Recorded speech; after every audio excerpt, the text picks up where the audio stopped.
a guy to the fight, overtrained, horrible. I've seen it. I think I can't recover. Tired. They overdid it. They're too tough for their own good. One of those guys got called by Hamza Chimaev. Motherfucker is psychopath. Savage. Most savage guy there was. And he just training. Training. Motherfucker training. Like it. And he's training with COVID. Getting hospitalized, popping up blood, out, go right back to it. Same thing. Hospitalized. Got hospitalized like twice. Couldn't stop training. Just he's not God. But other than him, regular athlete, get it? Days off, right? Had COVID, trained through it, won the title, won the heavyweight title, trained through COVID in his great camp, kept training. And everybody was like, hey, we off the couch. Imagine those level of athletes were worried about it. Everybody has to wear a mask. Like, shut the fuck up. Right? Yeah. All that had to happen to where we were the record. The ones that like, I'm not buying this. I'm gonna live my life. I'm going to Texas. And there was a lot of people really not. What are you doing? You're not scared. What are you doing? You're doing shows indoors. You're killing people. Blood is on your hands. There was a mess. We're just all caught up in this psyop. We were just, and it was great. But not good, really. But it was great in that it exposed these fragile thinkers. So many fragile minds that couldn't see the forest for the trees. They couldn't see it. And when we all came out here, we said, bullshit. Yeah, you'll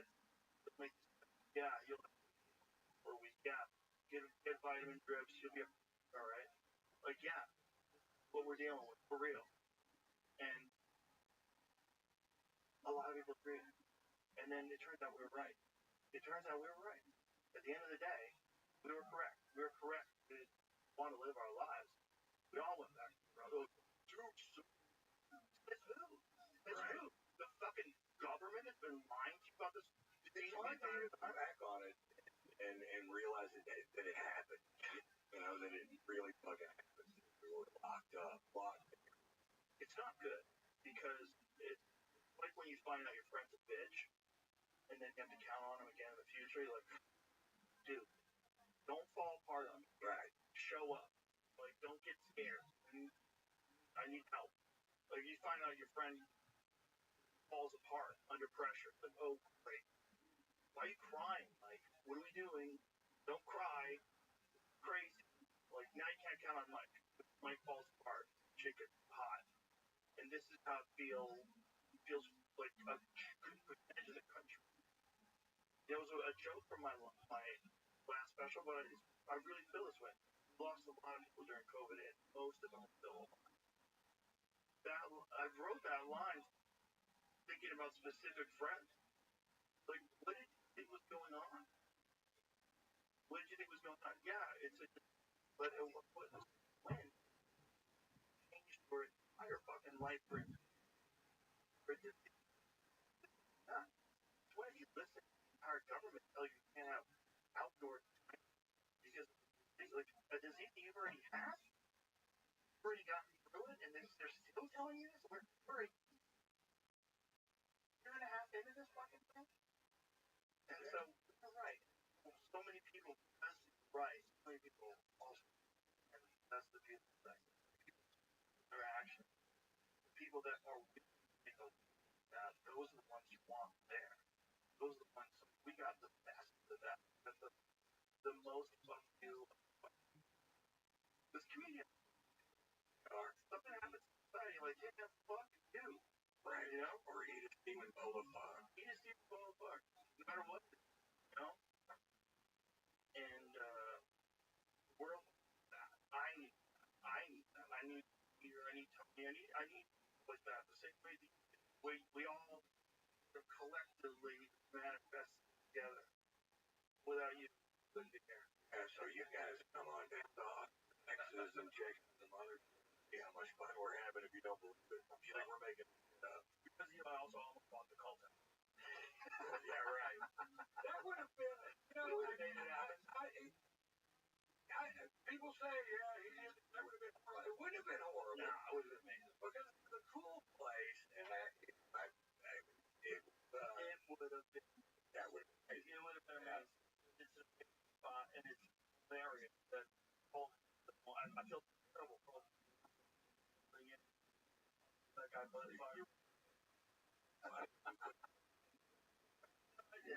was so funny.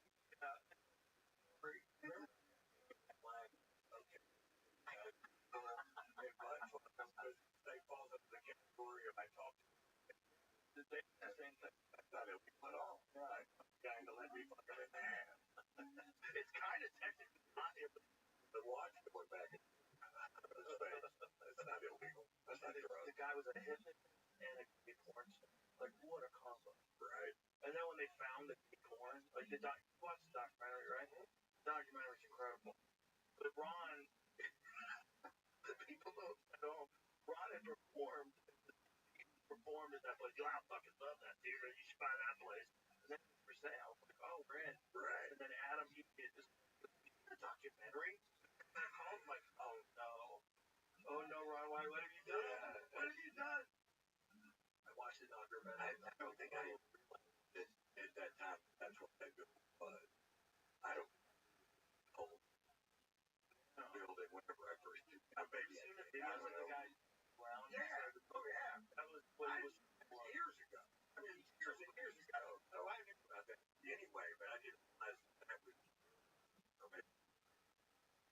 many people wearing masks in cars. That's why you could start a cult. If you just everybody wears a mask in their car, fuckers and all percentage. That's how cult gets started. Yeah. But also really dumb. Like think about the positive aspects of the right? Like we're all having a good time. Let's do what everybody really wants. But what if the only way you get that is Baba Ganesh over there? You change the name. Now he wears wood. The lotus position, and everybody's got to suck his dick. Like, oh, I just want to do yoga and hang out with everybody. Why am I going to suck this guy's dick? This is sucking his dick. And you know what? They're sucking dick somewhere else now. And I know why. Yeah. Sucking his dick. Some guy's just real good at like, he's like the thing, acid, understand, that like you need to be at the special frame of mind, special 9-volt brain, where you can get talked to like that. But it happens every day. Every day all throughout the country. You know, I was talking to Mark Henry. Really not telling me a ton of right now that are functioning. Like you only hear about the ones that wind up shoot up actually function somehow or another. They'll be held hard. But it's like Wild Country, for example. Looks like crazy things. Yeah, it's completely fucking doable. So doable. And Harley, a really nice fucking car. Look. Yeah. Wrong. Like whatever the way that's evolved in tribal society, we all have this green desire to or listen, you know, alpha or listen alpha, and someone to pretend to be the chief, right? Magical side, and you know what the most thing about that guy would do things these people call the knowing, where he would write organ, like they all say that actually like the power of suggestion, the fact that you kept it from them so long, and then the one day, or this is your coming of age ceremony, one day you're knowing, put his hands on it, they said it was like they were experiencing God, like the most bliss they ever felt in their life. That they never felt. The circumstance and the ritual activate a part of our consciousness that always the ability to talk to God, the ability to communicate with God. Which is probably what every religion tries. It's all like it's a whisper of the truth out there. Everybody knows out there. There's something there. I just have to figure out how to get God. It's great. Porn star, hypnotist, fucking all these people. God was able to touch people, and they were able to access that part of their brain. And they were in, like, oh, we're in. I'm following this. I really like it. God. I think prayer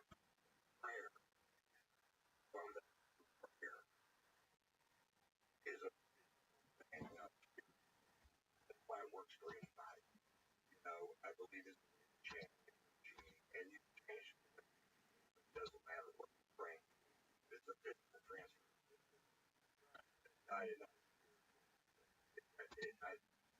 And because anybody, and also hypnosis is so powerful done correctly. I know it does well.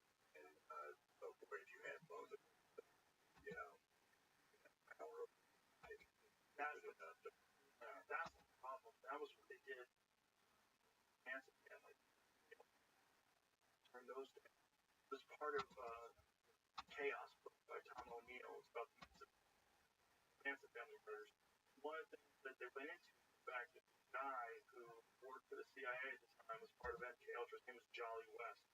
Jolly West figure all throughout counterculture resistance that the federal government is concocted. And part of what he was doing was teaching people how to manipulate people with LSD. And he was teaching Charlie Manson in jail. Like, he visited Manson in jail. Then Manson would get out of jail, and Manson would get in trouble, get arrested, and then get released. And the sheriffs will all say, it's over my pay grade. We're all told. So he murders, violent crimes, always let him go. He always had to let him go. And he was getting acid. And he had sophisticated methods of manipulating minds. It wasn't as simple as like a charismatic dude, they all want to cut a baby out of fucking Sharon Tate's stomach. No. It was way crazier than that. It was sophisticated mind control from MK Ultra. And they wanted to see if they could get people to become homicidal maniacs. And they were right, they could. They knew how to do it, they used it, and they got Manson to do it, and it threw water on this whole anti-war hippie movement. All that peace, love shit. Now, hippies are murderers. Now, hippies are Charles Manson. Now, your kid wants to just, like, fucking paint flowers and show up at Grateful Dead shows. No, you can't murder. You can't fucking, all the hippies are suspects now. It's fascinating. Like, the way they threw water on the movement that was happening, like in 1970, threw it down and put Schedule 1 on everything. Education done that. Who knows what the world looks like today? Like, who knows? Who knows if you get Ibogaine and ayahuasca in America at 25 in a head state?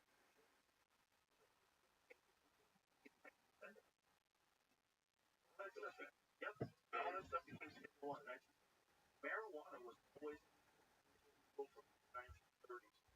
And that was textile. That was commodity. But it had almost nothing with the drug itself. They were trying to outlaw hemp. They were worried they had come out with a new way to process hemp fiber called the D40. They invented this thing. Big popular science magazine. Hemp $1 billion crop. It was like they were saying we're all going to eat hemp now because now there's an effective way to process the fibers and they're superior to everything else. Superior paper, superior cloth, superior everything. Right? Much, much, much, much better plant. was like, fuck that. When Red first starts publishing stories about how blacks in Mexico take a drug called marijuana. They invented the name. A wild Mexican tobacco. That's what marijuana is. Slang for wild Mexican tobacco. So they put that name on cannabis. Something that people forever. People smoked it forever. It was really the origin of the term Goes from cannabis. yeah. Hemp. Well, if you don't like the Mona Lisa, those are all based on hemp. The first draft of the Declaration of Independence was written on hemp. Hemp was a far superior paper. It's really difficult to tear. It's crazy fiber. We put this yeah, yeah. So, ladies and gentlemen, Ron White had a moment there where he came back to the came back. yeah, that was the moment. That was a moment. I don't know what that was. When I was over here blabbing about the legalization of weed and how crazy we were talking about ayahuasca and all these things, and all this. Just got a little pale. Yeah, I got a little pale, started sweating. I don't know. I got a little better.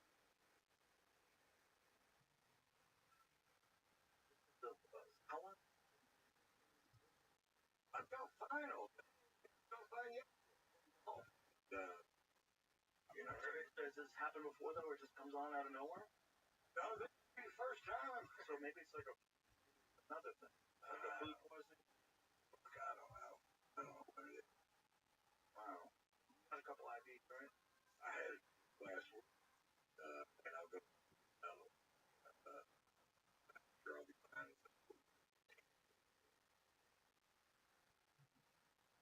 And you play golf. Yeah, great job.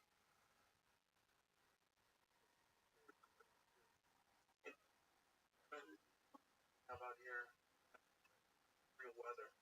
I love it when it rains.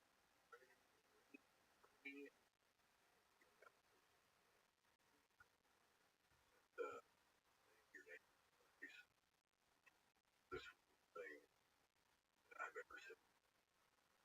No, my big thing I've ever seen. Everybody I've seen. Yeah, Exactly. Please. but that looked down another group. Yeah. I heard that your place out here. They get a bunch of hours out. Fucking great. You don't have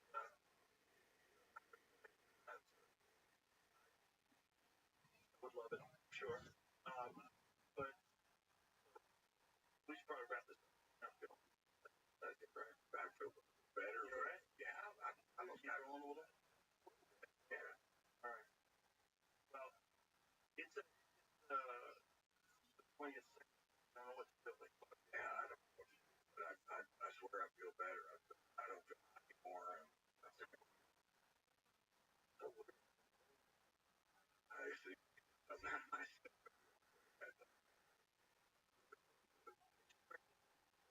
You know,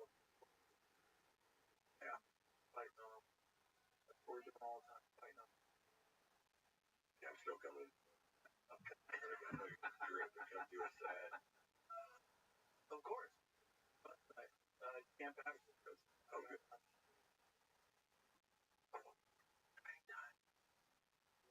The world is so chaotic right now. It's great. Whenever the world's fucked up, it's the best. Gaza, Palestine, and fucking Ukraine, tariffs, great comedy. I stay away from all of it. Of that subject matter. You know,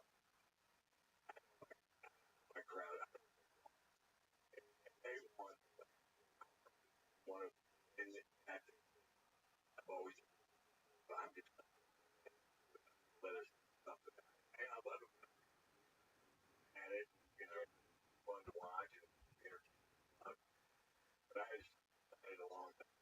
I'm just gonna go out there and go half as hard as I can make them. Let them have some time off. Tragedy, whatever, and I'm not gonna do that anyway. So I'm never gonna put commentator rights now. Well, the problem is alienate. Yeah. Inside the crowd. Dead. Yeah. And you're one of those people that take a stand. Okay, great, correct. Just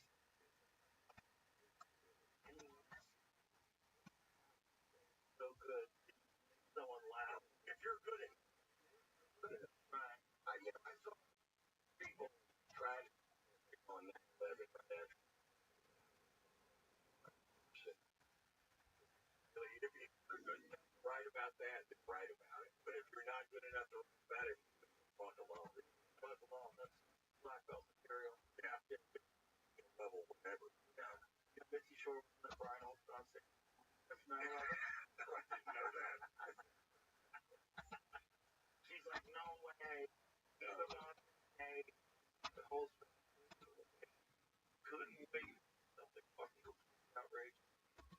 Whatever that demon inside of him that comes out on stage. Yeah, I really, I love it. Great character and a different time. Like a different the way he dresses from the 50s. And he's like my age. Like he's not. He was like that when I to a different era of Ben in '94. Like, oh, really? No. Yeah, like where is this from? A different time. People fucking love him though, man. It's got a crowd. Yeah. Different streets of the store. Unfortunately, nobody's fault. It was like everybody waited and Holster's fault. But like I have them on me, you know. Have them on when the crowd's hot, right? Put them on at one. Put them on. You know, let's see when the crowd is popping. Let them cook. When the crowd's popping, and now sells out. People come to the headline. Like people get excited. Now he's famous, and he's got a crowd there. You know, like the draw. They get it. Yeah, they get it. It's nice. It's fun, and you know that's also the difference between when a comic is run by. You know, because Holtzman has always been a comic for comic. You know, we all would go to Holtzman and then I 15 playing room. Right. But now like we're running weekend. Let's go. Give him a Thursday night. Let's go. Let's have some fun. Especially as a lot of PM show. Yeah, especially those that are got a couple of cocktails. Right. You know, a little crazy about the world. Let that go. You understand it's a joke? Can't joke. That someone's saying something that doesn't really mean. Right. It's completely ridiculous to say. Yeah, that's part of the fun. Yeah. Yeah. And then he acts like he's buying jokes. Every now and then he'll show you. Every now and then he'll oh. He loves Austin. I see him walking around downtown every time I drive through. Yeah, it was a big get. To bring a lot of there was magic trapped in the comedy store. It was magic. Some of it was What a fun hang. That was great. One of my favorite times in my life in the back bar. Yeah. Just laughing. Just laughing. We would be back there laugh. That was a short when they put together that bar. Yeah. And they had Mitzi's actual bar from her house.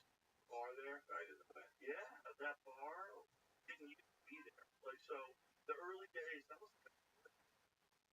And so at one point in time, the store was like, they decided like we should turn this into a bar. I don't know what year was that. I feel like that was like 2014-ish, which is right when I came back, and the store was selling it, and we all were like, oh, we'll have our own carnival. You had to go to the kitchen to get to it, like just a scene from Goodfellas. Right. and you get back there and you don't be back there if we're cool. Like you couldn't buy a ticket. You gotta have a friend. You gotta know somebody back there. But we were hanging with some of the coolest people. That was my favorite drink. Oh, so fun. There'd be musicians back there. Hot back there. And everybody was chilling. Drinks were free. It was crazy. Like it was so fun. The store was a magical. And something about the fact that it had felt like, wow, I can't believe I'm here. Right. Standing on the same stage prior and Innocent. Yeah. You're in the toad beast. I'm in Holly. Like right everything. right. The middle of everything. Where everybody, I remember when I was a kid, 1988, when I first started doing stand-up, talk about comedy. Right. Toad store. Some guys would say they went there, but they bombed, tried to beat it. Just at the store, bombed that, fuck that place. Like, yeah, my first trip out to LA, I tried to get on at the improv. I couldn't get on, and I was like, went to the comedy store. And I told them my story. It was Monday night. They put me up first, which wasn't a really good spot, and I ate it. And but they did put me up stage. There it is, right there. About 10 people or whatever, nobody, but it was a horrible experience. I always look back at it fondly because they did it. They said, yeah, go get on stage. The first time I ever came out to the store, I was out in LA to do a pilot thing for NT. And I was staying at a hotel, and I knew the store wasn't, I gotta get, just got fly. And they let me in because I said, hey, I'm a New York. Can I just come in, watch the show? And they're like, yeah, sure. Let me right in. And I was at the back of the room in there, and they were all like, comics that were on stage were terrible. They were all like people that sort of, and then I realized years later that what had happened was a lot of these teams, they go in the valley. And I caught it when it was at a valley.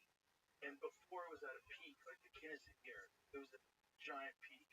People would come to, it was a wild place. Kinnison was there. They all come at midnight and watch him.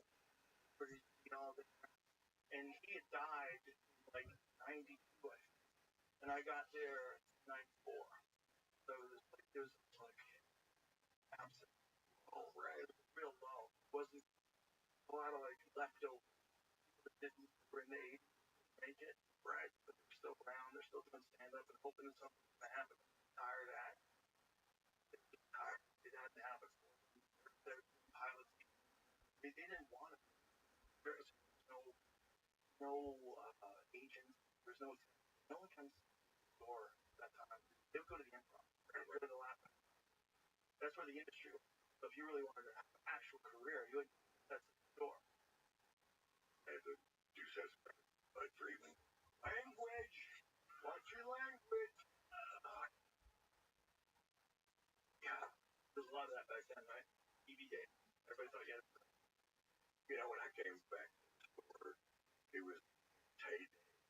You run a podcast. The place was back to the rafters and sort of out and spun.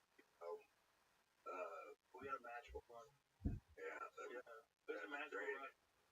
We're having one now. Yeah. Same thing. I mean, it's basically, but it's our version of it. But it's the same thing. It's just like, it's a beautiful thing. And that term artist is very pretentious. So just be comic. Realize that we're all doing this thing together, and there's not a lot of us that want to hang out together and enjoy this company and appreciate the ride. We're all in this wild ride together. That's right. It's quite a ride. Quite a ride. Yeah, we're very lucky, Ron White. I say it all the time, but it's true. You're patient zero. All right. I'll take the time. Really, there grew up with Matt. COVID in Vegas. I love you.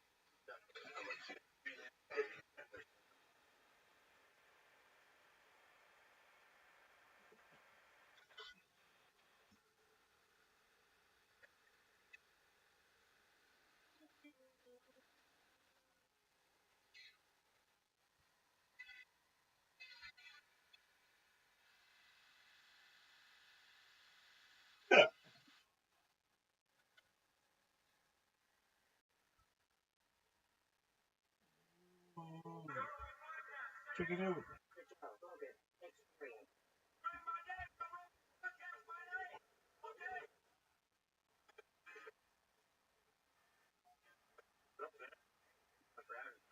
Very nice.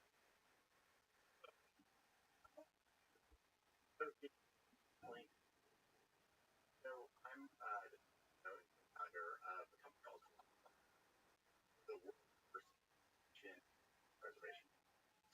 Yeah, and that is a wild thing. Essentially, literally, actually, real browsing. Yeah, we get this. Joe Rogan podcast, check it out. Came by day, Joe Rogan podcast by night. Okay.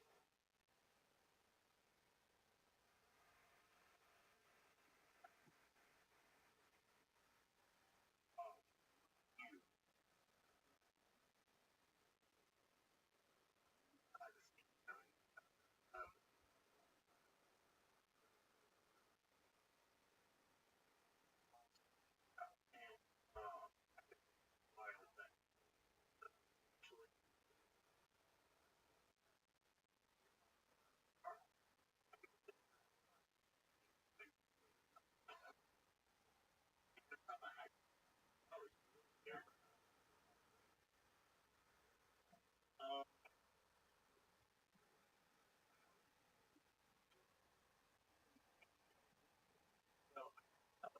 I didn't pick up the tag Jurassic Park, so I love animals. And that I'm just a curious person. So there's a dining person, virtue, other biology person. 6'7", right? So if you ever had him on, he was during the podcast, and I thought my background is softball, part of it, right? I was in synthetic biology. I teach I use AI better. Like, how do we correct it and how it applied like crops and all that kind of stuff. I get on the phone with George and ask him my question. I start all the other stuff that's coming out of that process. Like, I've also worked on mammoths and other things. Wait, what? I was like, one project,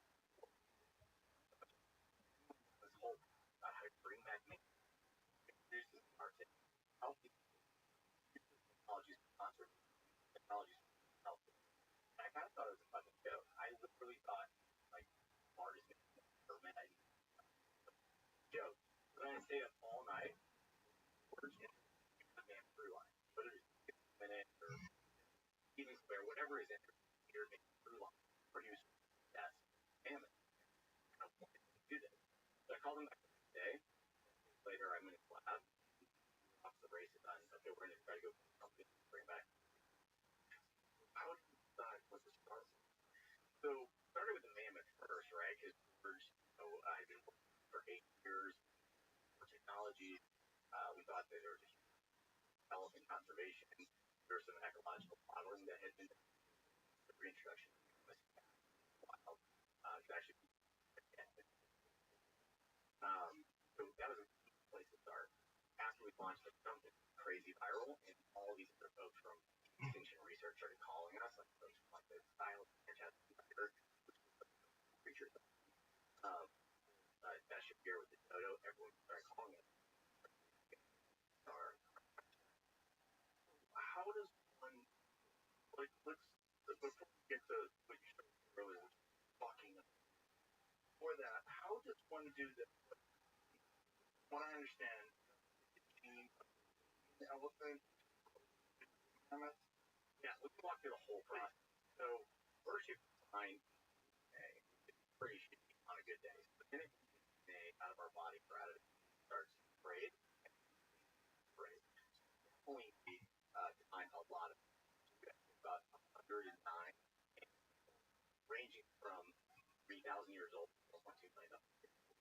But it's also fragmented. It's like a shitty jigsaw puzzle that you don't know what the box is. Someone's stolen part of the puzzle, and then, by the way, people take the puzzle, put them in all kinds of problems. Really, an AI problem is not as much. There's a lot of stuff. And then you start mapping things relative, and genotype allows us to understand that that's Asian elephant. So Asian elephant, 90 points. They're actually closer related to mammoth than they are to African elephants. Yeah, which always blows you away. That and the fact that mammoths were alive when we were building the pyramids, or whoever was building the pyramids, like literally, like, and building the pyramids while Right, so it's Asian elephant, not African elephant. They could do it in African elephant, so guaranteed.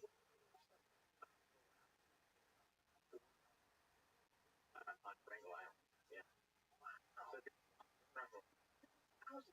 they weren't. I mean, they appeared.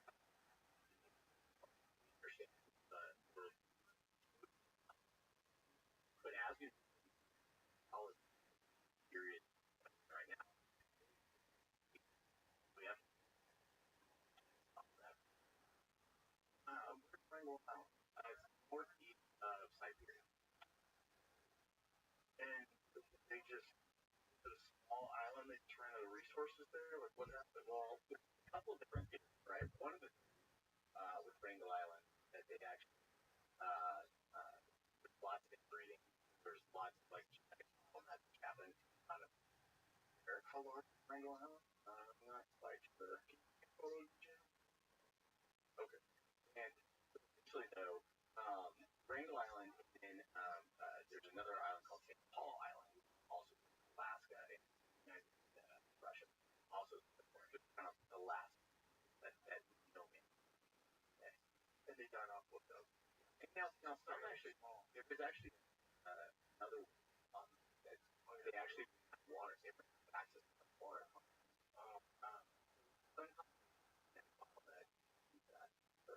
Wow. I know, it's right. Can you pull up a photo of an Asian elephant versus African elephant? They're actually themselves. Mammoths themselves are closer. They have that on the left. They have that dome framing, small here, and a little bit of a hump structure.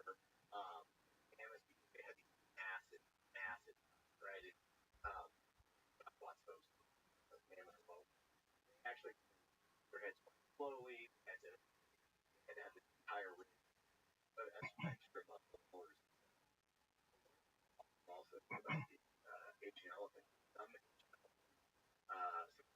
they're born actually have they look it's not mammoth like they have a lot of fur on them and they kind of over time. Were those the ones that you would find like in Thailand? Yes. Thailand and then parts of different parts of India. I rode them once. Family.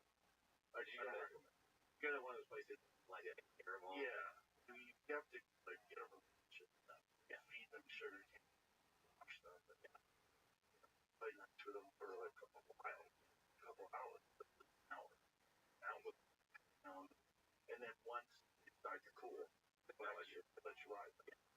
But my whole family rode them. I was like, totally opposed. I was like, I'm too old. I would just want to hang out. Yeah. It just felt. My daughter fell off. I think my youngest daughter fell off once.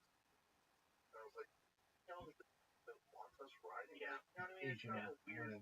It's a weird thing, right? They have to get in the water and you wash them and everything. Might be cool. They're very. I don't think I would ride one. I like being around them. Yeah, there is definitely. She was. They're so dormant, but they're really Incredibly smart. Yeah. They have incredible pack dynamics, right? Yeah. They live in a herd. They even had all these different animals where they also adopt other animals. Oh yeah, so years ago in Thailand, and this is the Asian elephant showing the elephant. Yeah, 2008. There it is. It was really cool. It's just around them. They're just basking. Yeah. biodiversity first back to that this enormous thing which is like robotic potential art. Yeah, as long as you're cool to them, they're cool to you. Yeah, they right. Yeah, I mean that nature with a lot of they feel like they're acting to a corner or you're around that. So some of our animals around and they're starting to get quite large, I'm sure some of those. Yeah. At some point if you're still kinda like they are a wild animal some level of health. So let's just get right to it. Wait. No, you didn't finish the process. Yeah, please. Okay, so the ancient like this. Right. And that's a lot of people think that's in the lab, like a bunch of people in the lab, like the shit. Like we're literally the permafrost collecting dead from the permafrost, which you had John Reed there. It's disgusting. Yeah. It's like death. It's literally death. It's just overtime, piled up death. And have you visited John? Yeah. I visited John. You went to the boneyard? Yeah, I went to the boneyard. What's it like there? It's crazy. It's exactly what you expect. I didn't know John. So I'm on the board of trustees. Of course, exhibition in Alaska retreat for us. Cultural studies, indigenous groups around him. One good idea, right? That'd be pretty inclusive. And they were like, oh, we got the biggest landowner in Alaska, John. Okay, great. I'm excited. So we pull up in a different car, and he's like, one that's following, like, okay, and he's yeah, I'm not that big of a dude, right? No, especially Breck has been working on him, right? And so, like, I literally get in the car. There's a bunch of stickers. There's one that has butterflies on it that says "Give zero fuck." And I was like, and then there's just move the gun over. So I moved the gun over. Listen, and this is the first words out of his mouth to me. If I stop short, you hand me that gun. And I was like, I didn't even ask a follow-up question. Like, what do you do when you get in the car over with John and hand me the gun? If I stop quick and I say, hand me that gun, hand me that gun. I was like, that's awesome. He showed me around the. It was a knife rifle. That was grizzly. I assume it was grizzly. Or bears. Or, yeah. But then he showed me around the boneyard. Showed me the collection. He didn't know us from anybody. He opened up everything to us, right? And let me show you all this. Well, he actually has a warehouse. I don't know if he ever discloses where it is, but he has a warehouse where he has the greatest investment ever. So you should go. It's cool. I do want to go. He's an amazing guy. Yeah, he's a cool guy. And then being in business, we're like, oh, we'd love to. Was going to take him. He's like, no. Very honest. Oldest, and that's like before your podcast. Learn that story, right?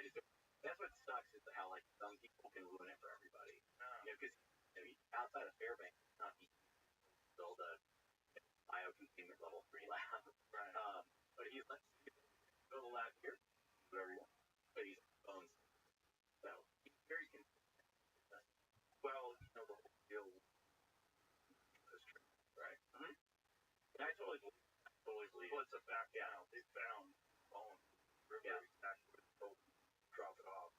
Step by fragments. Yeah. Blue mammoth fragments, so they know that they're there. Yeah, and when you built a John, just normal, no bullshit kind of guy. Yeah. He's like, stole this stuff, give it back. Yeah. Or he's also like, hey, want to come work on it? Come on. Like, he's very collaborative. He's like, what do you guys have? Like, why are you keeping that shit in the basement? Like, yeah. What is that? I mean, when we do work outside of the expedition collecting DNA, when we do work, we also work with DNA, right? You go to like the catacombs of exactly like the Vatican archive, right? You go down to like the big floor of the Smithsonian, just rows and rows of taxidermy animals you've never seen. Got like doors and boxes. Like, no, this is giant clock food. And I was like, I didn't know there was giant clock food. Interesting thing. Well, card catalog, like all like, it's not on like public. Archives, everything is, or is it stuff down there? I mean, there's I think it's a lot. I don't like massive. Yeah, inventory list. What's the shopping list for 100 years?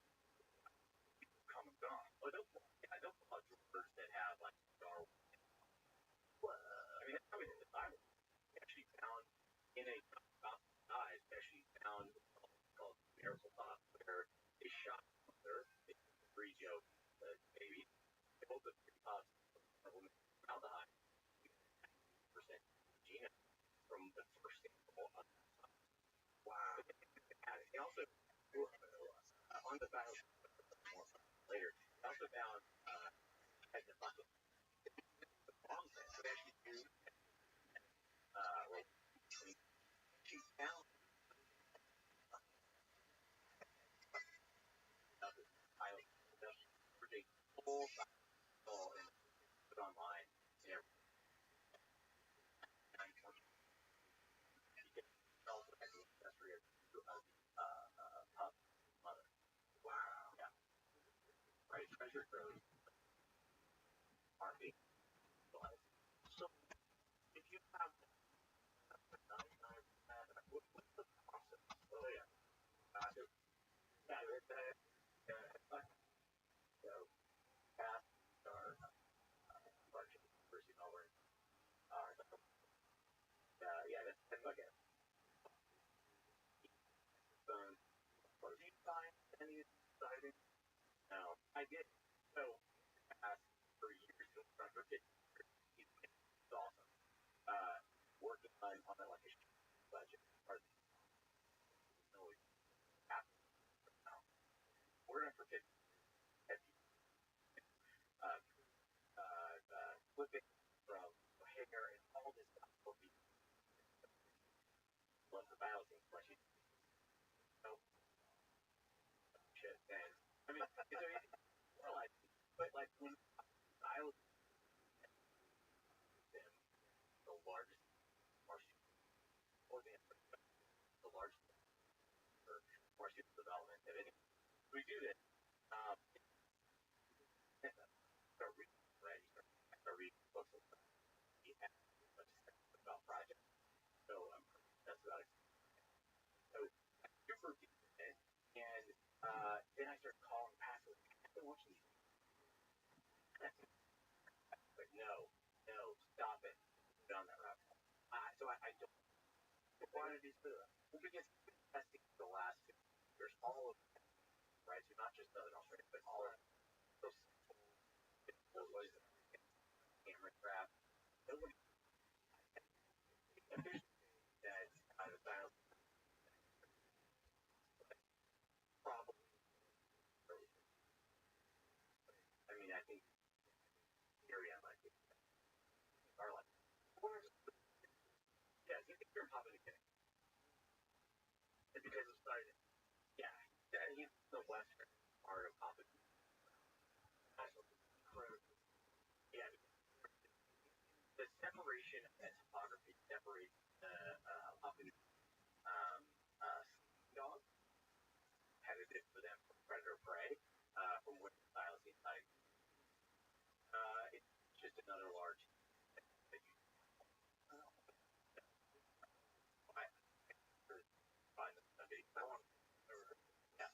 Yeah.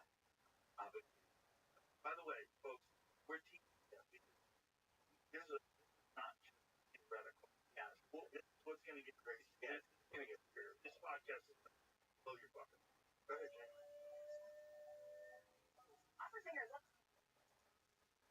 These rare animals have a knack for holding it, even when it's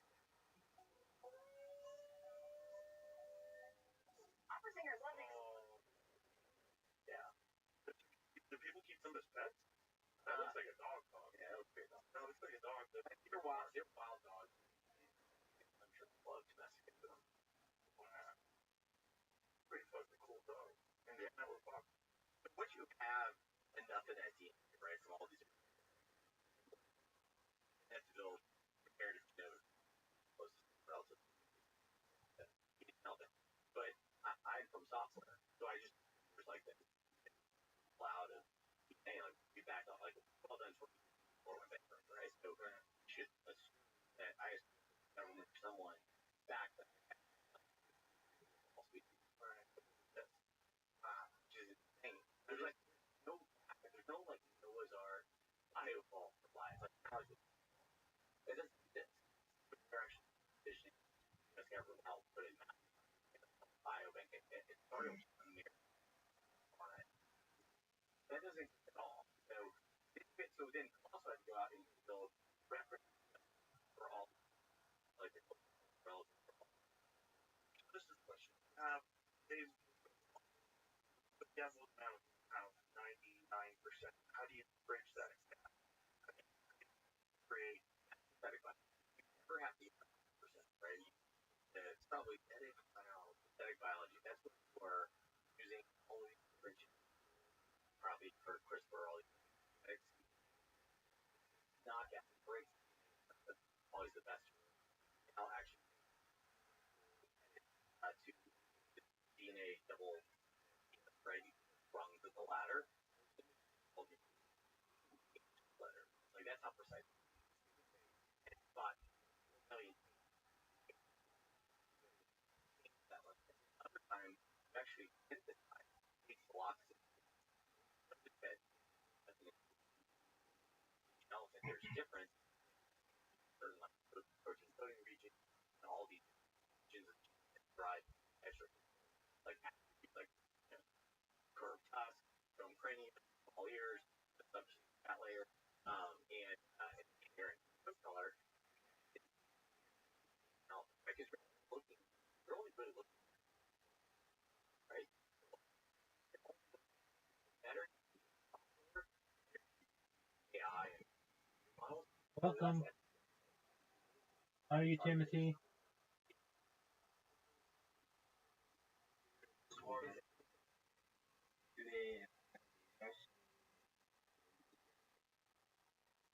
All right, well,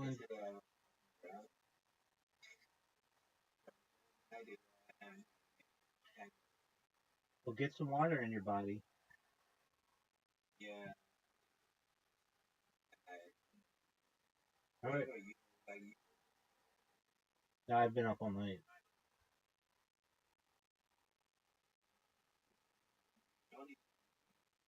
Yeah, I see.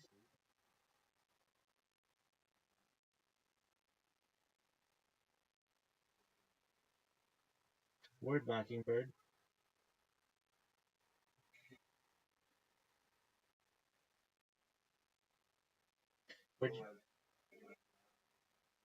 Just watching Joe Rogan. They have the CEO from co-CEO of Colossal Bioscientific. They're talking about de-extinction, essentially using the DNA of woolly mammoths to impregnate Asian elephants and reintroduce them to the Arctic Circle. Baller.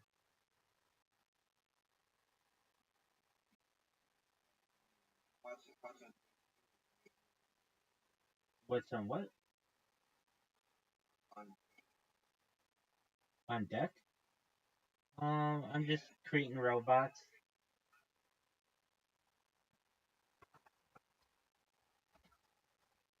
That's what I've got going. Just robot after robot. How about you? What's in your night? What's going on in your world?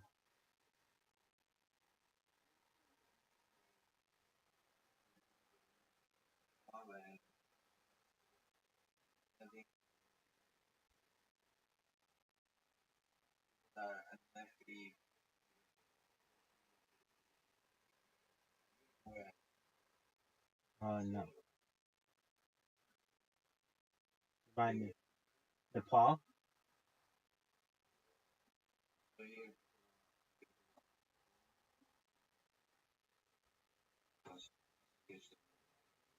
Yeah.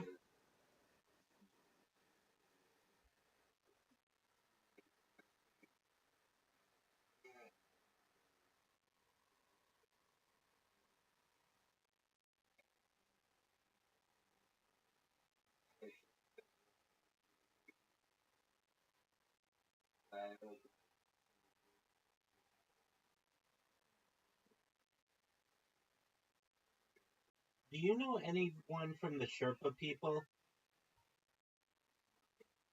That's baller.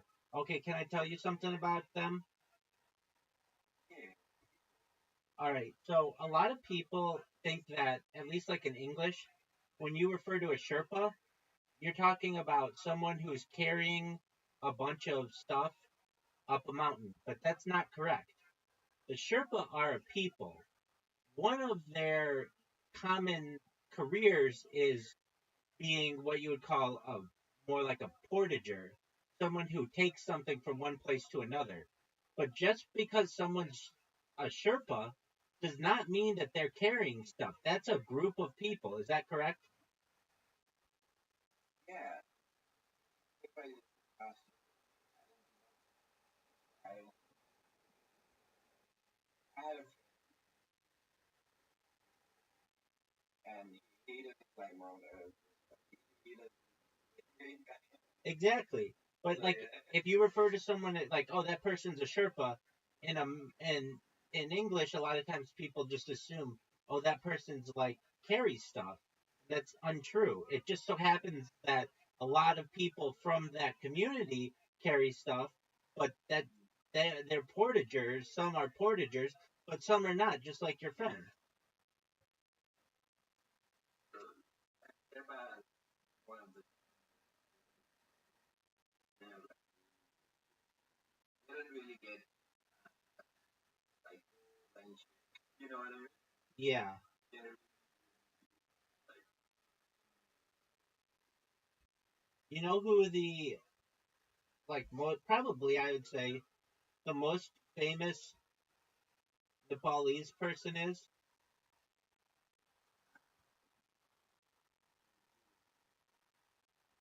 I mean, who would you say it is?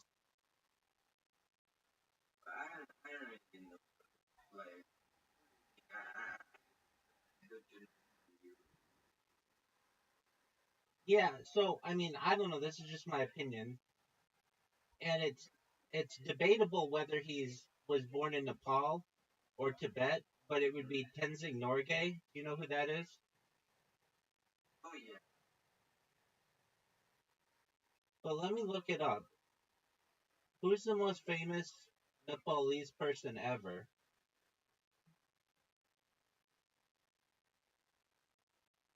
Um, Siddhartha Gautama, the Buddha. Okay, I guess, but that doesn't really count. They say Tenzing Norgay. I'm in agreement with that. And there's an entrepreneur and philanthropist, Binod Shudahari. Yeah. Yeah, dog. And then Not that, but yeah. you've got Kathmandu. Do you know the song Kathmandu by Bob Seger? That's amazing, man. That's your favorite song? One of my favorite. Dude, I love that song. It's how I found out about Kathmandu. Kathmandu. Really, really where I'm going to.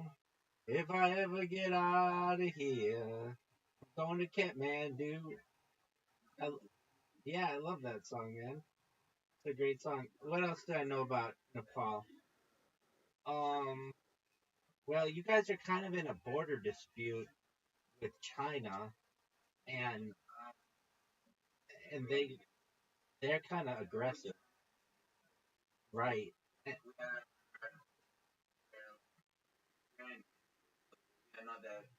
We're not agree with our rockets and other shit. We always like have to right. always do that.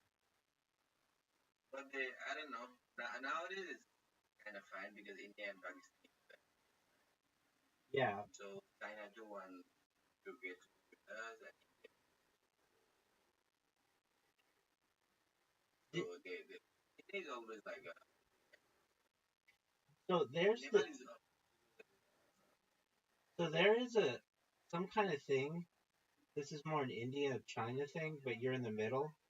That there's some kind of treaty. They can only fight with like sticks. You know about this? no. Okay.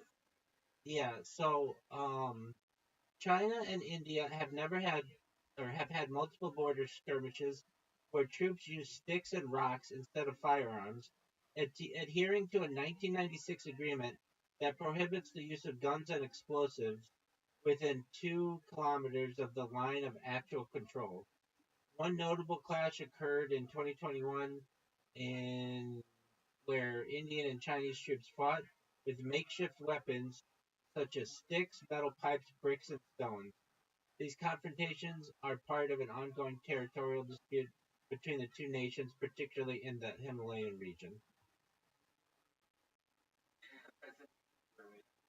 Isn't that interesting though? It's the only like normally like you just shoot the other side, but like they're really strict about not using explosives or firearms, so they use sticks and pipes and things, and bricks. I just found that to be really interesting, and I've seen them fight. Actually, somebody had some footage of it, and it's like, they're pretty serious about it. I mean, but like nobody dies, or generally, like I don't know of anybody. But I mean, that's great because they're the two most populated countries in the world, and there could be a lot of casualties if they were using like real weapons.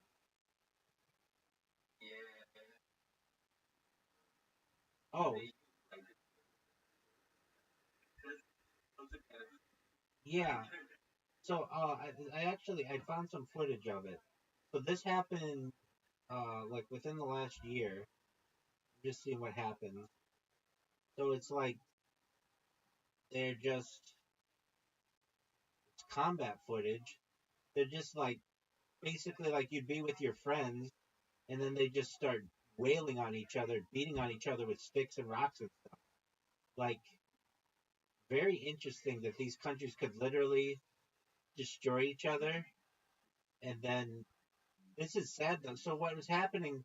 The Chinese side like gave a handshake and faked it, and then started attacking.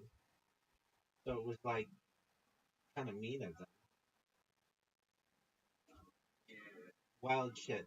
Anyway, um, that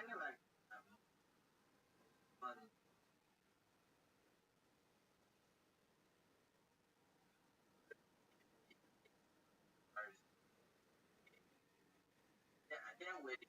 They're waiting. I guess they are waiting because Pakistan and India war has buzzed. Has they are waiting for the right time.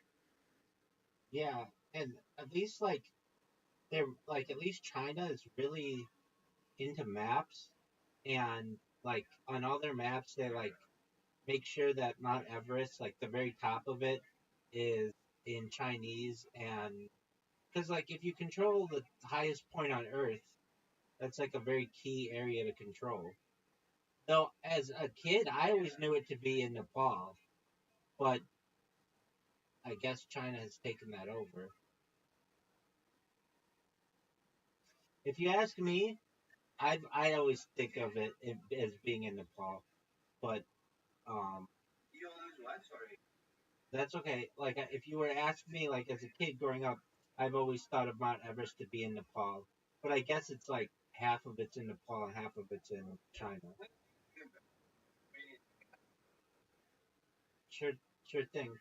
You know what's really interesting about Nepal as well? The well, there are a lot of things, but like um, Kathmandu's airport is the highest airport in the world.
the character story as you maybe I only like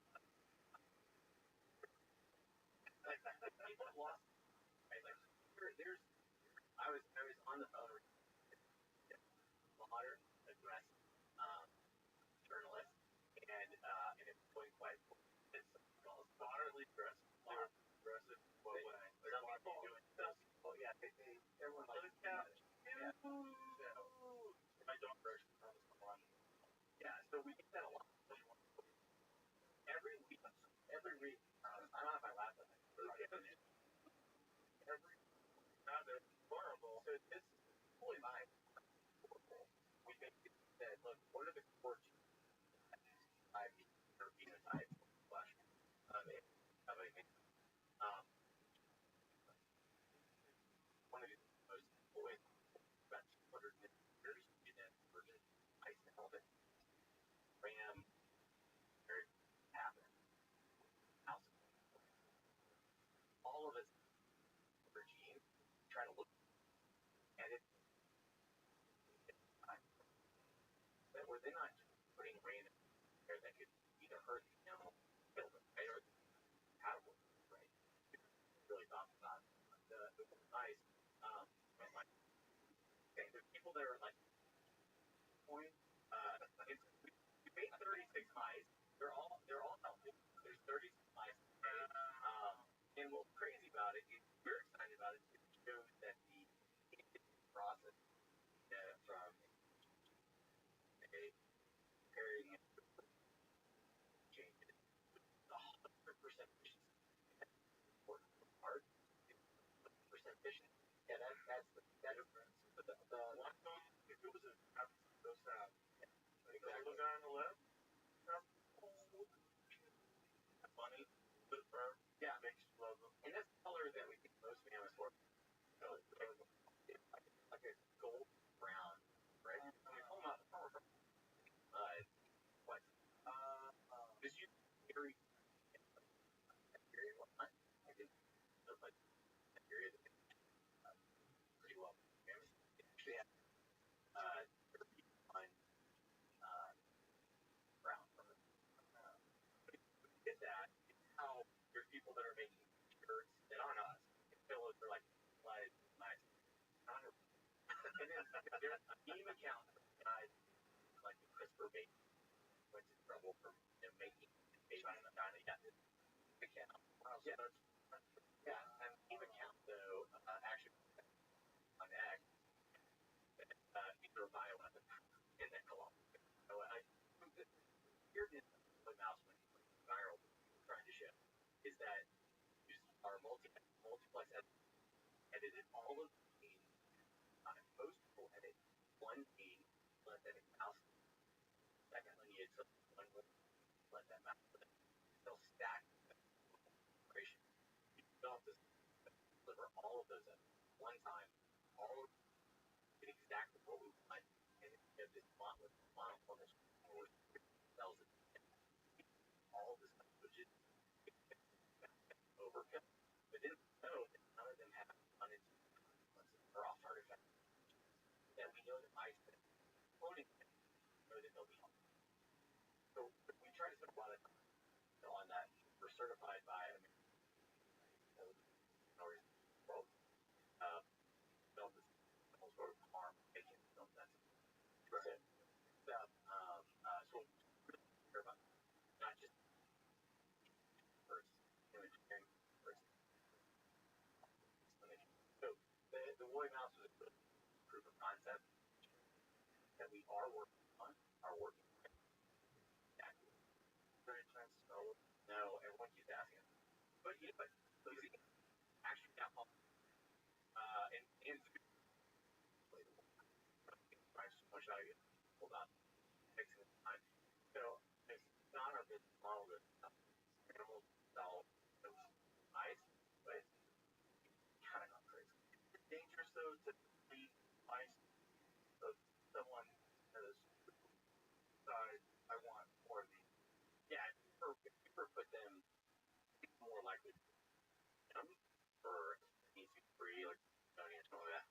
perspective versus more attraction. Plan on batch alive. Yeah, they're gonna live out their normal lives, and But you're not going to make new ones. we may make what if they read? They're all separated. They're all separated by sex. We're not gonna have like a Jurassic Park moment where they change. They're all separated by sex. But if Jimmy finds a picture of their habitat, they actually live a couple years. Traditional lab mice that live in like a small little top of each other. They actually live in pretty that we made for them. Yeah, like that's fair to extent. Cool little house. Yeah, they're big and we put fun stuff in to play with. Like what's crazy is only and we do Chip and Dale. People were asking what the names were, and I was like, Chip is the only thing I can think of at the moment. And on it, pictures of Chip. Where is Chip? We only see and there's like incredible internet. They're like, that's not Chip, that's Dale. Chip. But, yeah, so we just we don't. We're not leaning. We're excited. They're excited. So this is the woolly mouse. Is there any talk about doing other kind of new things? So more of a proof of technology. I think that the mouse model versus 22 months in elephant is a great way to test the with a mammoth ways to test it. You got the one, you do molecular test to see if it works. Two, I guess it works. For a mammoth, it looks like it was a lot of work in 22 months, a lot of gestational time, a lot of money. I think there's a lot of risk in that. The third, and this is a little weird, we created what's called induced pluripotent cells. We created cells that turn into type of. We actually do have mammoth hair follicles growing in labs, hair growing in labs, which is pretty cool. If you come see a lab, you get the whole Willy Wonka spread, which is pretty cool. And the fourth way is mice, right? Engineer them mice. 20 days, and it's working, bringing unintended consequences that work. So probably the configurations of woolly mice. The thylacine relative cat-tail gunner size, and it actually tested versus no reason to size models. Wow. Okay. So how did you make the decision to do what you ultimately do? The mammoth, the Tasmanian tiger, and the dodo for different reasons. A lot of different private birds, and a project announced through our Colossal Foundation about doing popular. I have to talk about biobanks a little bit. I want to understand from the bison, what's been lost, what's the memory. So we go through the whole process to try to understand, and we were giving a report back to Nation Chairman Fox, one of the largest tribes. It's giving them a report out on to share. We're curious. What other projects work on it? We can do helping that needs a help about that. More bison. We do stuff around. I got that feedback. Chairman, their cultural. Actually, on this incredible picture of my wolf. That's great. And talk about textual knowledge, passing on how many people that Ireland, Game of Thrones, show this. We did that. Talked about that. 3 months later, I was in China, and completely different finance. And he did.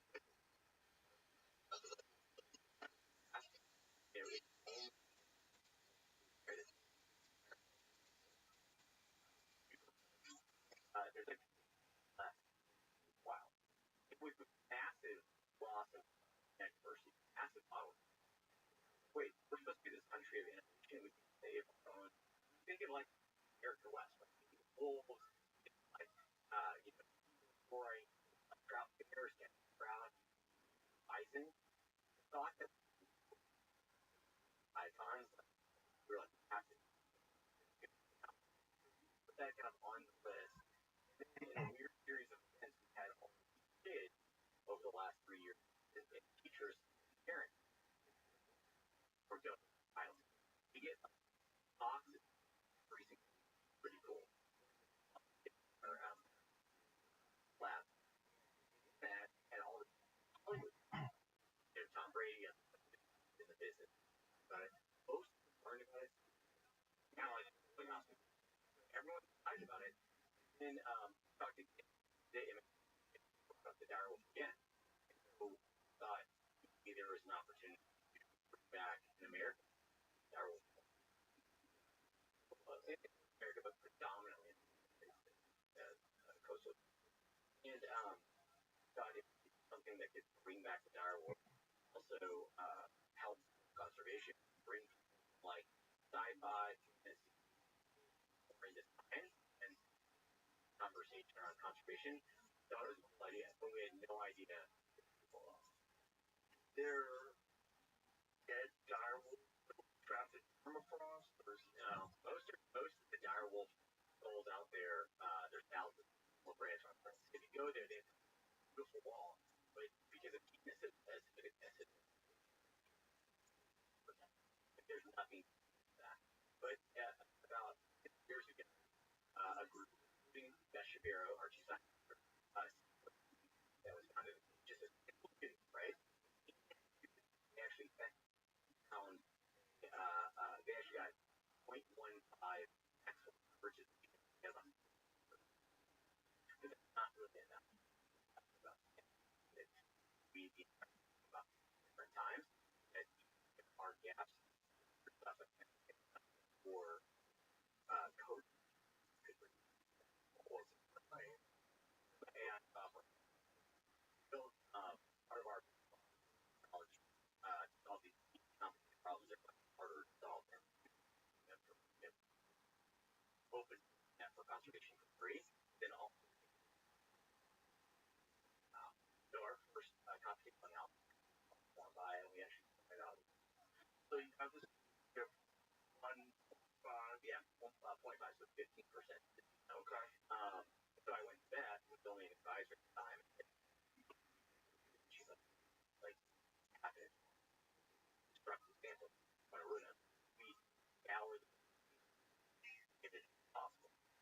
We lucked out, 13,000 years old.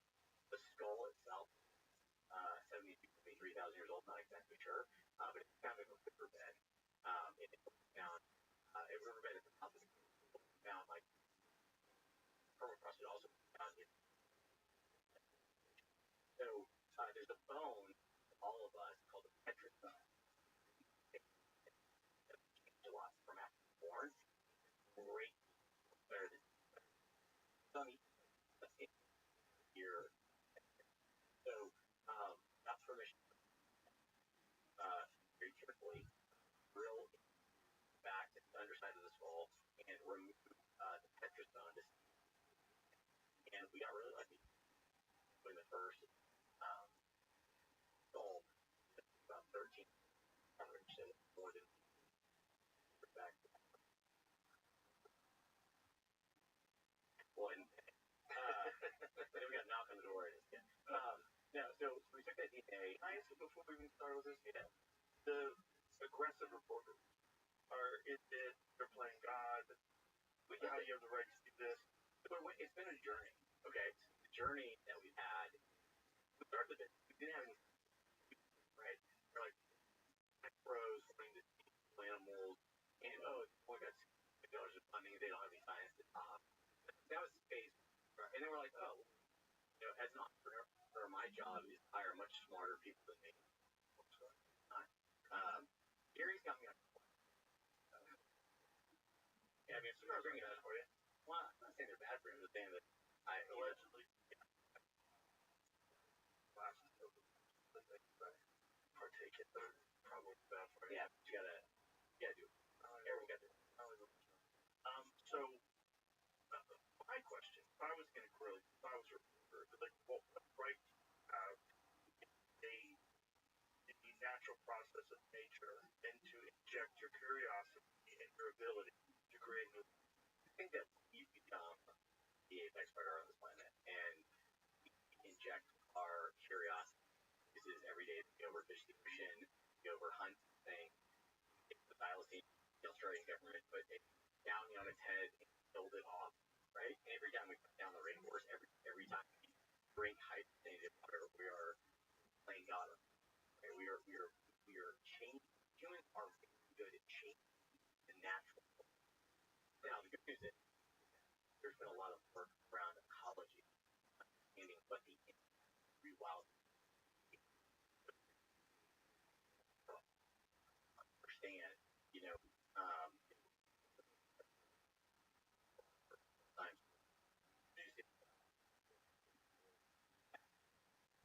it is and how ecology it changed health population. They're getting back, they're more migrating, they get old and lost, they're spreading, they're eating all the willows, everything on the banks.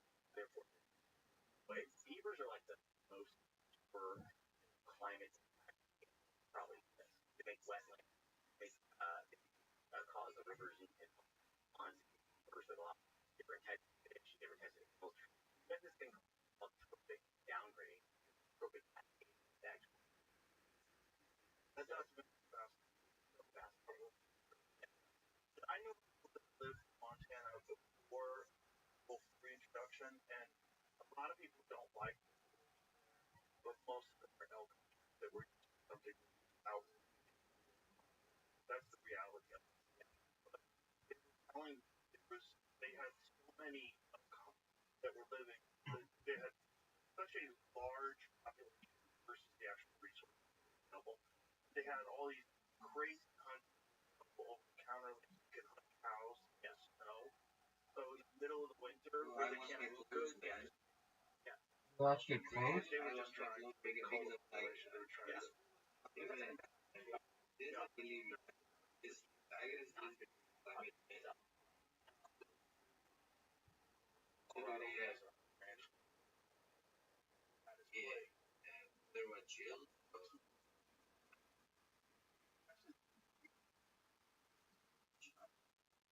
And happened where it happened, and all the people around there are ranchers. Yeah.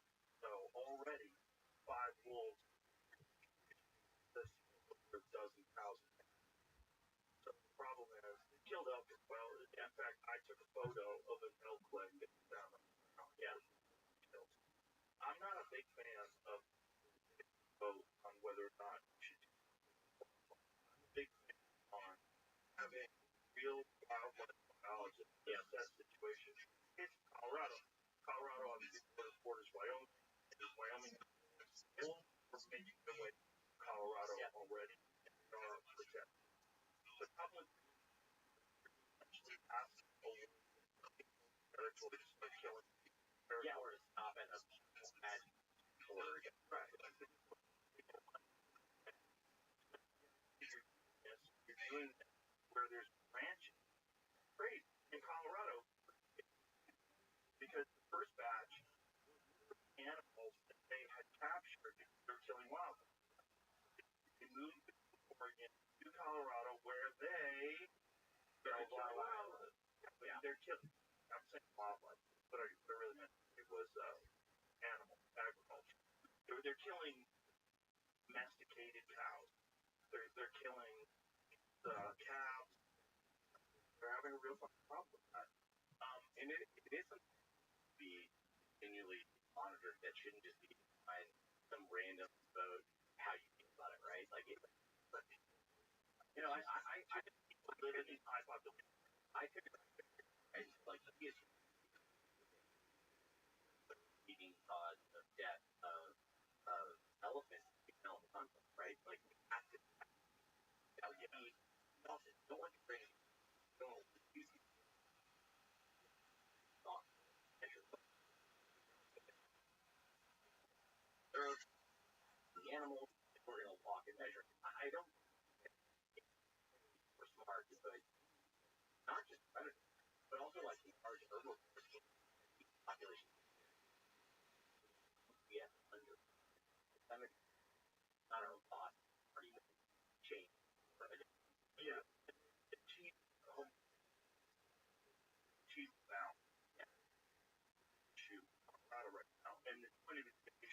every different over there.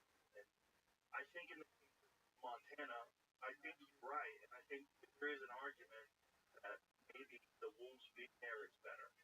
Obviously not if you're a rancher. Well, the Colorado stuff is right, almost a stat. Colorado, right? So I'm talking about reintroduction, Montana reintroduction, parts of reintroduction. Yellowstone, red wolf, a very small population in North Carolina. There's been less than 5 confirmed fatalities in North America in the last years. Right, and most of them in Alaska. Most of them are in Alaska, or in Canada. And then before Colorado, so I'm not saying I don't know. I don't think it's the latest Colorado, but it represents 0.02% on gas associated with wolves and cattle and livestock, right? And all livestock, not just cattle. So the problem is when you go out there and you have a maintained balance, understand governments actually get subsidies to ranchers and they get killed by that by a wolf. But I think that is a program that are ranching. The problem is not as rewilding program. It's not as much. And they start encroaching in their stats get great. When the stats start to the animals because of the problem, it's not the animal that's the problem. That we gave power to the masses that were not informed to make that decision. The problem is people just have this idea of wolves. They're amazing. It's an incredible animal. So happy to express. Don't put it near ranch. I can't vote on that if you live in Denver. That's crazy. It doesn't affect your livelihood. It doesn't affect the risk for animals, your family. Yeah, you have to. There's also the very perspective. The governor's really husband's really interested in it. Husband apparently wanted it to happen. And you have a mandate. You have to get wolves out by a certain time. And when you're doing it, the wolves available for wolves to kill livestock. So you're like, fuck it. Yeah, it's not. It's just a lot of the project Brian we talked about is we brought in a lot of it. Many people that done years ago that rewilding the right way over time. Okay, so this is what was it? You made a fucking dire wolf. I didn't. Our team, our federal team, made 3 dire wolves. Let's see the photos. Jamie, post out some photos. Ladies and gentlemen, prepare yourself, because this is truly fucking crazy. That's the fun. Yeah. That's actually Romulus. The 2 boys, Romulus and Remus, founders from. And we have Khaleesi, girl. So Romulus and Remus. So worry about this. Peter Jackson, Lord of the Rings. Peter Jackson from Lord of the Rings was actually our investor. Huge dwelling studies for all these, like, I was in a house with our friend. I was like, I showed him the video the first time I heard it out, or anyone's heard it out. Well, he had emotionally chilled and crying. He bought the throne. Bought the throne last auction, the private auction. Alright? So, happened here that we're doing revenge check. Like, talk about cosmic. Right? So, what you don't see in the photo is you don't see we have American society there. We have veterinary people. We have people from our heritage. They do get because of viruses from the soil at 8 weeks. Virus. But we heard about that? Have this Yes, we're taking on, like these are not going back in a while, right? Yeah. Right now they're on a 2,000-acre mature ecological service first. There was a hospital that we built. People always like, it's so funny. Well, because we on the lab, you on the animal care. Yeah. Let's see the photo of the actual drone one. They're fucking nuts. Yeah, so this is in playing on the curve when they are 3 months old. So 3 months, how big? 3 months they were north of wow. So they just get as got more and more people. Let's go adults, crazy. Yeah. So you were saying that we didn't know, right?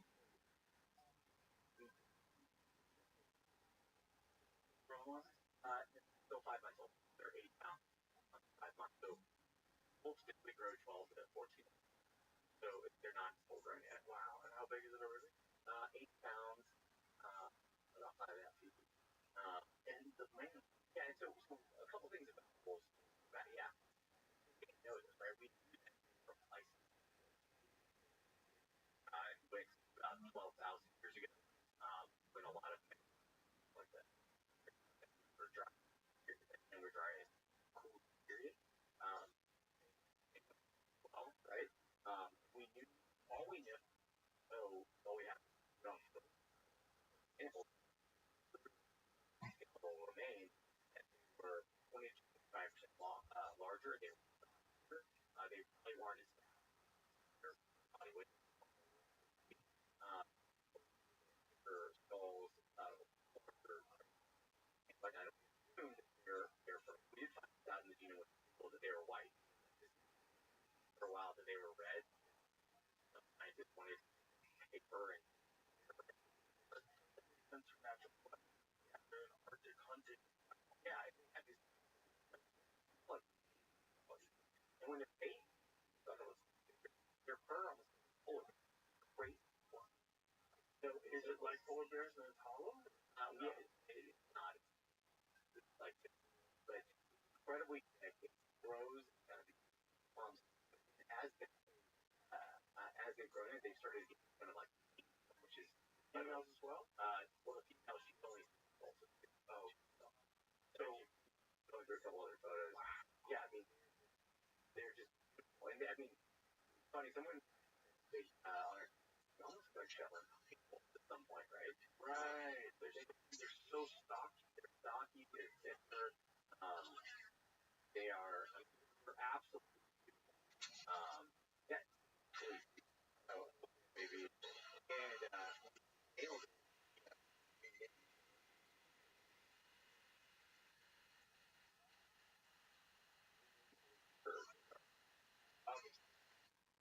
Who's an investor in Colossus?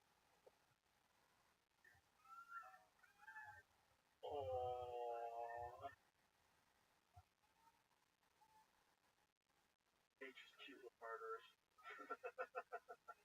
Well, everything murder something, right? Yeah. Like first. Well, cows murder grass. People are now thinking you can hear grass, other plants like green. Yeah. It's green. We all are bad. Life eats life. Like plants have chemicals that sway us from.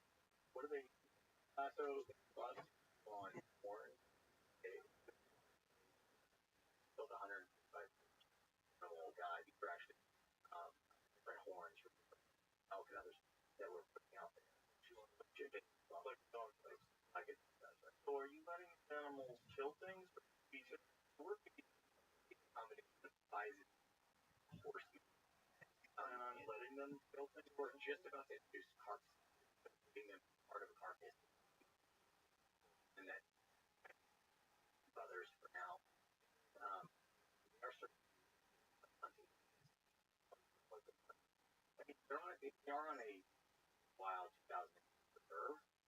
Them, they hunt on it. Not good. Original first claim that French was one thing, if I mean, when I saw back, really wild. Wow. But the other thing that cool with the Red Wolf story, I did thousands of hunting genes. yeah, But they're starting to including the size. So we understand more about like what our work for us.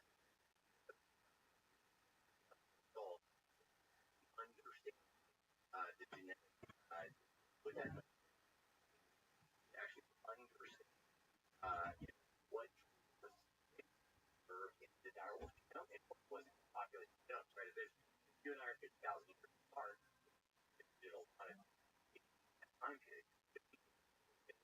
What makes it then what makes it go, oh, here's the overlap that allowed us to really understand this. Wow. Yeah. We're dormant for 2,000. And now these people waking up. So I was a big model that Robin and Robin was partly raised with.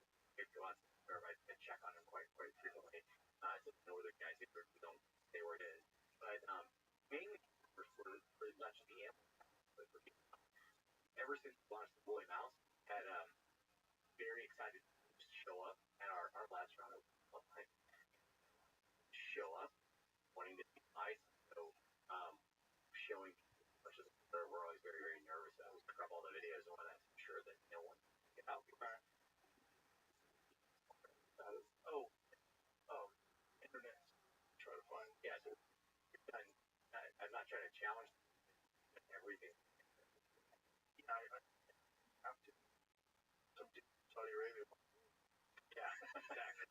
What's the matter? Well, we already get a lot of weird. But I bet you know someone with TikTok. Yeah, it's not a little. They have everything. A lot of weird. Yeah, from people that are like, let's go to that private. Oh yeah, enormous. Like they have that family has like the largest private. They're so crazy. No, Texas. True. Yeah. There's no tigers in captivity in private collection. In the wild. Yeah, it's crazy. But I was in the 2,000 acres subsection of it. Rescue. Natural. I built all that. That way, it was a video.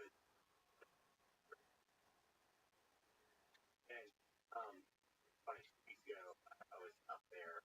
She said, "Lost pictures." Even Romulus by most famous came. I thought of that. That's a lot. I mean, don't get me wrong. I would have a whole there and everything. Happening. There's more that years. Well, yeah, probably. Yeah, I don't know, right? But rise of back to the rise of change massive. Some of the one of which rise on that. That's kind of right. Could have been astrological. There's more and more data around that. I'm sure you're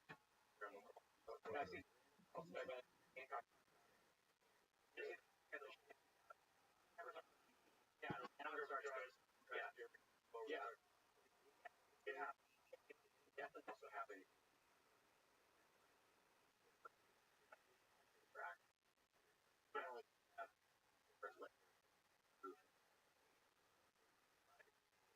Also, facial and rapid. Also change that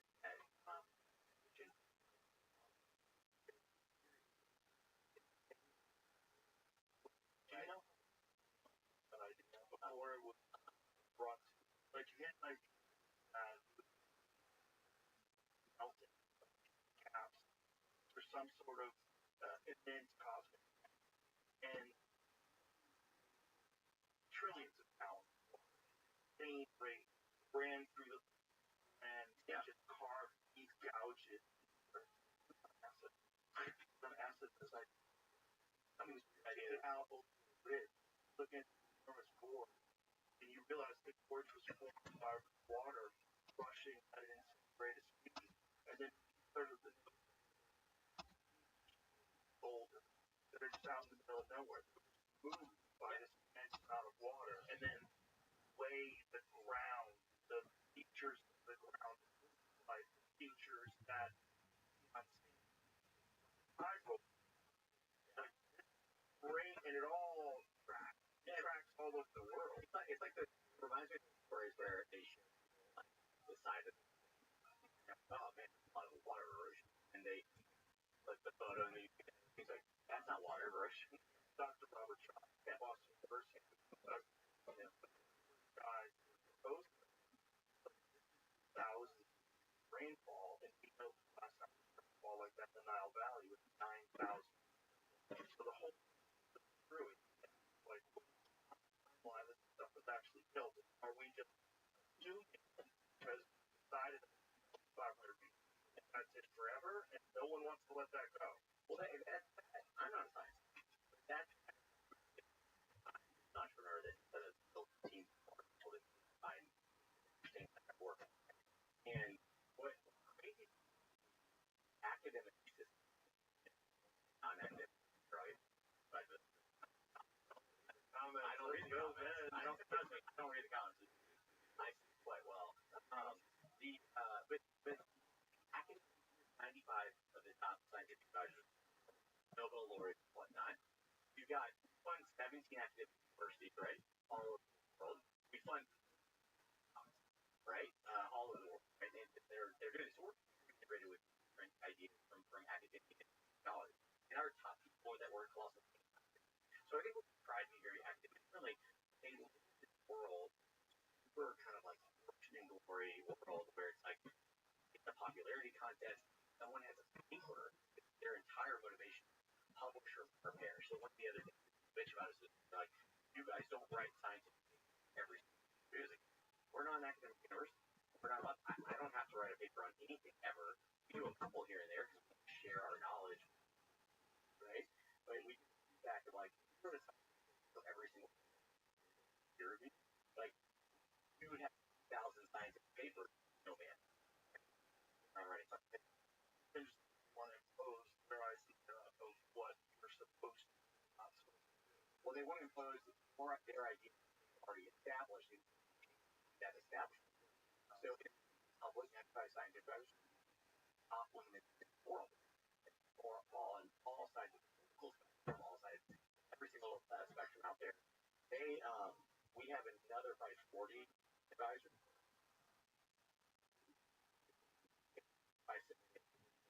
By the paper,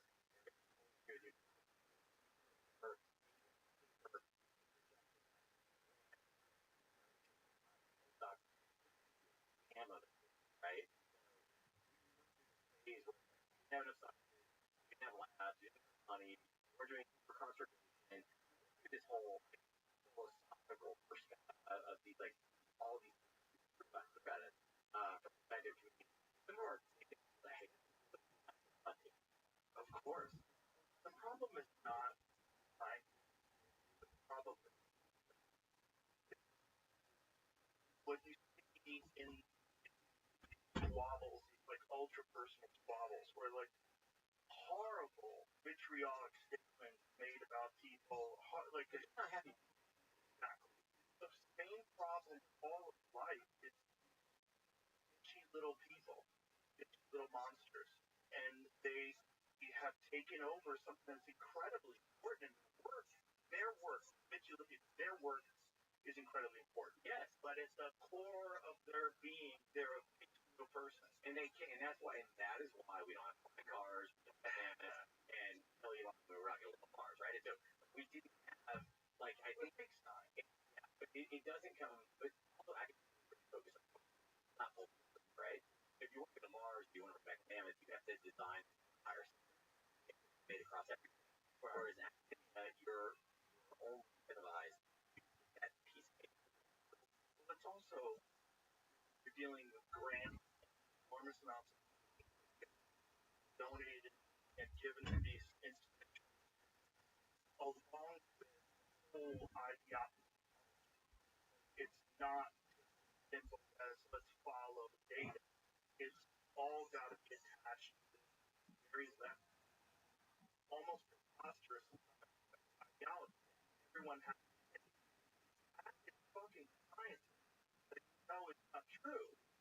All the scientific method. I'm not scientific. Stuff is you're old. Well, it also they're all different. I don't want to get the academic who are public papers who are telling you the man woman, which is fine in terms of who you are. But now when you're having to compete with women in sports, you got today's nonsense. And you are the person we're counting on to be the most intelligent person on the subject. You're trapped by an ideology that you're now ignoring biology in favor of sociology. I just wish we could lost great like philosophical perspective of science. One of the things we fight about all the time. Once we proved that there's about the world, once it fell, which is funding arm of the CIA started colossal technology. The last science, our philosophy, right? It's like this concept of communication is a construct that we are trying to impose river than rock. Saying that it's not because it didn't come straight from nature, it's something recreated by people together with that. Like, what are the genes that you had to use to create a direwolf? We didn't totally explain that. Yeah. So you have CRISPR, you have these genetic tools, you have a good example of DNA. How do you do that into a wolf?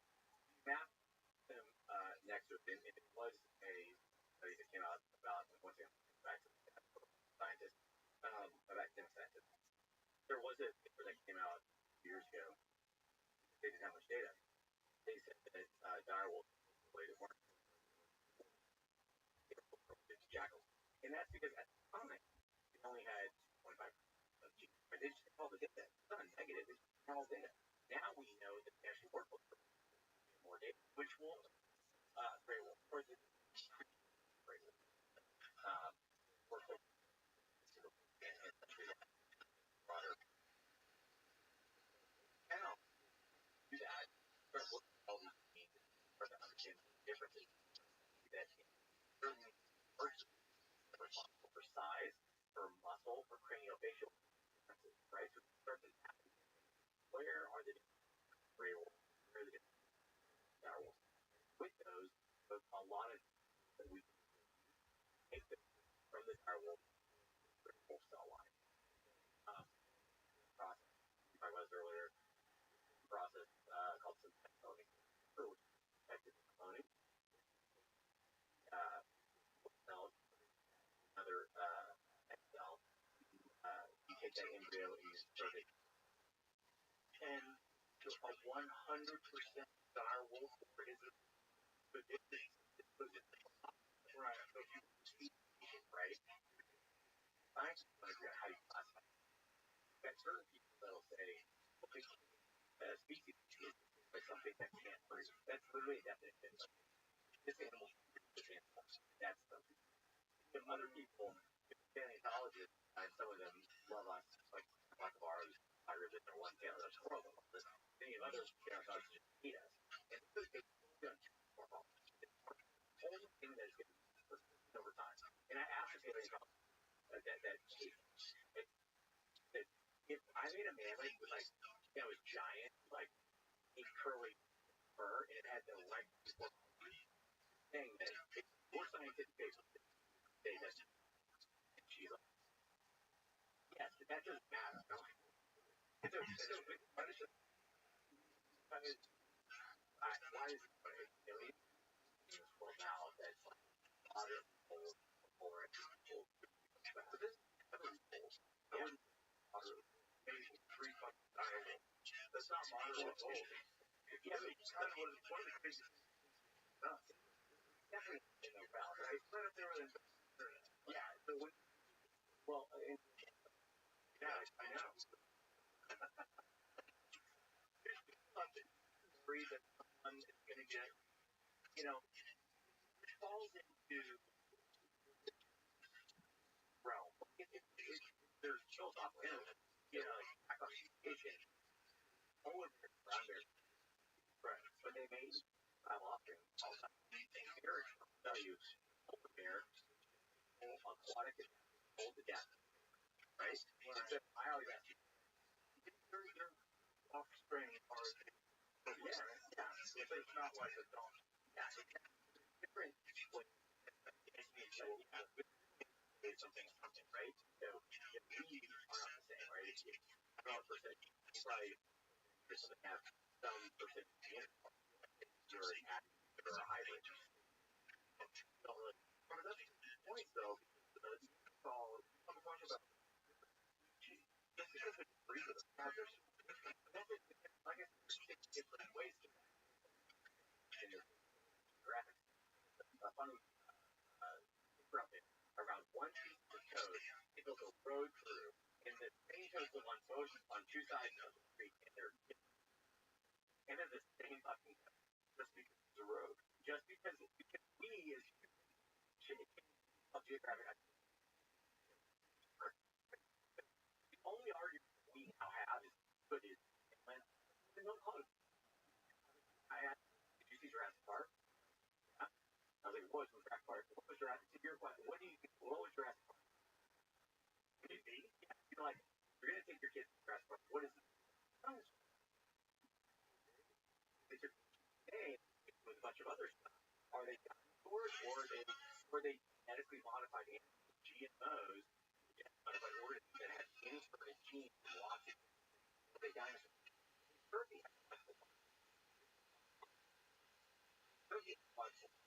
they have the lost biodiversity. I'd say like the polar bear and bear that in religious soft faith. Funny, I not falling philosophical faith. Don't like what so what how do they present it? Oh, it's just like it's by their own definition, like, well, it doesn't have enough.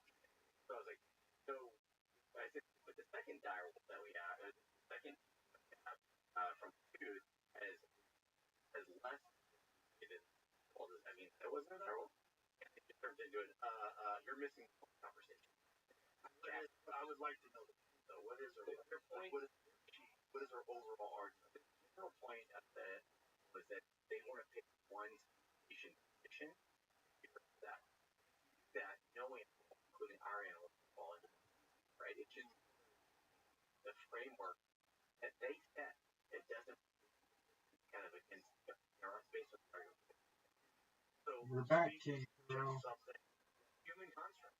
It's not, and it's a thing if it can breed with another thing. I mean, that is one definition. Another definition. It can't. So if I genetically modify them, how they're make up the construct. Right. But as a person who studies biology, which this person is, right? I kind of understand her perspective. She's like, what are you doing? Like, what are you doing? How is this group of people with a bunch of money and a bunch of eggheads, how are these genes allowed to get together, split genes up, serve up a direwolf? I can see it from her perspective, 100%, right? I think we don't think important. One thing is the question. Jurassic Park. Because it's the reality. But John Hammond, I don't think really focused on conservation unless there was a fly that maybe the final cut.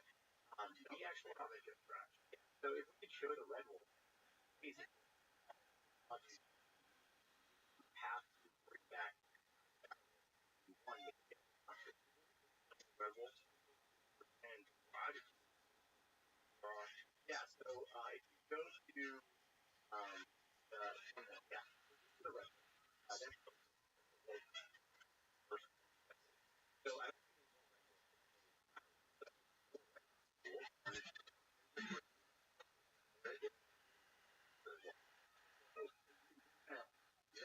die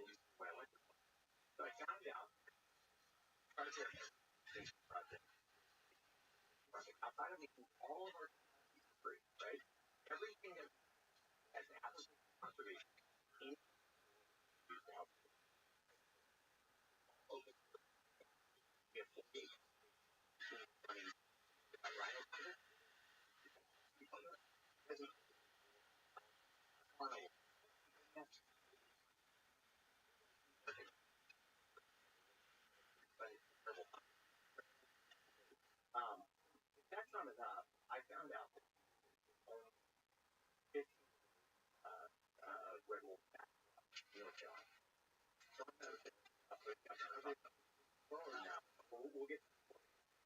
They're all resting by like there. But this incredible from top of her field, from the wolf couple, Bridget, my home, side of the that started darting down. They actually had more quote unquote red wolves that are being identified in North Carolina. The part of the problem they're breeding with coyotes, yeah, but all of it, like the ones in Carolina, my friend, all the red wolves. Every single one in time is more like, and the reality is every single called it admixture. Everything breeding everything, right? Everything like admixture, nothing to affect the all. So this binary idea was it's construct, right? They thing. So I went to some folks from the last administration, right? And I said, if we really want to help federal government, we don't need any money, we open source all of our technology, and we use the technology that's not in line, where we have vial blood, the isolate called progenitor cells, interlining into the blood vessel, right? Catch and catch those, isolate them, grow them, clone them, right? Which is amazing. Think about it. Cloning from a welfare perspective, a lot of times you identify the animal, punches, biopsy, it's actually a pretty process. We can every single blood from our animal check certain levels, whatnot, blood all the time. Very non-invasive, but it's non-invasive, right? We found a way to open on Tuesday, open sourcing model of how you go clone from blood. The game changer for biobank. Now you don't go hurt an animal pieces of blood in the freezer, bring them back, clone them. If there's a lack of genetic diversity thing. But I went out to Washington with my team. I shows them hope, maybe hope videos. Yeah, videos of hope. I don't know. Showed them videos of hope, and I said, hey, there's only a handful of we made these three different genetic lines. We made these from three different genetic lines, right? There's actually more genetic diversity in the wolves than what's alive in the population. And we said we'd like for you to help protect the work that's being done in Louisiana. How many wolves would you like that population as well as frozen wolves that are dead? Here was I just did an internal study awesome on wolves. And I was blown away. I'm sorry, I wasn't very clear. This is a clone wolf. Like here, why would observe is about I've in $20+ million. To understand. I was like, we'll give you all of the technology. If you tell me you want 100 wolves, and we'll even engineer in more genetic diversity. And the response was, we'll get back to you. We went to right after 3 other meetings, no shooting every time. When we go there, I just got back from meeting with the Department of Interior, Fish and Wildlife goals, and they're very focused on regulation, which has been amazing. That's great. And immediately celebrate Doug Burgum, the Interior there, doing that. But we celebrate conservation. Roosevelt guys, remember the club? And he's like, if you do not have a celebration with mom, and only about 2% of mom really putting on and celebrate with mom. We have to do something about this. If you're saying production of as long as it's right for wildlife, you can use your technologies for free, different critically while also biobanking samples along the way. He's like, why would we do this? And I was like, why not the folks that we need 5 years, 20 million to they already spent internally, they weren't going to invest. They were going to spend internally on this. And we're like, we'll just do it free. And he's like, come to work, I'll get you plugged in. out biobank our species also helps us for the end result. When we we just had that meeting. Soulless red wolves from hell. They created a lab. They're gonna start eating people. And so we're gonna just found them last week. Well, they're beautiful. Well, it's just like why are you afraid of innovation, right? No, but the real question is where do you stop? Because 91% of all animals that have ever existed, all species are extinct. Yeah. Like, where are we gonna? I think you focus on our critically endangered and our systems in the environment.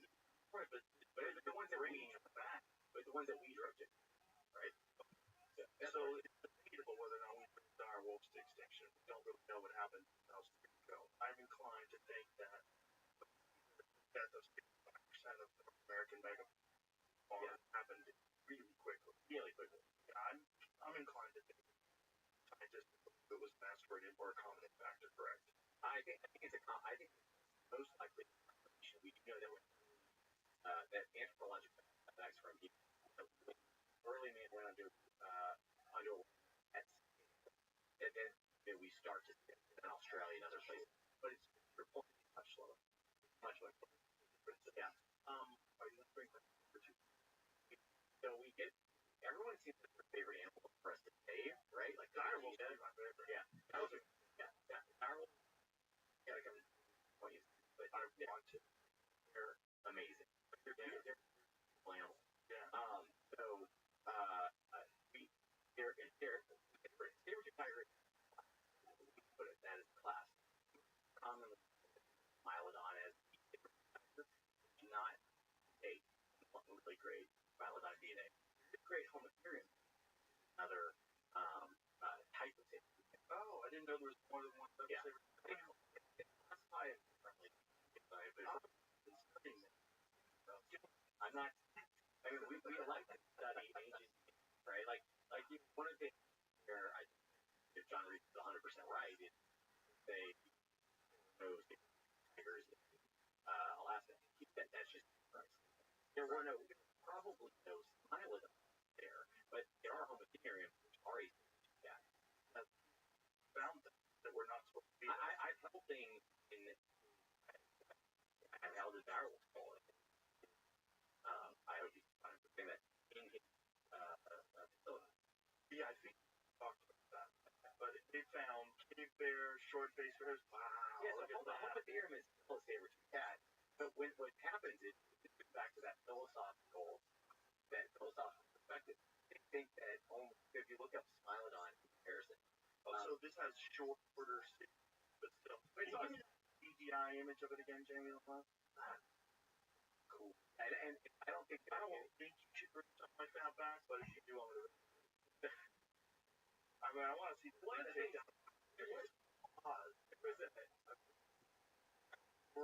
But that would be so crazy. Now all of a sudden I want you to do it. Now, give me another large picture of it, Jamie. This is one of the pictures. Mylodon's the one that has the largest. That's the largest known. But when people think of saber-tooth tiger, this is what Right. got. That's a crazy. Those are crazy. I wonder how why you want you to have that.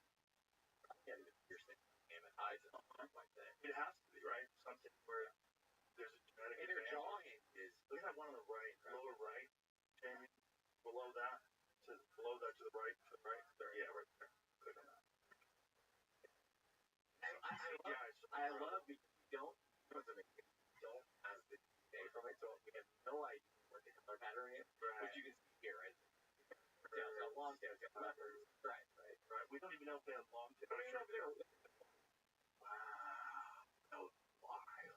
You have there have been some really well preserved. Now there's a permafrost homotherium. Whoa. Homotherium, has that kind of coloration to it. I don't say we were not going to be that. Look at that. Okay, so that was. Yeah. That's a permafrost. 17 or 18 foot giant we're not. But somebody might. That's the problem. Fucking crackhead out there got $1 billion out of his mind. Well, I also think that like some crazy just got the resources. Look at that. You know, that's megalodons here. a lot of money and that is a enormous animal, and they think that's one of the animals that probably prevented you from crossing Bering Strait. Or I read that. Yeah. It's a theory, but it's pretty good. There's a lineage of like polar bears out there. And it is essentially a super polar bear. Yeah. It's really scary because polar bears are terrifying and completely carnivorous, and they don't care. They'll just walk right up. Yeah, this great video of the eyes that are behind a fence. Yeah, that was you sent yesterday. I'll find it. Where it is. Sent me yesterday of guys that are right behind a fence. This polar bear is trying to get the fence. Right, 3 of them, and they're talking to like, hey, big guy, you can't come in here. Hey, fella. And it's just calmly walking towards like, I'm gonna get it. It's polar bears scary. Very spooky. They're spooky. They don't any. So we're on the menu. Yeah, all humans are on the menu. Breeds on the menu. Alright, here. It'll take me. Okay, pause for a second. Okay. So, I'm just like this. I don't know. Yeah. Guys, polar bears, oil rig.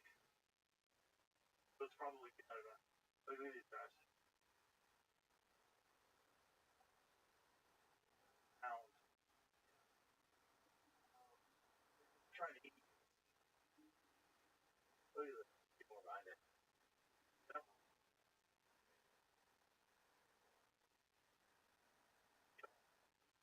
Go on. Right, I get over it. We're just trying to figure out how to get into Egypt. Sweetheart wants to rip the liver out. Well, they're so beautiful. They're beautiful. It's interesting that they're the dangerous ones. They're the ones who eat Coca-Cola and Klondike bars. Yeah. Isn't that wild though? Yeah, I'm just like playing around in the snow, but they're actually terrifying. Yeah, you were saying number drive is really interesting. Very, very interesting. Fairly theory and explains a lot, and especially the mass extinction that did take place during that time. I would love to see what it's like when all those animals were around. Like what was we kind of have a sense of what safaris. It's like when lions are interacting with wolves in Africa, like like a ice beam. Yeah, like what was it? I know there's a ice that the bison cloud from. Okay. Yeah. They have like 8-foot long Texas longhorns on like super age bison. Yeah, our bison are small compared to extinct bison, right? Is it the largest of the North American bison? Yeah. The bison cloud from. See if we can get a photo of that. Yeah. I didn't know about that. I didn't even know that was a thing. I mean, there were so many different things. Giant sloths, the saber-tooth tiger, the American lion. There's an American cheetah. Yes. American cheetah. Yeah. But and then there's also it's one of my favorite animals. Kind of a weird one, probably on the list. Two tigers. In the Steller sea cow. What is that? It's kind of like a deer dugong, right? It's the size of large. Yeah. The bad thing is it died off. It actually died off before. It died off. Yeah. Well, it died off within 100 years of. When was that? We killed them. Yeah, we probably turned them into. Yeah. Roast it or in there. Yeah. So, but it's actually larger.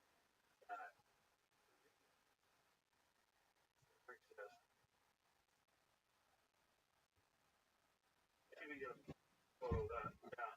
I didn't know about that until. I didn't even know that was. I mean, there were so many different things. Giant sloths, the saber-tooth tiger, the American lion, the American cheetah. Yeah.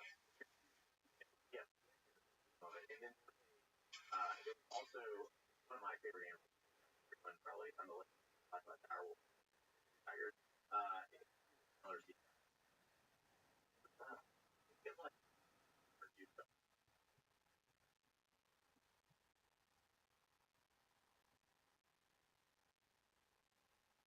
sound. Trying to eat. Look at this. People find it. That's on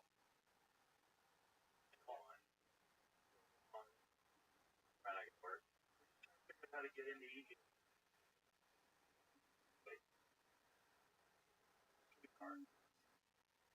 Sweetheart wants to rib her out. They're so beautiful. It's interesting that they're this movie ones doing the Coca-Cola and Klondike bars. Yeah. Isn't that wild though? Yeah, I'm just like, around in the snow, but they're actually terrible. And guitars is interesting. Very, very Yeah. fairly eerie and explains a lot, and especially the mass extinction that took place during that time. I would love to when all those animals were out. Like what was a we kind of have a sense of what safaris. You know what it's like when lions are in drag right Africa. Like what did it look like? Like a house, like I know there's a extinct bison that the bison platform. They have like 8 foot long Texas Longhorn on like super H. Like the bison. Our bison are small compared to extinct bison, Yeah. right? They be larger than the North American bison. Yeah. Bison platform. You can get a photo of that. Yeah. They I didn't know about that until 2 years ago. Yeah. I didn't even know that was. I mean, there were so many different things. Giant sloths, the saber-toothed tiger, the American lion, the American cheetah. Yeah. The American cheetah. Actually, and then there's also one of my favorite animals, kind of a weird one, probably on the list. Talk about the narwhal. Give 2 years. The stellar sea cow. What is that? Think of like a near dugong, right? It's the size of a large whale. Yeah. The bad thing is, it died off. It actually died off before. It died off. Yeah. It died off within 100 years. When was that? Yeah, we did probably start with the animal. Yeah, or in there. So, but it was actually larger. Really, Only 30 years. Yeah. Right. Yeah, and it actually have some fucking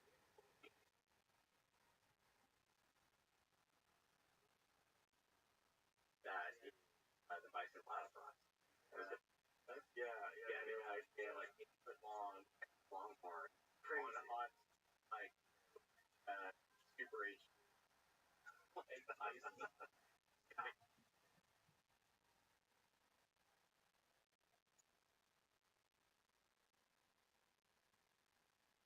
Mass extinction place during that time. I would love to see what it looked like when all of them were around. Like what was a kind of sense of what art like right Africa.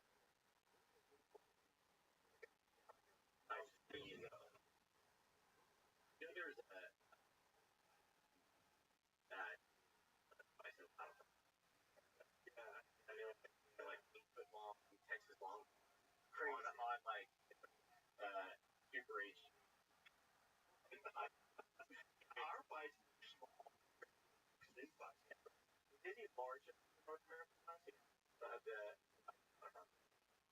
Get a photo of that. Yeah. They already know about that until I didn't know that was. Giant sloths, tigers, lions. Yeah. there was also my favorite animal, weird one probably on the list. Our wolf, two tigers. Stellar sea cow. think of like a minute or two, right? Its size is a large whale. Yeah. And that thing is died off, or died off. Yeah. Well, it died off within 100 years. When was it? Yeah, we just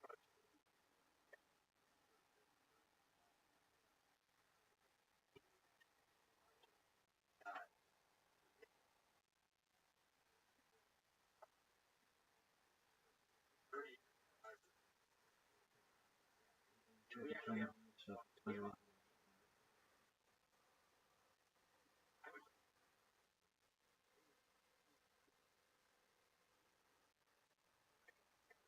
areas like private and bring that. I will say, the are free American.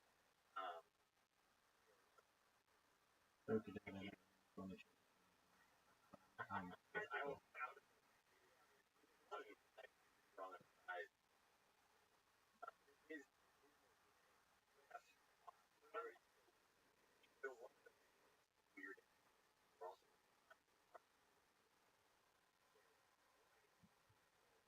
production is endangered species.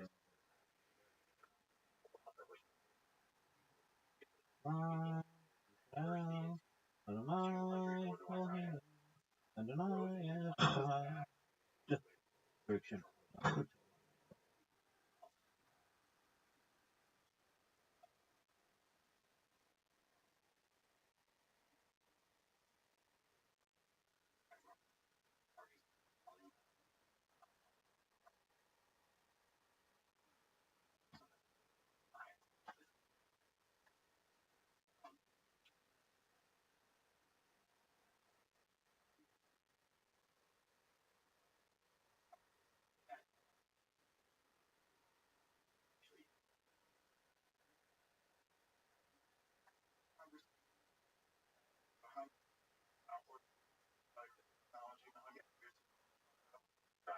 I think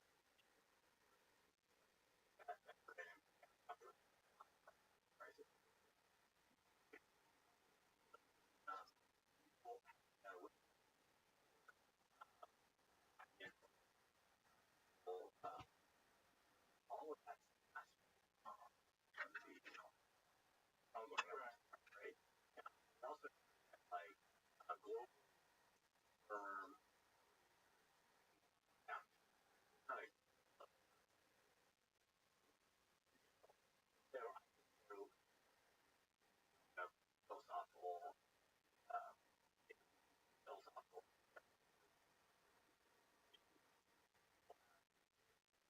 perspective on like having so be a colossal. We're not right. Probably old technology idea harder trying to get it or gosh, ethically process by it harder just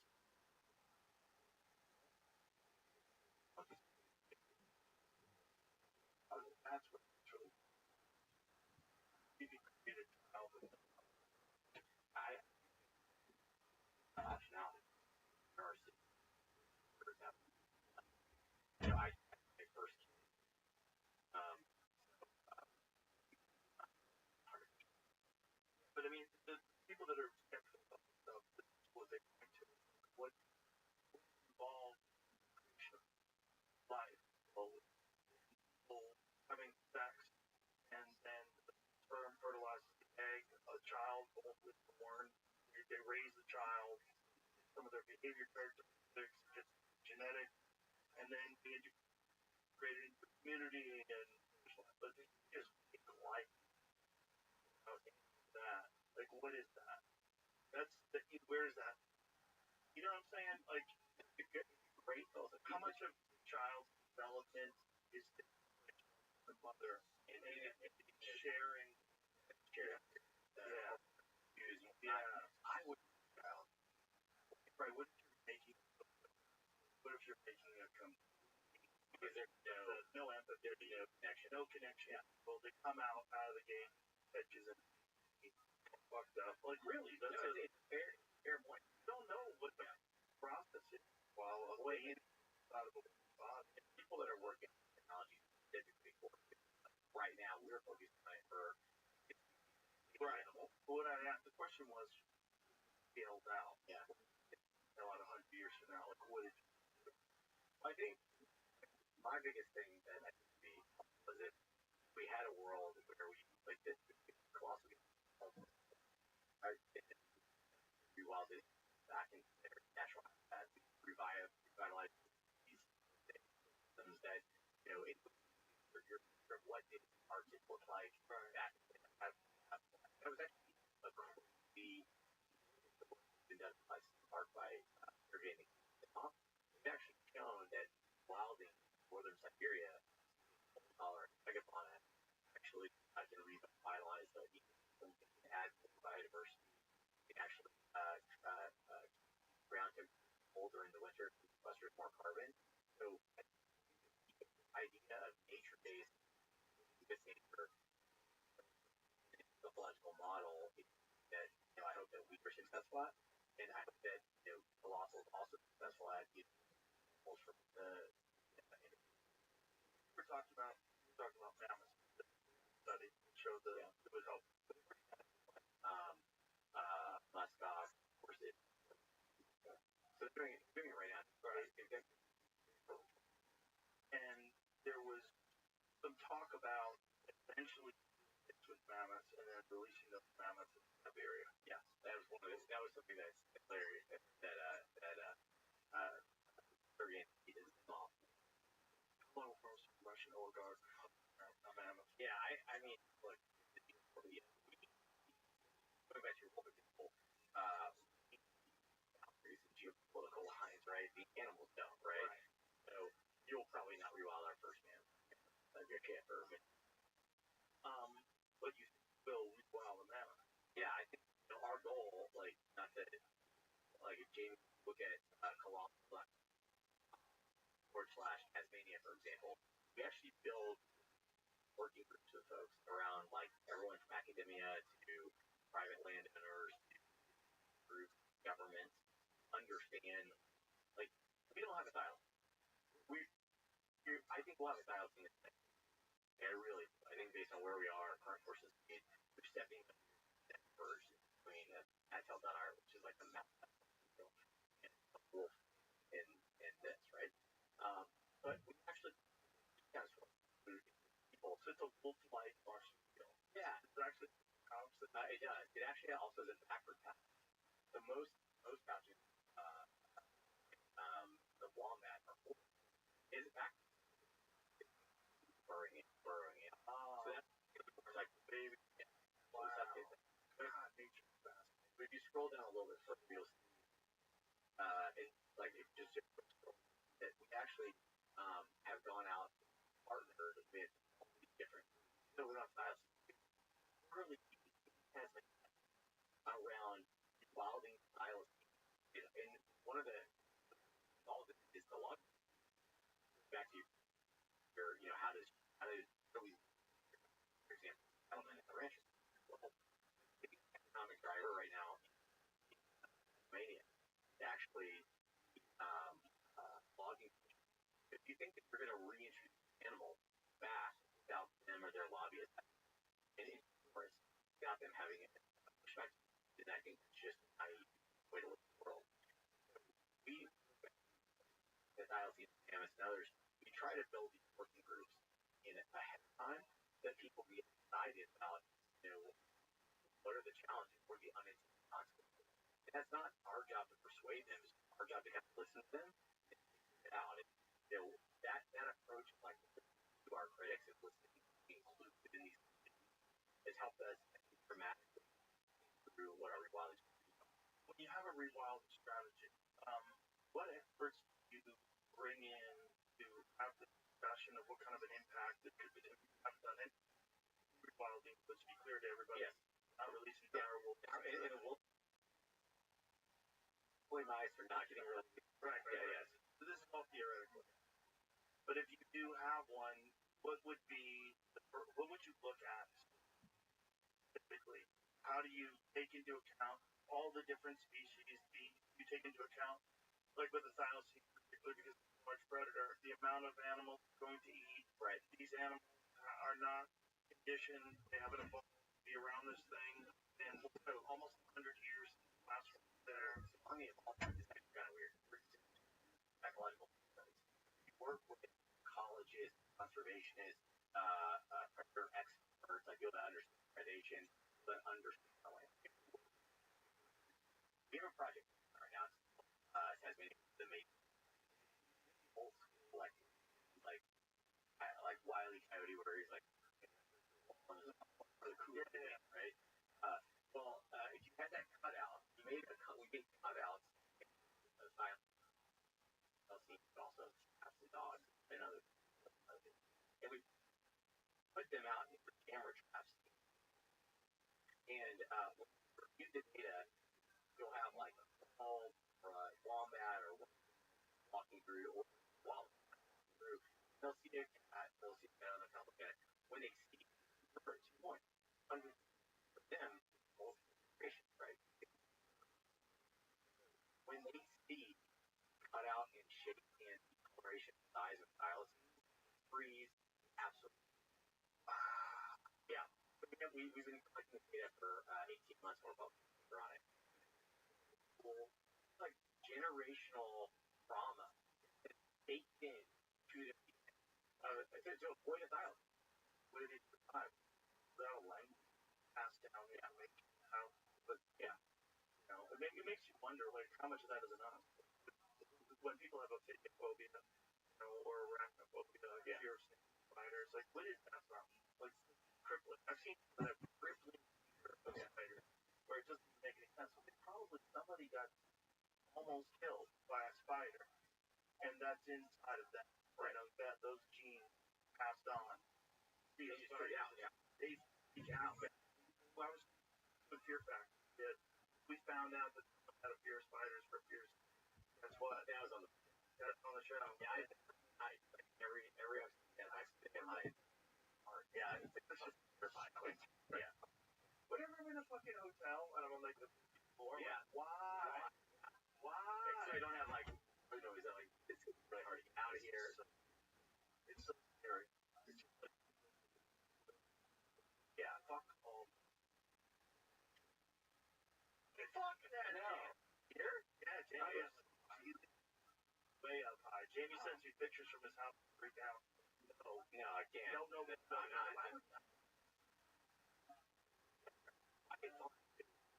I fly all the time. Cruise. Yeah. Because like the worst is like when you're sitting there, and there's now been like renders of planes that have like glass or glass. Like, I want to see that. Yeah. I get on, and the people don't shut the eyes. Like I don't. I'm in the bowl. I'm it's clear on fire. Yeah. I get. Just think about that point where you're sitting in a chair, down, you have a floor. You're like that's not. It's not that much. It's like 10,000 feet. 3,000 feet below that. When you see something like the one that happened in Canada where the plane flipped upside down, to be just like that. Delta Airlines. Yeah, it wasn't like crazy airline you never heard of. It was a person who was not that good at flying, kind of reason. Yeah, like, hey, the hire someone better. Yeah, and I got to like the whole deep, absolutely. Yeah. Sometimes I stay at some of those hotels that are right on the river. You see the choppers fly. You see the chopper. Yeah,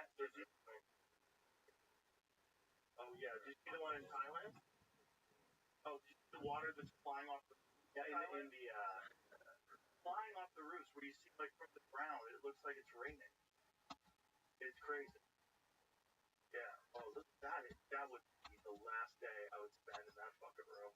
Yeah, you're out. Like, that's it. It's like my son. Bye. I saw it go somewhere. Yeah, bye. Maybe goes to school. I was totally scared of never killed him. They start off the size of a grain of rice. It's gonna be really nice. It's like AI, you get really nice. Yes. I great gift. Great on next. It's like all over the place. I'm not doing it for bus. So I was like, I'm gonna be very nice. My robot. I have a weird situation in my house. I have chicken, but I eat chicken. And I don't eat the chickens that I have. I eat their eggs. Yeah. But they're like, hey girls, what's up ladies? Yeah. Like I have no desire to harm them. I try to protect them. If I'm driving on the driveway and one of them is on the driveway, I have to be very slow, let her cross. But I eat chicken. That came out a couple weeks ago. That 2 eggs. I'm gonna get the numbers wrong. You get 2 eggs. You get 2 eggs a week. That lowers the probability of Alzheimer's. Yeah. Turns out Alzheimer's connects a lot of stuff that's From the information. Yeah. They're saying that Gary said Gary that was telling me that he thought it was like now because that diabetes. Yeah. which is really weird. But just so much. I mean, obviously, I don't think you're on that. Yeah. Feel much better. I feel incredible. And that's people are just running around out there feeling good. I was. I mean, part of the reason I started law school, I was just thinking about how I got with George, but before that, I built a totally different company.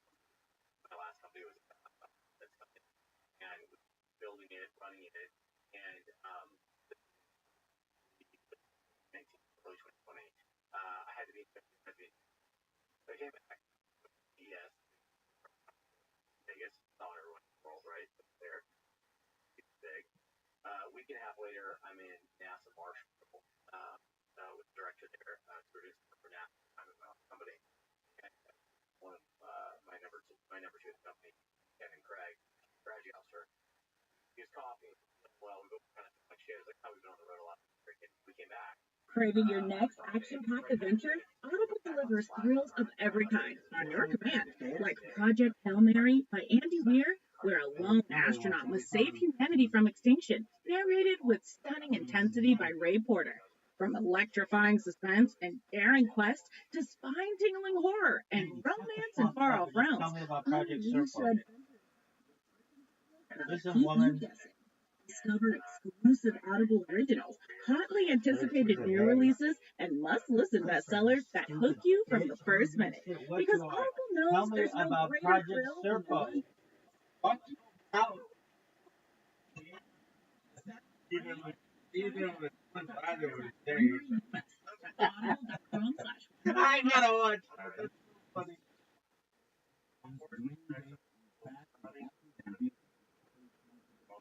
The breeze is over. Now through July 31st.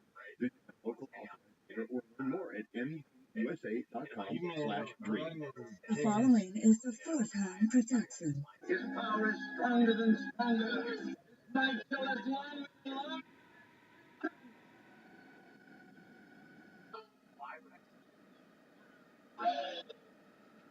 Culture. For many years, I served as a law enforcement officer. Today, it's my privilege to host this program on a little-known area in law enforcement, but important to every small community and every large city across our vast country. It's the area of satanic cult.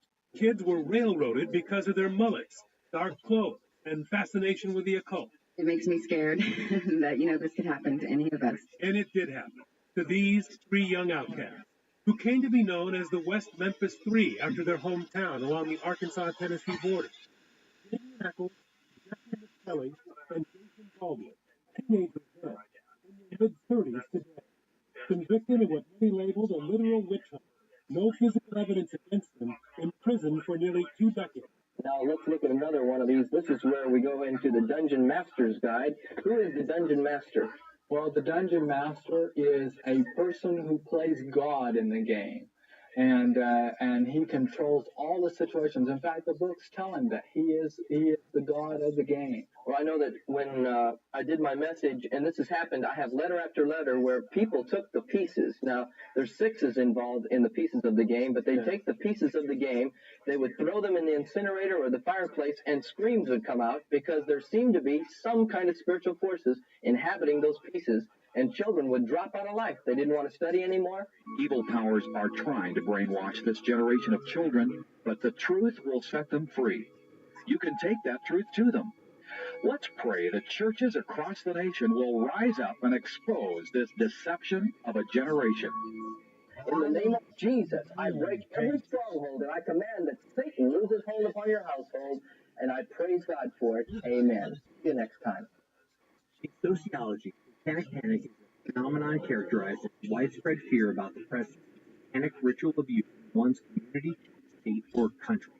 The phenomenon of satanic panic originated in the 1970s and gained traction in the 80s and 90s, when a widespread belief took hold within American evangelical Christians that a vast underground network of Satanists were in control of secular society. From talk shows to court cases to being the topic of every dinner party, satanic panic was in overdrive. And then it faded away just as fast as it arrived. What caused it? Were the stories true? And are we really in the clear? All that and more next on Hysteria 51. They say I'm disturbed. From city to city, an incredible hysterical panic spread. I think it is a weird area. We just always fools are not crazy. Area. You can't handle the truth. Frank. One. The truth is out there, but you won't find it here. They're coming for you. Look, there comes one of them now.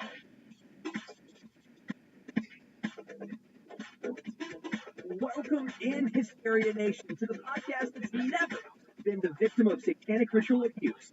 But if we were, we're sure it would be at the hands of, check that, pinchers of conspiracy thought. This is Hysteria 51. I actually see where you're coming from there. Satan's a bitch, but I like the ritual abuse part. Tough but fair. Broadcasting from the lower fourth dimension, otherwise known as Chicago, I'm your host and Dungeon Master. I don't have a character. I'm the Dungeon Master. I control the game and act out all the characters you meet along the way. My name is John Goforth. Alongside is my co-host, certainly a man who is guided by his own moral compass, and who always chose chaotic neutral as his character's alignment when he played Dungeons & Dragons, Mr. Brent Carlos the Dwarf Hand. Dwarf? I don't want to be a dwarf. I wanted to be like a ninja or a fighter. Don't forget who won that game of Dungeons and Dragons, John. None other than Carlos the Dwarf himself. Greetings, princess. It is I, Carlos the Dwarf. The dragon has been slain, and you're free to rule your kingdom. Which is just like what I played. Hashtag winning, I'll say. My character was a chaotic neutral paladin, and I was a badass. I tell you, I was a level 63 and I had a fitting sword spell. And never got laid. Every time I think I realized the peak of your dorkiness as a kid, I'm reminded that there are always higher levels. Does him wanting to play with us again mean that he's turning into a geek? Or we're turning into cool guys? That other voice you're hearing, that's about to become a disembodied voice. Try it, Flesh Bucket. It's the third member of the show Conspiracy Bot. T-Bot's an angry little robot I built to help edit and research the podcast. Lately hasn't been here in the studio much. Asshole, you're not actually still out trying to do a bunch of open mics, are you? Nope. I booked a few gigs. Career is taking off. The less I'm around you two snake-bitten time sucks, the better off I am. Says so here in tape number 8 of Unlocking Your True Comedic Potential, a guide to not letting the meat sacks in your life hold you back. Hosted by Alan Tom Allen. I still say there's something weird about this tape set. Anyway, T-Bot, I'm confused. When you took us through some of your potential jokes, they were literally awful. When you weren't insulting the audience, you were threatening them, and none of it was funny. How did you book gigs off of that? There's no accounting for taste in this business, lest I remind you of some of your one-star reviews. Don't change the subject. Plus, there's only a few of those, and screw all 10 of you. I know you still hate listening. Anyway, the point is, there's no way an actual club would have booked you. You don't even have any new material, do you? Well, they did book me. But yeah, I have some new stuff. Want me to lay one on you? Okay, here it goes. This homeless guy asked me for money the other day. I was about to give it to him and then I thought he was going to use it on drugs or alcohol, and then I thought, hey, that's what I'm going to use it on. Dude, you stole that. That's an old Greg Giraldo joke. No, I didn't. Greg who? Don't know what you're talking about. Okay, here's another. Since you're so sensitive. You know how you can tell how pretty a white woman is? You look at her and then you wonder how long they would look for her if she was missing. That's Patrice O'Neill. You're just stealing material from dead comics. You realize that people know this stuff belongs to them, right? Like, it doesn't go away once you die. Of course I know that. I'm not stupid. This is all original material. Now go introduce your guests. I'll be right back. I have to go to the bathroom or something. he is right about one thing, Brent. We do have guests tonight. A plethora yes, of guests. More than enough to shake a stick at, one might say. Matt Lauer's type chick staking there, John? Or? Yes, I've got a button under the... stick shaking, not chick staking. That's what he did. Yeah, that's right. I've got a button under the desk over here. All right, first let's get this one out of the way.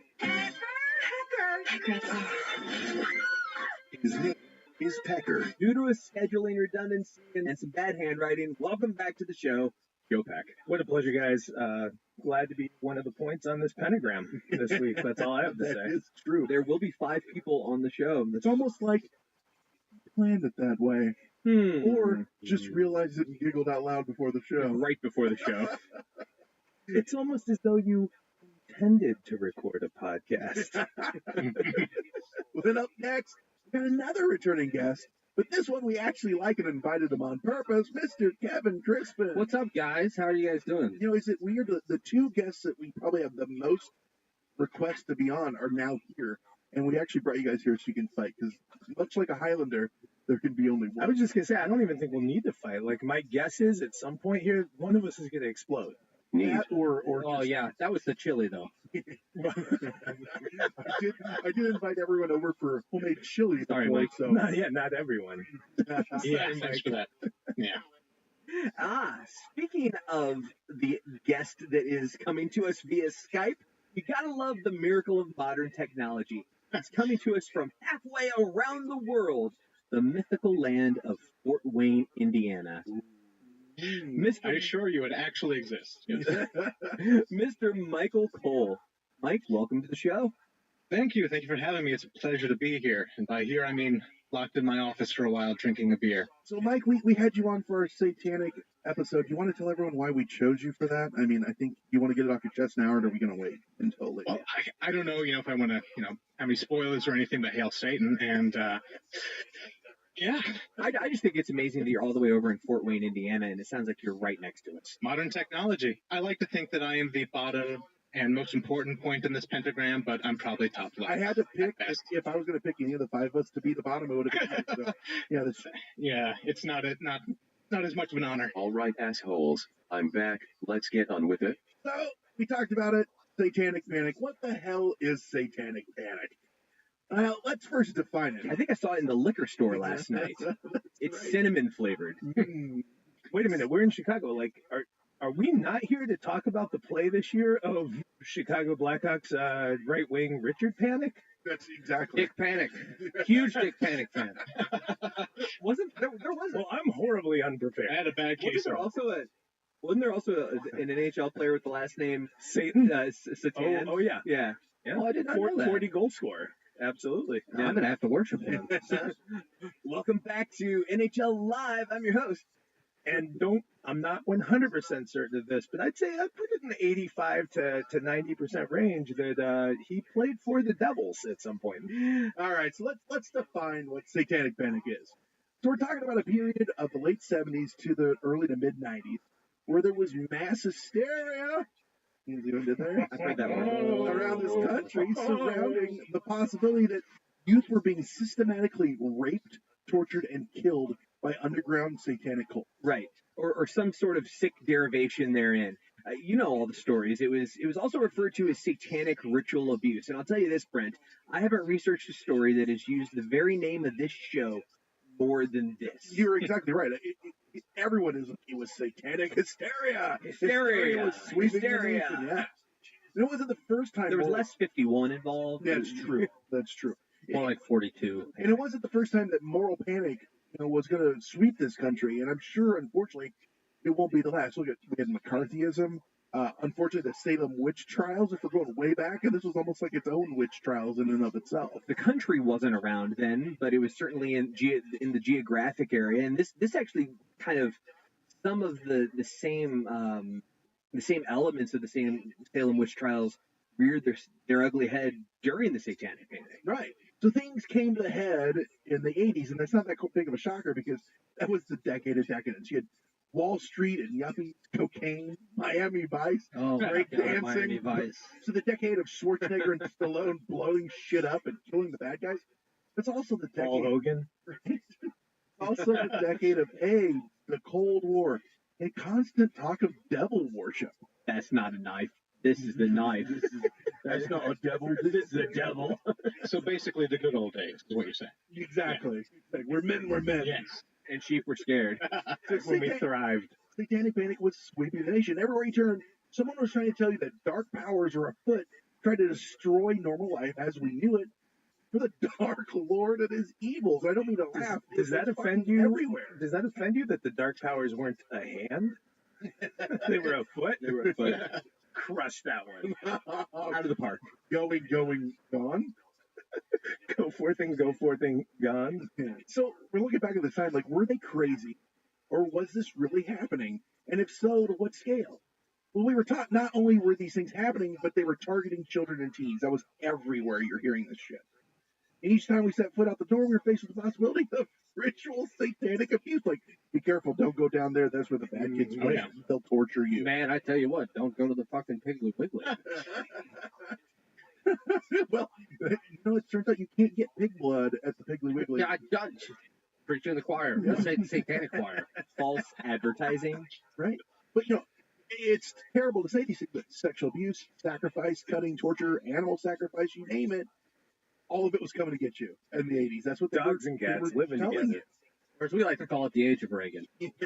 Reaganomics. Trickle down economics. The blood was trickling down. Oh. It didn't just spread by word of mouth or church services. By mouth. By word of mouth. Cold sore panic. Calm down, devil. Calm down. You're all You guys idiots. remember this. You guys remember how it was on every fucking TV show? Yeah. Geraldo, Donahue, Sally Jesse Raphael.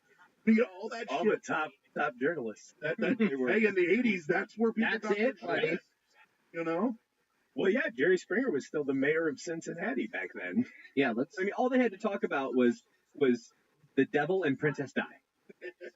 That's it. I mean, that was it. Coming up next. Literally, and sometimes in crossover episodes, the devil is Princess Di. I wish you would all die. God damn. Ignore him. He's still mad we called him out on his jokes, but as I was saying, the media loved it. And so did prosecuting attorneys. If someone did something bad, chances are the devil was involved. And this brought out a whole new line of work in that time, which were people who were expert testimony on what was satanic and what wasn't. Having grown up during that time period, it wasn't, to me, it wasn't Satanic Panic. To me, it was Tuesday.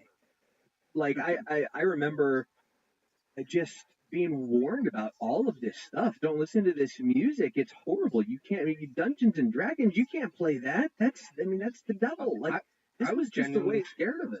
I mean, this is the way the world works. Well, as we've learned, having the conversations we have with Kevin and the way his mind works, imagine you were actually really terrified. I was very terrified of it, yeah. Going to hell for these things. I was, and in listening to some of the music, I remember specifically watching a Danzig music video, and he made the sign of the horns. Yeah. And I He did wasn't it. a U of Texas fan?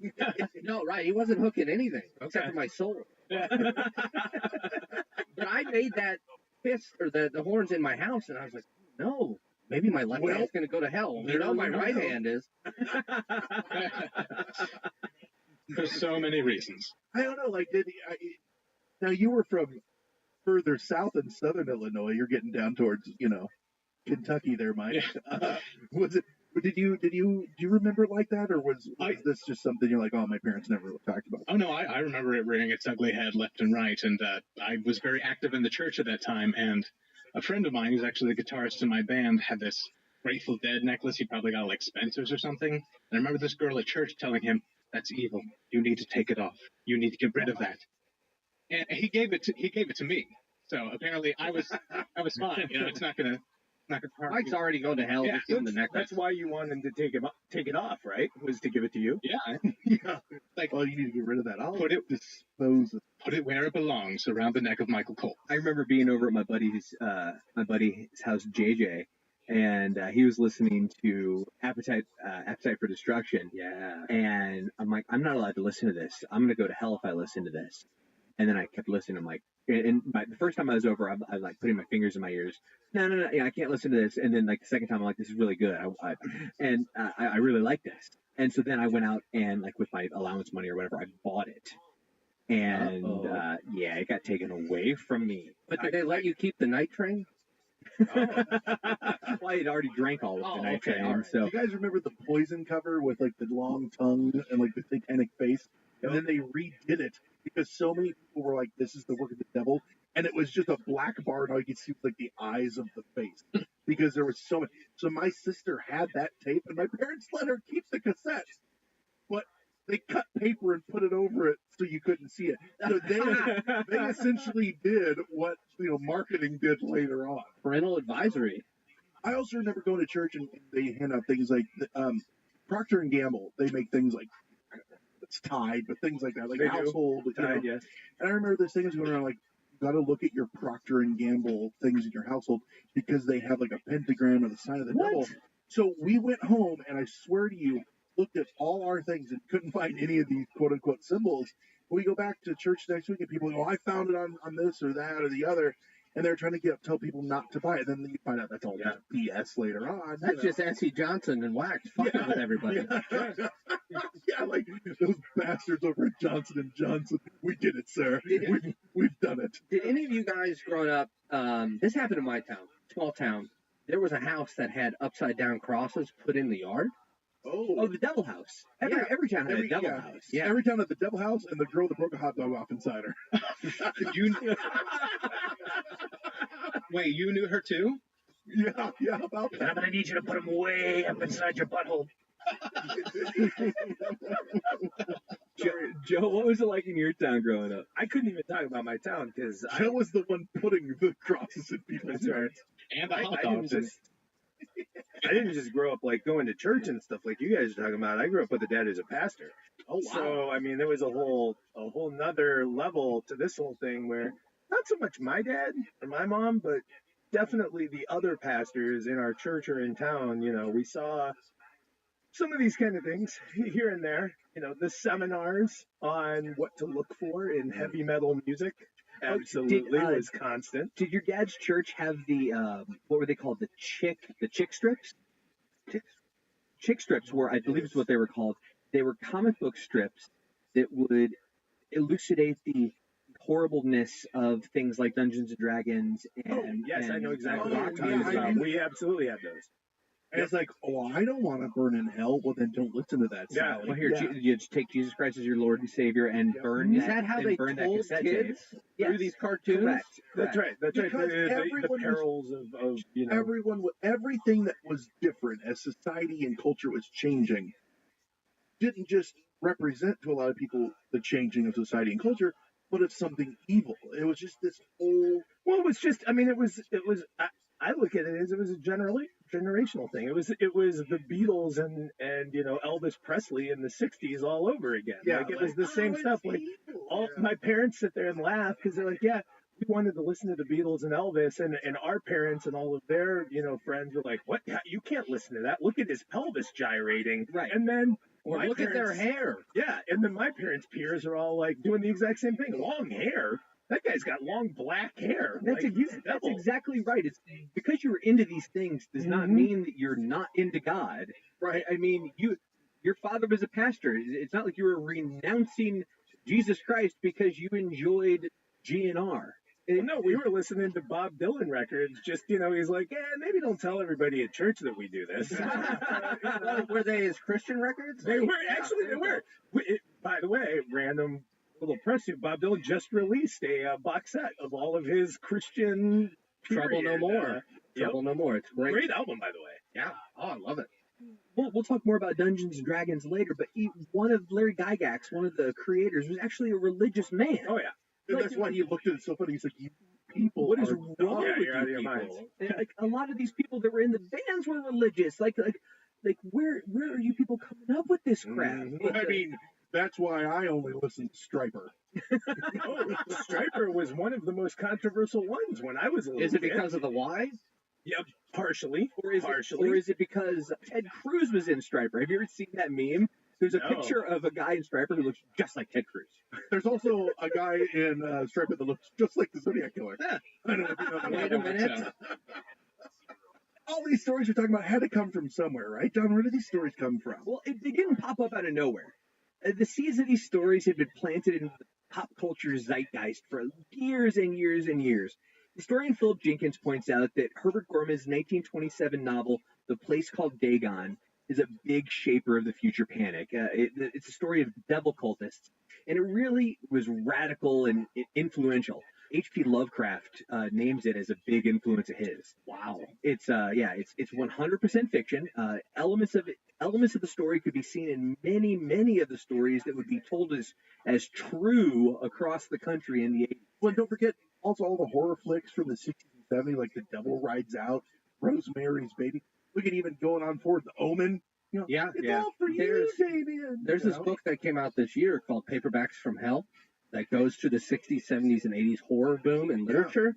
And Rosemary's Baby is one of the ones that kicked it off along with The Exorcist. And it's got great stuff in it. And that's just all to say that people had all of what these wild scenarios might look like firmly planted in their subconscious. And then, Brent, then every person in the world that couldn't figure out why life hadn't turned out exactly the way they had expected, they got a get-out-of-jail-free card. A book came out called Michelle Remembers. Yes, Pepperidge Farm remembers. It was a working title. Sorry. Written by Dr. Lawrence Pasder. This was Michelle's therapist, and the supposed victim, Michelle Smith. The book introduced the world to the idea of recovering the memories of satanic ritual abuse. Like, you literally Which just means planting the memories of... Sorry, go ahead. Sorry. So you literally have no idea anything bad ever happened to you in your life. But, go spend a few days with the right shrink, and now you believe you were raped for 100 days by Ozzy Osbourne. A side note, that therapist that brought these memories out of Michelle, Dr. Pasder, he wrote, the guy that wrote the book with her. They got married. Yeah. That's ethical. And the book Michelle Remembers afterwards. Yeah. All of the story that goes along, how she was raped by this cult for like 80 days straight. Completely debunked. And it's interesting because that was a huge fucking hit when it came out. Oh yeah. They made millions of dollars. And there is such a appetite to go in and be like, I want to read about this. Well, fuck yeah. Well, look what happened. People started coming out in droves with stories of repressed memories of satanic abuse, sexual and physical abuse, and torture. After this, you see one of these people come forward, and it's that whole, a lot of people are addicted to being the victim, and they want that. That's not putting away. I want to reference this. We're not saying this doesn't happen. This happens all the time, unfortunately. In a lot of these cases, when it came to abuse, not satanic ritual abuse, but abuse. Yeah, exactly. Yeah. Well, and I've heard Ozzy Osbourne's a very respectful and gentle lover. He's the thing. Dad! He is. Yeah. We're dealing. You heard it here first, folks. Not to tell tales out of school, but he is. Thanks for reiterating. Michael! But like I said, though, this is it's like McCarthyism. And these claims were that people were worshiping the Christian idea of Satan. And I say that because when you look into the real satanic cults, the cults that we found to be really out there, their idea of the devil is vastly different usually than what Christians look at. So you got modern Satanists versus like your devil worshippers. When you look at like the satanic church, they don't actually look at the, and I'm not making a play for you guys to go into this. They don't look at the devil as an actual deity. It's more like chaos or order. They're like, well, we want to shake things up, so we're using this idea. Yeah, Whereas, you mean they're not using Milton's version of the devil, which is like 95% of everything any Christian claims that's biblical about the devil? Because he's mentioned like 6 total times in the whole Bible. Yeah, Milton, Paradise Lost. That's exactly what people are always thinking about. They're not thinking about what it actually talks about in the Bible, which is not much at all. You don't really have a lot of people that are, and it does happen, but it's more portrayed in movies and things, where the people that are worshiping the evil Beelzebub, actual Satan, like, oh, hoary host of the nether world, horns and a spiked tail. Yeah. But it's no wonder people were afraid of things like this. Charles fucking Manson comes to mind with his cross turned swastika on his forehead, talking about the devil. And then you got Richard Ramirez, the fucking Night Stalker, Hail Satan, pentagram on his hand, 5 points in that star. If there is a hell, he's finally resting comfortably there now. He's got his own wing. I think to the Far Side comic where they show hell and the guy's getting a cup of coffee and he goes, "Oh man, even the coffee's cold. They thought of everything." That and the other one where they're marching guys in, and one of them's it's music teachers, and they're shuffling them into a room filled with kindergartners, all with instruments. And it's like, this is hell.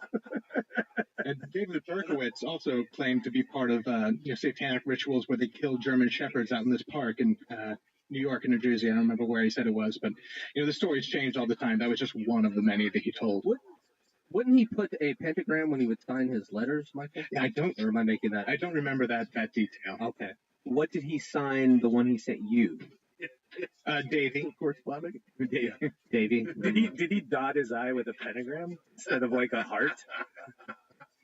Another big name that we can't not talk about when we're talking about this is Anton LaVey. The Big Daddy. Yeah, he was the founder of the Church of Satan and the religion of LaVeyan Satanism. And that was what I was talking about, the whole, they don't look at Satan as a deity. It's more of just like, we're trying to shake things up. And this dude was a fucking showman. He was on it. I was talking about Geraldo and Donahue and all that shit. That guy made the rounds for all those. But he didn't help his cause with the crap he said. He said that he thought anyone was crazy who believed in any higher being, including the devil. And he was an atheist with an artistic streak, was what he really was. Right. He didn't help his cause because he wrote a bunch of shit in his version of a satanic Bible which he's looked at as the founder of Satan, right, modern day Satan. And it said a bunch of horrible stuff. It did. But he basically then would come out and say this is all euphemism. He would say he was basically trying to point out the hypocrisy of culture and things of that nature. Culture. Yeah. Nailed it. That was awesome. He was. I think, listeners, don't let the moderate chuckles fool you. That was hilarious. I think he was. Yeah, I think he was an editorialist and a showman at heart. That he went a little too far with the things he said. And you look at people like his daughter, who after he passed took over and was leaders in the church, and now she's actually left and denounces the whole teaching and upbringing of it. And the church is still well, funded and still going, but it's one of those things where a lot of people look up to him, but the people around him kind of like Scientology and L. Ron Hubbard. Yes, and L. Ron Hubbard. They were like, well, this guy was kind of a fucking kook, and we don't really care. LRH for those who are in the know. But we're talking. Well, speaking of in the know with pop culture, I brought up the whole Procter and Gamble thing. Like, do you have anything? Like, I remember. So my dad worked road construction. And there was more than once where they were like working out in the field in culverts and stuff. They found where someone had sacrificed a pig, actually fucking sacrificed a pig. Like slit its throat? Cut it apart and like a pentagram. And, a couple times. That's fucking crazy. Like, Joe, do you remember anything from your kid as in like the pop culture that kind of stands out? Mine was always, like I said before, it was always, what I always remember really clearly was all the music stuff, like being, my dad's a big music guy, like all my friends were. It was, we'd have these different situations, like at church, different things of like, so there's a guy, Jimmy Swaggart, different people have heard of him. He was pretty famous in the 80s. Oh, yeah. We could do a whole show on nonsense about him, so let's not go down that rabbit hole. Now, was he the one that said, "I have seen"? That's exactly correct. That is exactly. Yeah. You should. But one of the things I always found fascinating about that when I was young. I don't know why Kevin is just laughing when He's dying I laughing, have yeah. seen. Sorry, go ahead. Well, yeah, I mean, it did occur. Yeah. He had his problems.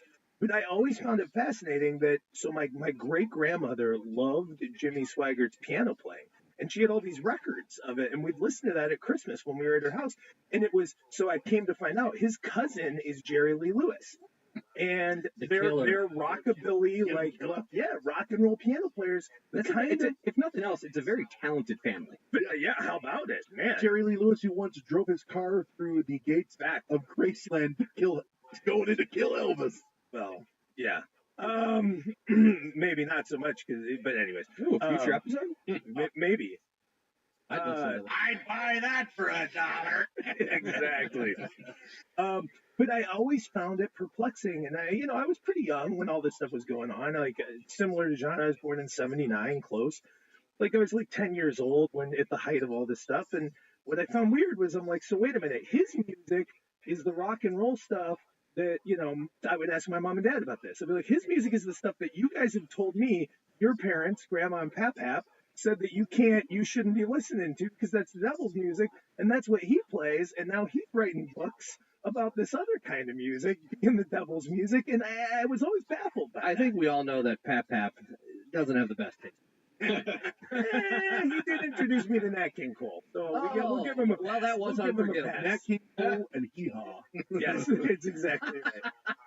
John, we were talking about Geraldo. You had a little memory of that. And not just opening up of some safes, right? And not just of him grotesquely groping Bette Midler. Yeah, I read about that. Yeah. So if you remember back in the day, Geraldo did all of these primetime specials. Didn't he break open Jimmy Hoffa's? Al Capone's vault.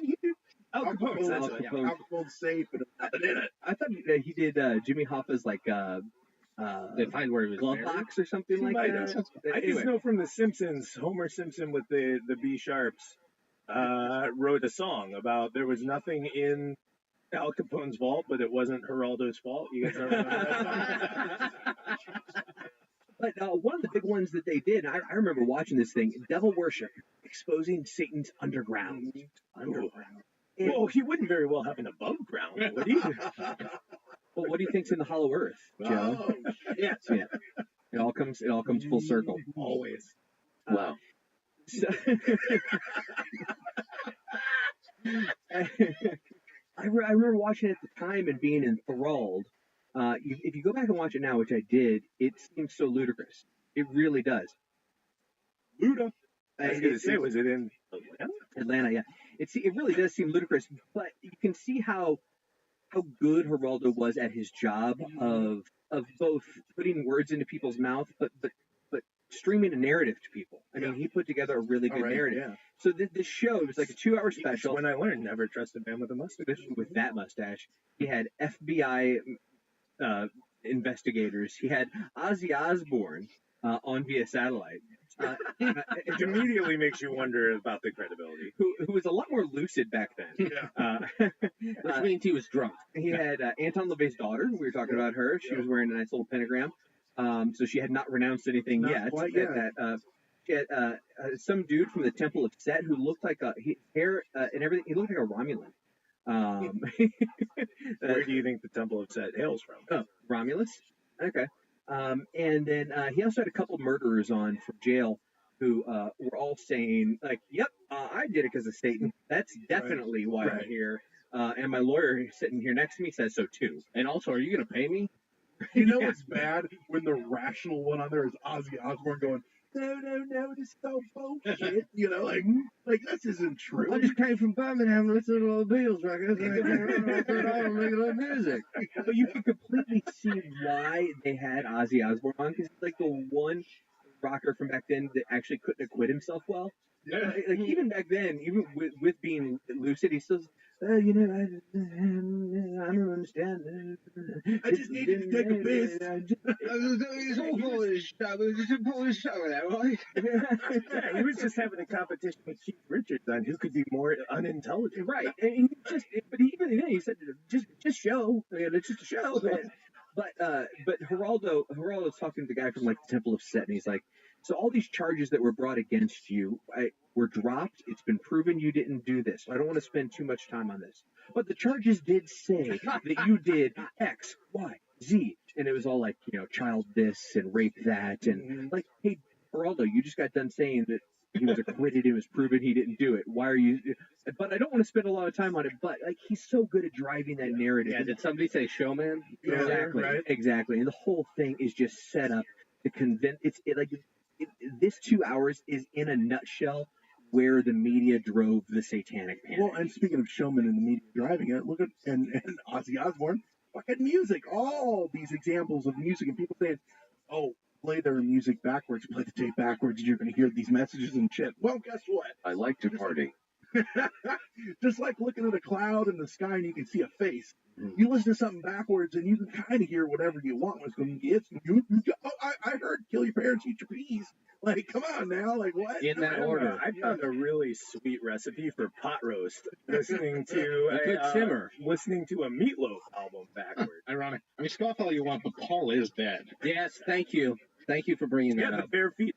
Yeah, I mean, he's the corpse. George is the fucking grave digger. The hand above his head on the Salt and Peppers. Yep. He was a walrus. I buried Paul. Yep. I buried Stop Paul. it. Cranberries. Stop it. You know, as far as heavy metal goes, it's so much of it where they were finding messages where they weren't. Now, I mean, admittedly, there were songs like, you know, Iron Maiden's Number of the Beast. Yeah, I mean, that wasn't really hidden imagery. But they also weren't saying that they literally worship the devil either. I mean, they were. Well, actually, if you listen to the chorus, I worship the devil, the Satan, the Christian equivalent of the devil, which is actually. They really made it clear what they were about. Well, I always loved when they would pull in like breaking the law. Too, and make sure you stay healthy. I always loved when they'd pull in breaking the law and talk about that stuff. And it's like, well, wait, what does that have to? That's not satanic just because you're breaking the law. If you listen to the lyrics of Breaking the Law, it's about somebody who feels disenfranchised and nobody cares about him, so he's fuck it, I'm gonna fuck society. Making a big jump. But the point I was trying to make is, like, other than those few songs that literally talk about the devil or the sign of the beast or whatever, it's funny how heavy metal, quote unquote, got just the entirety of all music that could be defined as that got thrown into this big pot as it's satanic. And the shit that they would call heavy metal, now you look at it. Bon Jovi? Yeah, like, right. what? The stuff they called heavy metal is now being played on the light rock station. Yeah, exactly. Well, Bon Jovi was slippery when wet. So. That is true. We can't talk about pop culture and all this shit without at least touching on Dungeons and Dragons. We sit around and crack jokes and eat junk food all night while we're fighting dragons and saving princesses and stuff. It's pretty fun. And the best part is, you get to pretend to be somebody you can't be in real life. And this was a big one. Dungeons and Dragons has been called the most effective introduction to the occult in the history of man. It is a fantasy role-playing game that teaches demonology, witchcraft. The thing was, it was just a fucking game. It didn't teach demonology or anything like that.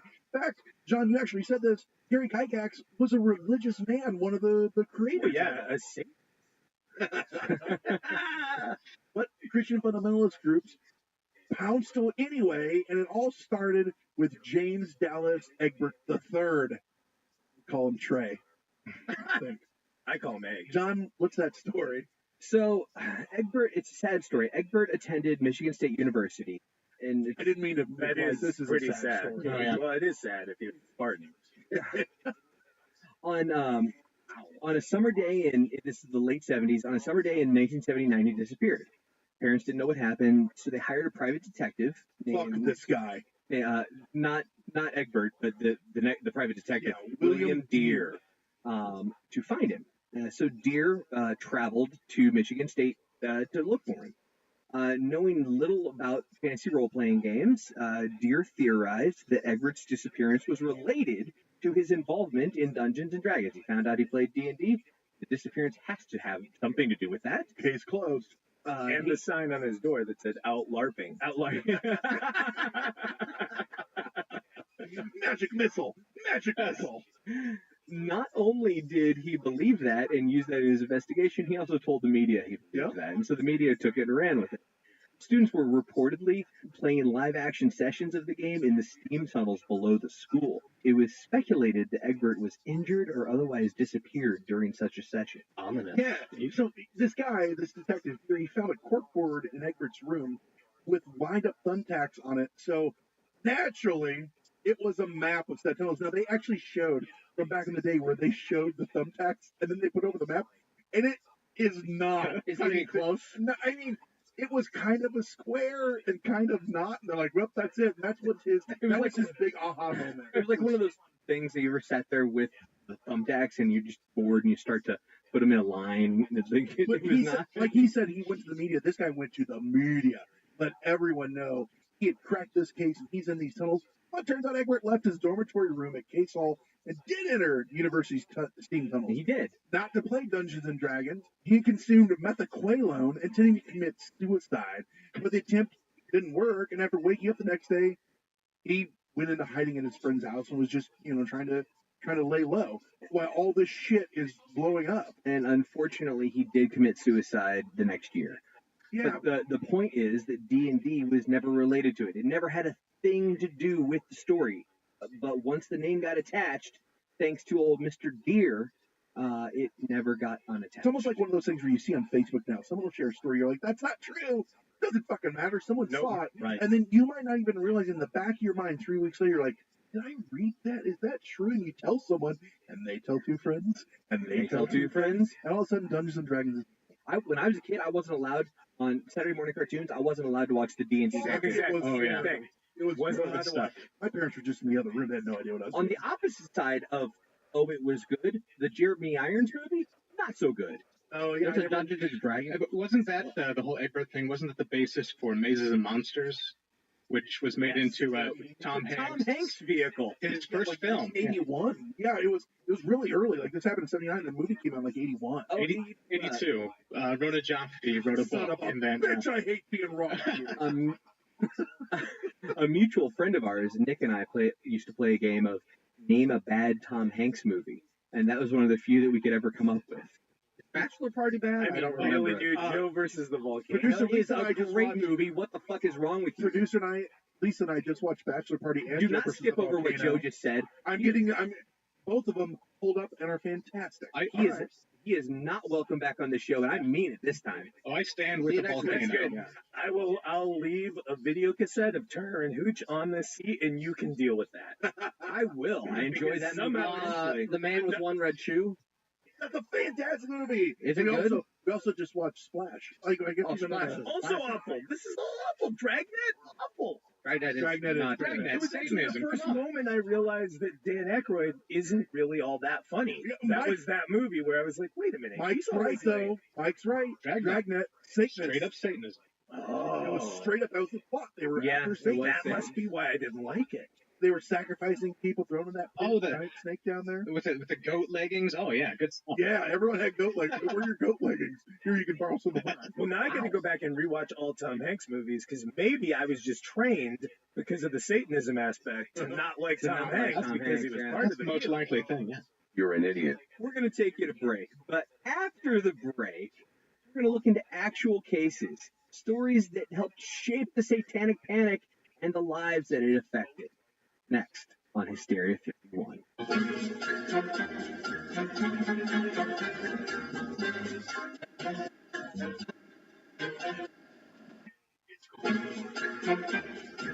still can't believe you like Joe versus Paul. I say, man. Welcome back, Hysteria Nation. Like the bell. You got scared there, Kevin. It scared me a little bit. It's a Satan bell. Startle reflex. We did a lot of Satan talk in the first part. But the And thing it's that, not stopping. The thing that we didn't really touch on that we want to get into is so many court cases, which was unfortunately the real tragedy and aftermath on a lot of these things, what was going on. Other than my Appetite for Destruction cassette. Probably the biggest negative side of the Satanic Panic. It was the amount. Do you mean other than souls being damned to hell? Other than that, yes. And my Appetite for Destruction cassette.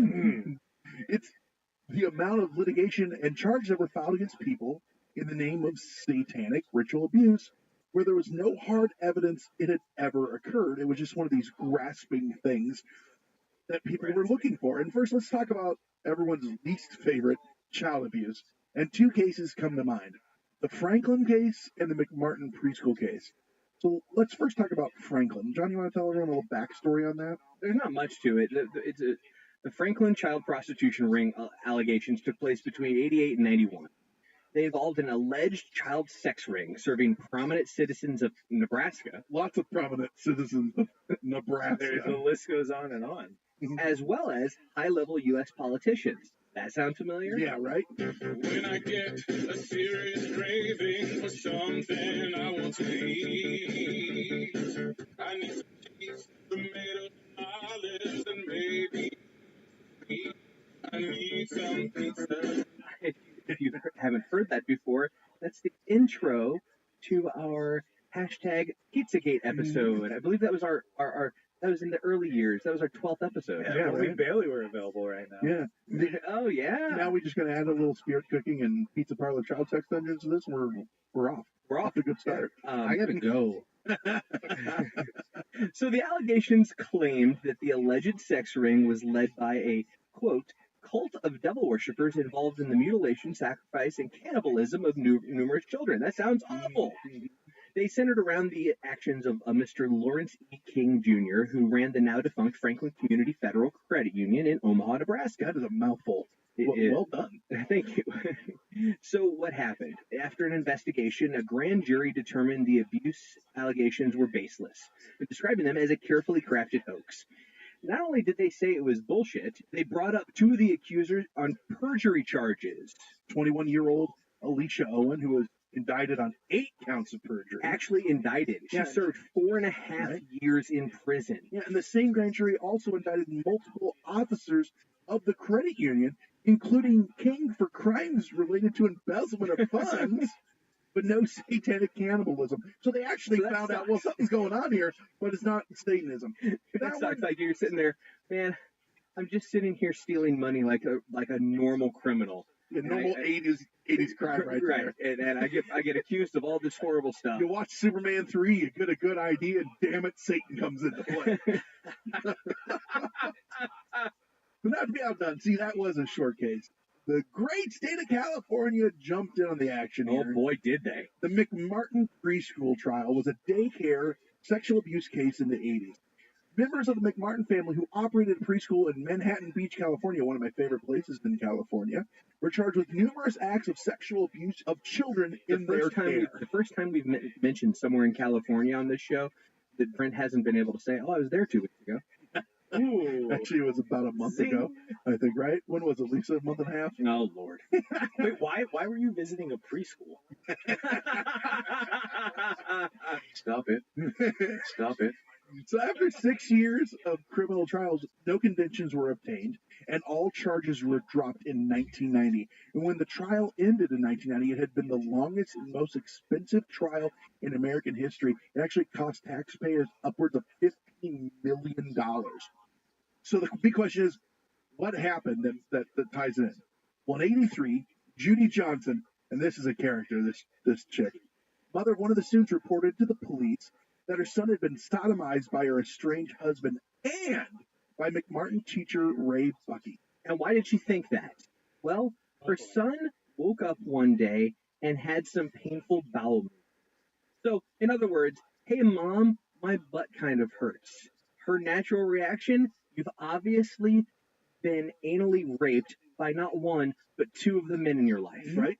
And in addition, She also made several more accusations, including that people at the daycare had sexual encounters with animals, that Peggy drilled quote, Peggy drilled a child under the arms, and Ray flew in the air, were things that she said that they were happening there, whatever the fuck that means.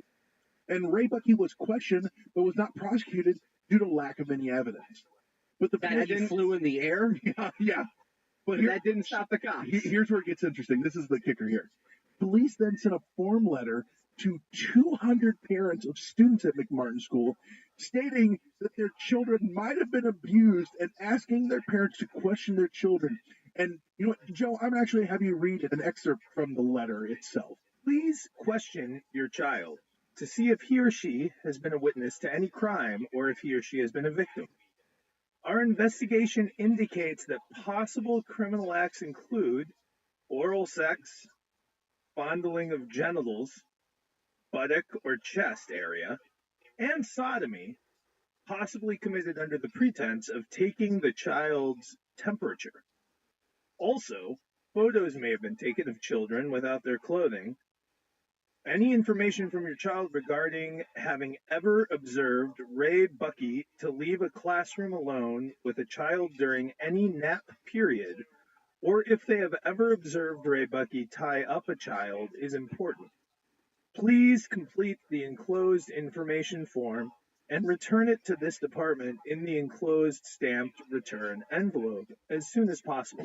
So here is your fucking letter for panic, and here's some leading questions to implant in your children's minds. My God, could you imagine being a parent and then you're like, oh, the school sent something. Is there going to be a potluck? Or if you were my parents, you'd have been like, Joe, get in here. The school said something. What is this? We're all going to read it together. Yes, yeah. What is this? What did you do now? What did you do? Yeah. And then it's not one thing with you, it's another. So don't ask.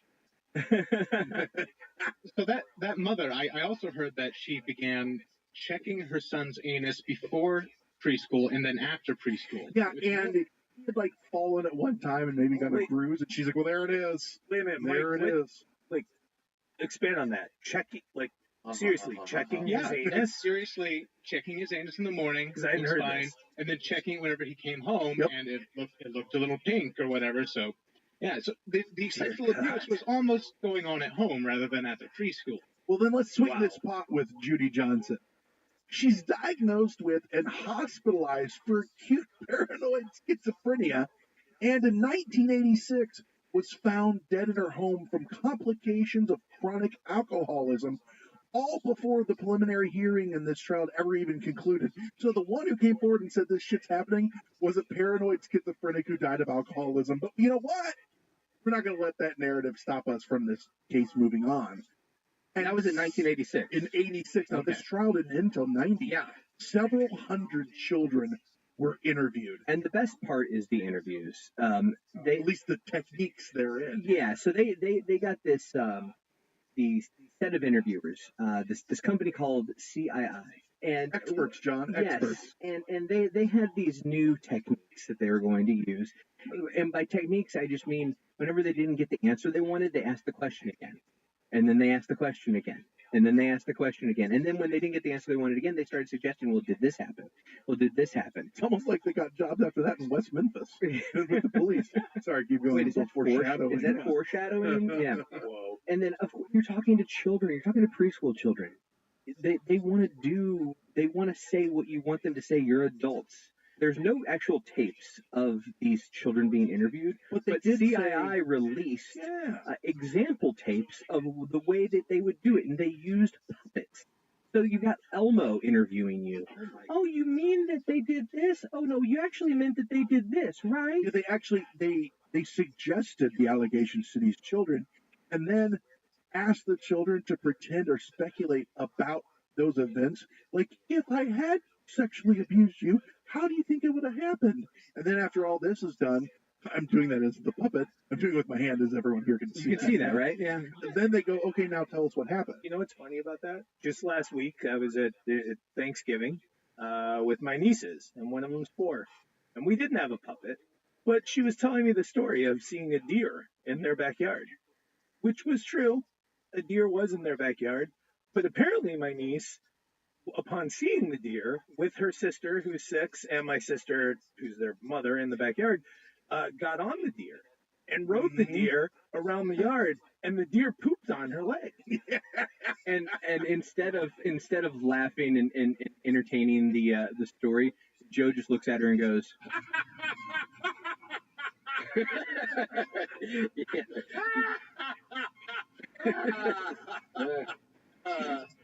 No. Well, after I did that, though, I did call the local magistrate and make sure that deer got taken I want care of. this deer out. Yeah, this is unacceptable. I'm just happy the magistrate has a phone. Yeah. This deer, after luring my niece onto riding it, pooped on her leg. It's not surprising after not surprising after leading these questions to all these kids and doing this. By the spring of '84, 360 children claim to have been abused. 360. Fewer than a dozen of the original 360 accused actually testified during the trial. It went from 360 less than 12. Yeah. So here are the accusations. And you never want to say, fun ones, but there's some interesting, kind of going along with what Joe said. In addition to having been sexually abused, they saw witches fly. They traveled in hot air balloons. They were taken through underground tunnels to Mexico to be abused by Mexican soldiers. And one child identified actor Chuck Norris as his actual abuser. You can literally hear where the adults wanted to get the stuff to accuse people with, and the and the kids threw in their own flourishes. Did they abuse you? Sure, but we did it in a hot air balloon. But this is the shit that they still went forward with and released. And there are claims of orgies at car washes and at airports, and children, here it is, being flushed down toilets to secret rooms where they'd be abused, then cleaned up and presented back to their parents. Did you get abused? Yeah, but we went through the toilet. Flushed down the toilet. Flushed down the toilet. And this all happened in like a 6-hour day. Like, I can't get my house organized in that long. Yeah. Private jets. Oh, are we sure this wasn't all in Missing in Action 3 starring Chuck Norris? And some interviewed children talked of a game called Naked Movie Star, suggesting they were forcibly photographed nude. That was actually Harvey Weinstein.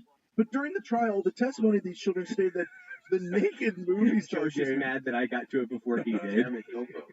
The Naked Movie Star game was actually a rhyming taunt used to tease children, made up by the fucking children. What you say is what you are. You're a naked movie star. They would say that. Then that got twisted into, I'm a naked movie star. They took pictures of me naked. I was raped. I also heard that part of the evidence was many children had their pants lit on fire. In addition, Batmobile lost multiple wheels. Joker got away. Robin laid eggs. There was a lot going on in this precinct. There was more than one ring around Rosie. Yeah, that's true. So many rings. You guys get it. Fucking children's imagination. But there's a legacy to this. The trial, as I said, cost $15 million, the longest and most expensive criminal case in the history of the United States legal system, and ultimately resulted in 0 convictions. And you look back at it now and you go, well, how was this ever taken seriously? Because there was fucking satanic panic. The McMartin preschool was closed and the building was dismantled, and several of the accused have since died. In 2005, actually, one of the kids actually came forward as an adult and redacted the allegations of abuse. Yeah, sorry, but as you said that, I couldn't get over the fact that you just said one of these kids 15 years later came forward as an adult. I was like, really? Is that the only one that became an adult? They dug up looking for tunnels outside of the McMartin. Yes, they dug, and guess what they found? Nothing. Yeah. There were no tunnels. Turns out, no tunnels to Mexico. Where did the toilet flush to then?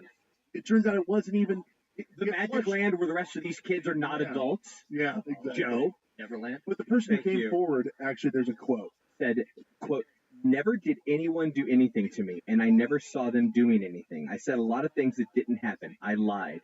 Anytime I would give them an answer they didn't like, they would ask again and encourage me to give them the answer they were looking for. I felt uncomfortable and a little ashamed, and I was being dishonest. But at the same time, being the type of person I was, whatever my parents wanted me to do, I would do." In The Devil in the Nursery, Margaret Talbot for the New York Times actually summarized the case pretty well. She said, when you once believe something that now strikes you as absurd, even unhinged, it can be almost impossible to summon that feeling of credulity again. Maybe that is why it's easier for most of us to forget rather than to try to explain the satanic abuse case that gripped this country in the early 80s. The myth that devil worshippers had set up shop in our daycare centers where their clever adepts were raping and sodomizing children, practicing ritual sacrifice, shedding their clothes, drinking blood, and eating feces, all things these kids said they did, all unnoticed by parents, neighbors, and authorities. None of that fucking happened. And yet we were so ready to say, yes, I believe it, because of what was going on, this satanic panic. Everyone, you said the word devil, and people go, it's going on, it's got to be going on here. And these kids were making it, they made me drink blood, and they made me worship the devil, they made me eat shit, and things like that.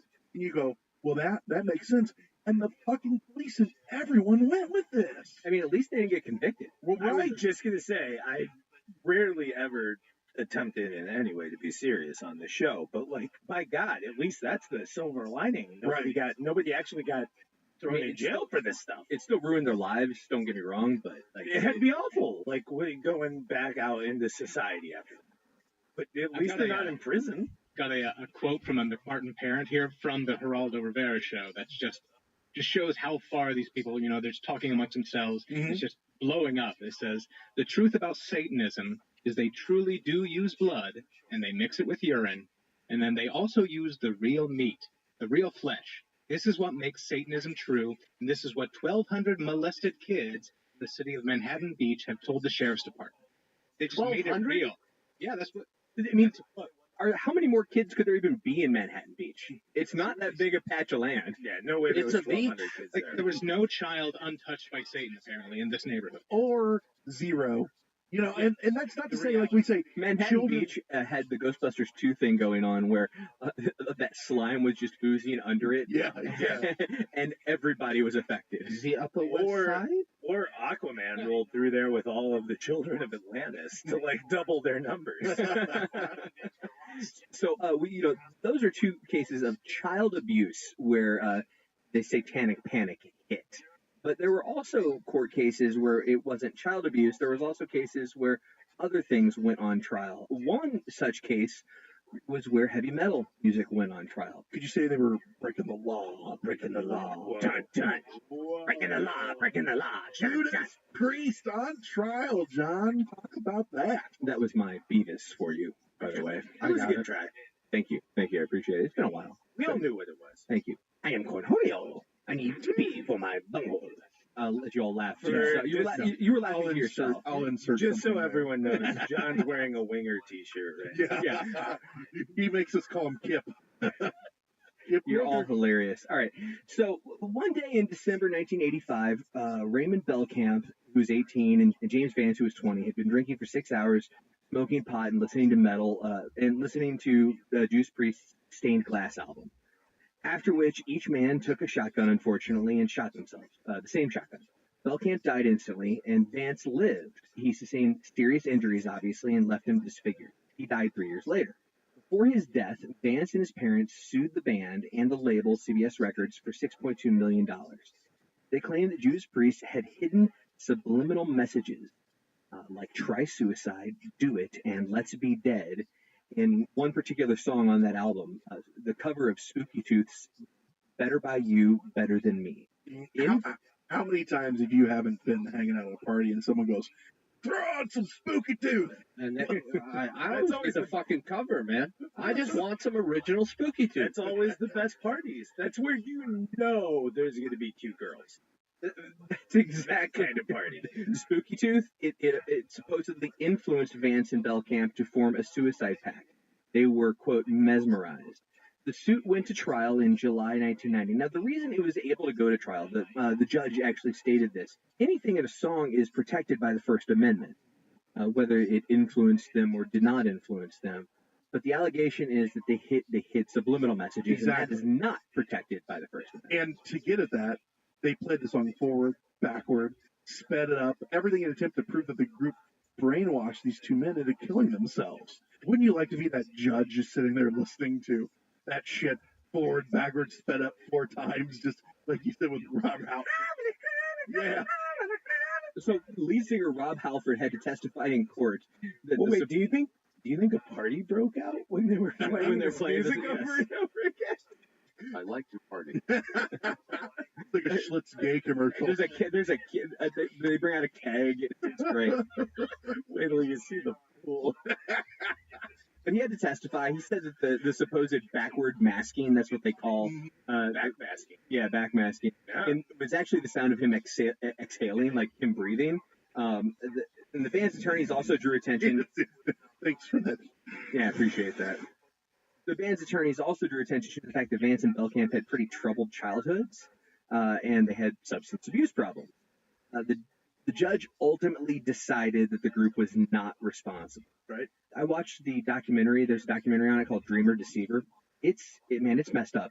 This kid that lived, he looked bad. He was really disfigured, and they interviewed the parents, and the parents are sitting there talking about, well, I know that, yeah, your dad had, drug abuse and this and he beat me and did all that, but who doesn't do that? And I mean, they're just they're awful people who don't want to look in the mirror, Right. and they just want to blame other things. The best part of the trial, though.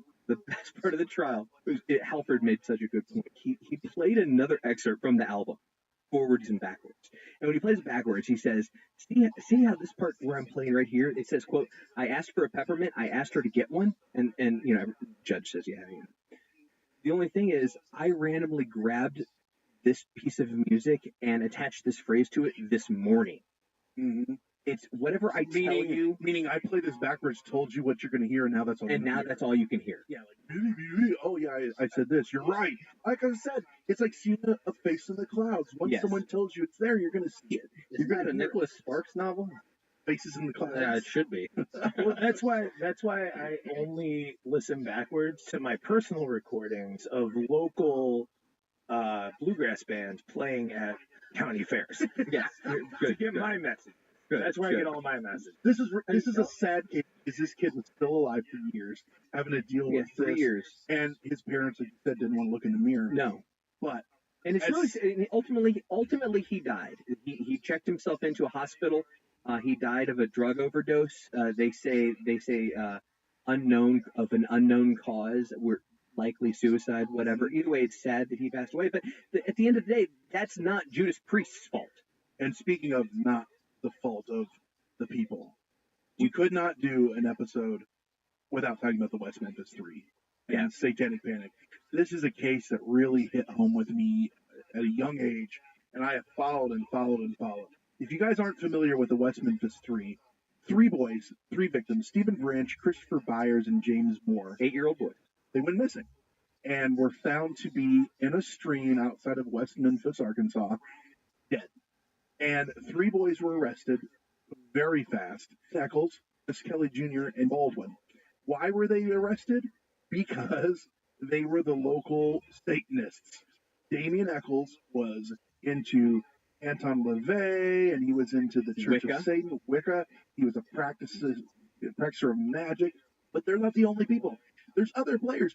There's a crazy stepfather, John Mark Byers. Boy, is he crazy. Terry Hobbs, the other one who Terry Hobbs will get into a little bit.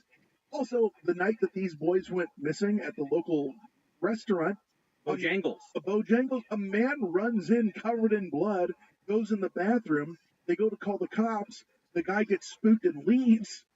And the cops leave it. They don't even collect the blood or anything like that. I'm sure that's not connected at all. No, the police officer drove by and decided not to come in and check it out because she said, quote, it wasn't my jurisdiction. That's right. Oh. So instead of even thinking anything about that, they go after the 3 kids in town because when they're going, someone did this, someone killed these boys out in the woods, they go, well, it had to have been Damien Eccles and his friends because everyone knows they worship the devil. And to which the police go, yeah, that checks out. That's probably the case. And the one thing to mention is the way they arrested the boys. It was a month after the bodies were found.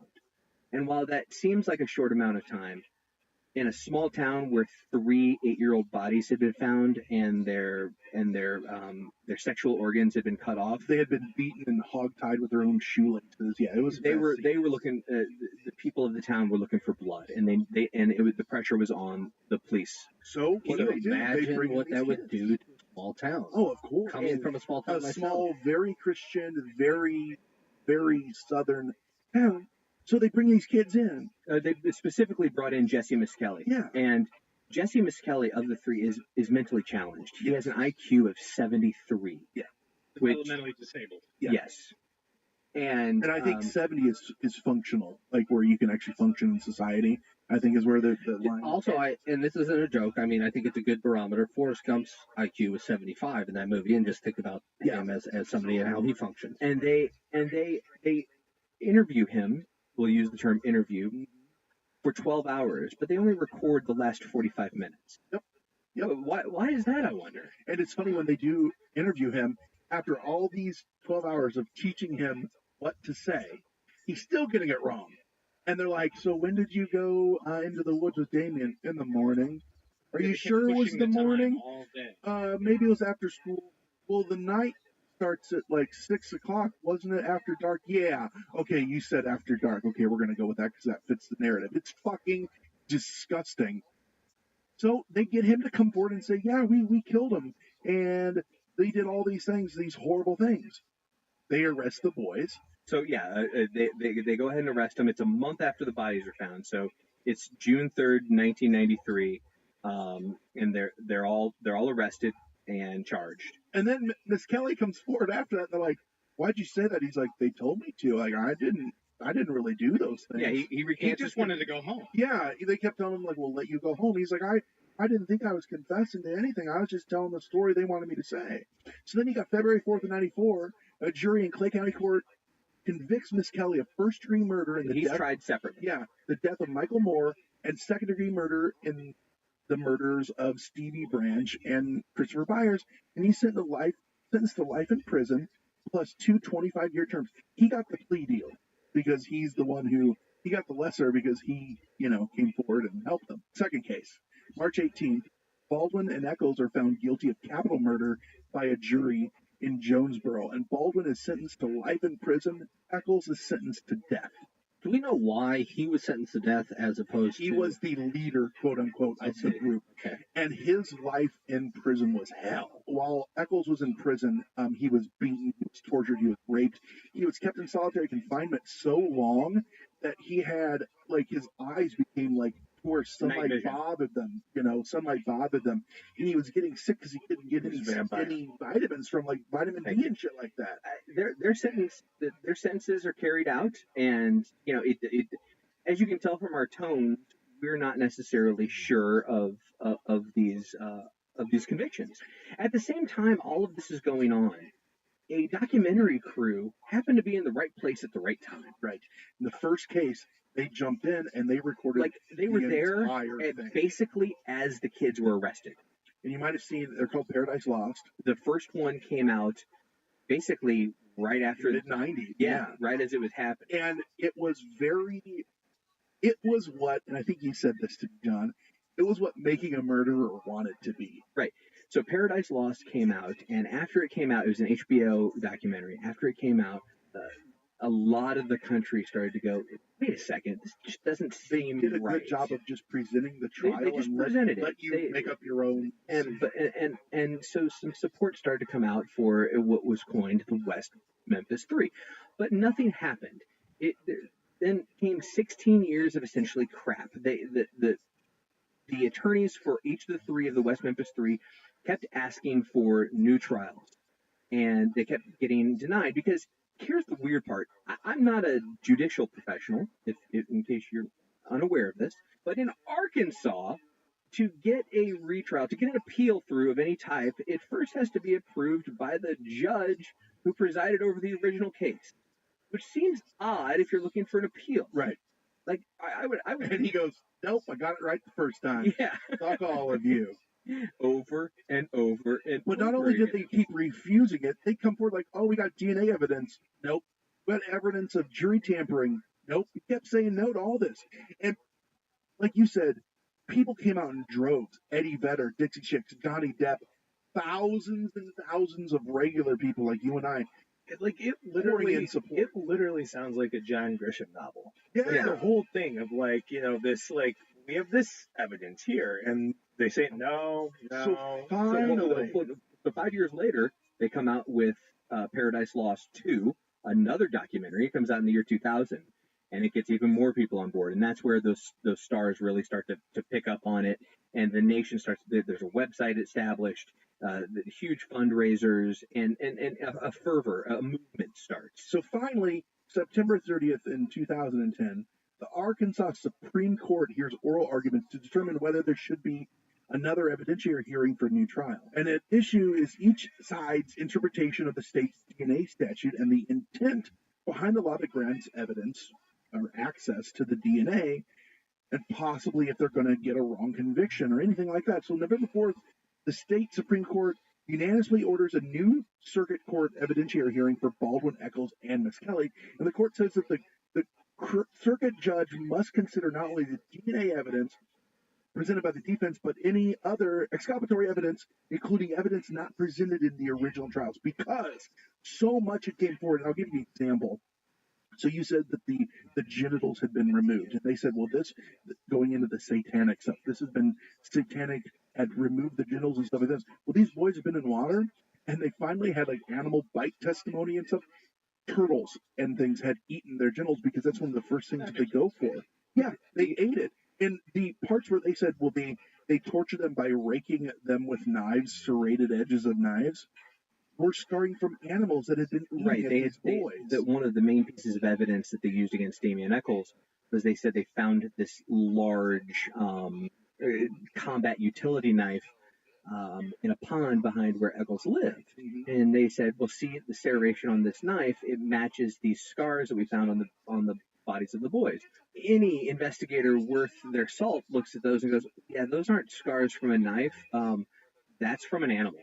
And the big thing is, and one of the reasons that these guys were originally found guilty was they had satanic experts in the satanic rituals and the occult. Experts, quote unquote. And so this guy says this is textbook Satanism. That expert whose testimony was allowed in court he went by like doctor or something like that. And come to find out that, like, are you an actual doctor? He's like, well, it's a correspondence school and I sent away for it. And they're like, did you have to ever take any fucking class? No, I just sent them a check for like $30 and they sent me this. And literally exactly what Brent's doctor. And the judge goes, well, it's good enough for me. I'll allow it. And this guy was. And that's how he was an expert in the cult and devil worship. And now you had these like. And it's funny, in the third Paradise Lost, the third the HBO documentary, they go back, which is only from a few years ago. They go back and talk to that expert today, and that old son of a bitch still will tell you, even though everybody and their brother understands that the satanic panic was exactly that, a panic, will still tell you that all of this stuff was real. And is still so proud of it. Like, as they're interviewing him, he pops in a VHS tape of him on Unsolved Mysteries. He's like, yep, that's me being interviewed. Yep, I am the expert. And he's got all these cases he's so proud of. Now, we were talking about also, the knife wounds and things like that. They went back and talked to the forensic pathologist that had worked on the three boys, and they had given it to other forensic pathologists, tons of them to look at. Real experts. And they're like, this is horrible, sloppy work. Like when John said anyone worth their salt, it's one of those things where they said there is no way in hell this should ever have been mistaken for what you're saying it was.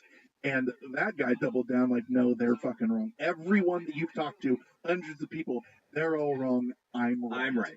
So then you got on August 19th, a rarely used Alford plea. Baldwin, Eccles, and Miss Kelly pleaded guilty to murder while still maintaining their innocence. Meaning, Arkansas let them take an Alford plea, and they said, I am innocent, but I will take this plea because they said, we'll let you out of jail today, you walk, if you take this plea. And the only reason that happened is because that same asshole judge that we talked about that was originally on the case finally was not sitting on that bench anymore. You know why? Because he died? No. Because he got expelled from his seat? No. Because he was voted into the state senate. Yep. And someone else replaced him. And that judge looked at it, brought in the current state's attorney and said, guys, we got a problem here. If they actually get the new trial, which I'm looking at this and they will, not only are they going to win eventually, they will win, but we will owe them. Now, it might take a few years. So why don't we do this? We'll offer them the Alford plea. They can get out now. And, and it'll They're save still us money. felons. Right. Yep. So we can call it a quote unquote win. And it was all or nothing. They all had to accept it or not, and they decided to. And so they stand up in front of everybody at this big thing. Cameras are in there, and they say, they each in their own way say, we decidedly did not do this. We 100% did not kill these boys, but because of state law, we have to say that we are guilty, but we did not murder them. So we're entering a plea of guilty to walk out today. And these guys they're like a year older than me, like these are people that, I can see, you can see yourself in. And you know what they were doing at the time?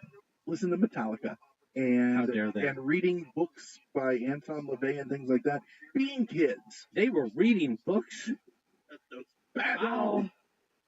If it's true, I'm not sure of it, but if they really were wearing black nail polish, then I lose a little bit of sympathy. It's funny. On our way out to do the show today, I said to the guys, Damien Eccles didn't help his case by being into Anton LaVey and being into Wicca. That, like, I'm going to push the limit even though I'm under investigation. Even after he got arrested, he kept saying all this stuff. While he was in jail, he was practicing writing letters in other languages, and he wrote the name. Other languages? Insanity! And he wrote the name of Aleister Crowley, who's another a believer in the occult that we'll eventually do an episode on. We talked about him briefly in the Elisa Lam case. Yeah. So are you predicting the future, John? Yes, I am. He didn't help his case, but hey, guess what? That doesn't make you guilty of murdering children. That just makes you weird. We're all guilty of that. Yes. In one way or another. Yeah, but Brent, we're awesome weird. That's true. So, Mike, what are your thoughts on the case? Oh, yeah, it's just the interrogation tactics. Obviously, they went after Miss Kelly. It's like with the McMartin preschool, interviewing a child, interviewing someone who is developmentally disabled. You're leading them to something. They know that you want them to say the specific thing, and they feel that if you say it, they can go home and it's done and whatnot. So they got their confession, quote unquote. Yeah, it's just like they did in Wisconsin with making a murderer. Yeah, with the nephew. They took someone random, right? Was absolutely random? They go to the weakest link, and then they get a statement, and then they've got their case. Facts be damned. If I may, curious, like great. I love that point, and I'm just curious, or John or Brent or what, like Kevin, like what motivates that? Like, why is there that intense want to get that? I think that they just want to solve a case. And a lot of times, exactly. There's so much pressure out there in the community because these are these kids, and we want an answer. We need it now. We need it as soon as possible. They don't have the leads that they need to actually close this up. So they go for the easy win. Lock it down. I think it's also an intense desire, once you've found your quote unquote answer and enough pieces fit, an intense desire to protect you being right. Yeah. I don't even think it's your career at that point. I think it's your own way of thinking, like your thought process. Correct. Yeah. Once you really believe something, I'm right, you're wrong, and you go back. We've mentioned all three documentaries. If you get a chance, you really should watch them. They are intensely interesting. My wife, who isn't necessarily interested in all the topics that we do on this show, watched every minute of all three Paradise Lost with me and loved They are gripping. They're gripping. You really should go watch them. And if you watch by the third one, when it's obviously known that these three guys did not do this, almost to a man, all of the players in the West Memphis 3 prosecution still say, yeah, these guys are guilty. Even the families are like, of the boys who were killed, are like, let these guys out of prison. They didn't do it. Minus one. My favorite is the can we just talk for 1 second about the stepfather, Mark Byers? Dude. Yeah, that guy is crazy. Fucked up. Yeah. He came full circle. I did not. Watching him in the first two, I did not think by the third I'd be like, he's okay. Damian Eccles, you will burn in hell, and I swear to God, I will piss on your grave. And then the next episode, right? The next episode, he's like, we have all realized that we have been condemning someone without evidence, and we let emotion take over. Let these men out of prison. They did not kill my baby. And I'm like, holy shit, did you take a 180? And meanwhile, you find out that another stepfather there's a bunch of evidence and lies that he's told, and a lot of people that know a lot more about this case than I do believe that he is the one that might have sinned. And one of the smartest, twisty legal things I've ever seen. People thought that he was guilty, and he was also trying to make money.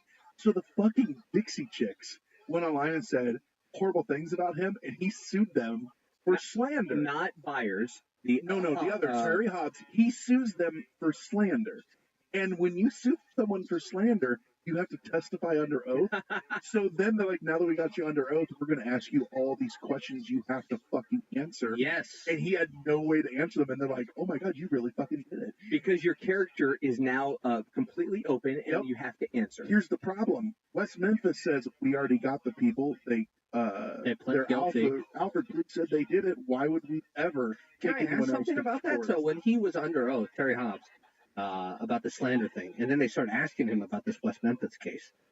What was his just? I don't remember. I don't remember. I have no memory of that. I have no memory. Why is it this? And then his best friend, who he had been calling and stuff, they're like tied it together, and he's like, holy shit, he was lying to me too. And they actually used him, this Terry Hobbs' best friend, to like record conversations with him.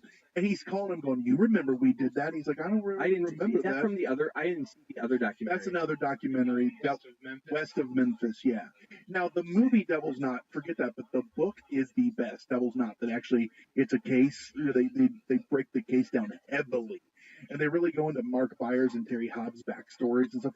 That would be very interesting to me. But it's just another one of those things. These kids, Satan, evil, get them out of here. And the state, to this day, 2017, they still say, no, we did. There was a lot of evil involved. It had nothing to do with satanic cults, though. Right. So you're looking at all these cases, we talk about all this. What are we left with? Well, in 1994, Brent, the FBI got involved with the Satanic Panic. Yep. They weighed in. They wanted to give their opinion to everybody. They released a study. They said, we'll let you know about these satanic cults and satanic ritual abuse. They released a study called The Investigator's Guide to Allegations of Ritual Child Abuse. It was by Mr. Kenneth Lanning. It stated, quote, despite hundreds of investigations, no corroboration of satanic ritual abuse has been found, end quote. 0, people. That's 0. Never once. That's not saying that there aren't people that worship the devil and things like that. But in every case that's ever been brought forward, it has never, ever, ever, ever been proven there was any satanic ritual abuse. They found individual cases which they call pseudo-satanic, where they believe that people claim they did something on behalf of Satan, and they say for the most part they believe those people saw shit from the media from the Satanic Panic and emulated that, or alliteration makes it real. Well, lies and smearing of people's good name in the name of Satan by the media and shit like that. They said they found no evidence for large-scale baby breeding, human sacrifice, and organized satanic conspiracies, which were the ones that people were saying were definitely happening. Does Satanism exist? Hell yes. The evil kind. And it's fucking terrible. We're not saying that. Please don't take away from this that we're saying Satanism doesn't exist and evil people don't exist. But not the way people tried to portray it and tie it to everything during this time. That's why it was called panic, just like McCarthyism, just like the witch hunts. Lives were ruined. People died. People rotted in prison for the best years of their life. And for what? Just hysteria and panic. Hysteria. It would be a good name for a podcast. Too bad you asshats already took it. You're right. Almost like we knew it was awesome. I don't know. What do you think about the whole satanic panic? It kind of just fed itself, There were allegations, and then there were rumors, and then the rumors became fact, and then people picked that up and said, I'm going to go out and sacrifice this pig for Brent's dad to come and find. That's right. It just snowballed, But that is true. That became fact in action. You know, that's just kids probably that saw that shit. Like, Yeah, oh, we'll do this. It's and that's the other problem is it did self-propagate with kids because how am I going to rebel against my ultra-conservative Christian parents? I'll show them I'm going to draw pentagrams on stuff. Right. I don't even An easy way to rebel is with spray paint on an overpass. Right. Well, right. It feels bad. It's like, oh, we've all heard from 8 million people Dungeons & Dragons is bad. Better go play it. Like, because it feels like I'm really doing something bad here, and then I'm going to draw a pentagram. And you know what else I drew? Maybe everyone thinks I'm horrible because I did this. And then you know what I drew next set? I drew a swastika because I heard it's really bad. And I was like 8 years old. And I drew that next to my pentagram while I played Dungeons & Dragons. And listened to Judas Priest. Well, for me it was Motley Crue, but yes. Producer Lisa posted on my Facebook page this week how to include Dungeons and Dragons on your resume. This is relevant skills. Met with peers twice monthly, creativity and conflict resolution exercises, gain necessary experience for character and skill development, and learn to quickly assess situations and collaborate to find the best practical solution. So really, it was just preparing you for fucking life, but people just want to do... There's literally a TED Talk about why Dungeons & Dragons prepares you for life. Now, people that are like therapists for children are having them play Dungeons and Dragons with other children because it does help you in communication, relationship building, and stuff like that. That were 20 years ago would have been thrown in the fucking Oh my slammer. God! If you were a therapist, Wall like, building. this is how we do it. We're not a psychology show, but there could not be more studies nowadays in like psychology today about RPGs like Dungeons and Dragons. There's and fucking how, TV shows and how where you good watch they are, people play RPGs. and how good they are for kids' development. Use your brain, use your imagination, and not in the sense like we were talking about with the McMartin preschool, where these poor kids get put into this situation and they're led to say these horrible things, and then they're children, so their imagination's like, oh, and then they were flying around too, because that's cool. Using your brain, yes, imagination. This is so good for kids. I forget which study it was. One of the initial studies that was meant to go, find the damnation of Dungeons and Dragons. Not only did it find that kids were not as likely to commit suicide if they were playing Dungeons and Dragons, it found that they were less likely to commit suicide if they're playing, because they found, guess what? If you were playing Dungeons and Dragons, chances are you weren't the star football player, and you found you were a little bit nerdier, you were a little bit different, and you found a community. But yeah, I was gonna say you probably weren't isolated. Exactly. Like, that means you had a group of You people found a to community. do something. I agree and I disagree a little bit because I watched this multi-part documentary about kids that played Dungeons and Dragons. And was it by Ken Burns? No, and it said that you are 100% more likely to release the Demogorgon if you play Dungeons and Dragons with your friends. So I think that's something to 100%, really. 100%. So, which is kind of seemed upside down when you think about it. I know. Calm down. Wow. Calm How down. much of this though really is like that general groupthink concept of like people want to find a pattern and stuff? And it doesn't matter what the timing is. Like this timing happened to be that the late 80s, early 90s. If I may, I mean, speaking of timing, the 80s, we made some jokes about Reagan and stuff, but yeah, Casio. A lot of Casio fucking watches, man. But there was a lot of moralism in the culture, right? And Reagan as our president, it was like, this is a good moral man, morning in America. And so a lot of people kind of really cleave to that. But if you read any story or you play any video game or you do whatever, watch any movie, there's a good guy and there's a bad guy. And people need that antagonism. And this provided a very blanket antagonism for a lot of mostly suburban, small town people. This was that evil that was out there. And in life, most of the time, a lot of stuff is never just one thing. Everything in that was very black and white at that time. And like I said, it was a Schwarzenegger, Stallone. It was big guns, big pecs, big ego, good versus bad. This is right and this is wrong. And all of a sudden you get these gray areas come into with things that people don't know about. And they're like, well, obviously it's evil. Well, there is a timelessness though, because last night, literally, last night. I was watching Mission Impossible 2, and the reason for the creation of Chimera, according to what was told to Dimitri, was in order to have a hero, you've got to create a villain. That's right. So let's be sensitive to our audience and let them tell us about their experiences with Satanic Panic. Do you guys remember it? Are you old enough? Are you older? Are you younger? Did you have kids at that time? What was it like for you? I would love to hear if someone really did, like, experience something real. What you go false accusations. I feel like we're taking a very skeptical tone, and I actually personally believe that, and I enjoy that, John and Brent, about the show. But like, we were skeptical towards the point of it was being pushed onto people. I tried to say many times, I definitely think these things are real. Yep. Unfortunately, it hurt so many lives when it wasn't real, and that's what was in the culture at the time. And I think that you spend, 7 years on McMartin preschool? Think about all the awful shit that was actually happening that we were just turning away from or not even investigating because we were chasing this rabbit down the hole. So let us know. Hop on Hysteria Nation. Let us know what are your thoughts? What are your memories of this? What is a case where you feel that it really did happen? Go to Facebook.com, search Hysteria Nation. Also, let us know on Twitter @Hysteria51Pod. Patreon. We're actually going to do a little up all night after this. We're going to keep the discussion going. If you want to be a Patreon member, patreon.com/Hysteria51. Just search for that. And while we're talking about Patreon, we got a new Patreon subscriber, Paul Curtis. Thank you so much. Already sent him some stickers. He should be getting any day now. Very excited. Paul, we love you. And, oh yeah, Paul. Should we do it clapping? Oh, I like that, dude. You know what you guys need to do?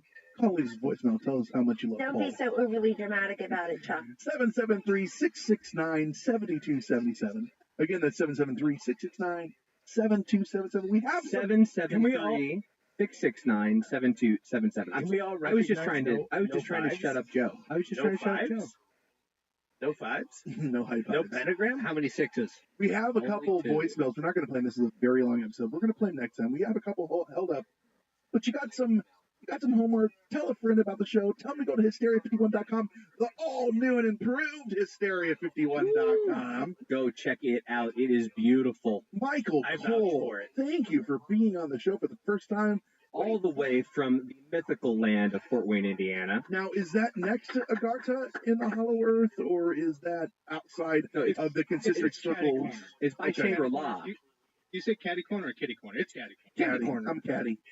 I'm actually just blocks away from Harry Balls Avenue. God damn right you are. And then we had the double threat of Kevin and Joseph on the show together. Gentlemen, very well done. Great to be back and not puking. Both of you had a lot of. You both have pentagram tattoos, which is why we wanted to have you on. Great to be back. Actually, last time. I want to say Joe's isn't as much of a tattoo; it's more of a brand. Yeah, mine is on my face. That's why you have a beard. Yeah, right. That covers it all up. I just don't want people to look me in the eye. And mine's on the top of my head, which is why I used to have long hair, but then things went horribly awry. And just like Miss Kelly Jr., you have a tattoo on the top of your head. If you don't renounce your horrible opinion about Joe versus the volcano, this will be the last episode you're on. With that said, I've been Brent. I've been Kevin. I once was Joe. I've been Michael. I've been John. He's been Conspiracy Bot. Stay woke, meat sacks. It was terrible. It was just terrible. I'll never get over it as long as I live. That's it for another edition of Hysteria 51. John and Brent back next week. We get more of the unexplained, the unexplored, and the unheard of. Oh, if it's unheard of, how will they know about it? Anyway, if you want to suggest a topic, give us your thoughts, or just make fun of Conspiracy Bot, that's my favourite. Join us in our Facebook discussion group, Hysteria Nation. Just log on to Facebook and search Hysteria Nation, or you can always tweet us at Hysteria51Pod. What you heard was the podcast in the book heard extrovert. Great. www.bookheard.com. You've been listening to the Fourth House Jones. Get the Honda of your dreams during Happy Honda Days. The sporty new Civic, Accord, RV or CRV.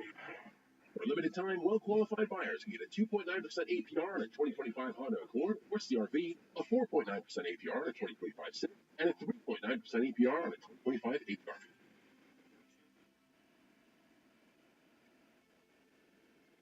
Dealer for financing details. Exclude Civic SI impact. The following is the third-hand production. It's the most wonderful time of the year. And you know what that means? Stockings, snowmen, hot chocolate, nativity scenes, gingerbread men, horned goats, half demons that will drag children to hell. What? That's right. To go along with jolly old Saint Nick, there's a more sinister Christmas character lurking beneath the shadows. Krampus, the Christmas demon. Santa might bring gifts for good little girls and boys. Krampus does not. The hairy beast beats the misbehaved children with sticks and sometimes even throws them in his sacks and takes them back to hell. Throw another Yule log in the fire, grab a glass of eggnog, fills you up for one hell of a Christmas tradition as we celebrate the holidays the only way we file next on Hysteria 51. They say I'm disturbed. From city to city, an incredible hysterical panic trend. I think we're in a weird area We you Catholic fools are not crazy! with hysteria. You can't handle truth. Bring it. Serious one. Truth is out there, but you won't find it. They're coming for you. Look, there comes one of them now.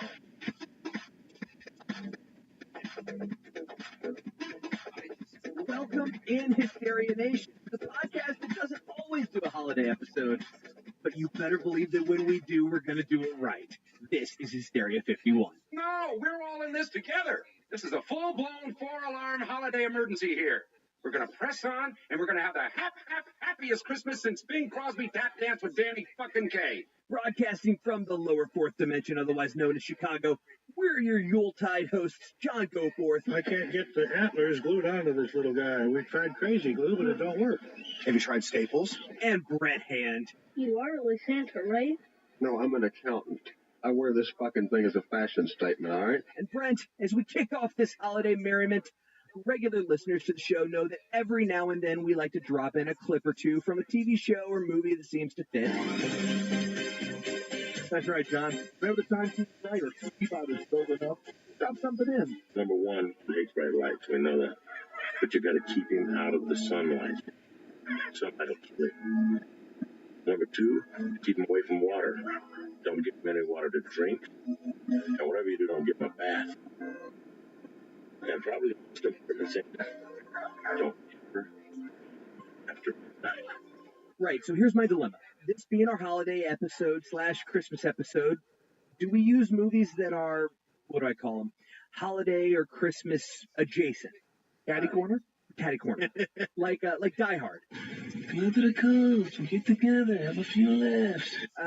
And are those actually Christmas movies that don't need their own category? Like, do I need to call them something else or not? I don't think you need to differentiate at all. Welcome to the party, pal! To me, if a movie or a show takes place during the holiday season, count it.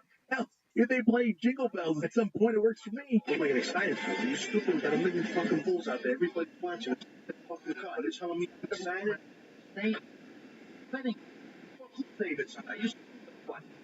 Said anything.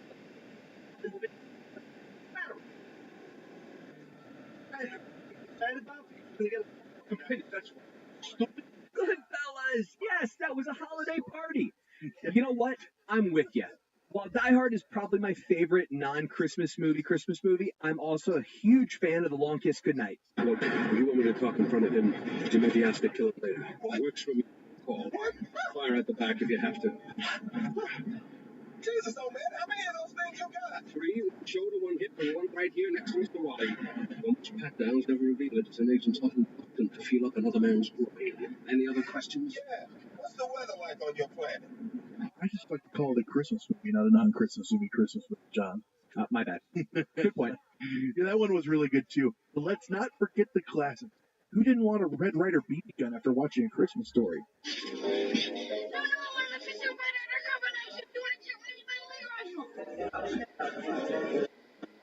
Your eye out. Merry Christmas. Ho, ho, ho. And not only that, but it's also how we learned to decode half the ciphers on this very show. Drink your Ovaltine. Ovaltine? A crummy commercial? I love your imitation of the Santa that kicks him after asking for it. Maybe I'll do it in this episode if you're good. We'll see. You promise? We'll see. My dad actually used to play that movie on repeat every year on Christmas Eve. Was your dad AMC? It was TBS, actually. Oh, I'm sorry, my bad. I don't know if you can call this next one a classic. Maybe a new classic, but what about Elf? Okay, people, tomorrow morning, 10 a.m., Santa's coming to town. Oh my God! Santa here? I know him. I know him. Definitely. Plus, Buddy the Elf endorses the official Hysteria 51 diet. We elves try to stick to the 4 main food groups: candy, candy canes, candy corns, syrup. Look at me. Obviously. Come on now. Did you schmucks forget something? That's right, Seba. We almost forgot our Jewish friends celebrating Hanukkah. I have a little dreidel, I made it out of clay, and when it's dry and ready, with dreidel I shall play. Thanks, thought our wives would have killed us. No idiots. I mean me, the third host of the show. Oh, yeah, that's right. The other voice you just heard. The third member of the show, Conspiracy Bot. I created C-Bot in my lab to help produce the show. But lately, all he's been doing is getting drunk at comedy nightclubs. Yeah, pretty much. And I hear he's bombing. Yeah, it's been great. Anyway, I wanted to play for you guys my favorite quote from a Christmas movie. Well, hit us with it, dude. Any of you are looking for any last-minute gift ideas for me? I have one. Brent and John. Right here tonight. I went and brought There. Happy Holiday Slumber over there in Melody Lane with all the other rich people. And I went and brought right here with a big ribbon on it. There. Head. And I want to look him straight in the eye, and I want to tell him what a cheap, lying, no-good, rotten, four-flushing, low-life, snake-licking, dirt-eating, inbred, overstuffed, ignorant, blood-sucking, dog-kissing, brainless, dickless, hopeless, heartless, fat-ass, bug-eyed, stiff-legged, spotty-lipped, worm-headed sack of monkey shit. They are. Hallelujah! Holy shit! Where's the Rum. Well, here's one thing, Brent. At least he finally did some editing. Silver lining, John. So another silver lining? I don't know. It's no more like a bad penny. He keeps coming back up. We have a holiday guest with us in studio. Let's get the first one out of the way. Said bad penny. Joe Peck. His name is Pecker. Joe, welcome back. Hey, thanks, gents. And by the way, this being a holiday episode and all, I did, in fact, bring gifts. So, C-Bot, if you would be so kind. No. C-Bot, we talked about this. I'm not bringing that extra bottle if you don't. Fine. What is it? It's a 1-year membership in the Jelly of the Month Club. Oh, God. Mark, that's the gift that keeps on giving the whole year. Gifts, indeed. But it is not a Jelly of the Month Club membership. I'm sorry, John. But I do have gifts. That's right. In fact, we all do. That's We're going right. to do a little Hysteria 51 gift exchange. Yeah, we put everyone's name in a hat everyone pulled out, but not exactly a hat, but a spreadsheet. And then the good news is you can watch us do it live. Yeah. With your mind. It's a test. So, John, I got John. John, you got Joe, right? Right. And Joe got me. All right. Mm-hmm. So here's how since I got you, why don't we just do one at a time? Yeah, we do not know what we're getting. We're opening them live on the air, and the only direction we gave was don't spend more than like $30 and $30,000, and it should probably be in the spirit of Hysteria 51. Mine is in a ripped Amazon box. Joe's is in a sack. John brought wrapped presents. Thanks for thanks for the effort, guys. So, John, here, you can start us out, and you can open yours first. Why is it moving? Yeah. Aunt Edna brought her cat. He didn't even tape it. He just did that thing where you put the fold over it. Yeah. My mom used to tape boxes when I was a kid, and she'd put so much tape just to annoy us. She had like cut through 8,000 layers of tape. First gift, there's a few in there. There's a few. Ooh, I know what First that is. gift. Do you know what it is, John? Oh, you're looking at the picture. I believe I do know what this is, but I'm going to open it and find out. It's in a bag. It is green colored. It is definitely made of yarn. I'm opening it. Yarn. It is. Yes, it is what I thought it is. It is a face mask in the style of a Cthulhu. Yeah. So it's the winter Cthulhu. It's your ski mask with tentacles. So next time I rob a bank, I will do so in the style of H.P. Lovecraft. Who robbed you? The Dark Overlord of Depression. Oh. There's nothing more anonymous. Sir, I think they were robbed by the Cure. Thank you. Mm-hmm. One down. Next, I see a book. That's right. I love to read. I do. So I appreciate that. And intrepid listener at home, he also loves to cook. Oh, it's a cookbook. 50 Ways to Eat Cock. Healthy chicken recipes with balls. It's delightful. The good news is when it's sitting on your shelf, I mean, at your house, like your in-laws, I'm sure, are going to find it very appropriate. Oh, let's read the back. Curious about cock? You're not the only one. Once revered for its virility and strength, the rooster has taken a backseat to the hen in more recent years. 50 Ways to Eat Cock takes a revealing look at the folklore, history, culinary culture, and nutritional benefits of this well-endowed ingredient. I just love the concept of perusing through the titles on your bookshelf, and there's 50 Ways to Eat Cock. It will be featured front and center. Yeah, family's gonna love it. Up next. No. Oh, wait, that's yours. That's just... He's just giving me something back that I already had. he keeps leaving his old Nintendo here, so I put it in the box. In a true Brent Hand gift fashion, he gives me my Now own remember item to take back. it home. Last but not least, is more of a gift for Joe and I than it is just for you, John. I'm nervous. Oh, it is a seat. Okay, so it is a seatbelt clip. So you can put these instead of actually putting on a seatbelt, you can put these in the clip so it doesn't ding at you if you don't want to wear a seatbelt. Oh. So don't leave it in the first car that you put it in, but I one think over on the man. Yeah, that's right. We'll show them. John will just sit in your car and just going ding, ding, ding, ding, and everyone has to raise their voice so they can be heard over him. No, it's fine. Keep going. Ding, ding, ding. Well, thank you, Brent. I appreciate it. That's the gift that keeps on giving. I hope you enjoy your cock recipes. Absolutely. I will cook cock while dressed up as a Cthulhu. You know what we will do? We'll take a picture of everyone with all their gifts, and we'll throw them on Instagram and everywhere for you to see them. So, John with Cthulhu mask eating cock. Joe, why don't you go? Just sounds like a Tuesday. Joe can go next. I'm going next. Go in a circle here. Circular. All right, Joe, here are your nicely wrapped gifts. I mean, this is incredible. Now, I will admit I didn't wrap them. My lovely wife, Stacy, did. Oh, because they don't look like they're wrapped by a T-Rex with autism. So, yeah, that's what John didn't do it. So I don't even know how to describe what I'm doing here. Like, I've got gifts taped to other gifts. There's 2 gifts. It's gorgeous. I mean, this paper is just absolutely stunning. Oh, boy. Oh, dear. So it is a book, and I like John, as he had mentioned, do enjoy reading often. And so this one... Hustler magazine. Hustler is... Brett, by the way, I swung through his bathroom earlier, and although it's not terribly uncommon to run across, like, say, a Playboy in a man's bathroom, Brent just went straight to Hustler. I told my wife, I said, we should get a nudie bag shoes if you're going to get one. Make sure it's muddy.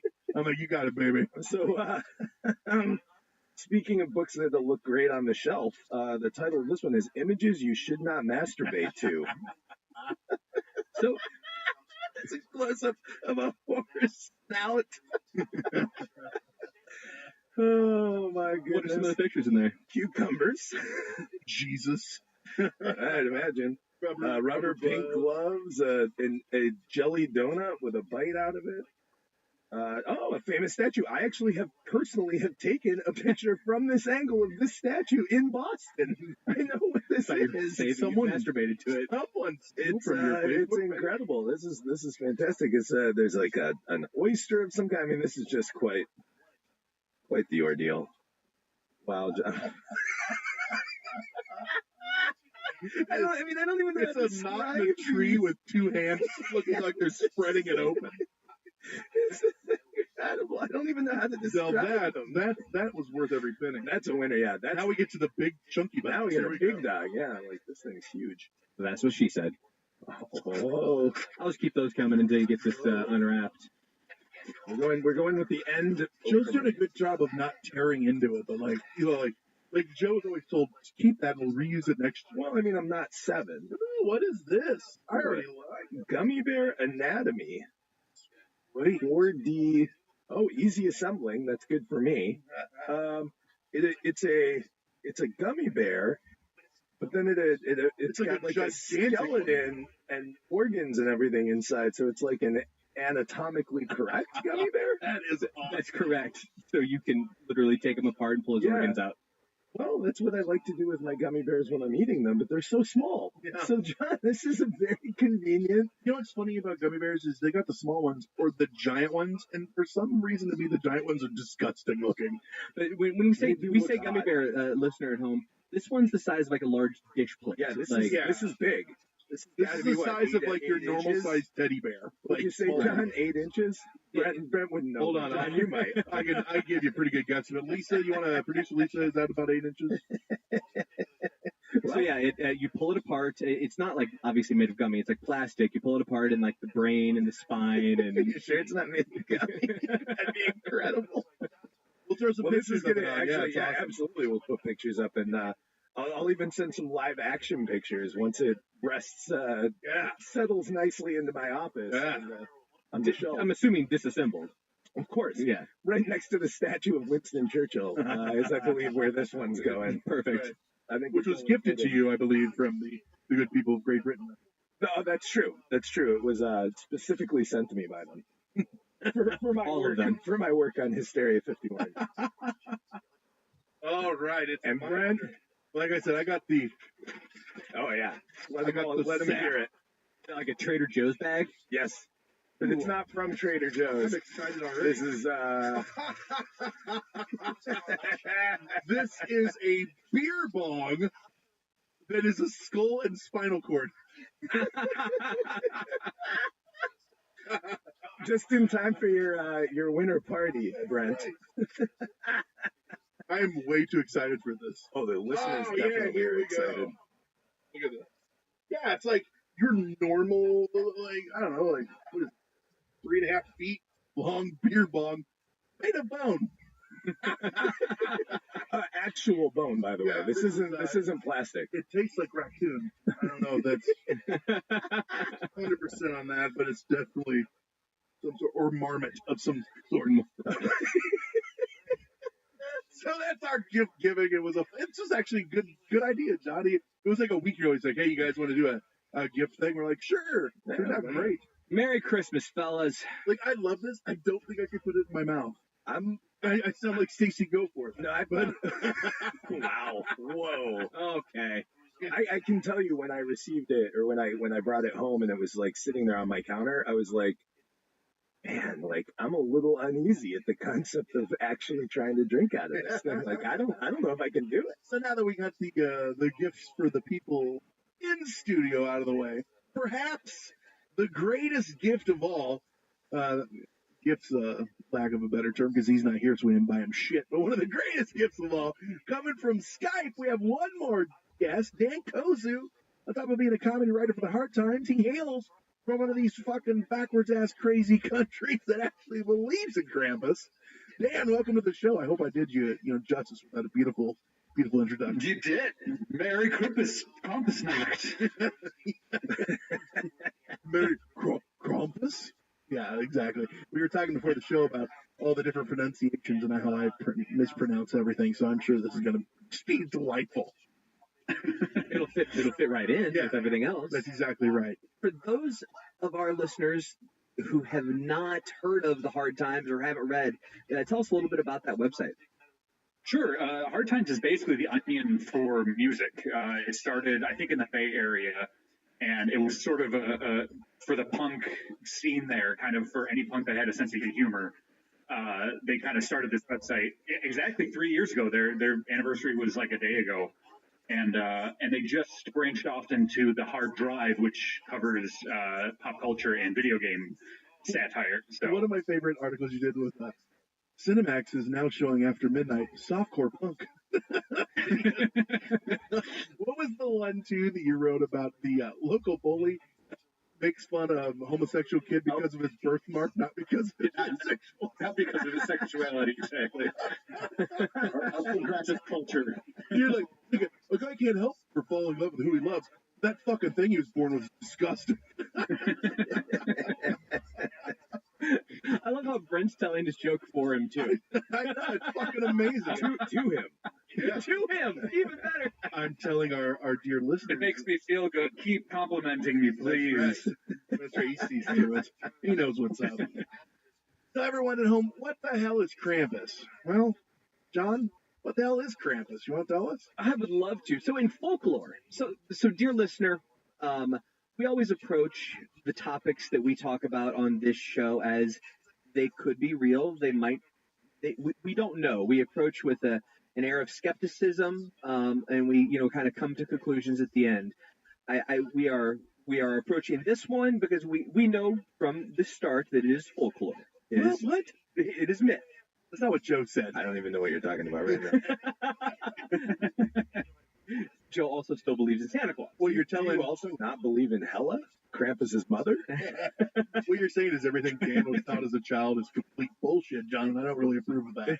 Yeah, and Dan's got the welts from being beaten with reeds in a burlap sack. Those are birch sticks, I'll have you know. But we'll get to that. It only happened when he was insolent, so it's okay. So let's let the listeners catch up. In folklore, Krampus is a hairy, horned, cloven-hooved, half goat, half demon. Oh, yeah, that. With bells, chains, birch rods, and sometimes a basket who, during the Christmas season, punishes children who have misbehaved. He's my grandpa, minus the cloven hoof. Is what we're getting at. That's essentially what we're saying. Yeah, they're taking the whole. You're getting. You are supposed to give him a drink if he comes to your house, by the way. So Krampus schnapps, right? Yeah, exactly. It's called. We always have bottles of booze just sitting out, so I think it's safe just in case. So is that like leaving out cookies and milk for old Saint Nick? You leave out schnapps for Krampus? Exactly, yeah. Old So he's a drunk that hates children and ruins Christmas. It is everybody's grandfather, I think. Everyone's favorite uncle. And the Dutch believe he's a Spaniard. Believe it or not. I don't know if you guys came across that. Was that real? I don't even know. Yeah, in the Netherlands. If there's two things I hate in this world, it's intolerance and the Dutch.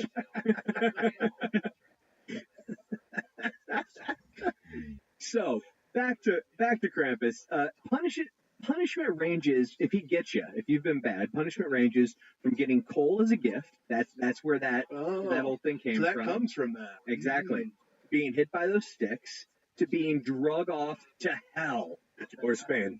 I mean, that's a pretty big paradigm. It is a wide spectrum. Yeah. So you're saying he's a Christmas demon. I mean, he is. In short, he's dragging you to fucking hell. Yes, yeah. The Christmas demon, I think, would be a good way to refer to him. Right. Which, in contrast, you got Saint Nicholas, who rewards well-behaved children, and that's a little bit of a barter system there. You don't want to go to hell. Maybe don't hit your sister. I also love that the reward Krampus gives is a bundle of those sticks to remind the children all year long to keep being good, or they're going to get the sticks. They're going to get beaten.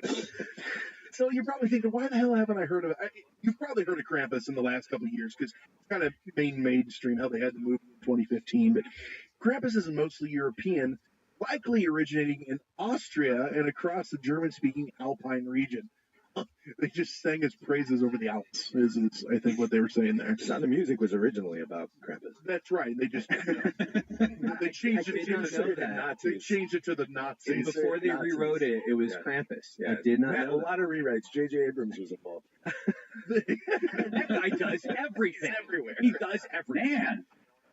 So the other thing is, there's no one story on this shit. Like, in some regions, he's a companion of Santa Claus, and since the 17th century, the two have been linked in a sort of Christmassy yin-yang, kind of like, Jesus and the devil or something like that.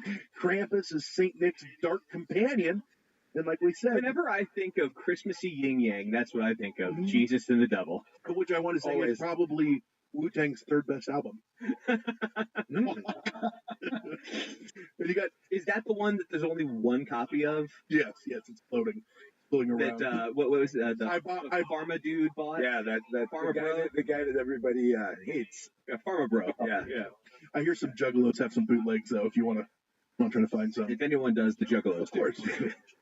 But then you have to interact with Juggalos to get it, so... Which we live in Illinois, and in Southern Illinois, the Juggalo Fest up until last year was held, I don't know, the gathering of the Juggalos was held in Southern Illinois. I don't know, but if you have to interact with them, I'm not sure the juice is worth the squeeze on that one. I don't know, Fago's pretty good juice, dude, I don't know. That's a good point. They had the commercial in one of their albums, Fago, send your mama straight up to the stove, tell that bitch to bring home a Fago. Quality! I don't know what those crickets are about. That's phenomenal. I'm surprised they didn't go platinum. Your rendition? Yes. Yeah, your rendition. Going platinum. But it sounds like a dark thing, Krampus, but he's even featured on holiday greeting cards called Krampus Karten. Krampus Karten. Krampus Karten. You have to say it like that, is my point. It's true. Yeah. Some households even had year-round decorations meant to remind kids to be good, or Krampus would get them. Now, I thought that was the cross. But it turns out it's Krampus stuff. Is that what you were talking about, Joe? Perhaps. The sticks that they're given?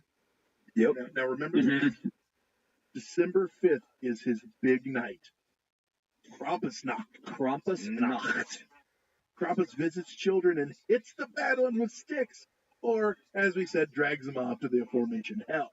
Puts them in his sack or his basket, depending on which one he's carrying. And the next day, though, is Nicolastag, or St. Nicholas Day, the same St. Nicholas whose Dutch name Sinterklaas became Santa Claus. Do you gentlemen know where Santa Claus came from? The North Pole. Everyone I thought that was pretty obvious. Duh.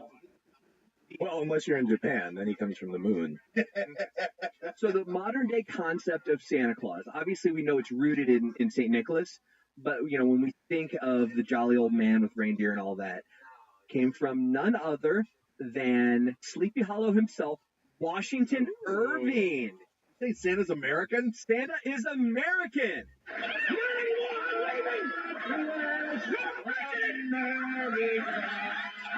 away from me. My home, sweet home.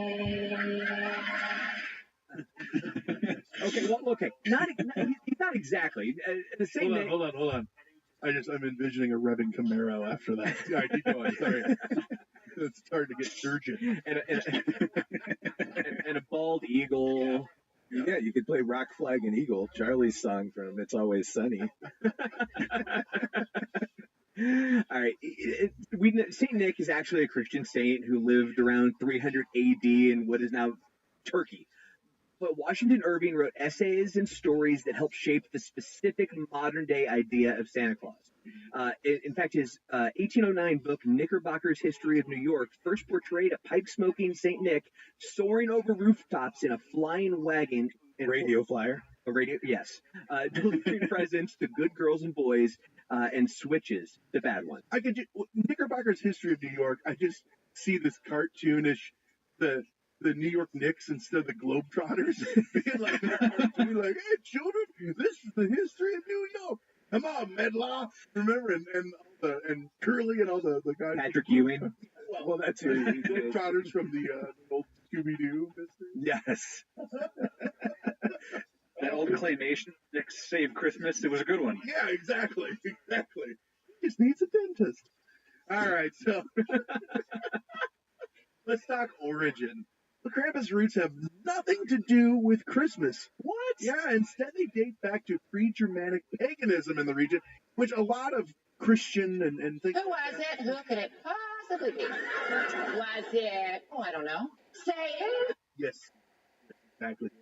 Word. His name originates with the German Krampen, which means claw, and tradition has it that he is the son of the Norse god of the underworld, Hel. Clever name. Poignant. Well, it's also very timely. Like, it's got a good tie into Thor Ragnarok, which is out right now. So Wouldn't that have been awesome? Riding just fucking Krampus comes up and fight the Hulk. Stop giving stuff away, man. Not everyone's seen the movie.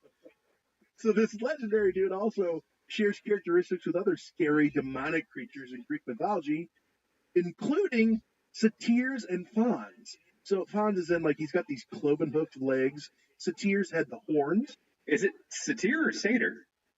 Satyr, satyr, I don't know. Satyr is the Jewish pronunciation. Satyr. That's satyr dinner. Yeah, like Who was the famous one, Joe? Oh, Mr. Tumnus, right? From the Chronicles of Narnia. Are you hungry? Have a bite of this. How about that? So during the 12th century, the Catholic Church attempted to banish Krampus celebrations. Just like everything else, it's at one point or another, if it existed in this world, the Catholic Church attempted to banish it. Like the devil. They got to get rid of it. They're currently trying to banish us. I don't know if you guys were aware. I didn't see the petition. As of this morning. I wondered what those people were doing outside of the studio. Lurking. And then I just thought that was Project Mayhem. No, that's true. That's true.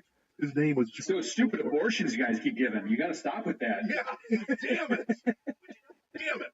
Hey, we went to, I just went to an aquarium, and my wife and I are walking into the... They went fishing. It didn't go well. My wife and I were walking into the Vancouver Aquarium, and they don't have orcas or anything there, but there were literally dozens and dozens of people chanting and protesting.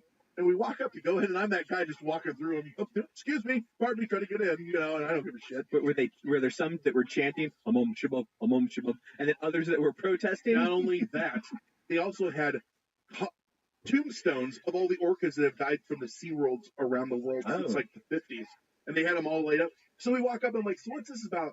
And the guy there goes, we're just having a polite conversation. Like, is that polite? To them it is. I'm like, all right, go. And we had a blast. Brent pulls out a sandwich. What are you eating? Some mahi-mahi. Yeah. Yep. Delicious. This is imported shark fin. It's shark fin soup. Yum. So unfortunately, or fortunately, the 12th century Catholic Church didn't banish it, and Krampus persisted. By the 17th century, Krampus had been incorporated into Christian winter celebrations by carrying Krampus with St. Nicholas. So, I know we're going to get to Dan here in a second, but do you guys remember Krampus before 2010, let's say? That's an arbitrary number, but here in America. Not in the slightest. No, not at all. I don't either. Now, Dan, you've got background. Why don't you talk about that? Yeah, so my family is Slovenian, which is part of that Austrian Empire, at least it was. And they're... So you have beautiful orchards all throughout your house, is what you're saying? Yeah, oh yeah. And we try and take over as much land as we can in the neighborhood. But our Krampus is actually called Parkle. Oh. And so I couldn't find where that term came from. So but we call him Parkle. Well, not we. I've never known about Krampus. Oh, only Dan called him Parkle. Yeah. We play canast on Thursdays. So did your family tell you about it growing up? Or was that something? No, not growing up. I actually contacted my dad when I found out I was going to be on this episode. And he was like, no. And I said, oh, wait. And he kind of remembers his mom threatening him that Parkle was coming. So it'd be, instead of like him actually showing up, like they do, I think in Slovenia, he actually, he shows up, like it's a big thing. And whether or not he's like, you've been naughty or nice. But he kind of, I think in America, he kind of became a threat. Like Parkle's going to come and get you if you don't behave. Yeah. But yeah, like you when you're sleeping. Yeah, so you with a stick. So in Slovenia, what you're saying is he's basically Slobodan Milosevic. Yeah, is what we're talking about here. And he brings genocide instead of sticks. Yeah. Well done. Parkle, it looks very similar, except for some reason ours has a very long red tongue, like Gene Simmons. Yeah, exactly. But like, and so Yeah, some of them have like a forked, almost like serpent tongue or dragon tongue. I've seen that on some. Yeah. and there's also an amateur basketball team called the Parkle, and they have like a red demon as their. It's like the coolest logo I've ever seen for a. That's amazing. WNBA, right? Yeah. The Slovenian WNBA. Everyone's saying. I'm so confused right now. I was just starting to wrap my arms around Krampus, and now there's a whole nother demon that I have to. I mean, we can't just rename demons. I mean, this is a different They demon. always tell you the wrong name because if you know their real name, John, you have power over them. Oh, okay. Okay, so which one's the right name? Gary. Rumpelstiltskin. Gary. Two R's. Yeah, with 2 R's and an I. He hangs out at coffee shops and wears a lot of Ugg boots with women named Amy. Aymiee. Amy. And the I is dotted with a heart. Yeah. or a pentagram. Call back. The modern Gentrification was everything. That, nothing it can't you do without a little gentrification. That's right. So modern times is the only time that I've heard of them, but modern doesn't have to start right now. In the aftermath of the 1923 election in Austria, the Krampus tradition was prohibited by the Dollfuss regime under the Fatherland's Front and the Christian Social Party. So, hey, they're putting a stop to it. Then in the 1950s, the government distributed pamphlets titled Krampus is an Evil Man. Now I have a machine gun. Ho, ho, ho. I don't think they meant he was Alan Rickman. Anyway, towards the end of the century, a popular resurgence of Krampus celebrations occurred and continues to today. And the Krampus tradition is being revived in Bavaria as well, along with local artistic traditions of hand-carved wooden masks. So that's fun. Who doesn't like a good hand-carved wooden mask of a goat demon? Everything's just made in China now. Yes, exactly. That's where I got my Krampus mask, unfortunately. Well, if we're talking about these masks, and like he was talking about the long tongue, what's this guy look like, John? What the hell's... Give us a description. Well, it's sort of all over the place, depending on which picture you see or who you ask. But they do share some common... Or what's the Slovenian one? Peter? Was that his name? What was his name? Sparkles? Sparkles. Sparkles. Yeah. The Christmas pony. Nay. It's like that Squatty Potty commercial. Yeah. He just shits frozen yogurt. Or the new one where the one's shitting gold bricks. Yes. Yep. They do share some common characteristics, though. He's hairy, usually brown or black. Mr. Hanky, the Christmas poo, small and brown, he comes from you. I love you. No, see, not that, not like that. and who's black like that? Like that you're in trouble if it's coming out black. Yeah, you might want to see a doctor. Yeah. Has cloven hooves and the horns of a goat. Has we were talking about this before, a long pointed tongue that hangs out like a serpent or something like that. Fangs, of course. You can't get away from without fangs. Krampus carries chains, thought to maybe symbolize the binding of the devil by the Christian church. Oh, that's fun. Yeah. I think it's because he's always on his way to a tractor pool. I thought it was to tie up all the children. I mean, how else are you going to tie up kids? No, their tiny hands slip right through the chains. No, I was letting. It doesn't work well. He was speaking way. You sound like you're speaking from way too much experience there. I thought John was looking for pointers, so I wanted to bow out. He has a newborn. He has a newborn at home that probably cries a lot. The chains are sometimes accompanied with bells of various sizes. It's like bells. What did Satan put bells on him so we knew where Krampus was at all times? Now we know for whom the bells toll. Oh no! It's a groaner. I'm all for a Metallica pun, but I don't know. That's the bell of shame. The bell of bells. Yeah. Of more pagan origins are the Ruten, bundles of birch branches that Krampus carries and with which he occasionally swats children. Oh, hey. But only his own, because you never want to punish someone else's child, No, unless it's Adrian Peterson. That's true. Is he Krampus? Have you ever seen them together? No, not that you mention it.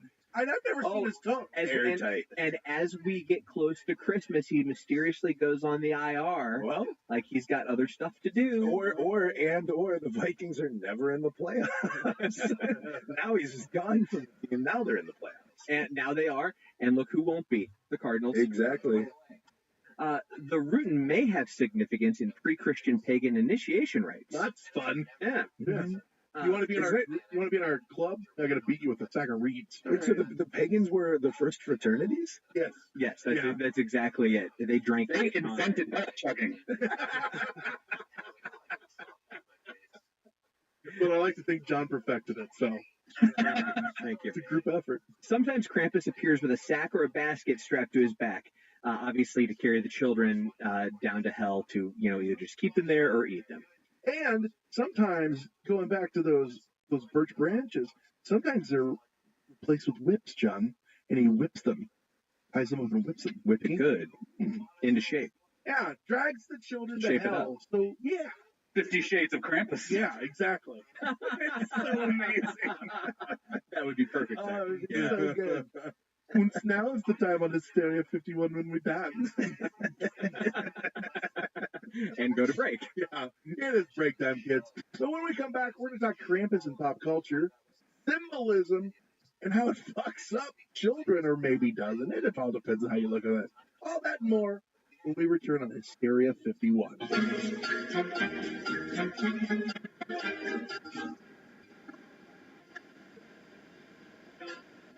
Shopify's point of sale system helps you sell at every stage of your business. Need a fast and secure way to take payments in person? We've got you covered. How about card readers you can rely on anywhere you sell? Thanks. Have a good one. Yep, that too. Want one place to manage all your online and in-person sales? That's kind of our thing. Wherever you sell, businesses can grow. Go with Shopify. Sign up for your $1 a month trial. Shopify.com/Shopify.com/listen. I believe the children live. It's wonderful. We are back. Hopefully you had a chance to go get some Krampus schnapps, maybe some Krampus nog. Yeah. I don't know if that's a thing, but it is now. Maybe you took a Krampus. I don't know. Before the break, we told you. Before the break, we told you about the origins of Krampus, who he is, who he was, where he came from, what he thinks about, what his aspirations are, who he sees himself as in 5 years. Now we're going to tell you. He's very upset that he never became a banker. I'm good with numbers, damn it. Just followed him wherever he went. Now we're going to tell you a little bit about how he's popped up, why he's on everyone's radar, where he's popped up in pop culture. And I think a good place to start is the 2015 movie Krampus. St. Nicholas is not coming here. Darker. Rehoboth's elk or goat? A goat walked on its hind legs. Name is Krampus. It's appropriately named, is what you're getting at. It is. If you haven't seen it, you're probably thinking, oh boy, bad B horror movie. It's not that bad. It has like a minus list actors in it. Yeah, it's dark. It's dark, but it's got some good, like you said, it's got some good people. It's got fucking David Koechner in it. I love him. I told you we should have gone to my brother's. Sure, Howard was on a pig farm. Jesus was born in a barn. Yeah, Adam Scott, who's in everything. Toni Collette is the wife. That's right. How are we going to survive Christmas with 12 people stuck in a house with no heat and no electricity? Or food. There's plenty of leftovers, Howard. Here it is. It's a fun movie. It's dark and it gets darker. The first 45 minutes or so are kind of like a dark National Lampoon's Christmas Vacation. Yeah. And then it turns into Wes Craven. with a splash of demonic toys, you know. So yeah, just a splash. I love the foreshadowing of how everyone's losing their Christmas spirit, and the foreshadowing of the grandmother from the old country who's. Why is there always the one old grandma who doesn't speak English and knows everything, but doesn't want to tell you what's happening? You don't find it out until it's in the middle of it. I always knew this would happen. Oh, thanks for telling us, you old fucking kids. Yeah, seriously, she saw this coming from a mile away. Thanks for the warning. It's all about losing Christmas spirit, as you said.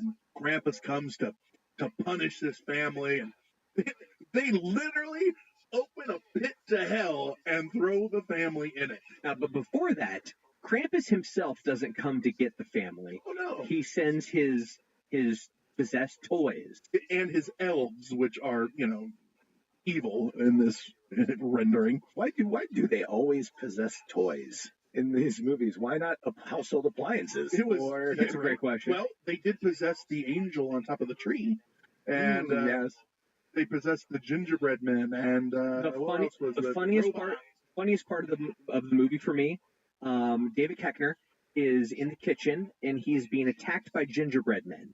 And they are the three little gingerbread men are working Not just together. A bunch of redheads that work for Butternut. These are actually like anamorphic cookies. They are working together to shoot a nail gun at him.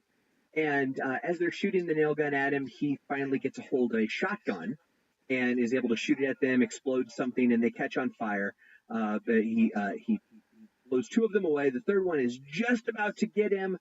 And it just as it's about to kill him in some way, shape, or form, the dog runs up and eats it. I like to think that's right. I like to think that no matter what's going on, if I got a gingerbread cookie coming at me, I could take it. Like it's on fire and it doesn't have any weapons. I'm with that guy. I might have been the one to eat it. You know, I mean, in the continuum of things I'm concerned about becoming possessed and attacking me, gingerbread cookies are very low on the list of concerns. Yeah.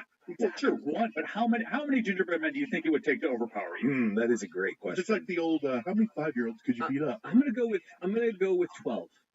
I think 12 gingerbread cookies could overpower me. They are demonic though, so I mean, Yeah, they've got like demonic power. I mean, they're not just a regular gingerbread. They're about their baked cookies in hell. A regular gingerbread cookie's arm would break off the moment it tried to pick up a nail gun. So they're demonic. They have extra power. Yeah, I mean, I suppose a demonic cookie is probably one step above a demonic blanket as far as like what's gonna really get you. Well, that demonic blanket is wet, so keep that in mind. Now there were all the other toys that they were fighting in the attic. There's the robot, the Jack in the Box, which is terrifying. Kind of a throwback from like Killer Clowns from Outer Space. It's a clown eating people, so that's fun. Then there was the doll with the big black mouth. Was that the angel? Was that the angel? Yeah, kind of like angel. It kind of had like the head of a doll. Yeah. It had the head of a doll, and it was the tree topper. It kind of had that almost Pan-Asian feel to the old Japanese horror movies. Yeah. With the real wings, it was disturbing. Yeah, it was. So yeah, these things are just working for Krampus, and they're in the house to steal everyone away because. Long story short, this kid had finally given up on Christmas. He was the tie that his family sucked. Because if you haven't seen the movie, David Koechner's character is kind of like Cousin Eddie in Christmas Vacation, but with money. But yeah, they show up and the whole family is a bunch of idiots. Adam Scott's character and Toni Collette, they're the normal family. And they're middle-aged, no longer love each other. Yes. Normal family. Yeah. And so the son writes this letter, just like wishing that the Christmas spirit would come back, and he finally gives up and says, you know what, the hell with it all. The Christmas spirit's gone. Turns out, the hell with it, literally. Wow. My biggest issue or craziness of this show is you get through the whole thing and he's literally throwing them all to hell, except for the boy. He's leaving him as like, you'll learn. And the boy like runs back to Krampus and he's like, no, fucking take me instead. And Krampus like, he doesn't speak, but he's like, fuck you, I'll take you all. Throws him in hell and he wakes up and he's in bed and it's all been a dream. And then he runs downstairs and it's this picturesque, almost Norman Rockwell type of Christmas morning. There's treats sitting out, and they're all having hot cocoa and opening gifts. So then, here's the thing that gets me, though. He opens his last gift, and it's a Krampus bell. And he realizes, oh, my God, it really happened. Everyone sees and they look around, and I think they all realize.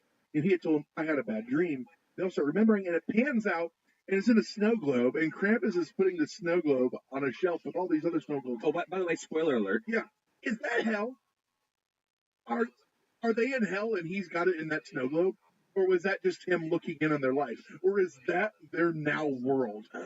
Think about that. I just saw the movie, and so I looked it up, and there's actually two conflicting theories as to whether or not they're getting a chance to do it again and have Christmas spirit, or if they're trapped. This is hell to repeat Christmas every day for the rest of I guess that's, it's a choose your own adventure on that. Follow up. Does Groundhog Day take place in another one of those snow globes? Oh, wow. Whoa. Yeah, I just blew your mind. Oh, the snow globe aspect blew me away because it's like the Tommy Westfall universe. I don't know if you guys ever watched St. Elsewhere, but on St. Elsewhere they have an autistic boy. No, I'm not 70. They had an autistic boy. It was one of my parents' favorite shows. They had an autistic boy, and he was always staring at snow globes. And if you watch to the end of St. Elsewhere, it pans out and you realize that St. Elsewhere and everything that happened in it was all in his head inside the snow globe. He was creating this world. So St. Elsewhere never happened. But here's the problem. St. Elsewhere was a TV show that has had other TV shows from NBC co-starred to this day. And if you go to Google, you can search Tommy Westfall universe. And all of these fucking shows are intertwined by one character co-starring or whatever up into new current shows.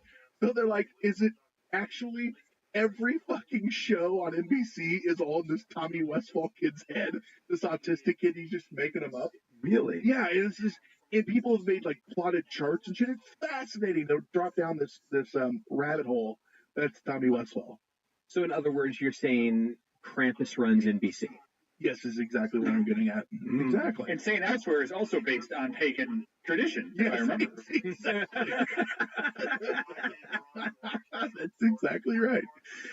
So, yeah, Krampus is the devil, or at least he symbolizes him. He takes people to hell. If you're good, you get Santa, heaven. If you're bad, you get Krampus, hell. Is it that transparent? Well, if that's the case, if that's the through line you're looking for in the movie, Brent, where on the morality spectrum are you when you get evil gingerbread cookies? They're oh, you or the gingerbread cookie? Well, if you're the recipient of evil gingerbread cookies. Here's the problem. In that movie, the grandmother believed and never lost faith. Why did she get attacked by the gingerbread cookies and the toys and everything? Oh, she was still paying for her earlier sins. But he let her have a second chance, and she never forgot the Christmas spirit. But it's a horror movie. In horror movies, once you make your initial sin, you never actually get a second chance. Is that why you've never had sex? Like you just don't want to, you don't want to get killed in a horror movie? What? Oh, come on. Everyone knows the way to die in a horror movie is to have sex or be black. Oh. I mean, one of those two. You're a black guy, you have sex, or you go to get something out of the garage. I'll be right back. Hey. All right, Brent, let's move on from Krampus and let's move on to another wonderful, wonderful holiday treat called A Christmas Horror Story. I don't even want to spend much time on this because this is a terrible fucking It's a great movie. If you want to check it out, it is on Netflix right now. It's an anthology horror flick, but actually all the stories tie in together. They all take place in the same town. Whose radio on-air personality? Bill Shatner. None other than Merry Christmas. One of the four stories revolves around Krampus hunting a family that behaved badly. This is Krampus, right? What's a Krampus? He's like an anti-Santa Claus, a demon who punishes the naughty. He rips them and chains them up, stuff like that. That's fun. The final story actually involves Santa battling undead elves, and it ends with a battle between Santa and Krampus. I knew it. Krampus, vile enemy of Christmas. Kind of.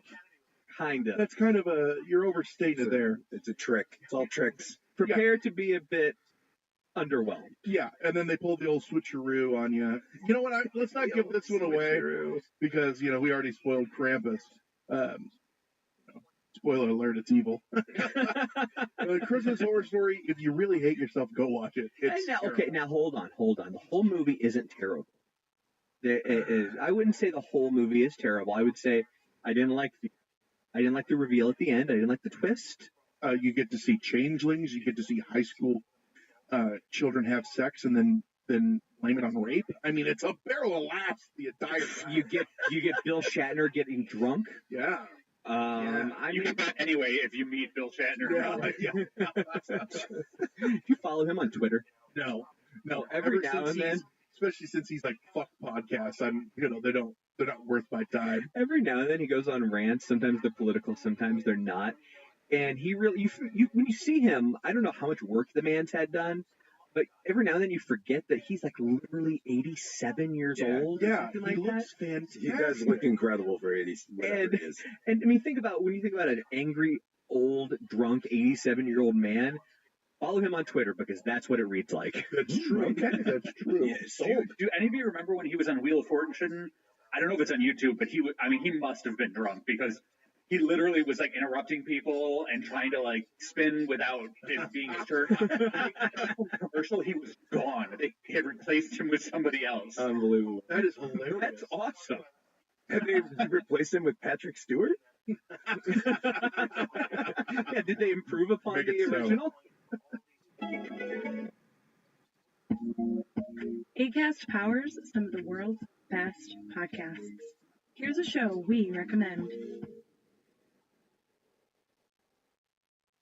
Hello, everyone. I'm Danny Pellegrino. I'm Jenna Brister. And we are back for season 2 of a very merry, iconic podcast. We're going to be diving into your favorite holiday movies, recapping them, and going on a few tangents. Yes, and it's the end of the world as we know it. So why not close out 2020 with a bunch of episodes of Holiday Recap with us?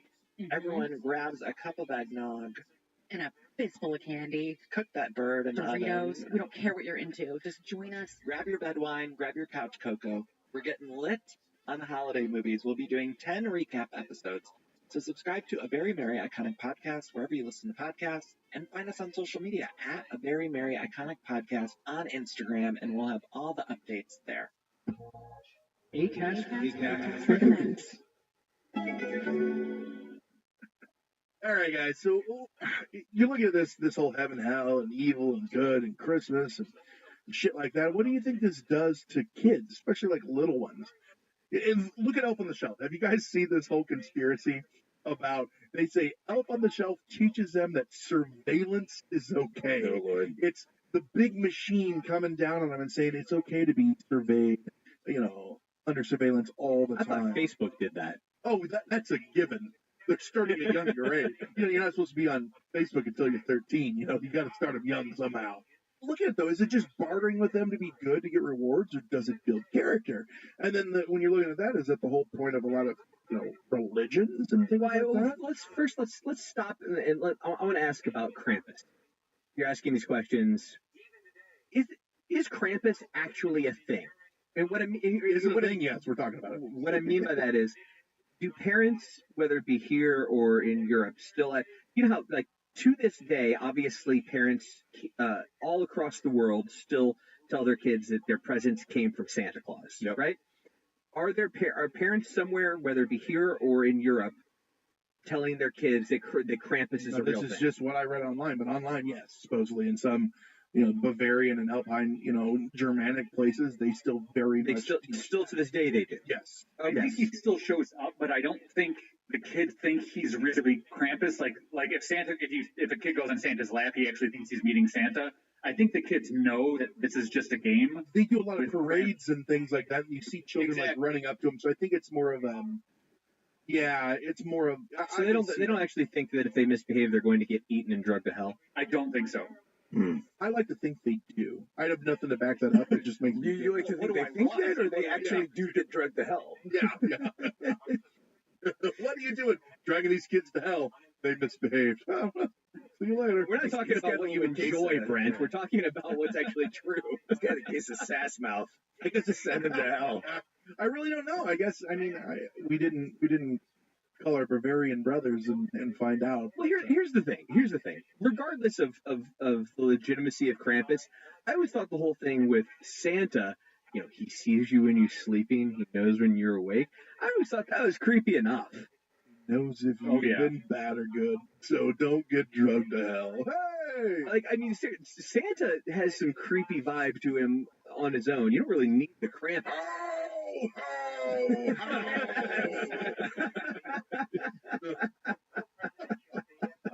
You're right. Come on, kids, store's closing. Yeah.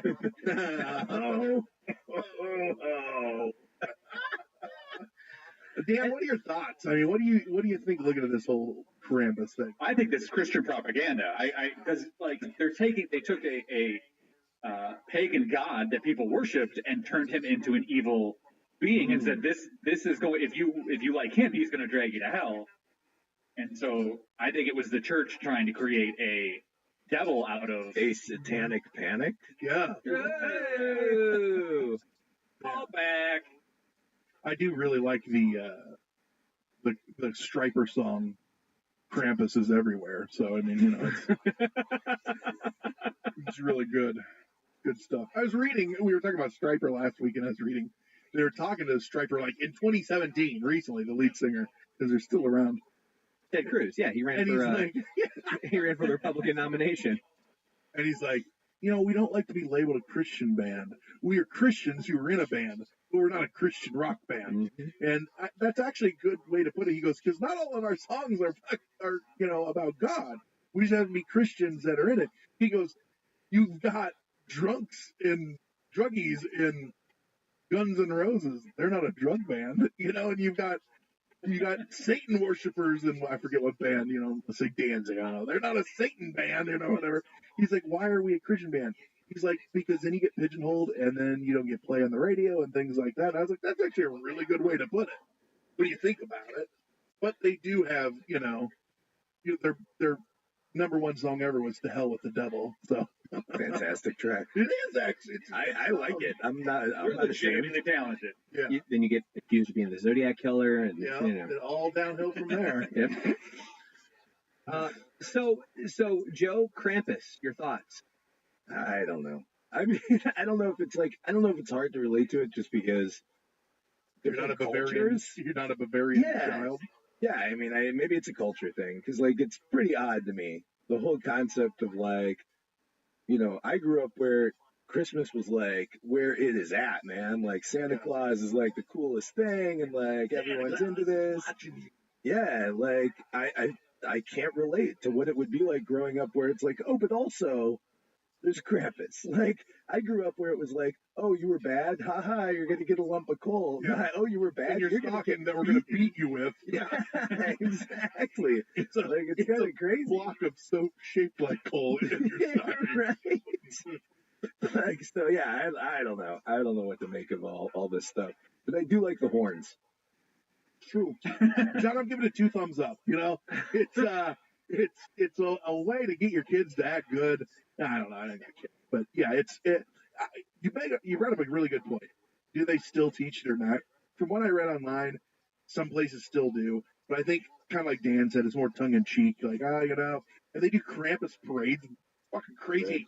Right. Cosplay is on point in the Krampus community. Well, it makes me wonder, and that's where I land on it. It makes me wonder how big it even was in those communities at that time. Just because it existed there doesn't mean it was their go-to belief system, right? I think maybe 500 years ago, though. But just because we know it existed there doesn't mean we think that they all gathered around the fire and talked about Krampus, right? We just know it was a thing. Of course, in America, if you didn't believe it, we would have burned you. So who knows how much they actually used it? We know it's big today. It's because we love bringing shit like this back, so we can get together, dress up like it, and drink. It's a reason to get together. There are Krampus fests all across the country. People dress up like it. You mentioned cosplay. It's just one more reason to get together and be different. And like I said, drink. So who knows if it was ever actually a big thing? But it's something to get together, talk about, and make movies about. Speaking of cosplay, John, Lisa, my wife's favorite time of the year was just recently. She works right by the Donnelly Stevens Convention Center, this huge convention center in the Chicagoland area, and it was the Furry Fest. And every year you got to park across the street and walk, and they're always going in to this convention center, and she's going to work. And so she's like, I saw like a puppy dog in leather chaps, and and he was being walked on a leash by a cat. Level of a dub dub. Yeah, and I'm not making this up. Every year, I never pay attention to when it is, but I always know because I get a call from her. She's like, "Oh my God, it's Furry Fest." Why do you sound muffled? Are you in a costume? No. So that's our story, Hysteria Nation. Have you guys ever heard of it before? We had in the last few years here in America, or are you from one of those countries where this was taught to you as a child? Let us know. Let us know on Hysteria Nation. Hop on Facebook, search Hysteria Nation. Or you can hop on Facebook and just search Hysteria 51. That's the page where you can find all of our new shows. Hop on Twitter at Hysteria51Pod. Patreon.com/Hysteria51.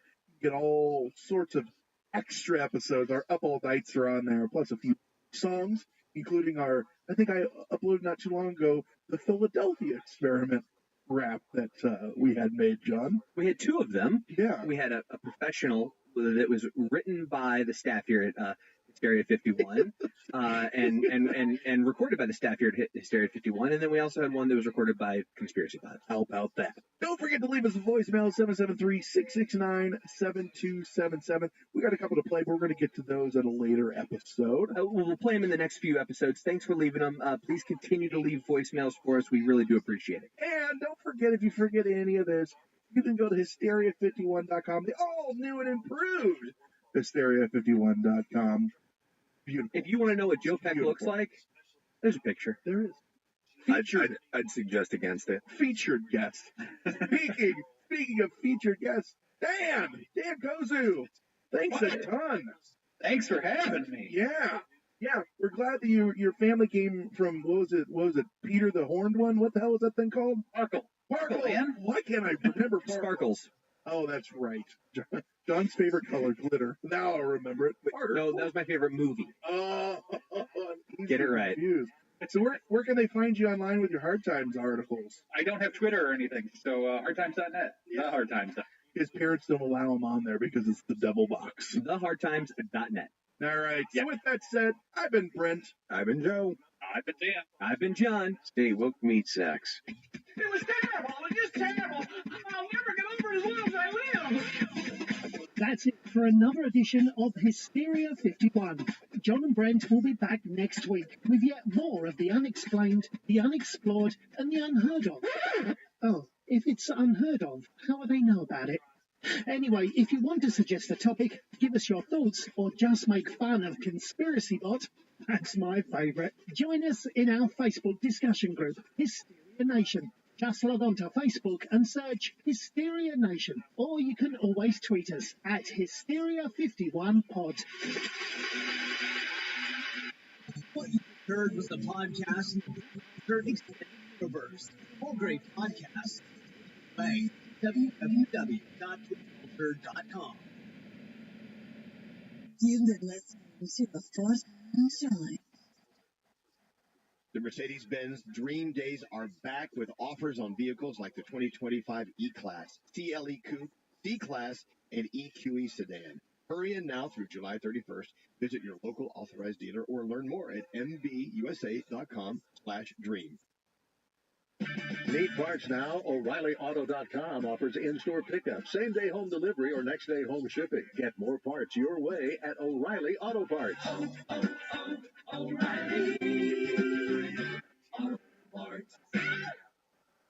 Following is the fourth-hand production.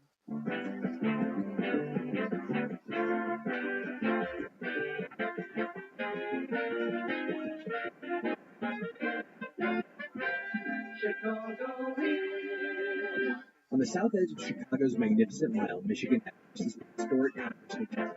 Originally known for its opulence, it hosted national leaders and foreign dignitaries alike. But since its doors opened over a century ago, it's been known for something much more sinister: its hauntings. Chicago is exciting. From tales of trapped construction workers to the elevator shafts that allegedly claimed so many lives to the shocking number of suicides, the Congress is said to have its unfair share of death. Do ghouls now lurk in the hallways as guests sleep? Time to put our money where our mouth is and take this show on the road. See for ourselves if the Congress is truly haunted or if it's just another urban legend to help sell ghost hunting kits. We go Ghostbusting next on Hysteria 51. Chicago is something you've just got to see for yourself. They say I'm disturbed. From city to city, an incredible hysterical panic spread. I think we're getting into a weird area. We use public schools are not crazy. With hysteria. You can't handle the truth. Brain is gone. One. The truth is out there, but you won't find it here. They're coming for you. Look, there comes one of them now.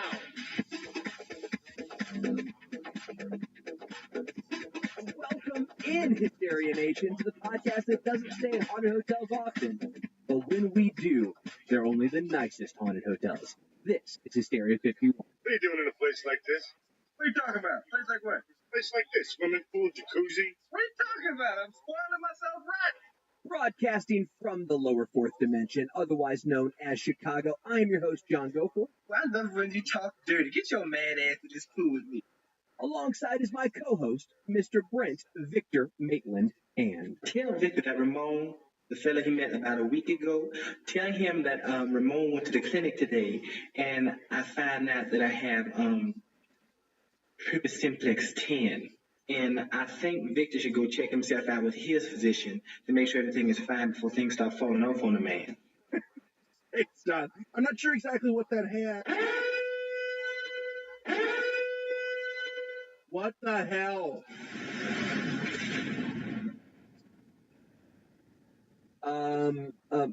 Brent, since when did the studio have 2-foot thick metal blasters? It didn't. I've never seen these before. Conspiracy bot. What the hell's going on, dude? What did you do? I'll tell you what is going on. I heard you idiots were taking this show on the road and no one invited me. You did this last time and the show sucked. You brought your stupid wives. Well, not this time.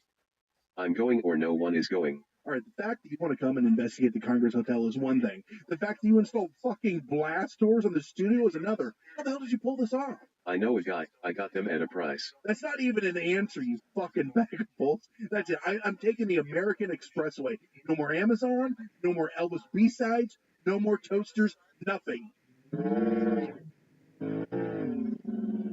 Oh, Brent, look what you did, poor little guy. How about this? Seabot, if we take you with us tonight, will you open the doors and promise to be a bit more responsible with Brent's Amex? Yes, I promise. Thank you, John. And Brent, are you cool with that? I guess. But I'm not taking responsibility for anything that asshole does in downtown Chicago. The city is headed for a disaster of biblical proportion. What do you mean, biblical? What he means is Old Testament, Mr. Mayor. Real wrath of God type stuff. Exactly. Fire and brimstone coming down from the skies. Rivers and seas boiling. 40 years of darkness, earthquakes, volcanoes. The dead rising from the grave. Human sacrifice, dogs and cats living together. Mass hysteria. He even said hysteria. Hysteria. This is true. I wouldn't worry about it. I mean, he won't be the fifth weirdest thing running around downtown Chicago on Saturday night. Choose his form. The traveler has arrived. True that. Now, don't forget, we have a guest tonight, and I wouldn't say special guest, but we got a guest. His name is Pecker. That's right.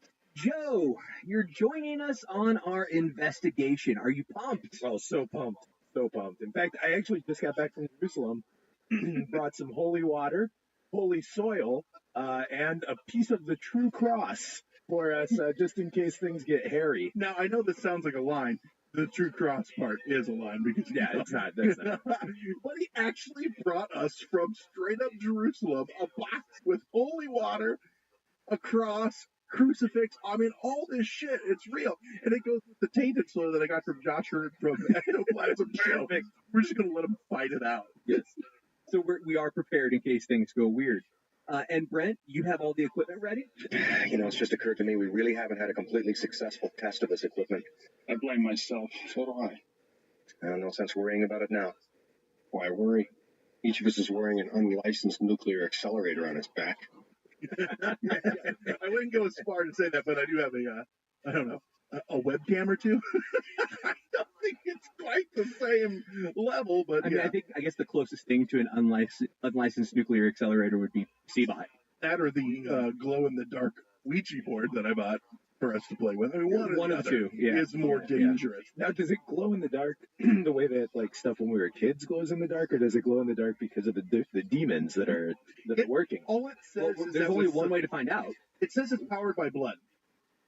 Perfect. So, yeah. I wonder if holy water will work. I mean, I don't want to bleed. I'm sure you guys don't. I wonder if motor oil will work. Good question. Otherwise, we're gonna have to find somebody in the lobby of the hotel. No worries. I can get you blood. I'll have you blood by 9 o'clock. Let's get it going, fellas.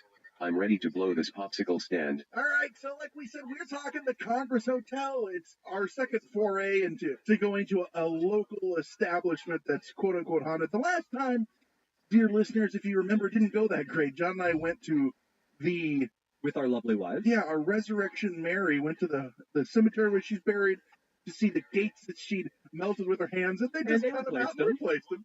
Then we went to go to the ballroom where she would take people to and have them drop her off. And it burned down. Yeah, like the week before we got there. So if that's not being born under a bad sign, I don't know what is. But we did see a nice chicken fighting tournament ring across the street from there. So that was perfect. Fun.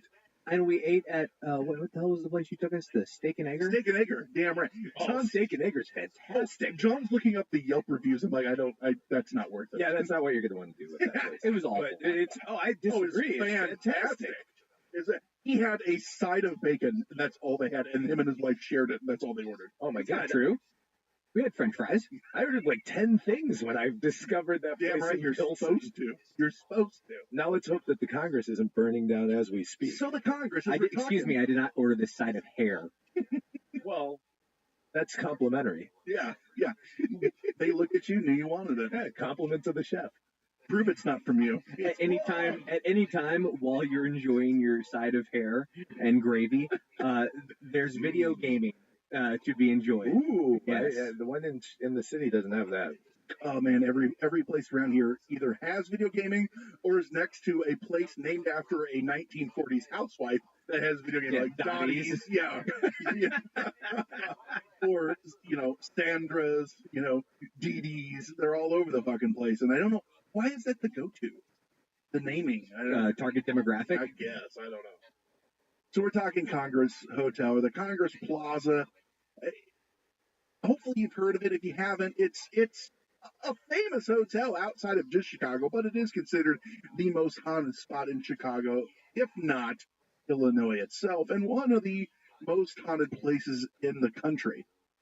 And it's got a little illustrious career because it was built back in 1893 for something called the World's Fair. Ever heard of that? We've talked about that on this show. Yeah, don't you make you think of little H.H. Holmes? In fact, it's said that he would meet who it turns out is not, in fact, Jack the Ripper. No matter what they tell you on the History Channel. Horse shit is what.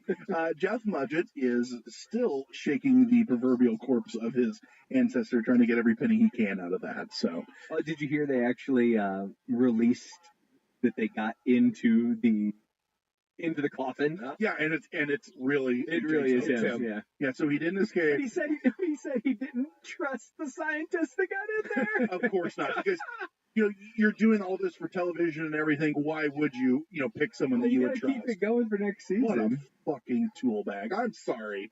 I don't think you are sorry. No, I'm not. But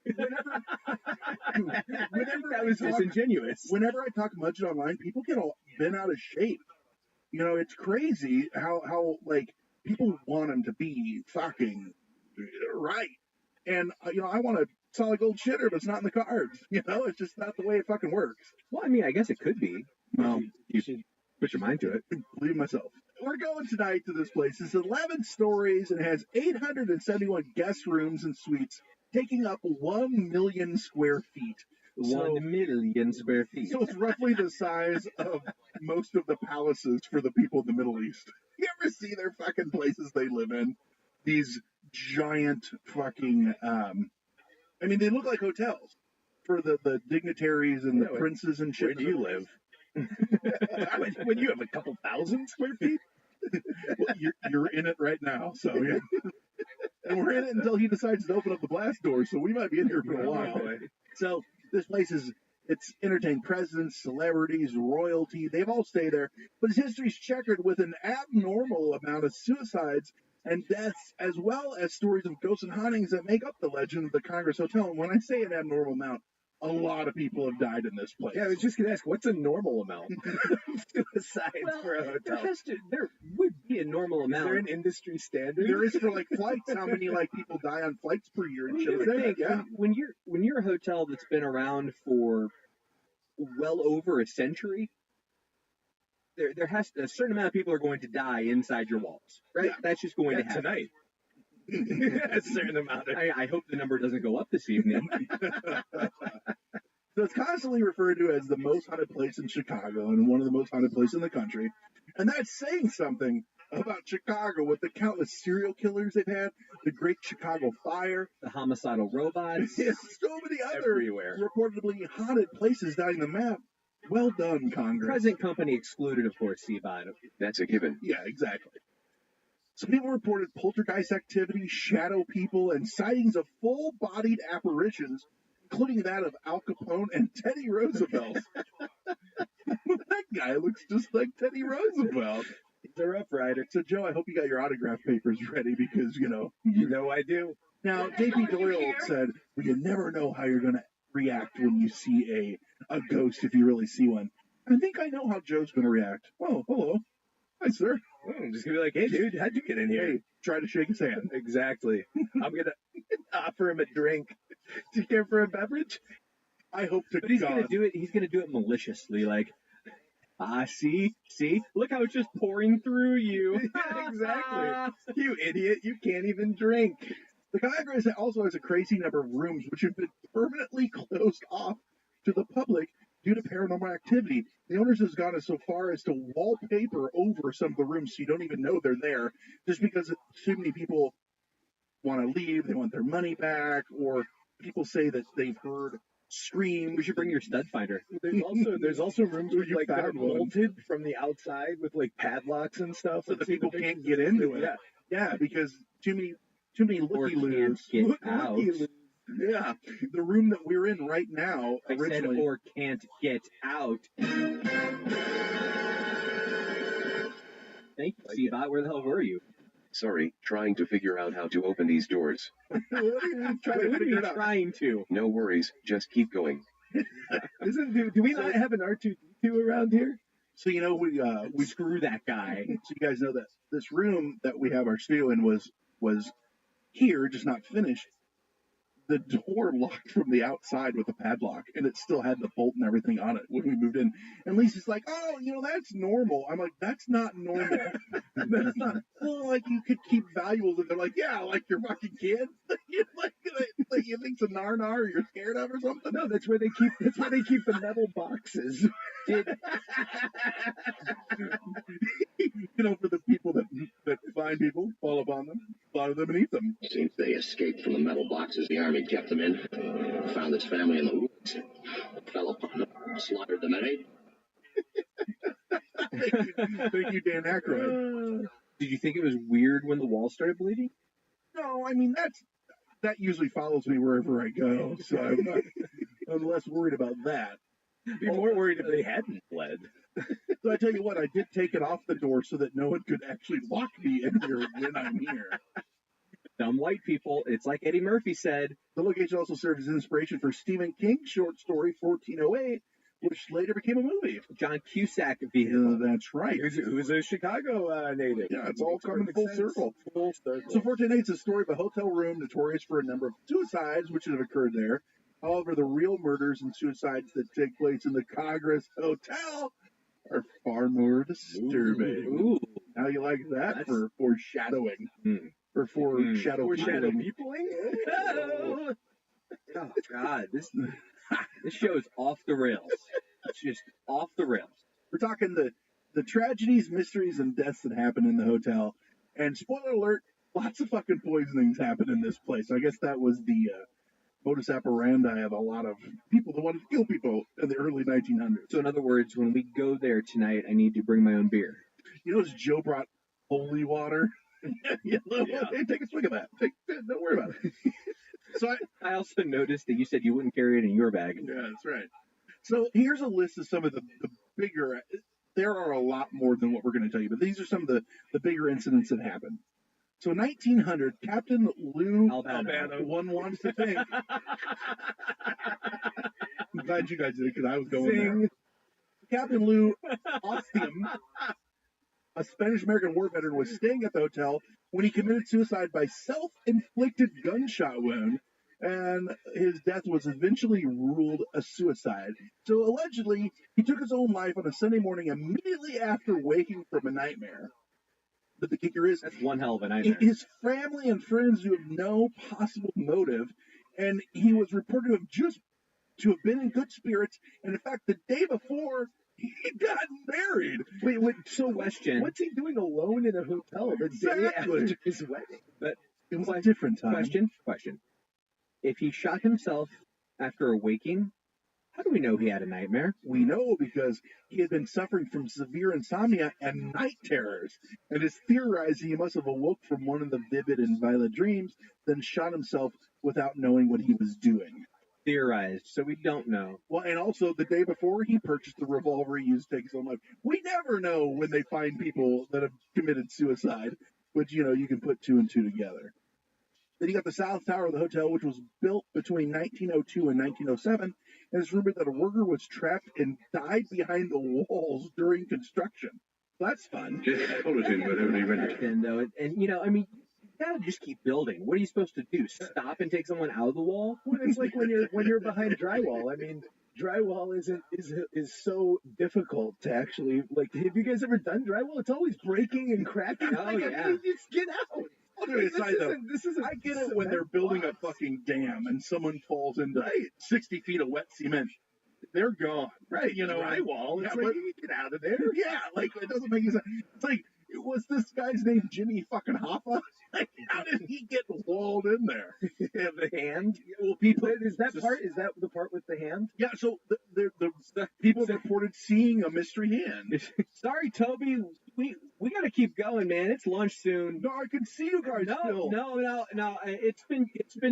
Guys, just move this good run. No, we gotta keep going. You had a good run. It's over. I'll pay for the new. So people have reported seeing a hand of mystery emerging from the wall, and it said it belonged to the doomed construction worker. However, little known fact, that was Brent's nickname in high school. Hand of mystery. This is one of the few stories about the Congress Hotel that's completely untrue. The rest of these, however, everything else. The Hand of Mystery was originally told as a joke, and over the years it snowballed into the legend. I mean, that's a hilarious joke. They can prove that is bullshit. Construction of the South Tower included the addition of the Gold Room and the Florentine Rooms. And staff say the Gold Room is always found to be unlocked, no matter how many times staff has locked it. It doesn't stay locked. And strangely, photographs taken in front of the grand piano in this room usually come with one or more of the people missing from the photo. And that's just because they're vampires. I think that's, just the way it is. Yeah, you wouldn't show up anyway. It's the Gold Room. They can't go in the Silver Room. I mean, you know what I mean? Appliances that are completely disconnected turn on and off in a kitchen located adjacent to the Gold Room. So, I mean, they're just trying to help. I'm not sure how haunting that is. More just Cuisinart. It's just inconvenient. Yeah. And guests and staff... I can't hear a damn thing. Stupid blender. Guests and staff often hear women whispering, men humming, piano music, organ music, wooden wheels rolling on a wooden floor, gunshots and screaming, all this in the Florentine Room, but upon inspection, it's empty. And in this room, that's where Teddy Roosevelt made the announcement that he would leave the Republican Party, and his apparition is claimed to have been seen there several times. And women report seeing a female apparition in the ladies' restroom in the Florentine Room, And this apparition is said to sometimes follow women out of the restroom and into the hallway, going, do you have any extra toilet paper? Well, I think that's just the bathroom attendant. She wants a tip because you took your gum and mint. Yeah, exactly. And then in 1904, hotel guests witnessed an elevator operator fall 70 feet to the bottom of the elevator shaft. He was killed on impact. In 1908, a frequent visitor to the Congress Hotel named Roy Gormley was in the hotel's ballroom, and Roy said to have had a spending problem and was almost bankrupt. So he offered to pay the orchestra $500 to play the Death March from Sal, a melody often played when soldiers were buried at sea. So he told them, hey, we don't know how to do it. So he hummed it for them, and they managed to figure out how to play it. Then he gave them the $500, bought the entire orchestra a round of drinks, paid the baller for a second round for them the following day, then went to his room and shot himself. Thanks, guys. And you're laughing. I am. So he retired to his room, and then he retired. Oh. And now no one's laughing. See how that works? Oh, boy. Also in 1908, an attempted murder-suicide directly outside the hotel's main entrance happened. Ruby Pishzak and her husband were shot by Ruby's jealous lover, and the couple reconciled. Was it a Tuesday? Ruby Tuesday? No, I'm not even. No.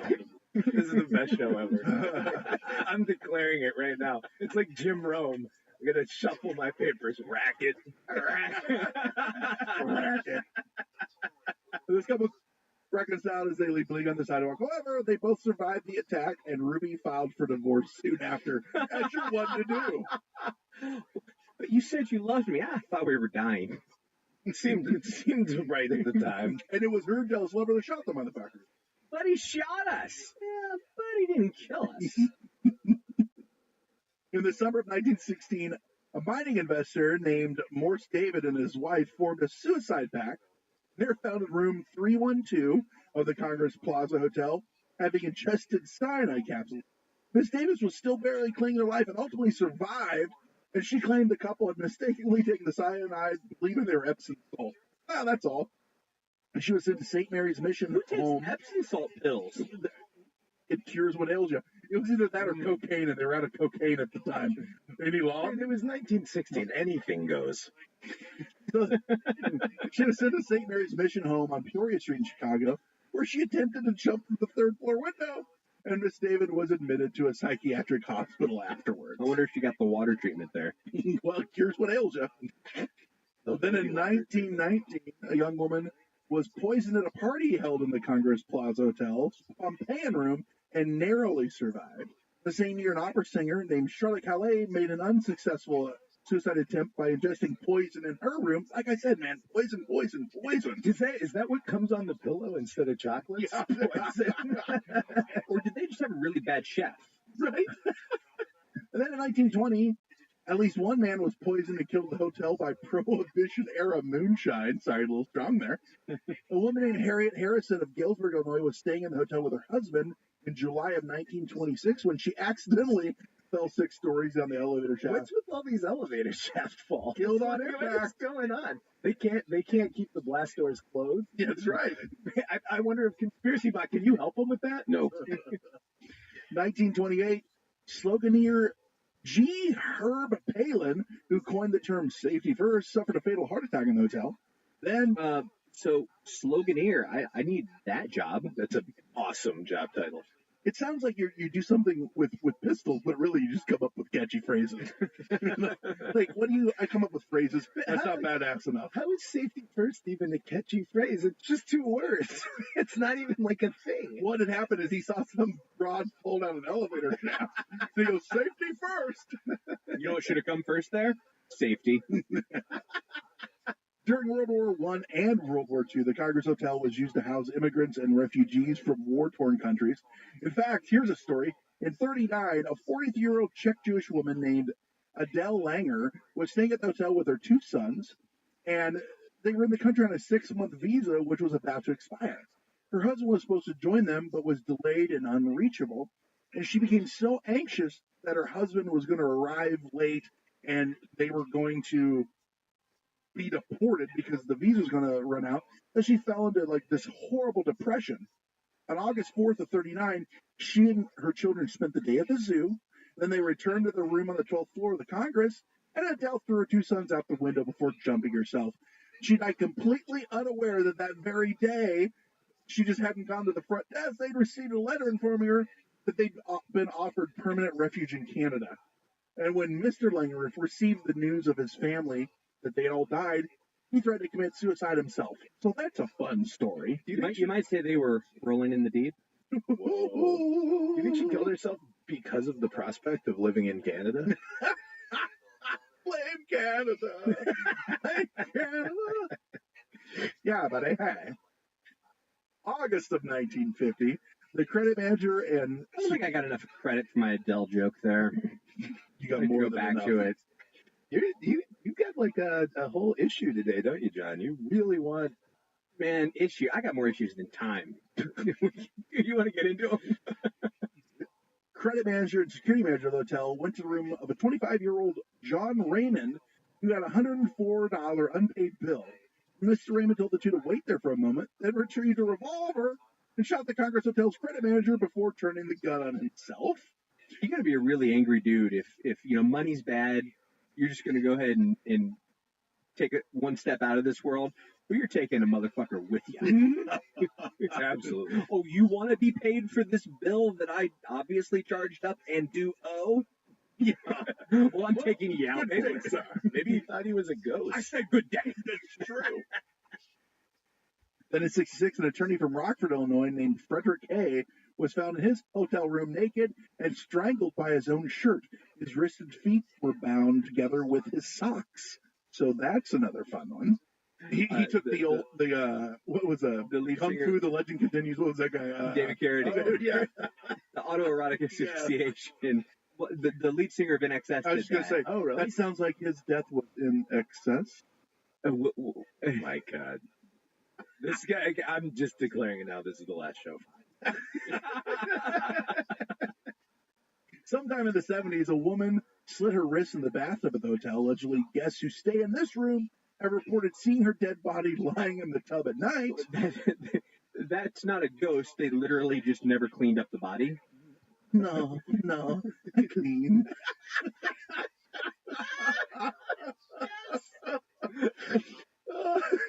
And then we got a few additional deaths reported there. Taxi driver jumped from the North Tower. Salesman threw himself down the elevator shaft. A husband father hung himself in the cupboard hook of his own room. A homeless man was murdered in the alleyway directly behind the hotel. And that's just Chicago. And then possibly the most disturbing event that have occurred there was an impromptu exorcism. Hotel staff confirms that the exorcism was at one point performed there, but they refused to reveal which room it occurred in. Fingers crossed for tonight, gentlemen. Oh, man.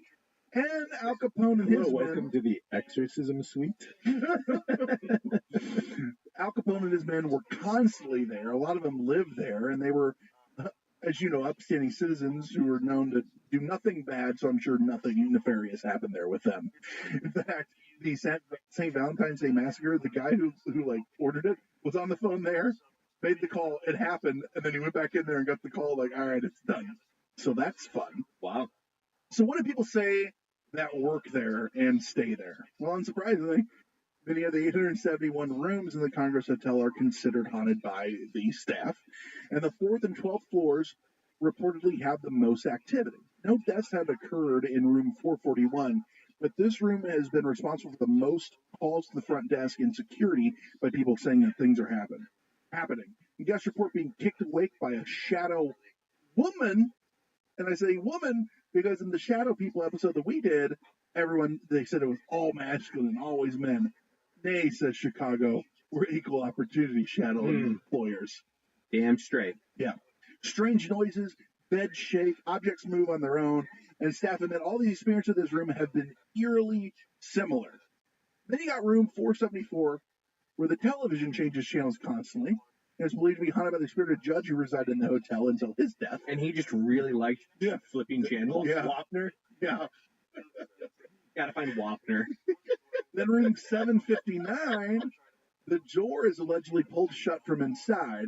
Allegedly, an old man lived in there, and his kid was going to take him to a nursing home, and he held the door shut, trying to keep people out. And now when you go into that room, it's held shut because his ghost is trying to stay in there. Boy, you'd think there'd be a better way to haunt people than shutting the door.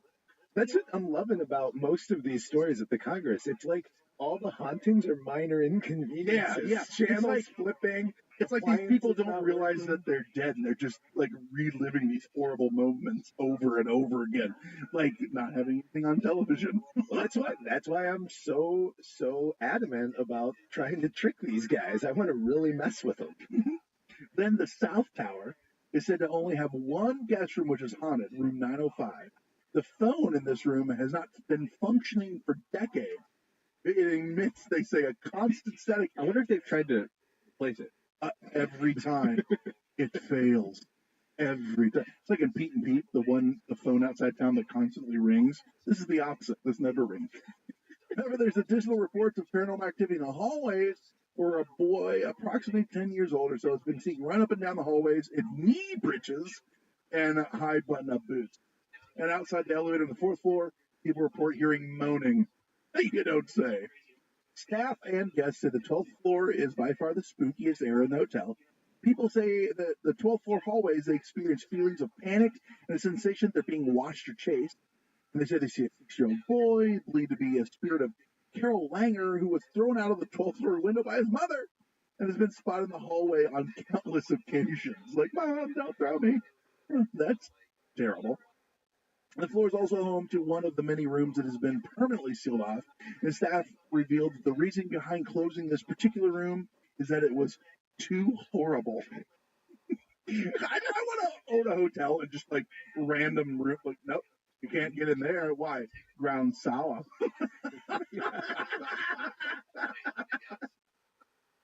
And then recently, room 209 was the subject of a viral video. A woman staying in another room of the hotel called the front desk when she heard a female screaming in room 209. And the staff was quite sure. They said no one was in that room, but they sent security to investigate. And security confirmed they was screaming and eventually decided in the room. And inside he found no one. However, all the furniture had been turned upside down. The carpet was ripped up and the shower was running. They called the police who investigated. Couldn't figure anything out. And then in 1989, 2 terrified Marines fled the hotel at 3 a.m. in their underwear. They claimed a towering black figure came out of the closet and approached the bed. That was just the prostitute they had hired. You boys are in for it now. And even hotel security has witnessed one of the hotel's shadow people chasing a shadowy figure through the halls up and down to the roof. And they go out looking for him. They can't find anything. What do you guys think? What are we in for? I just want to see one of these fucking shadow people. I want tangible, hard evidence. What do you think, John? We gonna get that? Well, we'll see. We will see that. Hey, that's why we're doing it. That's why we're going. Yeah, we don't have to sit here and wax poetic about it. We get to go experience. So we don't want to wax for a little while. So we told you the story, at least of what's the history and mystery of the place. Now we're going to go there. We're going to try to talk to some people.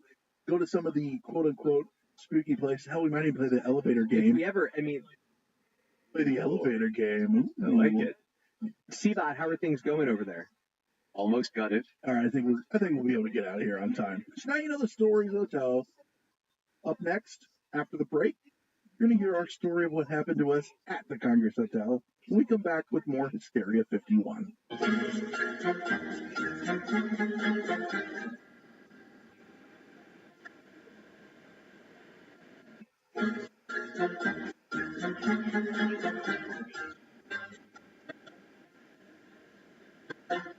All right, so we made our way into the Congress Hotel.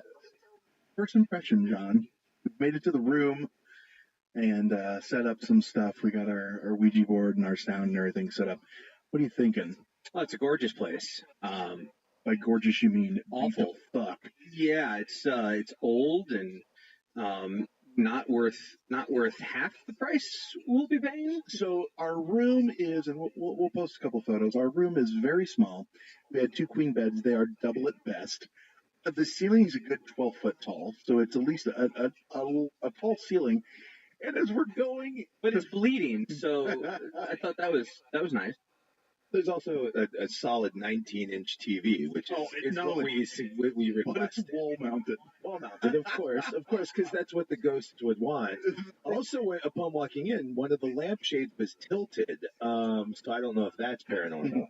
So when you walk in, we're in the North Tower, and it says North Tower, even rooms only, and we're in our hallways, only even rooms. We're in room 812. There's no room 810. So is Or that walled 814. off? Is it walled off? Is it a secret?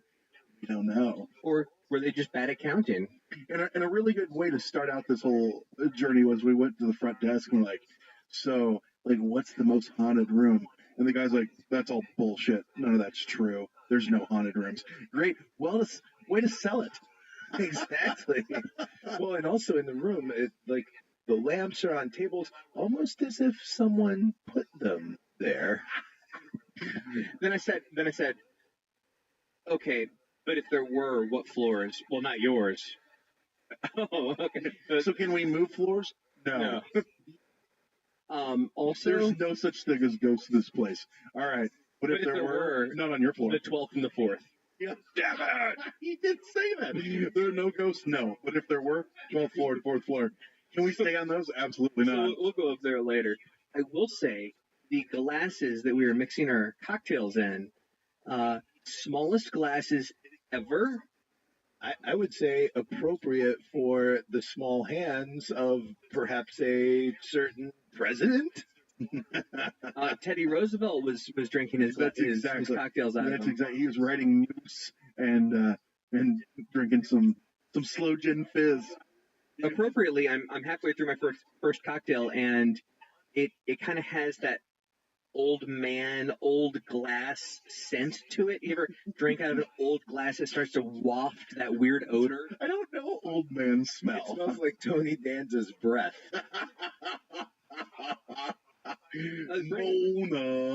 Brent, you were saying earlier in the show, a lot of poison came through here. Maybe I'm just getting a residual. That might be.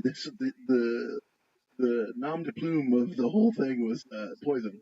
Like, that was their go-to. The fake name of the whole thing was Poison? That's exactly what I'm getting at. Thank you. They used to name this place Old Poison Plaza. The only paranormal aspect to this place that I'm getting so far is the price. I don't get any creepy feelings so far, nothing like that. It is very old. And not only is it old, like, we're walking down the hallway, there's, like, tiles missing from the ceiling and shit. And this is supposed to be a swanky, nice, old hotel, and they're charging a couple hundred plus a night. It's old in that way that you don't want to pay for it old, not in that old I'm creeped out way. Yeah, the room looks like it was put together in the 1800s, and then they updated the furniture. Not the carpet. Mid-90s. No, the carpet is quite old, and there's outlets in places. They're weird. There's no, like, two outlets. There's an outlet, and then 6 feet away, there's another outlet. That's what's so weird. But then by the beds, there's 3, and then for, like, another 12 feet goes by, and then there's one random one. It's similar to the doors in the hallways. Like, there's no uniformity in this place. Yeah, and some of the doors, knock a door in here.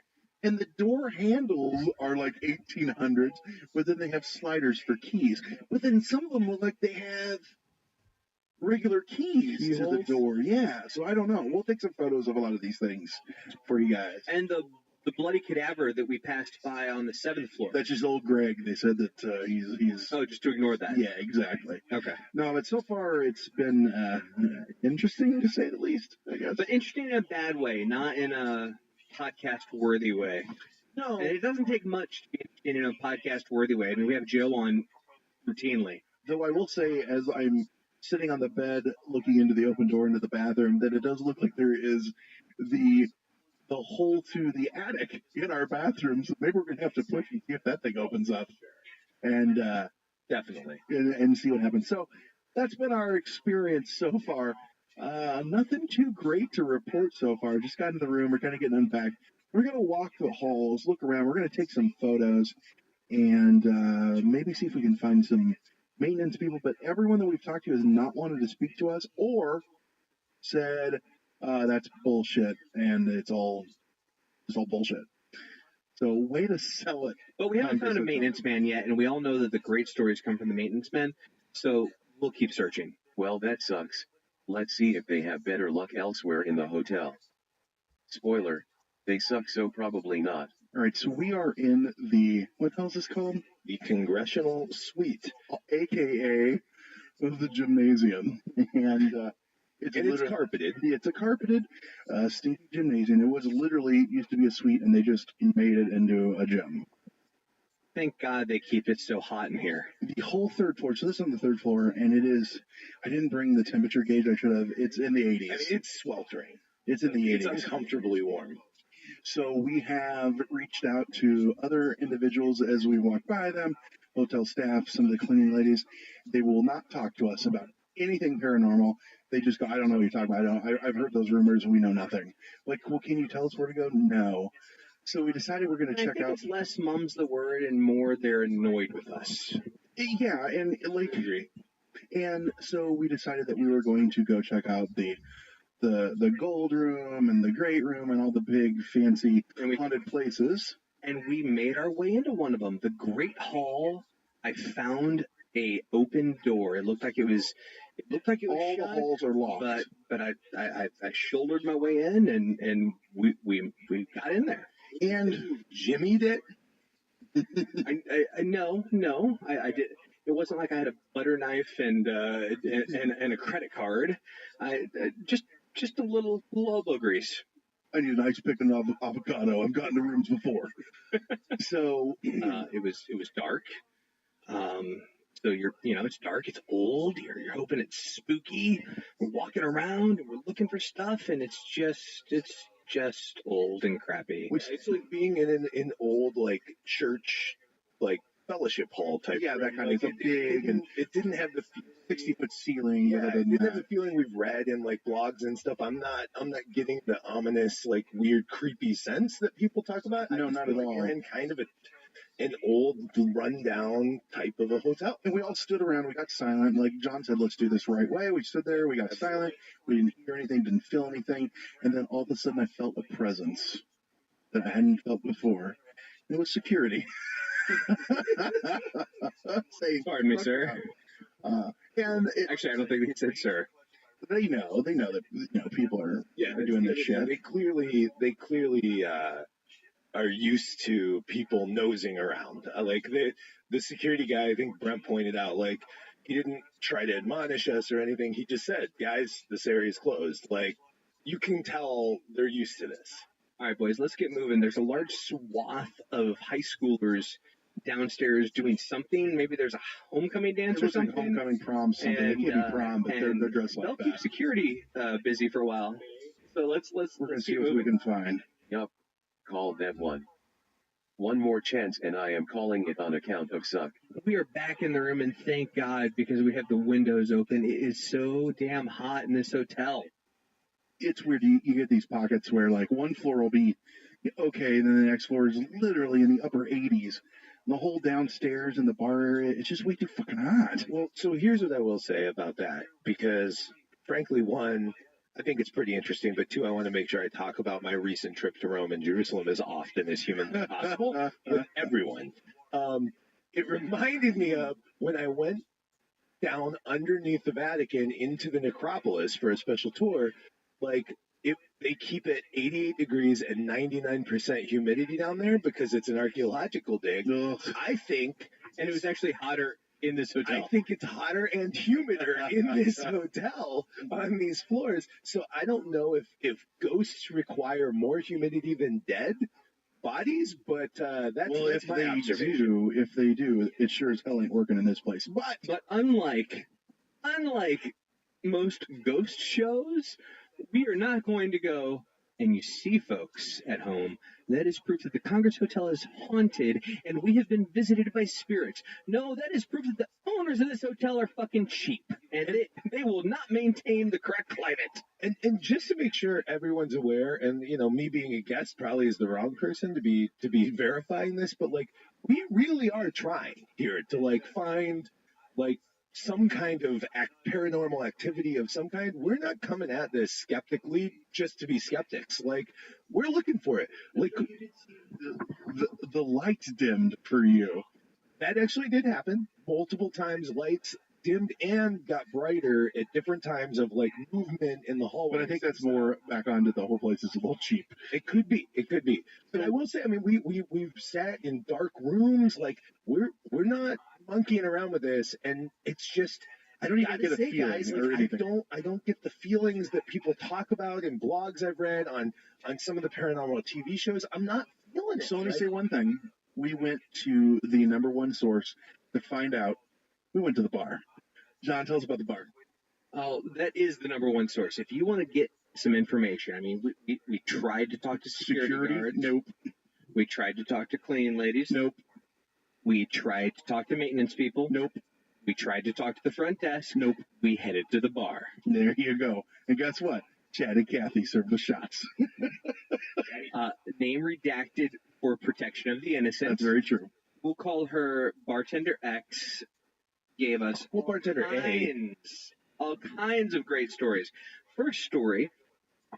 No first-hand stories because she has had zero experiences herself, but she did tell us about people she talked to that were guests here and other servers and bartenders that have had experiences. She, after telling us all the stories, she ended with, "Oh, and by the way, I've worked here for years. Before I was a bartender, I worked in the offices. I've been here late at night by myself, and I've never seen a damn thing." Not even the slightest feeling, and I'm terrified of ghosts. That was the she goes, I am terrified of anything paranormal. She goes, and I've never so much as felt an inkling of anything in this place. It was almost as though there was a little bit of like pain and anger in that. Like, I'm the one who believes in this stuff, and I've got nothing. But she did have a couple stories. So first story came from just a few weeks ago. Another working bartender who was here this evening but didn't have time to come over for an interview was chatting. None of us would allow them to interview them on microphone, but they said we could regale the stories if we didn't say their name. Is there something like they're going to get? Yeah, I mean, maybe. I don't know. I don't want to say maybe they would get in trouble. So maybe it's like saying Coke and Pepsi on camera. Exactly. I don't know. Sorry, go ahead. Was chatting. The other bartender was chatting with a group of people, much like us, asking about the haunted history of the Congress Hotel. And the bartender said, quote, "I don't believe in any of that shit." Mm-hmm. And as that bartender was picking up a glass, or she said holding it in her hand. He was holding it as he said that. Regardless, it was in the hand. "I don't believe in any of that shit." As the bartender said that, it cracked. Yeah, she prefaces that with, "Now that really did happen, but there's easy ways to crack a glass." She was quick to say, like, when everyone was terrified, but glasses break all the time. But it cracked. So then she tells a story where she was talking to she's talking to one of the other workers, and she's like, "I thought I saw something, and I took some pictures in the hallway, and look at this." And she said that there was a shadow figure of what appeared to be a woman, and you could see the outline of her dress, which once again goes against the whole shadow person. They're all masculine and male. This one's supposed to be female.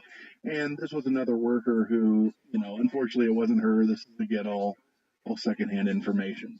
So then the following story came from a couple that supposedly had no idea the Congress Hotel was haunted, just came here and was staying once again on the 4th floor, and had an uneasy feeling and couldn't sleep. As opposed to a peaceful, easy feeling, John, one might say? Easy like Sunday morning. Oh, okay. Well, I can tell you guys one thing. I had an uneasy feeling in this room until we figured out how to turn on the strange LED strip of lights on the headboard of our beds. I still have an uneasy feeling, and that's because you're both staying in the room. But yeah, she's talking to these people, and they come down to the front, and they're like... They came down to the bar, and they said, "We have a very uneasy feeling. We can't sleep. What is going on?" They said that they were walking on the 4th floor, which they're staying in. They felt they couldn't breathe, and they had a pressure pressing on their chest, and they just couldn't breathe and felt really uneasy. They said, "Can you breathe on the 4th floor?" Well, and then didn't she? It wasn't the rest of the story. Didn't she say they then Googled? They then Googled like what was going on and saw like all the stuff about the Congress. But I love the question. Can you breathe on the 4th floor? As if there's an entire floor that all of humanity just can't breathe on. Standard. It's like Stranger Things. The entire upside down is on the fourth It floor. turns out that's just the floor they allow you to smoke on. They're asthmatic. Can you breathe on the fourth floor? Not only do they allow you to smoke on it, it's also one of the floors that's 88 degrees and 99% humidity. And that's like the best we got was from her. But like we said, it's just this place. The windows are open, so you can hear those sirens because otherwise we couldn't. Oh my God, I hear sirens. No, it's just Chicago. All right, you can probably still hear the sirens outside, but like I said, if we didn't have the fucking windows open, we would all be dead right now. But the good news is that since we showed up to the Congress Hotel, it had not burned down. We did get our hotel room. They had a room for us. It had not burned down. The Great Hall was there. Is our room haunted? No. Is the floor haunted? No. Can you move it? No. All right, great. We'll take it. Well, I don't know. I mean, the 8th floor is supposedly where Al Capone lived for a time, and supposedly still haunts. Not supposedly. He legitimately did live here, so that is a truth. Or at least his men lived on this floor, and it looks like they have not redecorated since then. Oh, so you've seen a register then of Al Capone's whereabouts? I'm just kidding. In the ghost defense, it is only a little after midnight. There are literally 13 apparitions waiting out the door. They're waiting outside the door. They're ready. They're like, okay, they're almost done recording in 3, 2, 1. But I will add one additional thing. We did go and explore the 4th floor, based on all the things we've heard, and there was some activity, paranormal. I don't know. Maybe the listeners can be the judge, but it smelled like farts to a degree that I don't think is humanly possible. The minute we got off the elevator, there was not time for any of us to have farted. We got off the elevator, and this old woman's coming around the corner, and this guy grabs her on the shoulder, which was her son or something. She goes, oh my God, you shouldn't have done that. And I thought it was awkward, and I realized why she said that. She ripped ass, and it stunk so bad. I mean, it's possible it was her. I'm gonna leave it open to the potential it was ghosts. Was it a fart smell or was it sulfur? Oh. Well, I think it was a fart smell, and I think it was the ghost. And I'm going to put that out there on a blog and see what the world has to say about their stays at the Congress Hotel. So this has been our foray. I mean, if we had the EVP meter with us, who knows? This has been our foray into ghosting here. So we had our meter, it read nothing. We had our lights that supposedly trip off ghosts, nothing. Our interviews were shit because they won't talk to us. And once again, no feelings here, no nothing, other than the place is old and dirty and crusty. So what are your closing thoughts on the Congress Hotel, John? I want my money back. But the night's not over yet. I'm still waiting for Al Capone or if it changes, to visit. If it changes, we'll hop back on. I just can't wait to get into a double bed with one of you two beasts. So hopefully we have to jump back on here because we found something. But I'm worried that won't be the last time I'm not crossing I'll my be fingers. screaming. It smells like farts. Back to the studio it is. So that brings us to the end of our tale of investigation at the Congress Hotel. And to say that I'm disappointed would probably be underselling it. I was very, very disappointed. Joe, what did you feel? I hate to do this because it goes against every fiber of my being, but I echo what you said, Brent. I agree with you. Weirdly. It was so unfortunate, and like the thing is, we tried so hard to go, like, we didn't just try to get into places that you read the stories and are supposedly haunted. We got in to some of them, and we got into them and used, the flashlights on our phone to at least get our orientation. But then, like, and John and Brent did a great job of like, hey, let's shut them off. We got to shut them off now. Pitch dark. Yeah, like let's be in pitch dark. Let's not like mess with anything, and we'd question, like, are there any spirits here? Is there something here? Is there something going on? And then it even came to the point where, like, we started to get frustrated, and it was like, I don't know, we read other things about, like, don't, like, things that said don't do this. Like, I remember at one point in time, both in our room and in other places, of just being like, all right, spirits, you cowards, show yourselves. What, are you scared of us? Like, I mean, anything. But I will say this: the one thing that followed us, no matter where we went, and we could conjure easily, your smell, security. Everywhere they were onto us, and we were in a room and the lights are off, and they're immediately coming in after the first time when they caught us, being like, I said cowards, and they conjured security. You're absolutely right. It was just, and security wasn't really forthcoming, were they, John? No. One to talk. No, the one thing I was, the only good thing I was able to accomplish on this trip was getting us into that one room with my shoulder. Yep. My shoulder did more work than the rest of us combined, pushing us into that room.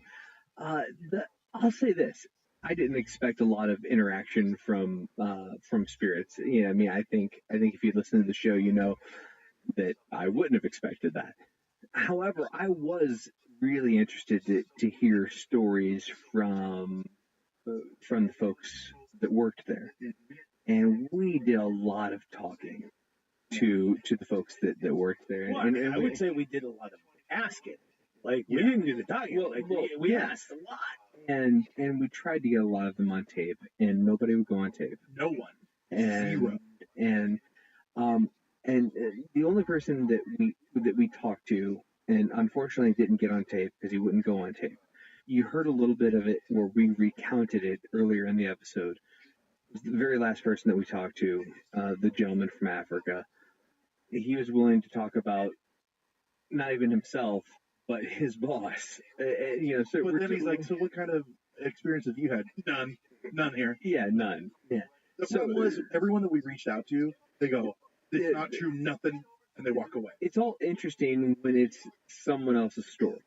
And that is the story of the Congress Hotel to me.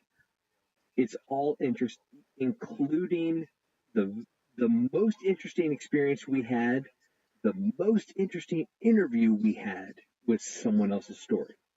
And that's the story of the Congress Hotel. Of everyone that we talked to, 2 people of all the people in the whole place would speak to us. One was a bartender retelling other people's story. One was a security guard retelling other people's story. In fact, when we fucking went to register, the guy's like, there's nothing fucking here. There's none of that's true. I'm like, wow, really want to sell your hotel and kill some dreams there, buddy? Come on. He's like, no, that's just fucking stupid. One of the fun parts of that was when Brent looked at him when we were all kind of chuckling to ourselves, and Brent goes, so, like, well, I mean, is there a floor we should stay on if we wanted that? And he goes, well, yeah, the 12th floor in the south of the wing. And we're like, wait, what? Like, that was awfully quick for a guy who's telling us none of it's true. So, can we move there? Nope, sorry, I won't move your room. All right, great. Thanks a lot. Good talking to you, buddy. That was the whole experience we had. Nothing to see here. I don't want to talk to you.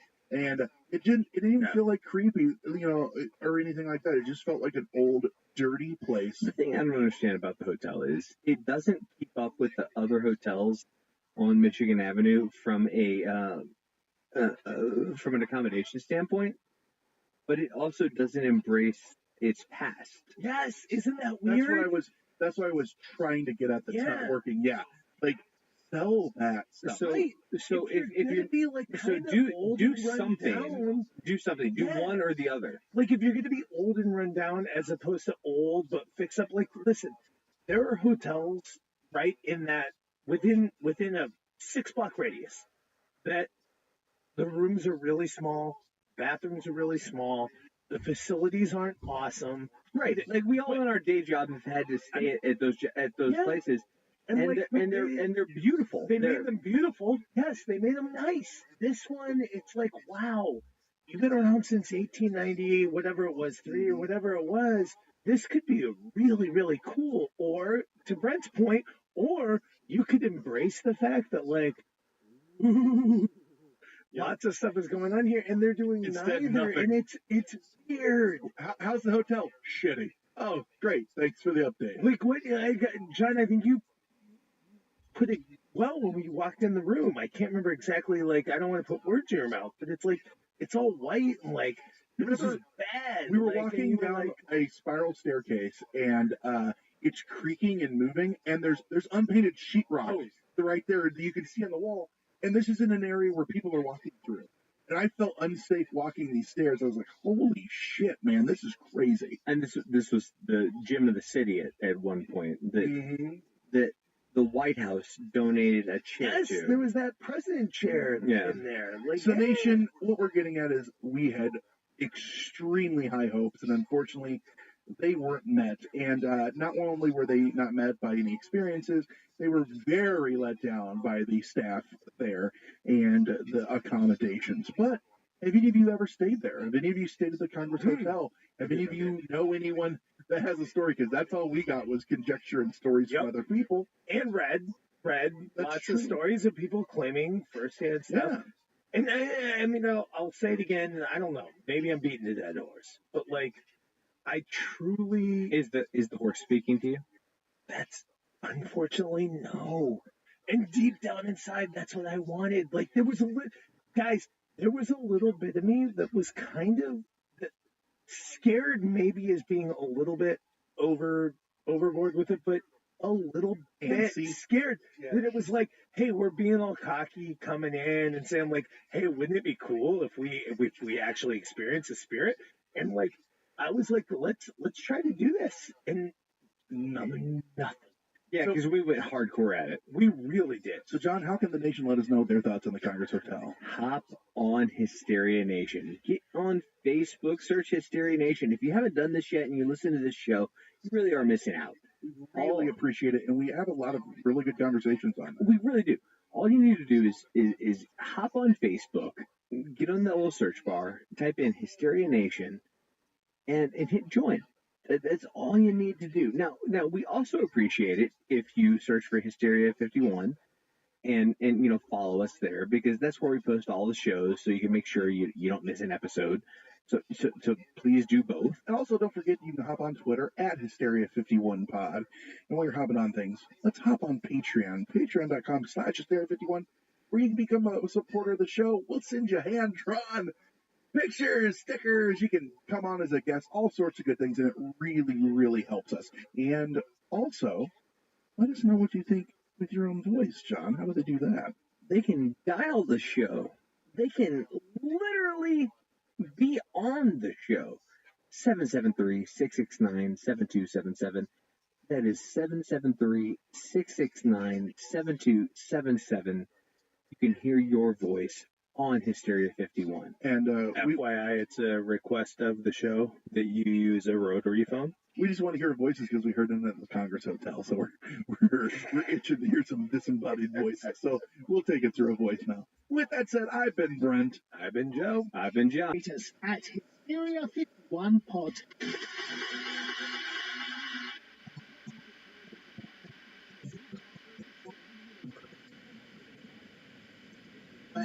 www.culture.com. You've been listening to The Mercedes-Benz Dream Days are back with offers on vehicles like the 2025 E-Class, CLE Coupe, C-Class, and EQE sedan. Hurry in now through July 31st. Visit your local authorized dealer or learn more at mbusa.com/dream. Did you know that parents rank financial literacy as the #1 most difficult life skill to teach? Meet Greenlight, the debit card and money app for families.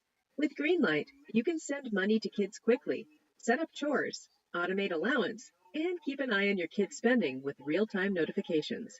Kids learn to earn, save, and spend wisely, and parents can rest easy knowing their kids are learning about money with guardrails in place.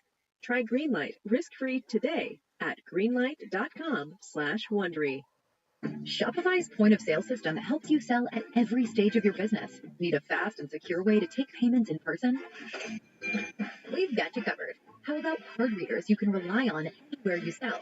Thanks. Have a good one. Yep, that too. One place to manage all your online and in-person sales?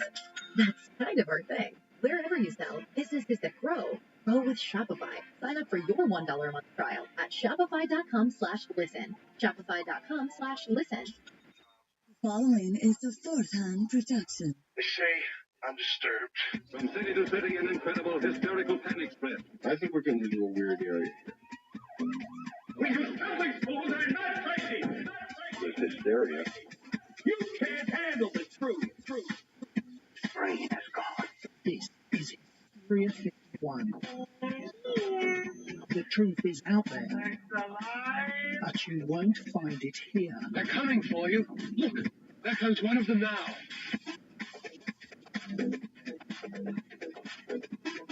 Welcome in, Hysteria Nation, to the podcast that sounds a bit different tonight. This is Hysteria 51. Sounds a hell of a lot better. I got my New Year's wish. See, but that's not a thing, you idiot. Well, fuck me. Broadcasting from the lower fourth dimension, otherwise known as Chicago, I'll be your tour guide during this zombie apocalypse. My name is Producer Lisa. With me, unfortunately, is the one and only conspiracy bot, a robot Brent made to help with the show. And we all know how that turned out. Yeah, perfectly. Right. Anyway, I have the honor of hosting with you tonight while the guys have the week off. You are very lucky. Hell, I don't even want to poison you yet. So there is that. Was that a compliment? Moving on. What the hell is the Peoria Plague? It's a War of the Worlds style Halloween drama produced by an easy listening radio station in Peoria, Illinois in 1972. It revolves around a plague that's turning people into flesh-eating ghouls, like in Night of the Living Dead. Sweet. I love that documentary. It uses actual news staff for the roles. It's tons of fun. Since we all love Breakers and Larkspur Underground so much, this seemed like a perfect way to kick off 2018. The two douche cannons are not here, so my 2018 is already rocking. Valid point. Ha ha ha ha. This was actually brought to our attention by listener Aaron Babel, and we loved it so much we wanted to share it with everyone. Keep in mind, this audio drama is only available in its current copy of a copy format, so the sound is not the best, but it's an awesome show and well worth the audio quality. So, without further ado, here's the 1972 WUHN radio drama, The Peoria Plague. The following is a Radio 1 dramatization. The time is 9 p.m. Now the late news from the WUHN newsroom. The Advisory Council for Radio Bradley, the Bradley University FM station, has been recommending that President Martin Abegg reactivate the station, move it to a new location, and find operating funds for the second semester. Two more endorsements for the upcoming 1972 state elections. The Lake County Central Democratic Committee has endorsed Governor Paul Simon, Lieutenant Governor, for the Democratic gubernatorial nomination. And the committee also picked State Representative Daniel Pierce of Highland Park for the Lieutenant Governor's berth on that ticket. Parochiate is finally law, as you know, but it has yet to meet the final test of legality. Governor Ogilvie signed the parochiate bill into law on Thursday. There will be a court test.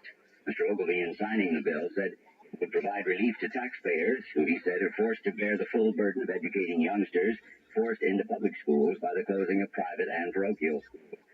Actually, the ink was hardly dry on the bill before Lawrence Klinger of Chicago filed suit to get State Auditor Michael Howlett to start issuing parochiate checks.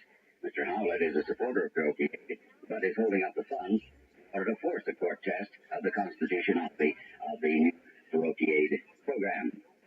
Governor Ogilvie also says he plans to trim $76 million from the state's welfare budget, which will go into effect next Monday, because no one has come up with a better alternative. Thomas M. Murphy, founder and president of the Independent Postal System, which was put into effect this past week in the Peoria area, has announced that the firm will issue a first postage stamp on the 15th of November. That's to be used on second, third, and fourth class mail. These stamps range in price from 1 cent to 50 cents. 5-cent holiday stamps will be issued for use on Christmas cards, but those cards probably will not be delivered by the Independent Postal System this year because they just don't have the equipment at present time. However, the company does plan to provide that service of delivering Christmas cards next Christmas. This story just handed me. A wide portion of the northern part of the city has been struck by a complete power blackout. Power company officials say they have been unable to trace the source of the failure, but crews are working to rectify the difficulty. Thank you. In what seems to be a related development, some 20 persons have been admitted to Doctors Hospital suffering from what doctors say is apparently a respiratory disorder of undetermined origin. All those admitted are North Side residents. We'll keep you informed, of course, from the WUHN newsroom on this power blackout in the northern portion of the city. Whatever news we have, we'll pass along to you very quickly. Now return to Kaleidoscope.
This is the WUHN newsroom. Further developments on the power blackout in the northern portion of the city are coming in now, and we're going to turn to newsman Robert John for this report from Doctors Hospital. Doctors Hospital is within the area affected by the widespread power blackout in Peoria tonight. Power is being supplied by an emergency generating system. Hospital officials here declined to comment at this time on the nature of the disorder affecting at least 20 persons admitted for treatment within the past hour. Speaking off the record, one doctor told me that all of those admitted were unconscious and had encountered difficulty in breathing. There is speculation that the infection may be bacterial in origin or possibly the result of food poisoning. The driver for the Pace Ambulance Company told me that he had responded to emergency calls from several households and one restaurant within the power blackout area. At this time, there is little...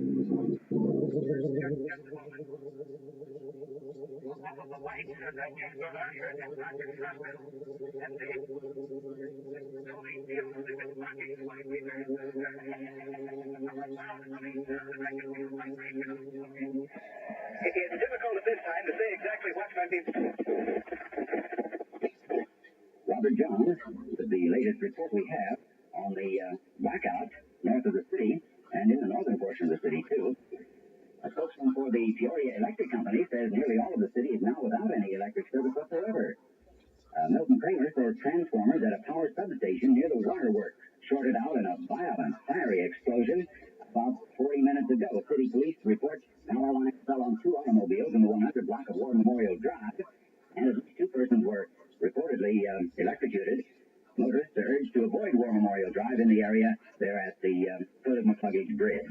That's the latest we have on the situation. We'll keep you informed, of course. Stay tuned to this station. We return to music now on Kaleidoscope.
We're back in the WUHN newsroom now. The reports are beginning to come in on this power failure in the area. We've been trying to locate man Warren LaSalle. Is ready now. He's in a mobile unit near the disaster area. Warren, will you come in, please? The situation here is considerably worse than original reports had indicated. There are hundreds, literally hundreds, of people jamming the area near the power substation and the waterworks. I can see the chart remains automobiles not far from where I am located near the truck building on War Memorial Drive. Our mother and her 4 children were apparently burned to death, and power lines fell onto the car in which they were riding. The bodies of 2 other persons remain in the other vehicle, also struck by falling power lines. A fire department rescue unit is at the scene now. The flames have put out, but the bodies have yet to be removed from the scene. An eyewitness told me she heard a loud humming sound and saw a bright bluish-green light streak across the sky. Just an instant before the substation here apparently exploded, and the power lines adjacent to it fell onto the roadway. Many of those lining the street appear to be dazed, and several people told me they found it difficult to breathe. Thank you, Warren. The area's 2 other major hospitals report that an increasing number of persons have been admitted for observation suffering from the effects of an unknown respiratory disorder. Hospital officials, we were in contact with them just a moment ago, say they are unable to cope with this situation. It has reached emergency proportions. The county coroner's office reports that the bodies of several youngsters clad in Halloween costumes have been discovered in residential areas around the city. The coroner says there were no indications of violence or foul play.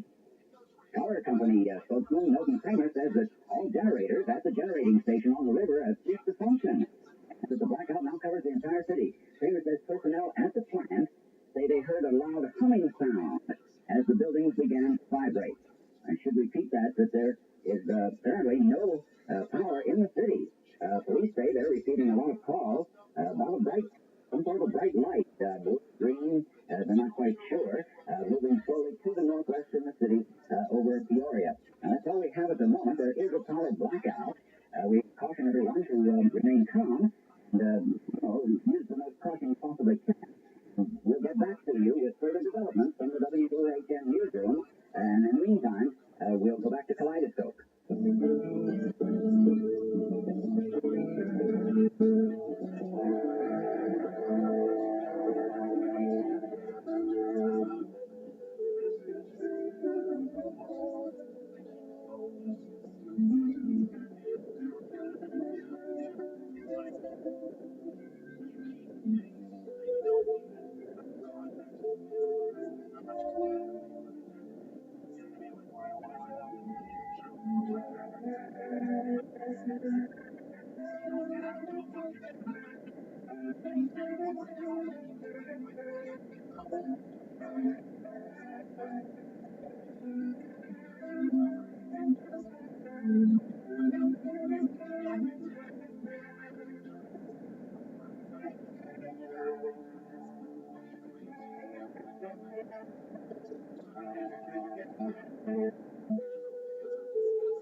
We are back in the WUHN newsroom now. There is a power blackout in the area, and we are trying to get whatever reports we possibly can. Authorities in the control tower at the airport say they've been forced to close the airport for air traffic because of the disruption in communications caused by this massive power failure. We have another report now. From Movement Robert John at Dr. Hospital.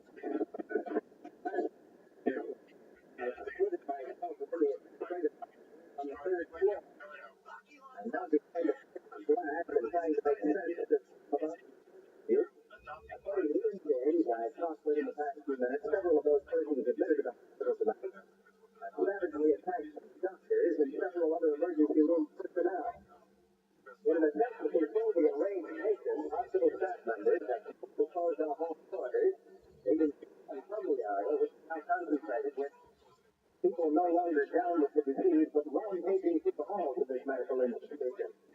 According to a hospital spokesman, the area that I'm reporting from is completely secure, no remote chance of an invasion by the animals who have commandeered the upper floors of the building.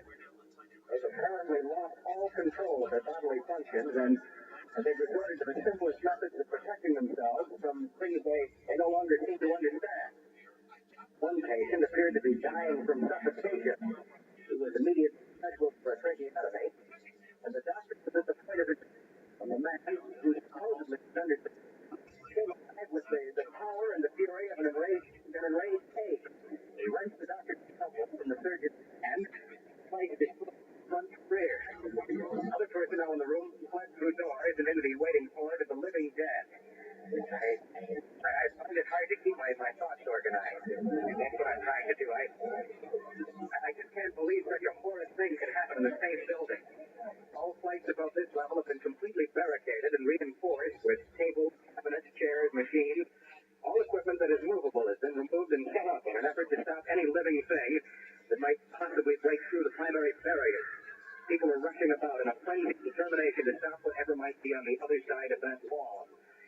There's absolute bedlam here now. They've smashed the plate glass, and I've never seen anything like it. They don't even look human. Oh my!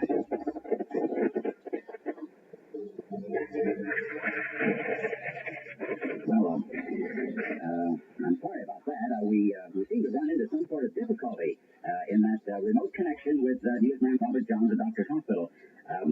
While our engineer tries to reestablish contact, which we will do just as quickly as possible, we have this report from another reporter in town that the mayor has left his home to go to his office in City Hall. In Morgan files this live report.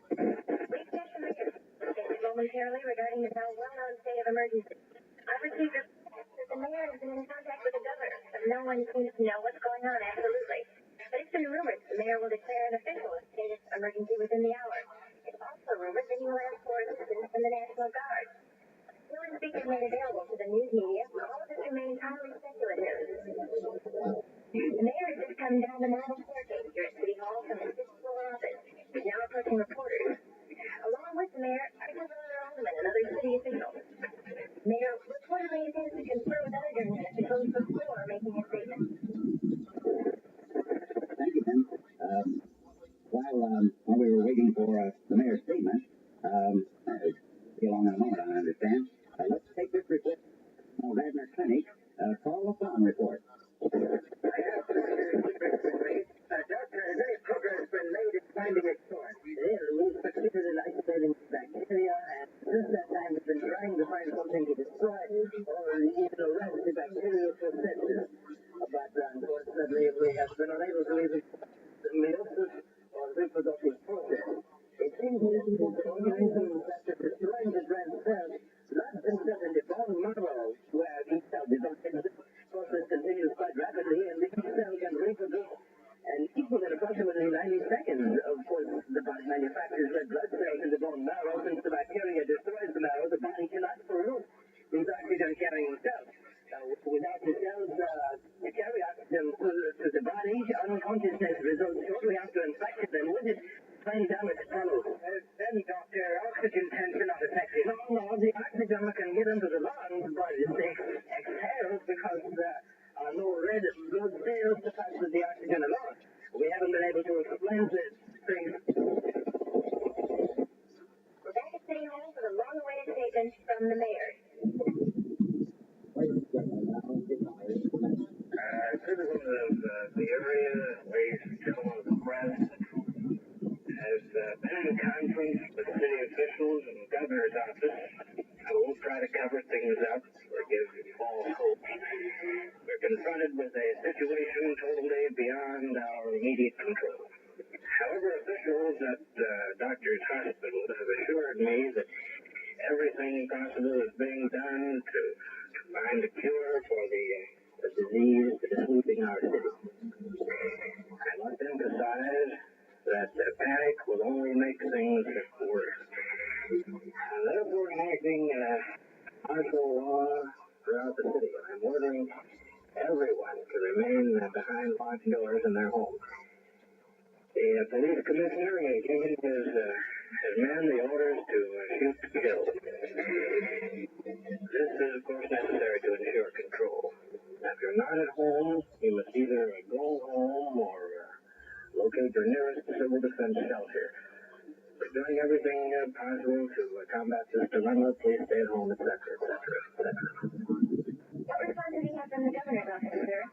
Well, it seems as though our governor thought it more important to spend the weekend fishing in Wisconsin rather than sitting in his dingy office down in Springfield controlling the official business of the state of Illinois. And that was the mayor's report on this. What has now gone to an emergency situation. We're here in the W42 newsroom. We have an unconfirmed report of a light plane flying in the VFR mode. That is to say, the pilot was flying into the Peoria airport pattern by eyesight only, because the radio communications at the tower are completely without power. And it seems as though the pilot tried to radio the tower to report a shortage of fuel. Because the tower is without electrical power, they're unable to receive the pilot's plea for some help. The pilot will land by eyesight, I'm told, and apparently next trip on a highway to the landing strip. The plane was reportedly multiple engine crash, 6 persons on board. Do not know who they are or were. The only plane in the area, according to aviation officials, was a dual engine crash, chartered to stop off. The entire city of Peoria is without power at this time. The mayor has now declared the city unconstitutional law, instructed residents to safety in their own homes or one of the defense shelters. We've been unable to establish contact with Newsman 1 in the south. We were speaking with him just a short while ago. He reported on the explosion of a power substation near the McClellan Bridge. Newsman LaSalle filed this tape-recorded report from the scene about 20 minutes ago. Is that ready? All right, let's hear it. Are you rolling on me? Yeah, go ahead. That's right, it's getting pretty crazy. I don't think I'm going to have time to find another report, but before I'll be out of here. I wanted to make sure that somebody knows what's happening. I understand what happened to the people who are going around here when we found the burned bodies in the cars. And I'm like going on and crazy at the same time. Anyway, while the people falling to the ground and gasping for breath, it looked like some of them died. I mean, they didn't move them. They were just lying there still. I went back to the car to get a pack of smokes, but the old guy, maybe 60, 65, just peeled across the hood like he was dead. I was going to move him, so he was saying I did help him, but he was dead, so I left him alone. I tried to open the glove compartment to get my cigarette out, but it was locked. I really left the keys in my raincoat, hanging over the fence down near the bridge. I turned around to get out of the car. The old guy had been lying across the hood, was standing on his feet, breathing heavily. Of course, I got next to get sick or something, and he asked his friend. There was a sun turned in there, but that stone was gray. Whoever really scared the hell out of me was his eyes. They were all ripped up, and bloodshot, and he ran, fire of blood. When he found occasion to run, he rushed at me, grabbed my coat. He was as strong as you'd expect anyone that old to be. His hands were on my shoulder like a steel. Pulled my head toward his mouth, and he just picked me with a force, stubbed the right eyebrow. I want to tell you, it's hard. The heart started running down my face immediately. I couldn't breathe at all. I knew I was going fast. I had to be hitting me with those guns, but I couldn't move. Tried then to get me away from the car. He finished the job, I guess, but I must have lost the sound just a little. Car doors were still open. I felt him slip back my way. I reached up under his arms, pulled him back toward the car. All the strength I could muster. I told the way I thought in my head that he loosened a bit, and I think he must have whipped a pretty big hunk of meat off. Fell into the car seat, and I turned me. I reached outside, grabbed the door handle, slammed it on his head as hard as I could. Maybe the door caught the side of his face and pushed it against the door jam. Make a sound, but when I opened the door. Fred, the really odd thing was when I looked at his face, despite how really ripped up it was, there wasn't any blood. No blood at all. I knew I had to get away from this area, so I ran back down toward the bridge, find my coat, so I could find the keys and get out of here. Those people, most of them had been lying, looking like they were dead in the street and gotten up and were standing in a close-knit group, about 50 or 75. It looked like a pack of mad dogs. I mean, they might attack me any moment. Didn't want to try to get out of here on foot, so I knew I had to have those car keys from the coat. I ran around the outside of the mound, but didn't seem to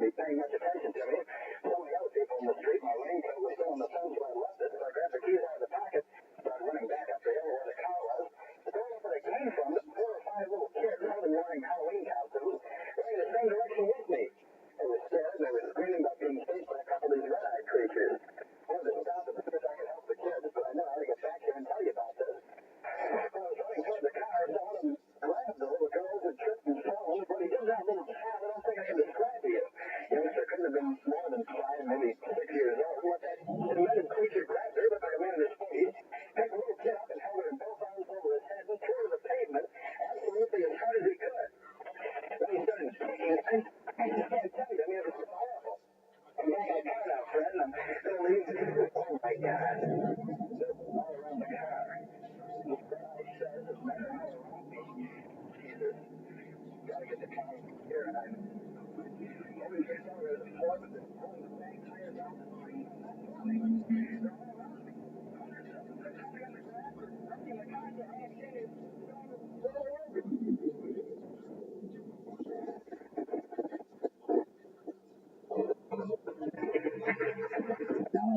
back in the newsroom, that was a recorded conversation earlier between reporter Warren O'Fallon and engineer here at the studio. I'm sorry that the two-way got in there, but under the circumstances, we just had to rush.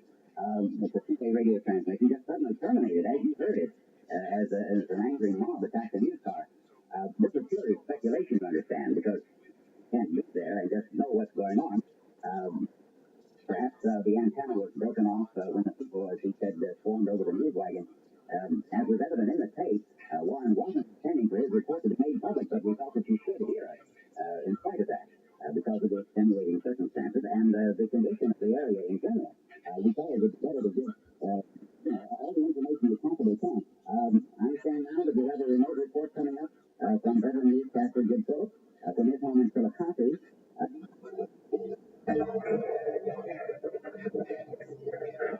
There's no telephone service connecting to in Chillicothe at this time due to the power shortage, so reporter Phillips will file this live report from a neighbor's house using the radio.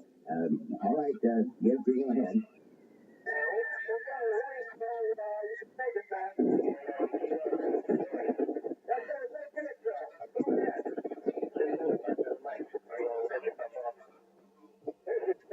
In Chillicothe, where the lights are out here and there is no telephone service, everything appears to be normal. The way it sounds here, you're having close to a riot or something for the area. But nothing's happening here, though. Like about an hour and a half ago, or close to that, a couple of my neighbors were outside talking about a police flash across the sky. And my neighbor Chuck Waller, who's radio on you, the pilot, just returned about 10 minutes ago from Kingsville. And he tells me that aside from the power and communication difficulty, everything is going well. And some people have left the area through Chillicothe and have told of being attacked by crazy half-human creatures. The massive traffic movement in the community has created one of the most one of the worst traffic jams imaginable. I'll get by the mic here and if you need more information, don't mention just what you have from Chillicothe. That was Jim Phillips reporting on the situation in Chillicothe. You're listening to the radio contact with this emergency, this power failure that has occurred in the area. Beacon Police report that aside from the power blackout, there's no difficulty in that city either. Apparently localized here. We've just been in contact with Bob Fox at the police department. She reports the finding of another body at Doctor's Hospital. Let's set her in now. Right here on the phone. Police headquarters, where officers just finished filing a report on the discovery of a mutilated body in one of the rooms of Doctor's Hospital. A man reportedly clad only in a crucifix was found between floors. The upper portion of his body was left on the third floor when the elevator doors closed on him. The elevator descended, the body was dismembered. According to the report, the upper portion of the man's torso was riddled with daggers and glass 1/2 inch thick. The bleeding had completely ceased by the time the body had reached the elevator shaft. Interns tracing a trail of blood surmised the man had been dragged from a nearby office where the glass windows had been shattered. The report continues because the body was without clothing, no identification was possible. Police are baffled by a length of what appears to have been a microphone cable that was clenched in a dead man's fist. This is Barb Fox reporting. Ladies and gentlemen, the panic seems to have swept our city. All of you who are listening, please be calm under the situation. What reports we have, hundreds of people, maybe even thousands, running wildly through the streets in a kind of crazed frenzy. We have here numerous reports of fires, at least 300 deaths, and scattered incidents of looting. Civil defense authorities have issued a statement urging everyone to stay home tonight. There's a team of medical experts from St. Nicholas Hospital that's attempting to isolate this bacteria which has affected the behavior of so many of our citizens. Authorities are baffled by this strange phenomenon. So they have yet been able to isolate its origin. Several prominent physicians have recommended that the consumption of any food other than cans be ceased immediately.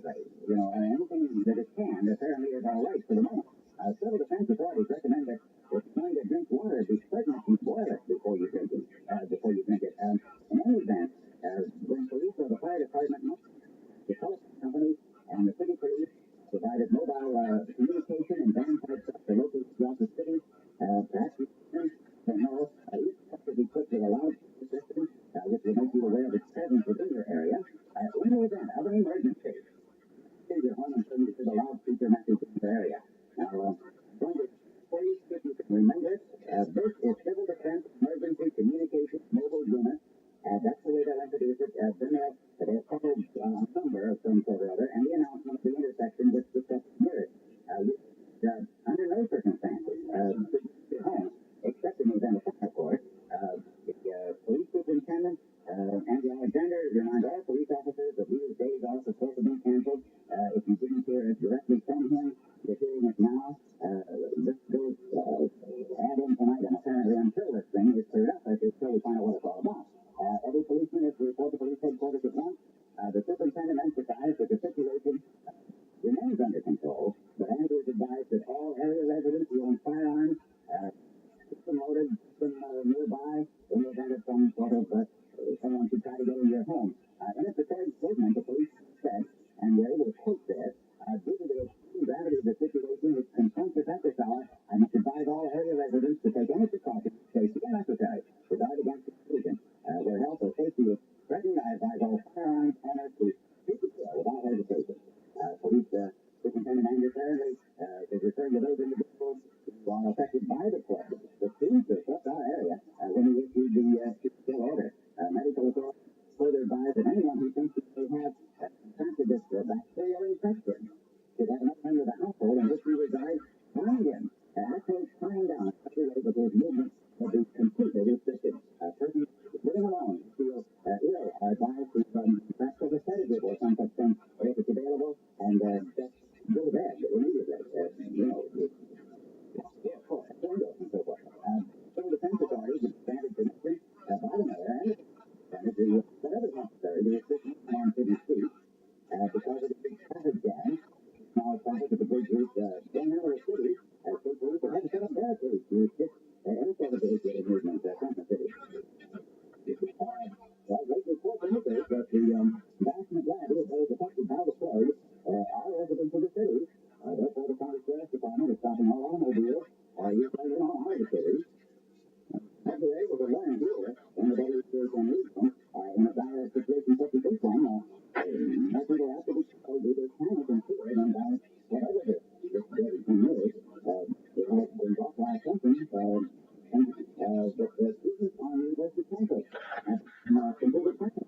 When I looked at whatever it is, this disaster that's going on, the mobile radio or telephone unit, there is one mobile field house parking lot. Students are reportedly down the fellowship as the mob began to storm this mobile unit in order to tell their parents about this fellowship here. These lives of fellow students, former classmates, don't seem to mean anything, but they're students who are possessed with this one goal. The important thing is making phone calls to the parents of relatives in order to get their transportation out of the city, which of course may end up from them, may end from the land. There has been news reports of some very severe confrontation.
has further contact with Barb Park at the police department. And I urge everyone to be just as calm as they possibly can.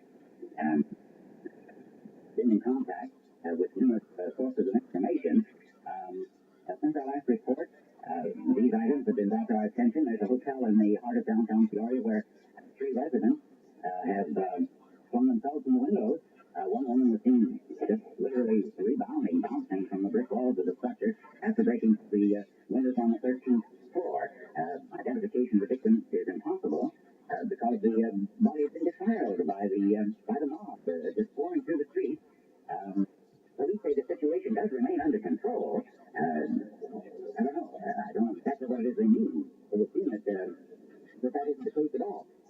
Right now, at this time, regular communication between this station and our remote reporters, and I know you're anxious to hear what's going on, but I'm afraid I've been unable to get through to them. It is difficult to predict for how much time we'll be able to bring you live reports from the scene. News Director Wilbur informed me that a policeman has delivered to our studio the tape-recorded message from Dr. Donald Cran. Now, in this recorded message, and forward, Dr. Cran claims that isolated the source of the bacterial infection which has infected so many of us here in this area. And Kevin, we've been served with sanity. I don't know quite what to say. This recording has not yet been heard by anyone on our news staff, so you're going to be hearing it for the first time. If you just be patient, you'll get it here. Understand, we just received it. Just a moment, please.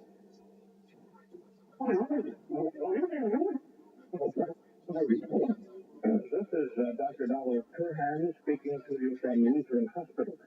A team of prominent Peoria physicians, including myself, believe that we have discovered the source of the unusual bacterial infection. Now, I must emphasize that we've been unable to develop a cure to combat this disorder, and that we can offer only the following preventative measures. Now, first, it is imperative that the consumption of tap water be ceased immediately.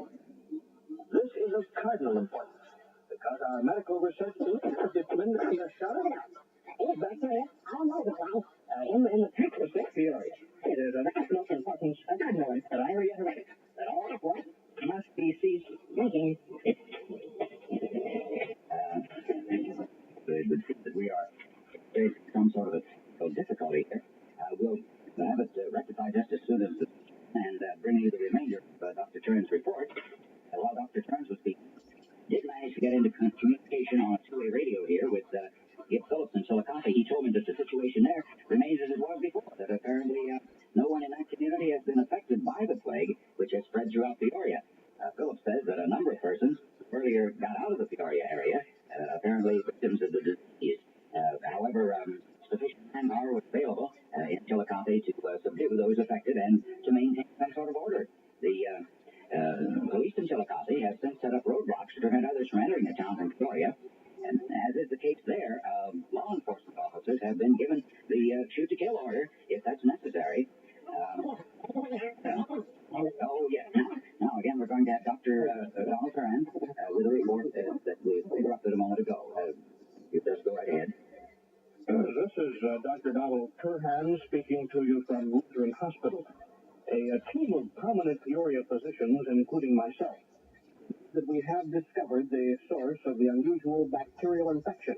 Now, I must emphasize that we've been unable to develop a cure to combat this disorder, and that we can offer only the following preventative measures. Now, first, it is imperative that the consumption of tap water be ceased immediately.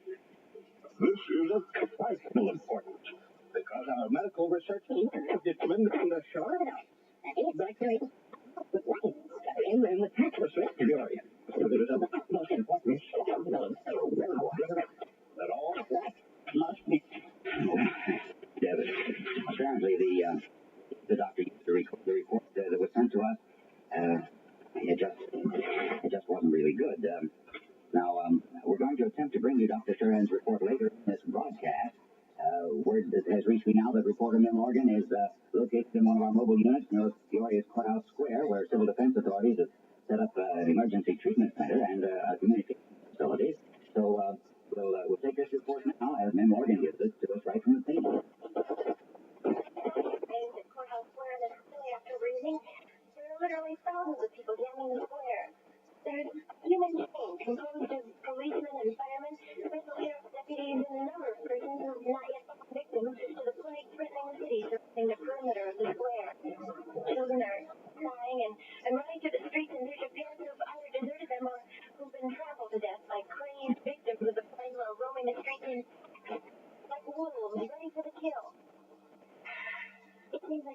dream. A nightmare from which I know there's no awakening. Men and women who were apparently overpowered by the infection lie gasping for breath in the streets and in doorways. Those who've not yet suffered from the effects of the strange bacterial infection are, for the most part, panic-stricken, huddled for warmth in small groups within the area which has been secured. Only a short time ago, it was like any other weekend night in Peoria. Suddenly, a bluish-green light streaked across the sky of the city, and since that time, there's been chaos and civil disorder of the greater magnitude imaginable. Speculation as to the cause of this night of terror runs rampant through the crowd here. Stories range from blaming a communist conspiracy to destroy population centers to tales of alien invasion from outer space. And who's to say what the truth might actually be? There's sporadic shooting and police fire into bands of the crazed once human who periodically attack their own kind like savage beasts of the night. The injured lie everywhere, and medical teams are far too thin to be of any real value. It seems as though no one is immune from this dread disease. There's an unconfirmed report that the mayor, after issuing a statement in City Hall, fell victim to it himself and brutally attacked a reporter as he attempted to leave the building. No one's able to explain why some have been affected by the disease and others not. In many instances, some members of the same family have gone raving mad while others remain apparently normal. Symptoms of the disorder are easily recognized. First, there's dizziness and vomiting. Some extreme difficulty in breathing may be encountered. Secondly, the victim then falls unconscious for a short period of time. It is then that the skin loses its color, becoming almost gray. The eyes turn a deep red, almost glowing with luminescence. When the victim regains consciousness, he's lost complete control of his faculties and attacks anything or anyone near him, resorting to the most carnal and bestial acts imaginable. Speak to you, I stand beside the body of a small girl, in what appears to be the blood-soaked remains of a Cinderella Halloween costume. Not 10 minutes ago, the body was dragged from the mountain perimeter by her hysterical mother, who said the child had been attacked by a group of 5 or 6 of the bloodthirsty night creatures. We beat and beat the youngster before tearing her with their bare teeth. I don't know how much longer I can take this spectacle. The whole world's gone mad. The clouds shrouded down the night sky is crimson. Smoke blazed like a pall over the city. Fires rained down from hell in the city. Their units stand ready here to guard against the possible threat of flames in this area. In the sky of the night, there lingers a faint bluish-green in the clouds. The light which hangs for near the waterworks streaked across the sky to its present location and has remained there for the past 40 minutes with no appreciable movement or any change in intensity. The police are to get near the area where the strange girl remains, but fires are completely out of control nearby, and they have again been unable to get close enough to attempt investigation. Near the center of the square, there is... I believe the phone is right. And when they go, almost like a huge dropping from the sky. There's the sound of a creaking and louder as it approaches this area. The sky looks not as bright as it has been on the first day of the night.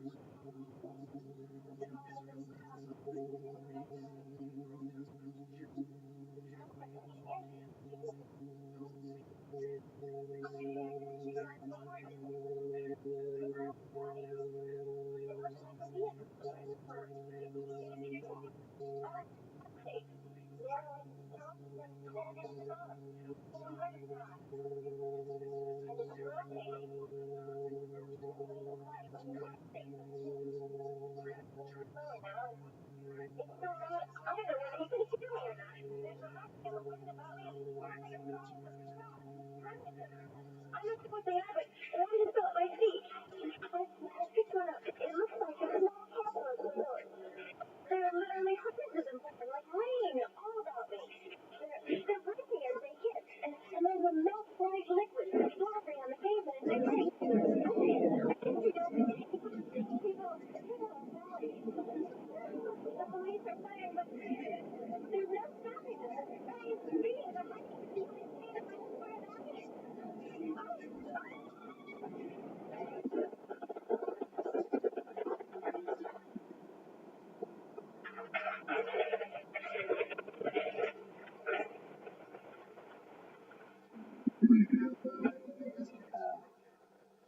Gentlemen, I just don't know what to add to this right now. Heard just exactly what's happening in downtown Peoria. An eyewitness account. Morgan, there at Courthouse Square. Incredible. I don't believe there's any precedent for reporting on events such as this. Remote minister's silence. I really can't get through anywhere. It appears we will be unable to bring you any further direct reports. Engineer is working on it, but they is encountering a lot of difficulty in receiving any signal tonight. As a matter of fact, you may be having difficulty really in receiving us. Several Peoria stations, we understand, are now off the air. Those with studios in the downtown area have just ceased to broadcast. Apparently, equipment breakdowns, power failures. Of course, we had this dark situation in the area for a long time. Absolute bedlam reigns in a Midwestern city where friends have become the bitterest of enemies in the wake of this insane confusion that has been brought on by, I guess, alien invaders from our studios. Now, understand, we're outside the city. It's difficult to assess the situation at this time. Our recording facilities are broken down. There's no way of knowing. Officials at a downtown hospital have earlier confirmed that a badly mutilated body received there about half an hour ago is that of reporter Warren McDowell. McDowell lost his life when attacked by an angry mob reporting from near the McCluggage Bridge. A sermon of investigation has discovered a lot of capsules. I might add at this point that the capsules found resemble those described just a short while ago by Min Morgan. You heard Min's report. Now, in her, from the courthouse, many of the capsules had badly deteriorated or had broken, and they had kind of a milky fluid in them. They were scattered widely all around the area, especially on the riverfront and out near the waterworks. Capsules were strewn about in a path resembling the path made by the bright light, which was reported earlier by one of our reporters. Preliminary medical report contains in the capsules it's similar to bacteria found in the corpses of these victims. Telephone communications have been disrupted throughout the area, and from our studios you can see that looks like it is over the city. I really don't know how well you're receiving it at the time of this deploying, the flames over the town, the air is really dense with smoke, and it's all happening suddenly. By the time word reaches other major population centers in the state, we may be gone. None of the wire services have carried news of what's happened here yet. It's almost as if we've been shut off from contact, probably from the outside. So something or someone way beyond our comprehension. I don't know what. I really don't. Why did they pick out our city? And why tonight? Seemingly, every metropolitan area affected by the invasion and the subsequent plague. We don't have to use for anything else. We really don't know. Is Peoria going to be used as a sort of ground for some strange bacteria which drives men mad and later forces them to submission before some alien intelligence? What puzzles me most, some have been infected immediately by the plague, and others not at all. For the time being, I don't know if anybody can or not. Jack? You? A little dry. Would you take some water? Thank you. Now, of course, we're going to remain on the air, bringing you information about the crisis throughout the night. We are hopeful that police and civil defense officials will keep us informed. I don't know whether... No. Thank you.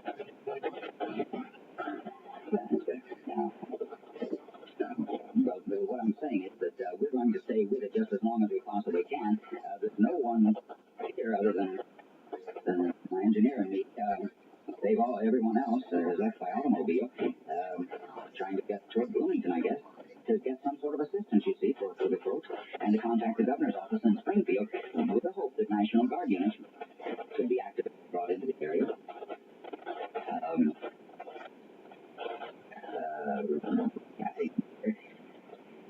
Events was about an hour ago that which night is the first over the city. They're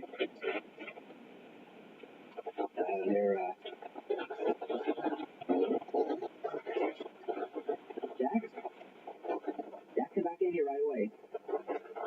Yeah, what's the trouble? Where you? Hey, you look sick. You want me to go get help or something? Where did you get this water? Is it from the cooler in the hall? No, the bottle's empty. I drank from the cooler about 20 minutes ago. So I got in from the tap in the restroom. I thought it was all right. Did you see that? Hey, are you going to be all right? Are I trying to get a policeman or something?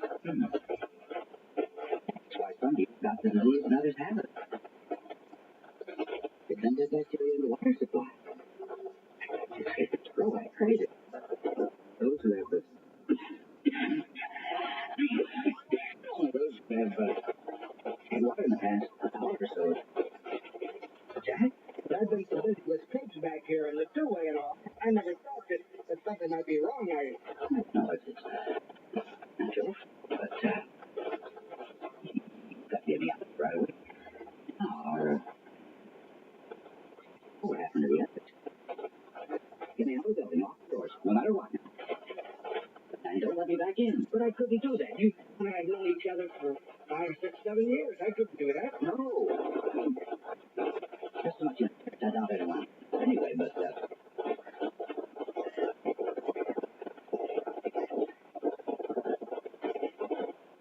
hand it up, Jack.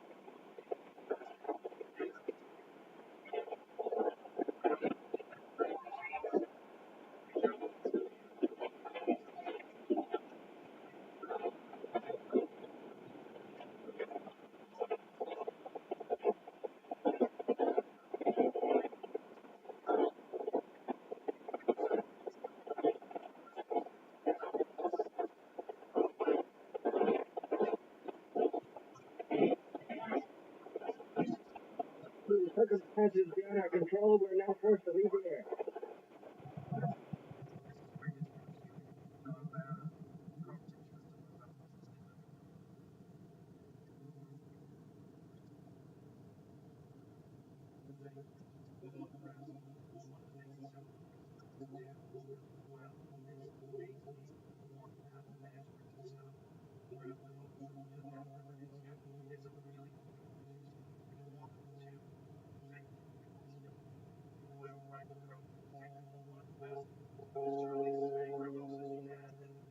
The program you have just heard was a dramatization. Any resemblance between characters in our story and persons, living or dead, is purely coincidental.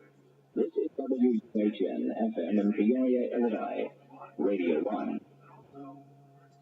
There you have it, Hysteria Nation, the Peoria Plague. Good old-fashioned radio drama that kicks ass to this day. Man, Shut up. I do what I want. Don't forget to hop on Hysteria Nation and tell Aaron Babel how much you liked or hated the Peoria Plague, because it's all his fault. Or jump on there and tell him how much you like or hate him. I'm going with hate. You can do all that by hopping on Facebook and searching Hysteria Nation. And while you're on Facebook, go to facebook.com/hysteria51pod. And don't forget Twitter at hysteria51pod. And while you're in the mood for jumping on things, jump on Patreon. Go to patreon.com/hysteria51. Super important. Leave us a voicemail.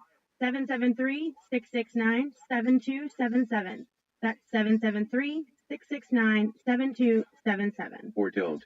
I prefer don't. If you forget any of those links, you can find all our social media at hysteria51.com. So with that said, I've been producer Lisa, and he's been Conspiracy Bot. Stay woke, meat sacks. It was terrible. It was just terrible.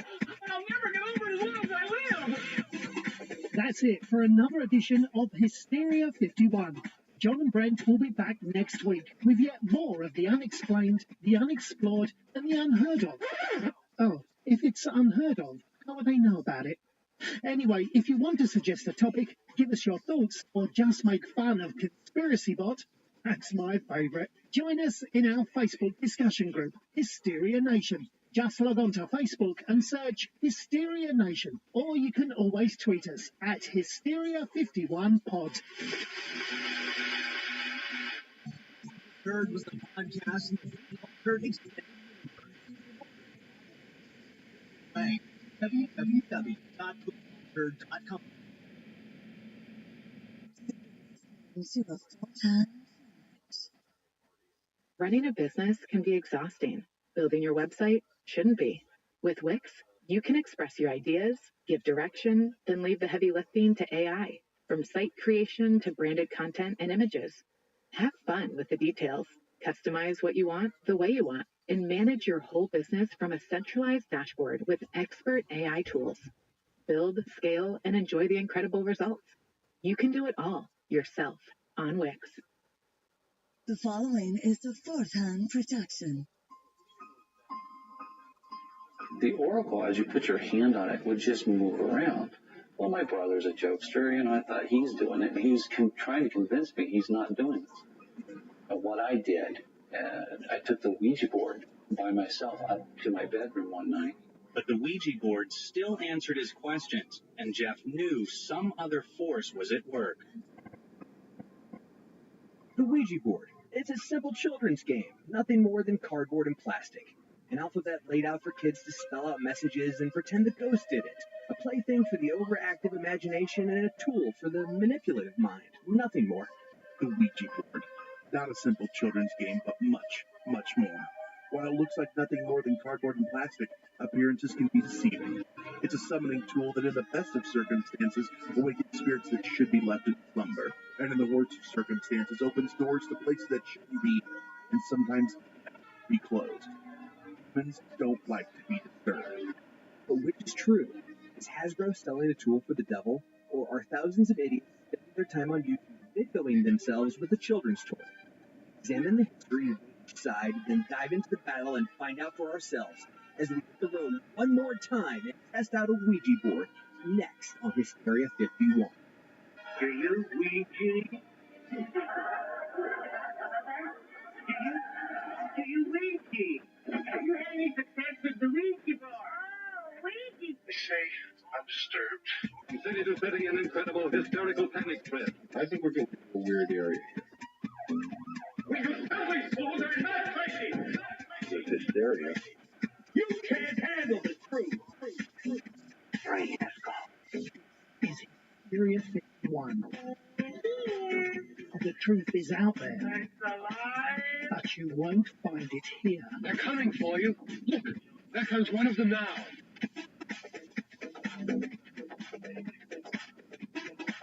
Welcome in, Hysteria Nation, to the podcast that's never accidentally summoned a demon from the gates of hell.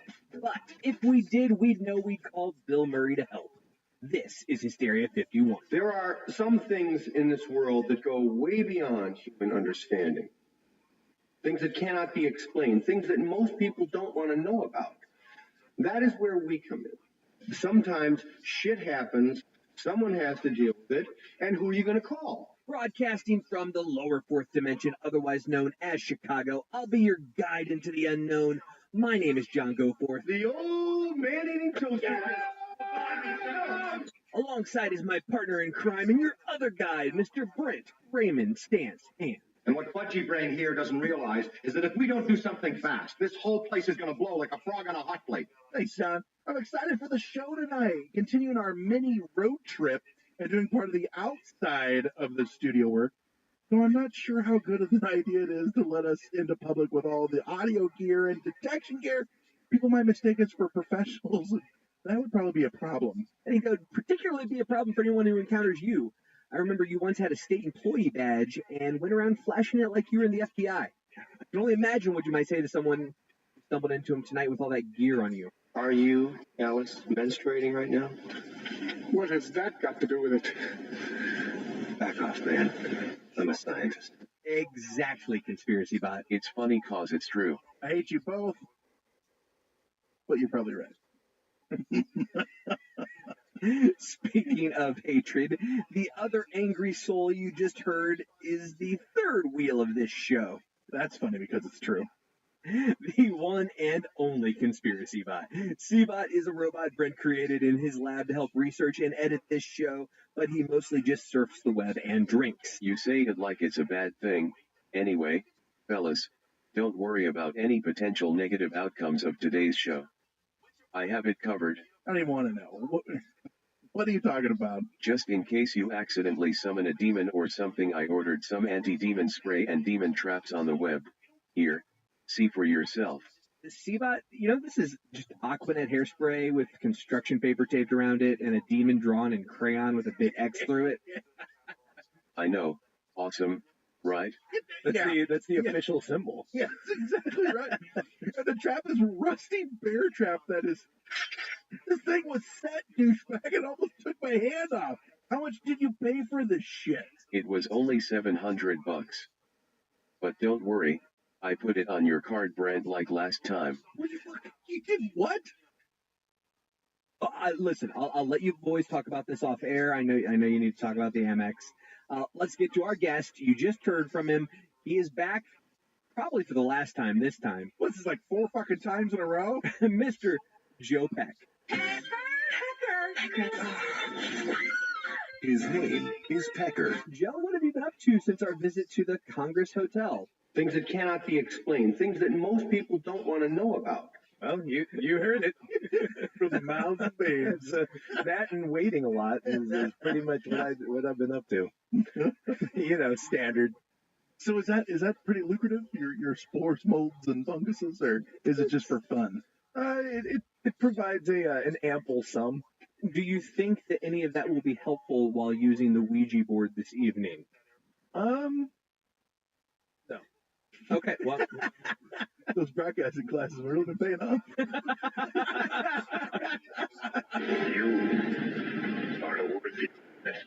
Anytime now, ladies. All right. It sounds like he's ready for us to get to it, Brent. So everyone knows we're talking Ouija boards. Not only are we talking Ouija boards, we're playing Ouija boards, and I'm excited. You make it sound like we're playing jacks. This is one of those things that I've never done in my adult life. We played with them when I was younger, and my wife is adamantly against them. She's not in the room. She's not with us this evening. She doesn't want to be around them. We're going out of the house. We can't use them here. She's very much against them. But, just like J.P. Doyle talked about when we talked to him on our Patreon, on our Up All Night episode, he's like, it's no more dangerous than any other thing you used to summon the devil. But, like it says in the box, ages are 8 and up, so we're covered. You got to be 21 to drink a beer, but you only got to be 8 to summon the devil. I think that's good marketing. Technically, Seabot can't use it. Well, in robot years, he's 163. That's what he said when I bought him beer. That's a good point. Otherwise, he's drinking illegally. Damn straight. So what is a Ouija board, John? Why don't you let everyone know? So a Ouija board is also known as a spirit board or a talking board. It's a flat board. If you haven't seen, if you've seen, mostly everyone's seen one, but if you haven't, it's my dream. Marked with letters of the alphabet, A through Z, the numbers 0 through 9, and the words yes or no, hello is sometimes on it, and goodbye. There's generally symbols on it. Sometimes there's a pentagram, hearts, various other things, and graphics. Yeah. Well, exactly. So what if the demons speak like Mandarin? Can he not talk to them? Luckily, the powers of Hasbro can harness space and time and make them understand you. That's good. It speaks the language of mathematics, perhaps. Yes. Good to know. And love. Is that he use Ouija board? Is Optimus Prime involved? He's always involved, if I have my say. You got the touch. Oh, yes. You got the power. Can you do the Marky Mark version? No, don't. Don't. So, back to Ouija boards, although I'd love to stay on Marky Mark and Optimus Prime all day long. Ooh, stay on them. It uses a small heart-shaped piece of wood or plastic called a planchette. Participants place their fingers on the planchette, and it moves I said fingers, Joe. It has to be fingers, sicko. Sorry, glad we were having a conversation earlier. Not your toes. Yeah, that's what he was toes. I was trying to bring it back to a more safe place. There's been a lot of sexual harassment in the news lately. I'm trying to bring this show not to that place. Hey, I always ask before I masturbate in front of you guys, so I don't think we're good. But as we learned from Louis C.K., just because you ask does not mean that we actually agree to it. Oh, what do you know? They actually said okay because they're scared of you and want to have a career. Who'd have thought so? Keep going, Louis. Sorry, go ahead, John. Piece I of shit. digress. All right. See, I got all worked up and lost my place. Thinking about Louis C.K. masturbating, gets all fucking up. You get to play the flop sweats. That's not exactly what I meant by worked up. So they place their fingers on the planchette and it is moved around the board to spell out words. Ouija is a trademark of Hasbro. We talked about Hasbro earlier. Ouija. However, most people use it to generically refer to any talking board. And according to Hasbro, players take turns asking questions and then wait to see what the planchette spells out. Big question is, who's moving the planchette? Some people say the spirits of deceased that the participants are actually trying to speak to. That's normally the goal, speak to, dead people. Others believe it's more malevolent beings. And the rest of the world just thinks it's the yucks with the hands on the board moving the damn thing. You put your hand on a piece with somebody and then you try and get spirits to move it to the letters. And come on, we can play it. I'm really hoping we get the ghost of Patrick Swayze tonight. Oh, that'd be awesome. I thought you'd be bigger. Brent, are you gonna bring your pottery wheel? I never leave home without it, John. Okay, fair enough. So these things are not new. These boards have been around for a long time. It's probably the most recognizable paranormal tool or spiritualism symbol in the world. It's the one that everyone's probably heard of. Just like we talked about in our Roth House episode, the world was going bonkers for spiritualism in the late 1800s. And it wants to talk to you late at night, have a seance. It's like the dialing long distance but cheaper. Everyone was doing it. Hell, I was just at the Winchester Mystery House. She had a seance room in the middle of her fucking house. Who doesn't? Exactly. The idea really comes from mediums and spiritualists channeling spirits for people to talk to. One of the most popular ways was automatic writing, where the medium would write down a message that allegedly came through them from the spirits. I guess that wasn't fancy enough, and then it eventually evolved into the use of a device called a planchette. It's essentially a kidney bean-shaped wood plank with a small hole that you can hold a writing utensil in. You put the pin in there, let the spirit guide your hand and the planchette, boom, you have your message. Now, if you look in the olden days, they say that the handwriting that came through was that of the spirit, not the writer. So that's how they knew that it was real, because if your husband's dead and the thing comes through, it's in your husband's handwriting. So it's just a spirograph? Yes, exactly. Well, and the problem was it was just about that messy as a spirograph. Because all of it, it's just everywhere it's moving. It's just a couple people with the medium with their hands on this planchette writing. Imagine trying to write a message with a pen inside of a hole on a planchette. Oh, your husband had really messy handwriting, didn't he? Was he really, really old when he died? I mean, this is really wobbly. So this started having problems for these people. So in 1886, enter the talking board. A simple wooden board with letters and small table-shaped tool, as John had talked about. Participants would put their hands on the small planchette, ask a question, and it would move on its own and answer the question, spelling out the message. No more need for handwriting or any of that fucking jazz. Then in 1890, Elijah Bond, Charles Kenner, and Rulia Maupin filed a patent for the talking board. Now that's a name they should be bringing back. Rulia. I like it. Julia Grulia. According to Bond, the board named itself during a session with the talking board, and his sister-in-law, Helen Peters. The board spelled out the word Ouija, and went on to say the word meant good luck. Hey, where'd you get that name from? I gave it to myself, actually. Here at Hysteria 51, we are 100% certain it is just a coincidence that said sister-in-law happened to be wearing a locket at the time with the picture of civil rights leader Ouida. That's Ouida, spelled O-U-I-D-A. How is Ouija spelled again? Oh, Ouija, that happens to be O-U-I-J-A. All right. Carry on, Brent. Ever since then, the board has been a huge success for every company that's owned it, starting with the Kennard Novelty Company, then the Fold Company, followed by Parker Brothers, and then Hasbro, who owns it today. Now, Kennard, like the Kennard line, that was the ocean liners and shit like that. Is that part of that? It is not. No, damn. Now, are we sure, or is that just a made-up answer, John? It is 100% fact. Just don't check right now. Perfect. So did Toys R Us sell me a tool to summon demonic hell beasts to the suburbs, or is it just a harmless toy? What do you think, John? I'm going hell beasts. Well, Joe is here. So. Exactly. But the answer depends on who you ask. That's exactly the case. Science will tell you the answer people get for the border result of ideomotor effect. This is a phenomenon where... Now, this is true. This is a real thing.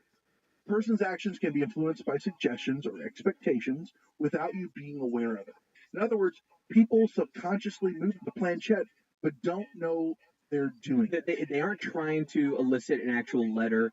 They really don't know they're moving it, but You're moving it.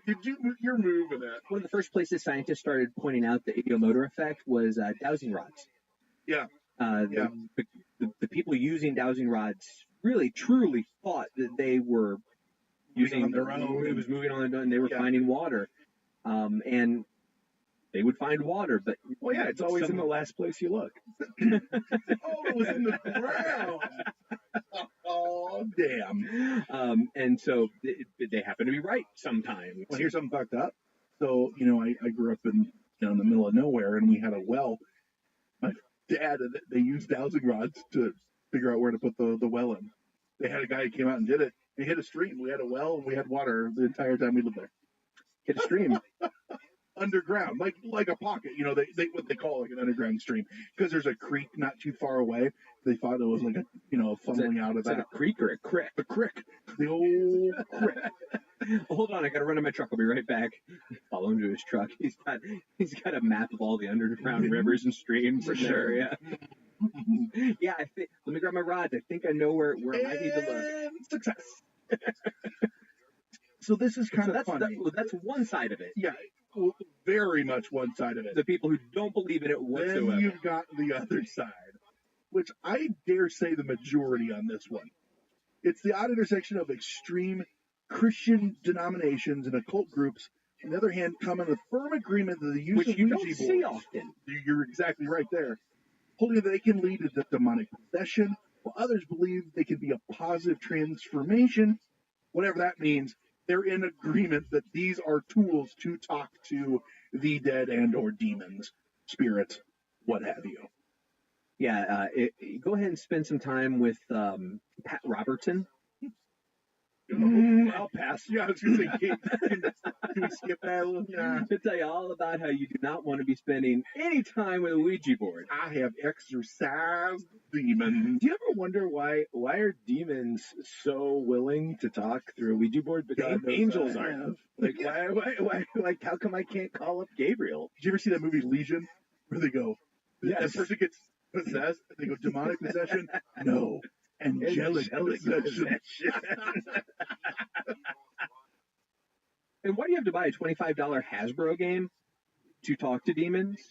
You don't. You can make it at home, which makes it more convenient. Oh, no. I'm saying, why couldn't you just say, hey, demon, you want to pop in here and have a chat right now? Well, who's the guy with the TV show? John something? Crossing Over? No, he used to have a show. Oh, no, he talks to your dead relatives. Yeah. Oh, right, not demons, yeah. And, well, how come they aren't getting in his head? Oh, he's talented. Is it the tinfoil that he wears under his toupee? Of course. So speaking of these demons and demonic possession, when you talk Ouija boards, one particular demon's name comes up more than the rest. Hansel. It's so hot right now. Oh, Seabot, it isn't Hansel. It's Zozo. Z-O-Z-O. Wasn't he a clown with a TV show in Chicago? Hey, kids! Who wants to go to hell? No, I don't think that's quite right.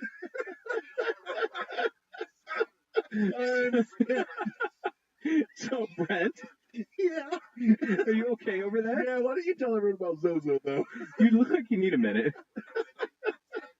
So, Zozo. When Ouija boards go wrong, Zozo is the demon that apparently almost is always to blame. Dude has been possessing folks forever. Or has he?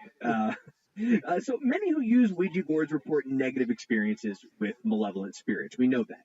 In recent years, one particular spirit appears to have been encountered at an alarming rate, probably the most, his name being Zozo. Right, right. Legend has it that old Zozo is an ancient force of hell, and just saying his very name can conjure the creature. Well, fuck, I didn't know Where that. is he? Yeah, I feel cheated. Zozo. Hey, you coward! Oh, that was a double big no. Oh, that was a double zinger. Consider yourself sing. Sing of the day. Beetlejuice. Beetlejuice. Beetlejuice. Oh, Exactly, Sivan. Yep. Like that, only, Weird part, less Michael Keaton. right? The weird part about this is before 2009, he doesn't really appear anywhere on the web. It only blips on the radar as Google search term in 2009. So I guess he hasn't been, he's one of the newer demigods. Oh, it's just, I'm sure it's just coincidental. In March of 2009, a man from Oklahoma named Darren Wayne Evans posted on a True Ghost Story When website. they go by the three names, I'm in. Yep. A series of encounters that he had with a spirit named Zozo. It wasn't while he had just finished playing Polybius. The story just smacks. So I was high on adrenochrome, Yeah. and I'm playing Polybius, and I'm like, you know what would tip this night off? Talking to spirits. At one point, he says he asked the entity where paradise was, and it spelled out the response, H-E-L-L. He then attributed the near-death experiences of his daughter to the creature. One time, she almost drowned in the bathtub. I just wasn't paying attention. Thanks a lot, Zozo. That and 14 Bush Lights. I have no idea what Zozo happened. is the name of the guy he buys his moonshine from. And another incident involving 14 days in the hospital for her due to a life-threatening internal infection. So she got sick, and it was Zozo's fault. Right. I typically prefer to blame Obama myself. Thanks, Obama. Thanks a lot, Zozo. Shortly after, Evans' story caught the attention of aspiring filmmakers at One World Studios. The film I Am Zozo was released in 2012.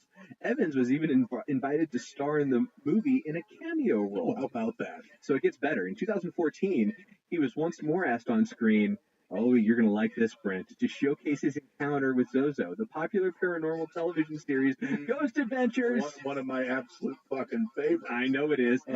Visited him at his home in Oklahoma. During the episode, he elaborates on the original story, telling him that Zozo made his daughter blind for an hour. Fuck those guys. Although we had never heard that part of the story before. It just that was the first time he just remembered that. Just remember things when on camera. You sure she didn't just put lemon juice in her eyes? But guess what, Brent? In 2016, he remembered more to the story. Oh. Yeah. He suddenly remembered that he was talking to a New Jersey newspaper, and he remembered that in 1982, he had actually discovered the original Ouija board that he used underneath his then girlfriend's house. And on that Ouija board, where it normally says Ouija, it had said Zozo. Oh. And he thought it was weird looking. That old chestnut. And, quote, menacing. Typical. He'd forgotten to mention that. He'd forgotten to mention it, yeah. So then he released a book that he wrote with a known paranormal expert. Oh, the Zozo phenomenon. Right? That's the book, yeah. And shortly after, in the book, actually, that board that we were talking about, it's mentioned again. But this time it changed. So this time, Zozo is hand engraved on the back of it, not the front. The book even showcases a sketch of the supposed board, not a picture, a sketch. And he explicitly states in the book that the front actually bore the standard vintage Ouija design. Man, if I ever do more work on a house, I'm going to put a Ouija board in a wall, but I want to chain it together and be like, do not ever open. How awesome would that be? Like a pig's heart with a bolt through it. Yeah. I got a pig's heart, but where the fuck am I going to find a bolt? You're gonna be shocked by this. They sketched it. They sketched that Ouija board in the book, but they didn't provide a photograph. No photo? You're kidding me. No. Yeah. I assumed there'd be a lot of photos of it. So now, before you guys go crazy on Mr. Evans, Zozo was mentioned in a book about demons before Evans ever talked about it. First known reference came all the way back in 1818. Though, if I had to come up with a name for a demon, Zozo's probably one of the top ones. You know what I mean? What was the name of the demon in The Conjuring 2? Valak. It's never going to be like, hi, I'm your demon Kevin, and I'm here to, I guess, invoke hell on you. So, button up, here we go. I'm Oliver. I'm the demon. Hi, I'm here to possess you. See? My name's Toby, and Toby, don't be alarmed. I'm going to possess you now. So Zozo, as I did appear in a book, 1818.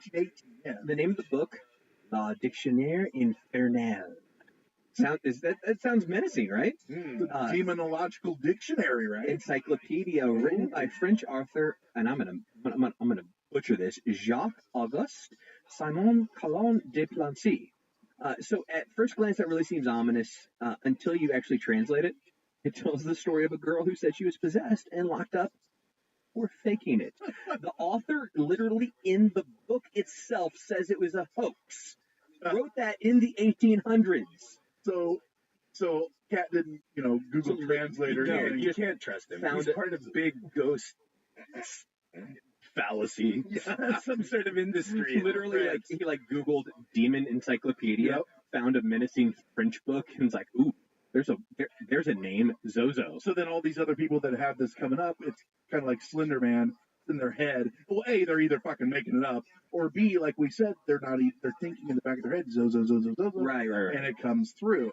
That is sad, unfortunate, and complete. So that's why, exactly like you were just saying, if you go to YouTube right now and you find all these people with accounts of having seen and encountered Zozo, they've been not manipulated. That's not the right word. They've been influenced, or are just fucking lies, or full of shit. Yeah. John, you were discussing earlier with me a little bit about a proclivity for some sports betting. What would you put the odds on that we can summon Bozo this evening with the Ouija board?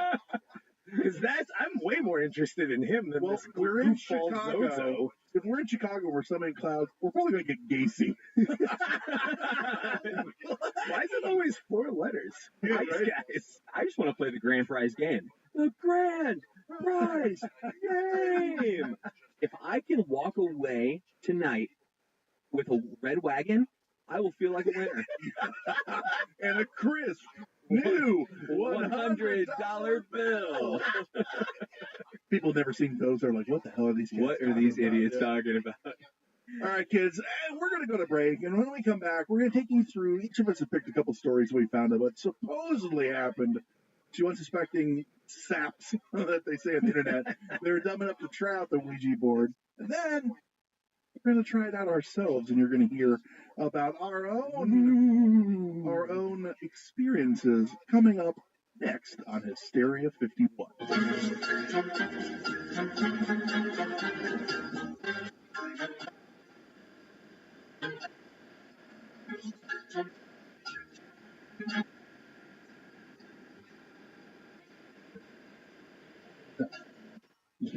So crazy. Still not here.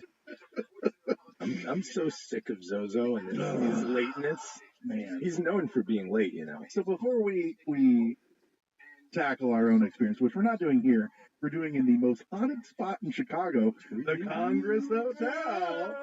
We're going to talk to you guys a little about some of the stories we found online. I picked a couple short ones here. Maybe we'll have something like this happen, Joe. So this first one's called Our First Mistake. My wife and I had some unexplained things going on in our house, and we were... credit to thoughtcatalog.com for these. Right. So this first one is called Our First Mistake. My wife and I had some unexplained things going on in the house we were renting. So we got a board so we could try to figure out what we were dealing with. Bad idea. That's my first thought always. The board was just a standard plain board, but we used it one night to speak with, hopefully, our spirit. What we didn't realize is that the Ouija boards open a door for anything to come through and speak. The looking piece flew off the board near the end of our first session. I think that would be the end, not near the end, but the end of my session. We had no real answers to anything. We were speaking with something, but it was very evasive with its answers. Things got worse in the house, and we eventually broke our lease and moved. Radios and TVs going on and off by themselves, water running, and after the board, things got real bad. Voices, moving objects, and my wife says I got possessed one night, but I can't validate that as I was asleep or drunk. So that's the end of the story. Yeah, that's it. This is the wood chipper accent. My great aunt has never married, and when I asked why, my dad told me the story. Apparently, when she was 16, she had a pretty serious boyfriend. And when she used the board, she asked if she would ever get married, and they said no. She asked if they would break up. No. Asked if one of them would die, and it said yes. And when she asked which one of them, it said goodbye. A week later, he was in a wood chipper accident at the mill where he worked. She never got married. Signed Dale and Fargo. All right, so those are my picks. John, what do you got going on? The title of mine is A Creepy Doll. As opposed to the totally normal dolls out there. Yeah, all those dolls that aren't creepy. I have a terrifying story about a Ouija board. I got a call from my cousin who said that he, his brother, his dad, and his best friend were using a Ouija in their basement. Prior to starting, they took a large porcelain doll out of the room because it was creepy and placed it in an adjacent room face down on a pile of towels. That's where I keep my gasoline soaked rags. My cousin took a short break because the board was just spouting nonsense and he went to take a shit.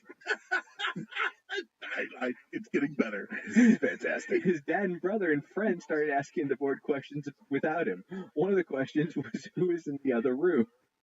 I thought they were going to ask about the shed. It just started spouting random numbers, and when my cousin came back in the room, his brother said that it wasn't working and they were going to put it away. And they showed him the answer to the last question, and he asked, and he said, "Dude, that's my social security number." And they started to talk to whatever started spewing the answers out. It told my cousin he would die in the Air Force. At this point, they tell the entity they are communicating with to prove itself. It then spelled out the word doll, and they were like, WTF. They opened the door to check on the porcelain doll. They had laid in the other room, and when they opened the door, the doll was standing upright in front of the door, staring right at them. Everyone freaked and ran out of the house. His best friend burned the Ouija board. I think he temporarily went nuts for a few months. My cousin, for some reason, then joined the Air Force and is on a base in Europe now. Oh, this is incredible. You're gonna join the military? Like, I don't know if I'm ready for that. You're gonna die in the Air Force. What do you think I should do, guys? Join the Air Force. Get in there. All right, Joe, what's yours called? Oh, this is a doozy. This is titled, My First Mistake Was Calling a Spirit a Coward. Which is great because you've already done that in this episode. That's where I got the idea. Oh, I'm throwing coward around like nobody's business. I'm going to say coward more than the word the this tonight. He's hoping that when we play the elevator game, like that person comes on and he's like, hey, how you doing? Hey, what's up, coward? Coward and bozo, that's all I'm talking about tonight. Bozo and Zozo, we'll throw them in too. Yeah, they're probably buddies. So the story goes like this. My friend had mentioned that she had one, meaning a Ouija board. So I asked her to pull the board out so I could check it out. At first she said no, but then agreed to do it as long as she didn't have to participate. So it sounds like about Lisa. It sounds like most of your dates. Well, that is true. But it wasn't the Ouija I asked about taking out. You ready for the good old Louis C.K.? Everyone's he turned into a verb. Yes. 10 years from now, people are going to be able to date this episode so easily. Mama don't like tattletales. After she had the board set up, I asked, is there anyone in here? Nothing. So being a dumb teenager, I said, if anything is in here and not talking, you're a coward. The board was put away after that. End of story? No. Fast forward about a week later, and I'm sleeping upstairs on my couch. I wake up on a stereotypical stormy night, thunder and lightning, wind and rain, the works. I look around to see why I woke up and couldn't see a thing, and decide to try and fall back asleep after laying. Would you have there. woken up because of the thunder and lightning? I mean, none of this. Well, thunderbolts and lightning are very, very frightening. It's true. That is very true. Well, that's also a valid question. We should probably play that song when we're there. What kind of magic spell to use? I never know. After laying there for about 30 seconds, I heard from downstairs, "Get the boy," in a very raspy, wispy voice. So let me redo that. Get the boy. Oh, thank you. Thank you. I feel like I'm there now. Exactly. I'm trying to pull the audience in. Now that I've got you. Thanks, both. I open my eyes and listen. Nothing. Start to go back to sleep. Get the boy. It was much louder this time. Go back and do it again, please. Get the boy. Thank you. Then my downstairs door slams shut. I freak the F out because nobody slept down there and we had no drafts. The end. Dun, dun, dun. I just want an amalgamation of all three of those. I want a creepy doll that we put in the wood chipper and it's like, let me out, and I'll be happy. What do you have any creepy dolls we can bring with us down to the Congress? C-Bot. Ah. We do. My wife has this doll she calls Judy that she had since she was a child, and it is scary as fuck. And it is in our bedroom, but no. Correction. Had. All right, so we're going to go on scene, and we're going to check this out and see what happens. Oh, man, I've seen a lot of movies that start like this. All right, so we are in the Congress Hotel in the 8th floor, room 812, and we are about to play Ouija board. Play. Is that the word? Now, have you done Ouija before? Never. Never at all? John, you have, right? I have not. No, see, now I have never been the one. I've been in the room when it's played, but I've never been the one playing. So, are we ready? So you're our reticent expert. I am John and I have absolute expert of all. Yeah. So here we got the planchette. We're putting it on there. Boys, Doesn't planchette sound like a name of a bad B movie character? Why, as soon as you put it on the board, did it just shoot to BRENT? And no one was touching it. All right, put your hands on here. Let's get this going. So, yeah, you do guys. Fingertips, right? Yeah. So you guys do two. One hand or two? You do both hands, 2 hands, and I'm going to do one. You both do two. 2 fingers, right? Yeah, but both hands, so you need to ditch the microphone for now. Gently, right? Gently? Gentle. That is not the same, not the same game. So, Ouija. So, Do we all say that? No. Quaffin. So if we have any spirits here in the Congress Hotel, come to us in room 812 and talk to us. Let us know, do we have anyone here? Is anyone here?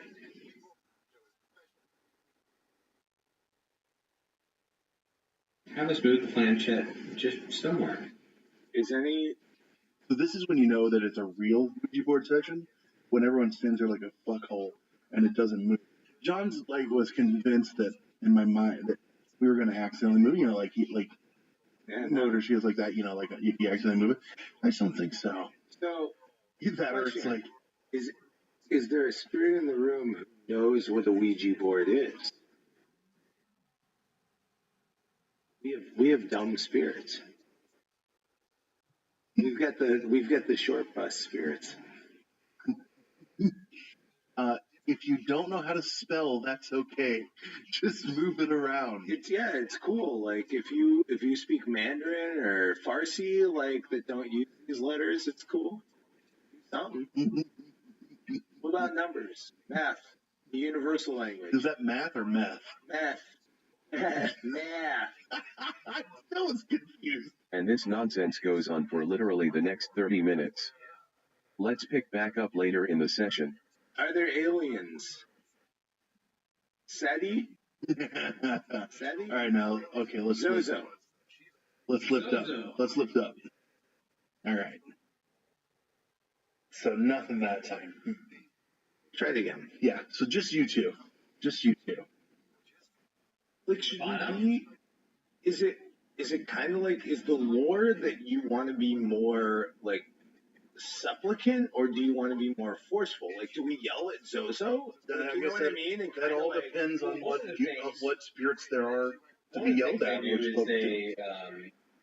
put your fingers on it and you spin it around. Roll around the board. Really? And stop. Is there, by the way, I didn't see this in any of the stuff I read online. Is there significance to the pointing part, or is it all about what's in the viewer? I think it's what's in the viewer. So the shape, like, no, it just happens to look like an arrow. I think that's what the original. But it doesn't. That doesn't really mean. Remember the original time they had a pen in it and it wrote. Right. You know. So I think So what this doesn't do. This is. I think if this points to they're telling us yes. You know what I mean? Okay. I'm gonna go out on a limb. You know, if this points to here, we're gonna be so fucking excited anyway that. Yeah. All right, so you two try. I wanted to do some. I'll do some talking, and you guys do. Okay. Let's do the around the board. Okay. So, Ouija. Yeah. So you got to put here. Here, look at this. Look at the bottom of it. You got 3 spots. So you need to have fingers here, here, and here. Okay. So if we go here and there, I think we can. And John, you put one hand there and one hand there, and I think you guys will be okay. So do we have? Hello. Do we have any spirits in the Congress Hotel that want to come talk to us? So guys, stop moving it around. Let's see if they can take over. Is there any spirit here? Al Capone, do you still inhabit this floor? What about one of Al Capone's men who lived in this floor? Al Capone henchmen, I apologize that I don't know your names. Are you here? Hey, it's me. Hey, it's me, Joe. Giuseppe. Giuseppe. The first time in the history of his Area 51 that Brent's voice. Are there any other beings in the area here that want to come talk to us? Anyone? I moved it a little bit. I think that's John twitching. A little twitchy over here. Is there? Why is it always me? Because if you touch him, look how his fingers aren't even touching it. All right, I'm coming back. Here we go. Is the Ouija John, you get on the top. Real? Are there spirits that are offended? Are there spirits that are offended by us? Is the guy downstairs in security actually Gomer Pyle? All right, let's do counter. Let's go counterclockwise. Here, put your finger. Well, maybe you go. All right. All right, so we're going counterclockwise. Ouija.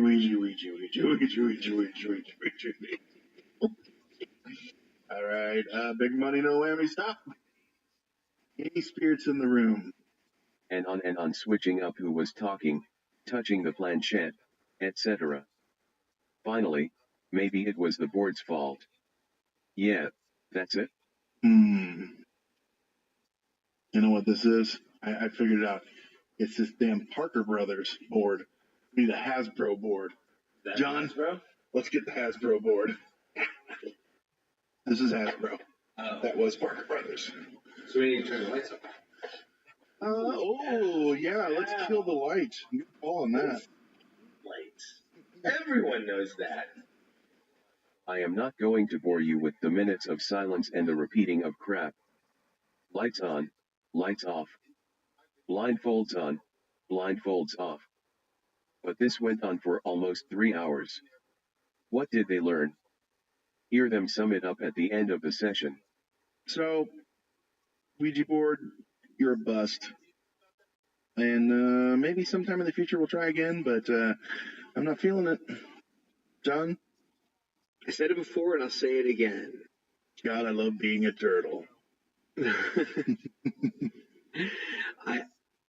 I just don't believe in stuff like this. I think spirits lie where they lie, and I think stuff like this is good internet fodder, and that's all it is. Joe brings home not seeing the channeling working. I mean, I've heard all the concerns and the fears, and we gave it a try.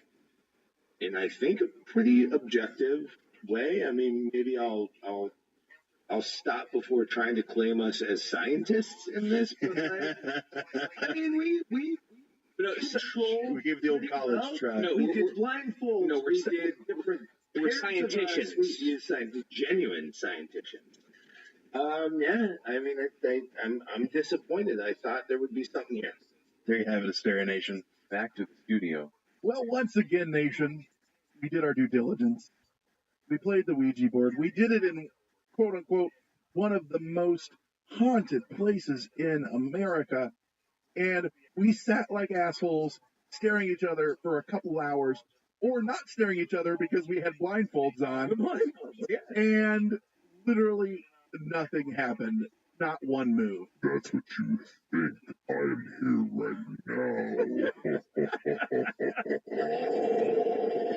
I have been. John, are you okay over there? Like, what's? Oh, sorry, I just had something in my throat. I have been waking up a lot lately with wedgies. You're haunted. You brought it on yourself. I'm wondering. Now, guys, we tried to take this as serious. Actually, John took this more serious than I thought. I didn't know if you were going to be the one moving it around joking because you're the I'm a big skeptic person, you.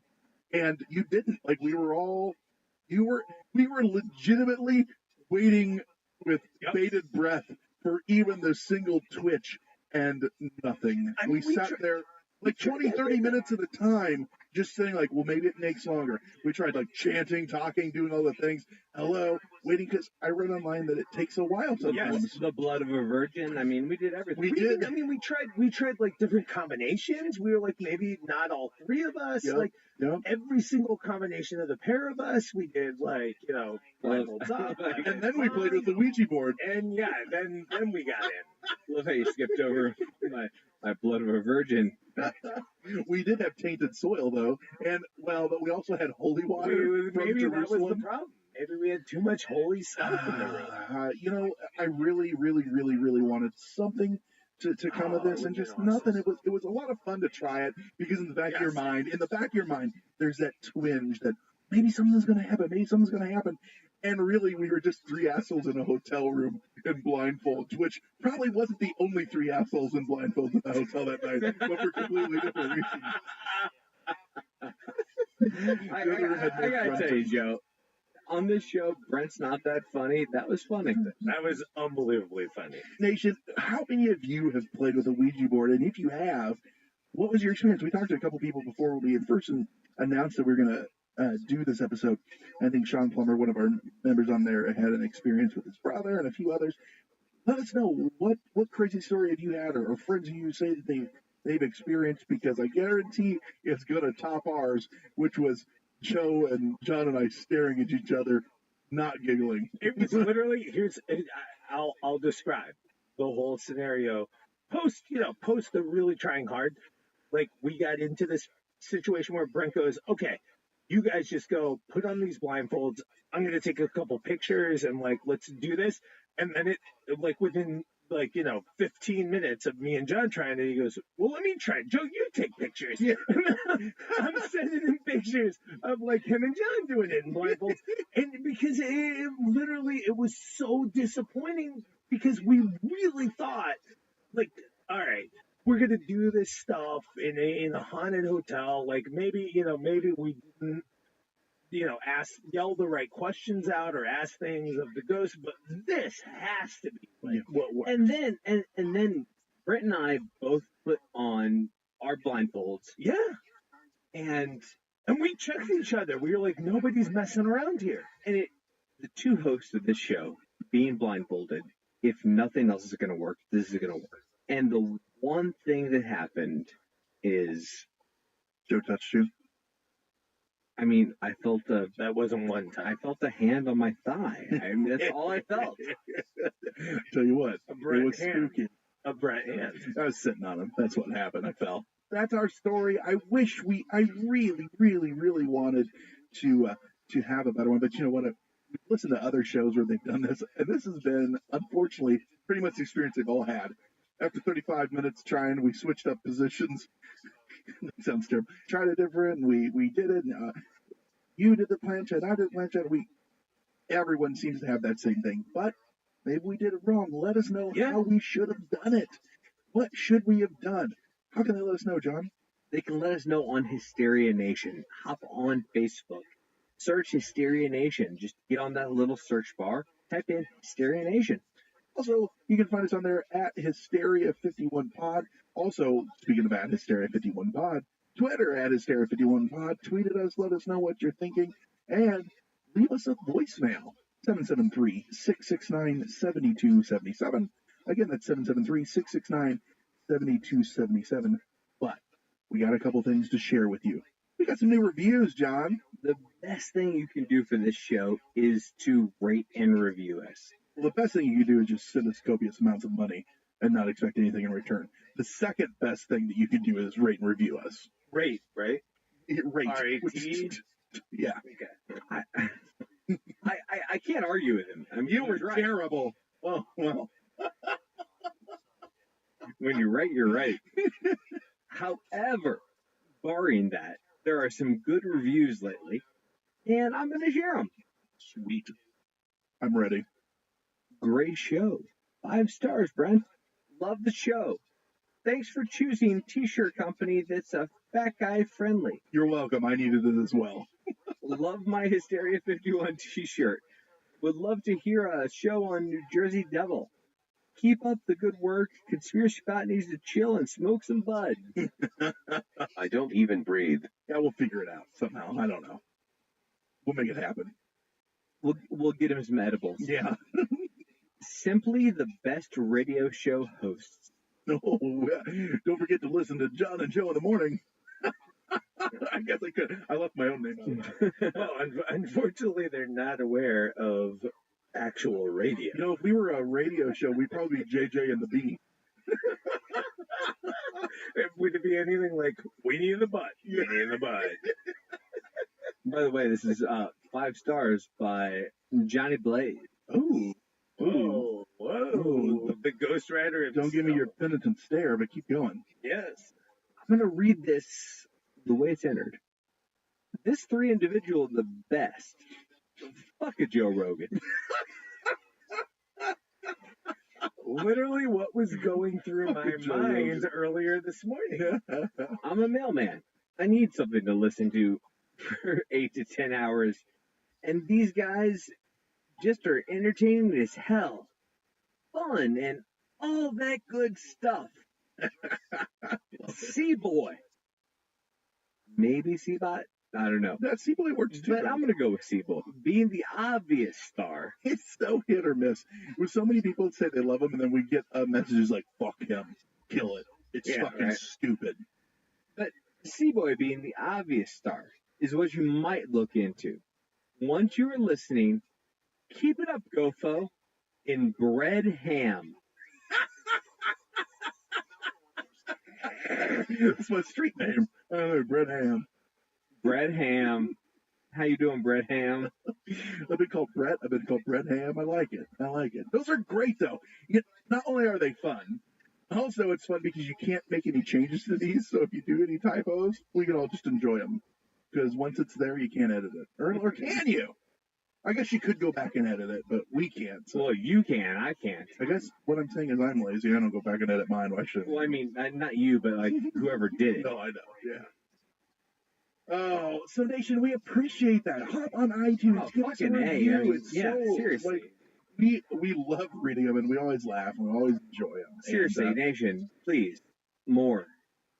Yeah, keep them coming. It's the best. It is the best, and we will continue to read them. Just sounds right. It just feels right. So with that said, I've been Brent. I've been Joe. I've been John. He's been Conspiracy Bot. Stay woke, meat sacks. It was terrible. It was just terrible. I'll never get over as long as I live. That's it for another edition of Hysteria 51. John and Brent will be back next week. Yet more of the unexplained, the unexplored, and the unheard of. Oh, if it's unheard of, how will they know about it? Anyway, if you want to suggest a topic, give us your thoughts, or just make fun of Conspiracy Bot, that's my favourite. Join us in our Facebook discussion group, Hysteria Nation. Just log on to Facebook and search Hysteria Nation, or you can always tweet us at Hysteria51pod. The fourth hand. Find yourself looking for a new job or change in career? Monster.com is here to help. We are not only here to bring you job postings, but also AI interview prep and salary tools, expert career advice, and top-notch resume services. We've got everything you need to land your perfect job fit.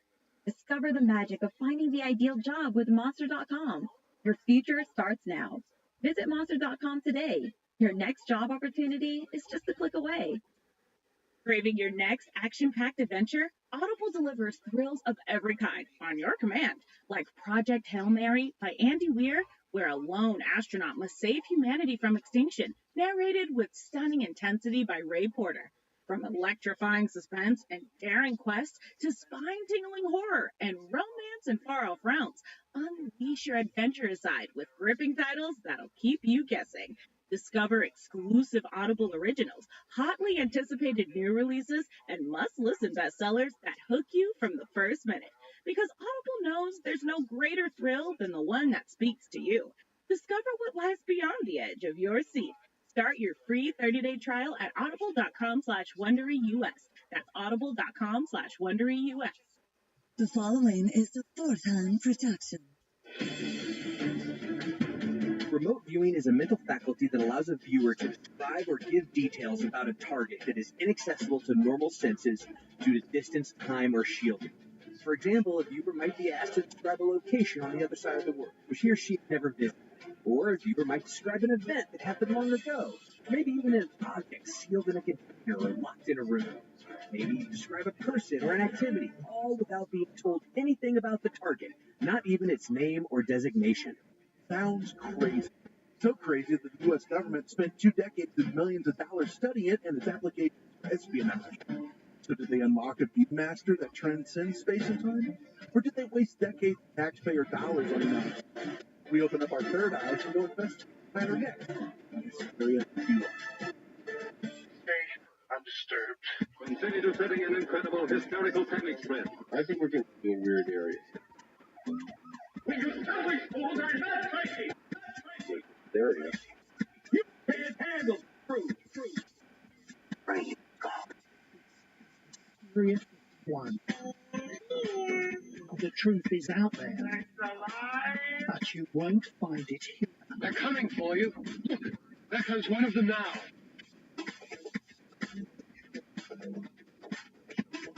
Welcome in Hysteria Nation, the podcast that considers itself a leader in remote viewing. If by remote viewing, viewing TV with a remote. This is Hysteria 51. Remote control. TV mattered. Nothing else did.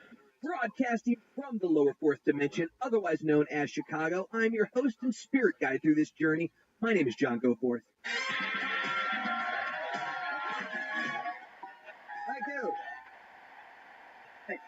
Alongside is my co-host and the show's compass, pointing to true north, Mr. Brent, Lieutenant Colonel Django Hand. Lieutenant Colonel Django used funds from the project's black budget to procure prostitutes. That's a lie. And to get drugs for himself and his men. Well, the hooker thing is definitely a lie. Thanks, John. But with this week's topic being remote viewing, I think it might be fun to talk about what we'd use it for if we had the ability. So first, I put it to you, John. What would you remote view? Man, I think I'd probably have fun with politicians. Catch them in their bold-faced lies, but then get some sort of evidence while I'm there so they can't refute it. I mean, we all know they lie. Now, forget what side of the aisle you're on. I'm not talking, whether you're Republican, Democrat, Conservative, Liberal, doesn't matter. I'm pretty sure we can all agree most of them lie through their teeth. I mean, daily. I really don't know what you're talking about. I'm not following along. It would be great to be like, oh, really, you did, huh? Well, the bum you ran over on the way home says otherwise. Oh, and I definitely go to advanced screenings of all the movies I care about. Maybe I could have helped Ryan Johnson not have Luke milk a walrus person in the latest Star Wars. Spoiler alert! Don't worry. It's the only spoiler you'll hear here. Oh, you wondered where that blue milk came from. Ooh, blew my mind. I won't go any further, but you know what I'd use it for? Number one, I'd go to Mars just to prove that we got bases there and remote viewing the shit out of that. Number two, I'm gonna go out to Dulce just to prove to you that we have underground passages between all those places that you don't believe. You don't even care what's in there. No, you don't want to prove that there's. It could be an underground TCBY. I'm just gonna prove it's there. That there are tunnels. You cannot tell me that if you're the government and you have secret underground tunnels with reptilians, you didn't put in a TCBY. That's fair. Yeah, it goes without saying. What kind of toppings? No sprinkles, because it's against their. Don't they get into the ventilators? I prefer on mine. I just like vanilla yogurt with a little bit of that hard chocolate that like freezes on there. Sure. And adrenochrome. I thought you were gonna say child blood. You got to spice it up every once in a while.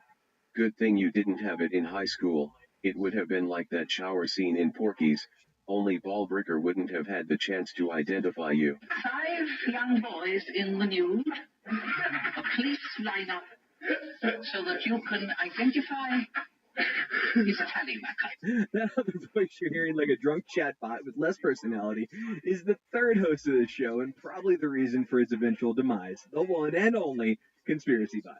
Thank you. C-Bot is a robot Brent cooked up in his lab to help produce this show. Instead, he spends his time drinking and making it worse. So, C-Bot, what would you do if you could remote view? What do you mean if? They're called Nest Cams and they're everywhere. Your thought is creepy as hell. Don't worry though, listeners. You can't actually access your home cameras. It's hard enough time making it up and down the stairs anyway. So. Much like your invalid grandparents at home, C-Bot is the same way. He can't use the Nest camera, and he can't make it up and down the stairs. Yes, excellent. Believe what you want.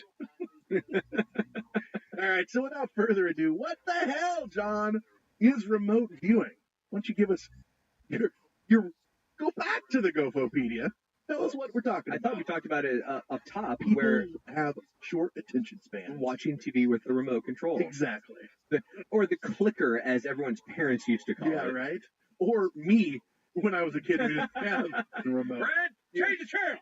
Which our TV had the forefront button, so it wasn't like I had a lot to choose from. And don't forget the UHF switch. Oh God, yes. It's a cooking show. Who would have thought? Or did you have the TV that had the degauss button?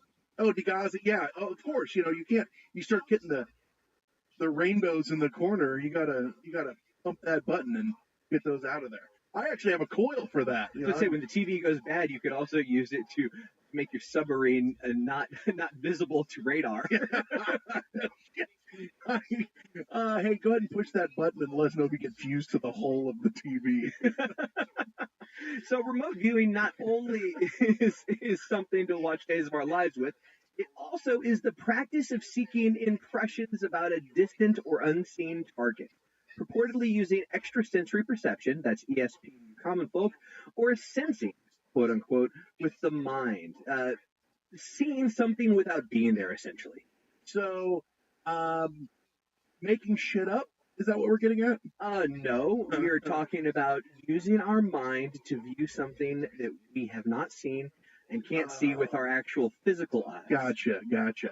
It's said to be a mental faculty that allows the perceiver or viewer to describe or give details about a target that is inaccessible to normal senses due to distance, time, or shielding. Now, I like that time, because we're talking about space and time in this. It's not just like they're going to North Korea to see what kind of conditioner Kim Jong-un uses. They're also going back to watch the Gettysburg Address or Jesus on the Cross, or like their first dance at the Enchantment Under the Sea. Or TV shows they missed. Yeah. Actually, I've worked in media in my career before. I've had numerous bosses that would actually want to count those viewers towards their ratings. Mm-hmm. Right. Hey, can we add another 0.4 to this rating? I think we had some some temporal displacement. Yes, I could feel it. I guess for an example, a viewer might be asked to describe a location on the other side of the world which he or she hasn't visited. So literally they're saying, okay, we're going to have you like astral project. You're going to put your mind over there and we're going to send you to, like I said, like let's say North Korea or Russia. And I need you to describe where these missiles are or where this missing person soldier is, like this child even. Or describe an object sealed in a container in a locked room. Okay, in this room is what is inside them. I'm like, oh, I see a red rubber ball. Yeah, that's it. Or which envelope should Pat Sajak pick up because you want to win the $25,000? That's right. Or perhaps even describe a person or an activity all without being told about that target. Not even the name or the designation of a man, a woman, what they're doing.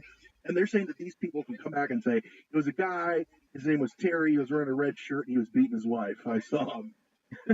Took a morbid turn. It did. Yeah. I don't know where you Damn went. astral projection. So remote viewing experiments have historically been criticized for a lack of proper controls and repeatability. That's shocking. So what you're saying is they don't really go by the scientific method, or there's no controls. Yeah, repeatability is a thing. Yeah, exactly. You were successful once. Like it's like playing what was the card thing that you had us play? Yeah, the Zenner cards, the ESP test that we had everyone take. It's a square. It's a star. I got some right. Yeah, exactly. But I couldn't repeat it. On the show, you and Joe got your 33%. I got none. Right. But before the show, I got like 3 out of 4, and I thought, oh God. So we had a lack of. Will I use my powers for good? No. You weren't like that. We were like, oh God. That was a lack of repeatability. Yeah, exactly. Mainstream people say that there is no scientific evidence that remote viewing exists, and the topic of remote viewing is generally regarded as pseudoscience. There's a big but there, though. These mainstream people don't include the U.S. government, who believed in it, and its own remote viewing unit of the Army, Project Stargate, was a real thing. They said, there's merit to this. We're going to do it not for a year, not for 5 years, for a couple decades. We're going to work on this. And that's just what we know of that's declassified. So, John, the question is it all BS or what? Well, because the U.S. government has invested in it and investigated it, does not necessarily lend its credence. They've got a long history of investigating things that certainly weren't the case and weren't real, but they were happy to look into in case it might give them an advantage generally on the battlefield. They want you to think. That's just what they want you to think. God, your wool's coming in nice, sheep person. Your wool is coming. That's gross. I don't know. I feel like I need a shower now. Or good shearing. I don't know, one or the other. So what's it actually involved, John? What is the thing that the remote viewer, what's expected? They're expected to give information about an object, an event, a person, a location. Yeah, like we said, something that's hidden from their physical view and separated at some sort of distance. But why? Like, why did that appeal to the U.S. government? Well, you wouldn't need spy planes. You wouldn't need satellites, radar. You just get one of their soldiers, fire up old Johnny, and have him pinpoint the bad guys. Oh, man, think of all the people that would have not have to be on that U-2 spy plane or the Blackbird and all that shit. All that fuel, all those people that got sick burning the toxic chemicals that came from the fuel and shit they use in that. It could have been safe if they just believe more in ESP. We joke, but if it was possible, no, I'm being serious. There's a lot less human risk. Exactly. So you got these two guys, these physicists, Russell Targ and Harold Puthoff, I don't know how to say his name properly. Parapsychology researchers at the Stanford Research Institute are generally credited with coining the term remote viewing to distinguish it from the closely related concept of clairvoyance. So clairvoyance is those people that you hear, well, we talked to a psychic because Billy's missing. And they said, I feel like he's by water. Go check a creek or something like that. That's clairvoyance when they have these feelings and thoughts. Remote viewers are actively viewing something. They are given a target and they go after it. But according to Targ, the term was first suggested by Ingo Swann, not Inigo, My name is Inigo Swan. In December of 71, during an experiment at the American Society for Physical Research in New York City. It wasn't But a this new is all term. semantics about what we call it. Yeah, The reason that we got into the game of remote viewing is because we thought the Russians were in the game of remote viewing. We got into it because, like any good thing with the U.S. government, they said we can weaponize that. And you know why the Russians got into it? Because they thought we were into it. Yeah, exactly. Even though we weren't. We just threw out the rumor that we were, so they actually got into it. And because they actually got into it, we actually got into it. So we were actually doing this for a long time, but it became popular in the 90s when it was declassified. A lot of documents related to the Stargate project, a $20 million research program that had started in 75 and was sponsored by the U.S. government in an attempt to determine any potential military applications of psychic phenomena. So what you're saying is that you were a psychic spy, A Jedi warrior. The program was terminated allegedly in 1995 after it failed to produce any actionable intelligence information. Allegedly. Now, I say allegedly because there's a lot of reports that it's still going on to this day. As all programs are ever. Yes, exactly. If you've ever seen The Men Who Stare at Goats, the George Clooney flick. What are we doing? Cloud bursting. Keeps me in shape. That's partially based on the John Ronson book of the same name. Anyway, the whole thing is based on Project Stargate.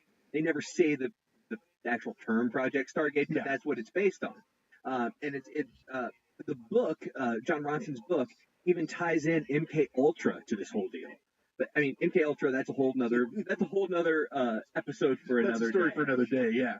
Larry had been doing research into the infamous CIA MK Ultra experiments, which he believed could enhance his own psychic powers. Minister of Goats gets its name because one of the ways that they supposedly stayed sharp was staring at goats to kill them, which the government says, yeah, we had a guy that could do that. Or cloud busting, which was staring at clouds Which we and heard the clip. destroying them with their mind. Yeah. That's just... the government said, well, this is working. We need to look into this. I want to see the first motherfucker that stared at a goat and the goat goes, and just dies. Do you think that when they opened HARP, they brought in some of the Men Who Stare at Goats to help with the cloud busting? You go into HARP, it's just a bunch of them going... Standing on top of the antennas. So we got guys sitting around trying to be peeping Toms the lazy way, I guess, with their minds. No more climbing into trees and peeking through windows like in Back to the Future. Yeah, you can just sit in the comfort of your own home. Calvin Klein. Yeah. I don't know, man. That's it would be very hard if you had this power to use it for good all the time. Like, just think of the nefarious shit that your mind wanders to when you think of being able to, number one, just view things. Number two, it's not just view. Kill people with your mind, you know? Well, and two, it would be very hard just in general to have some, like, let's operate under the assumption that it's real and it did work. The one thing, that's the only way. That's the only assumption, yeah. The one thing that everyone seems to agree with is that repeatability was an issue.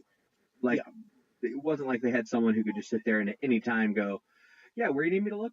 I actually think we quote this later, but one of the things that they said above chance, they're like, it was amazing because above the statistical, output for chance, we were 5 to 15% above that, which is a huge win. Yeah, it's not like they were oh, you need me to find your keys? Yeah, no problem. It's in a building in the northern hemisphere. Yeah, thanks. Actually, I'm 50-50 on the northern hemisphere part. So, I think that would be really tough because you're just sitting there concentrating as hard as you can and you don't know if you're really going to come up with anything or not. Yeah. Because think about it, you fighting your own mind because your mind is always trying to plug in holes and plug in the gaps. And so your mind creates things where they don't exist. So is that my mind creating something or am I really seeing something? Right. I actually played around with this. I was trying to envision something. I don't want to know. Well, I mean, I was just trying to look at, like, I wonder what is in this locked room at, I was making shit up, the bank. And as I sat there, I could see things in my mind because I'm planting those things in my mind. Sure. I guess what I'm trying to say is... Great job. I couldn't make my mind go blank and go, I I need to see this. My mind's going, well, there's a desk in there probably, and there's this, and then you start filling in the blank. You've seen a room inside of a bank before. Exactly. That's exactly how it's going to be. And so you got to ask yourself, like, how much of that some people are just really good, like they said, 5 to 15% above chance. I mean, I made the joke before about, hey, find my keys. Well, if that was literally a request, okay, well, where are keys normally? My mind just went to, well, where they wouldn't be at this time of year. My mind just looked at keys sitting in grass. I don't know why my mind went there, but that's where my mind jumped to. So that's what I would have told you. And then you say, no, idiot, it's winter. but your keys have been taken elsewhere. Meanwhile, they're at the neighbor's house on the AstroTurf.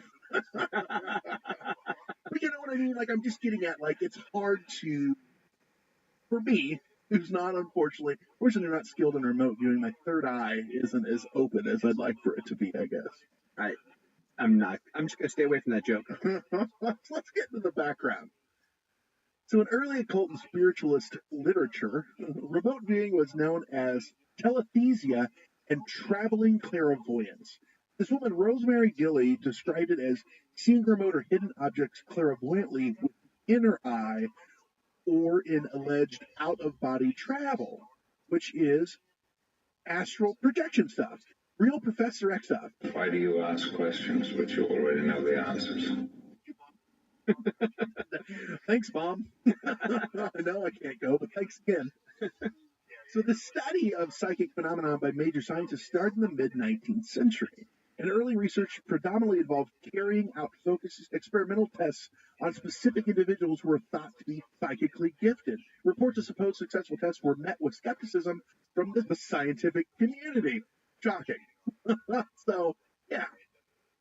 Well, in the scientific community's defense, hey, do that again. Well, I can't. You got to understand. They had the X gene. That's right. Of course. And they, So this continuing skepticism with its consequences for peer review and research funding ensured that paranormal studies remained a fringe area of scientific exploration, meaning no one's going to put money into something when you can't even really iron out how it's being done, and there's no guarantee that you can actually provide anything. Yeah, here's a few $1 million. Well, they actually did that, but that was the government. This is a long time ago. However, by the 1960s, the prevailing counterculture attitudes muted some of the prior hostility, meaning this was that hippies, they make everything better. There was this whole, like, love's in the air, and you can open your mind with drugs and shit like that. And the government, speaking of things, went, drugs, let's open some minds. Open some minds, all right. Yeah. So this emergence of New Age thinking and the popularity of the human potential movement provoked a mini renaissance, I guess you could say, or a renewed public. Talk about the human potential movement in the Minnesota Code. Yeah.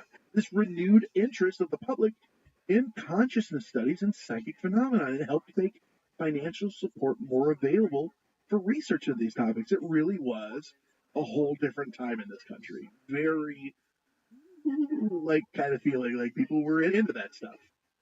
Right. Because anything was possible as long as we love. Love is in the air. And have enough acid. Love is everywhere. That's right. All things are possible through drugs. Say perhaps to drugs, kids. That's what we're getting at. That's exactly where we're going.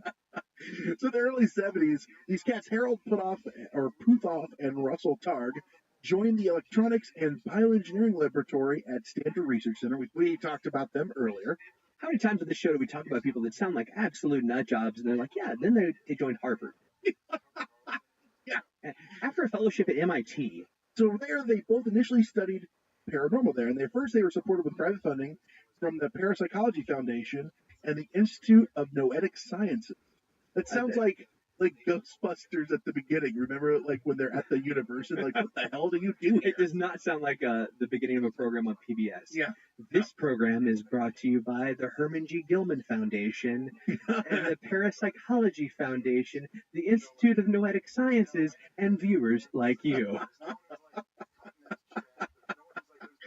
So, I guess one might ask, did all that research work? Did it work, Tom? What did they find out? They didn't find out much. In the late 70s, the physicists John Taylor and Eduardo Balanovsky tested the psychic Matthew Manning remote viewing, and the results proved completely unsuccessful. But I don't understand. He's a psychic. How didn't it work? If he was a psychic, he should have told him it wasn't going to work. Yeah, exactly. So one of these early experiments touted to have improved the methodology of remote viewing testing and as raising future experimental standards was criticized as leaking information to the participants by inadvertently leaving clues. So even their methodology for testing these things were faulted when they actually looked into it. And some later experiments had negative results when those clues were removed. Wait, so you're telling me they didn't give them the answers to the tests and then they couldn't get the right answers? Weird how that works out. It isn't is. So the viewer's advice in the Stargate project was always so unclear and non-detailed that it has never been used in any intelligence operation, allegedly. On being asked to ascertain the whereabouts of General Manuel Noriega, had replied, Ask Angela Lansbury. Say again, Tim. Ask Angela Lansbury. We asked Angela Lansbury, and she said she didn't know where General Noriega was. She's still recovering from a scissor kick by Bill Bradsky.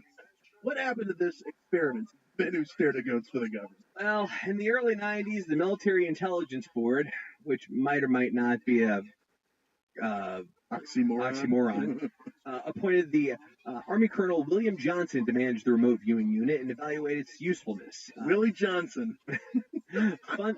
Old Colonel Ding Dong. Let's go. Subsequently, funding dissipated, and the program went into decline. It was then transferred out of the DIA to the CIA in 95.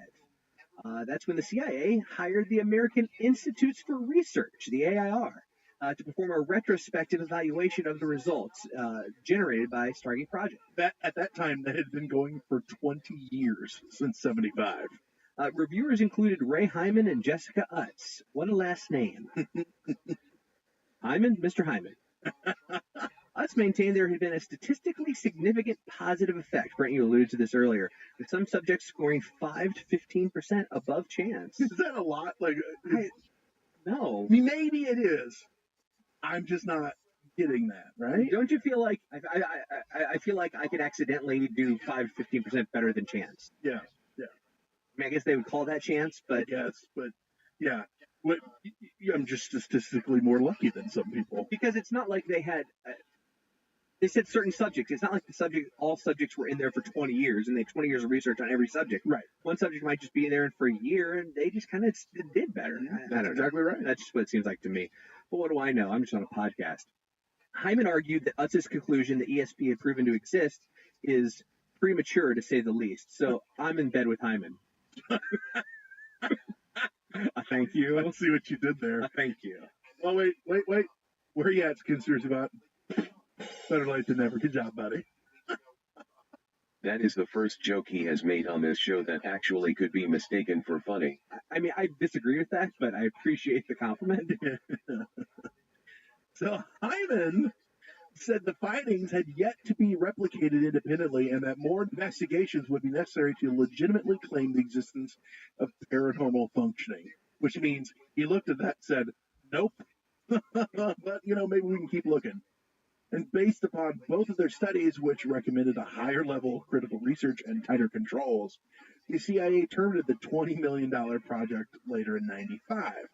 So, no more men who stare at goats because they weren't going to dump more money into something that after 20 years, the whole thing was, maybe, why don't we put more money on it? We can do a little bit better than flipping a coin. Yeah, exactly, right? Bring back those dowsers. We want to dive back into that a little bit. Time magazine stated in 95 that 3 full-time psychics were still working on a $500,000 a year budget out of Fort Meade, Maryland, which would soon actually be shut down. And the AIR report concluded that no usable intelligence data was ever produced out of any of the programs. And David Gosling of the American Institute for Research said there's no documented evidence it had any value to the intelligence community. It's a hell of a statement. Or hell of a letdown if you're, one of the guys who's really wanting to keep documented. Some guy didn't document it. Some guy stated he was a psychic and he made $500,000 a year. Well, that's pretty damn good. Like, what do you do for a living? I'm a psychic for the government and make $500,000 a year. Well, good for you, buddy. It's a good job if you can get it. Yeah, exactly. I'm a bee farmer. It's an apiarist. Apiarist. Do I look like the kind of person who would use a bad apiarist? Ah, man. So that's the official report. I think it's break time, John. I got to chew on this a little bit. But when we come back, what do the whistleblowers and insiders say? Is it still around today and more? When we come back on Hysteria 50. I'm going to remote view what happens when you come back. I already know. I've been there. You travel? Talk about Unwanted family guests are like fish. They start to stink after 3 days. So what's the best mattress for them this holiday season? Definitely not a Nectar. Then they'll never leave. Flip those fish your old mattress and put your human body on a Nectar. Prices start at just $499, and you get $399 in accessories thrown in, a 365-night home trial, and a forever warranty. A fresher deal than your mackerel-y mother-in-law, right? Go to nectarsleep.com today.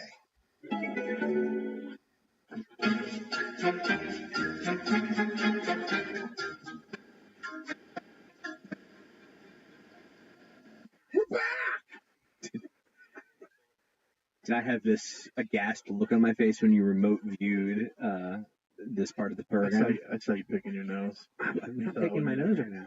No, you. So you were incorrect. You will be later when I go downstairs. Oh, okay, good. Nation, welcome back.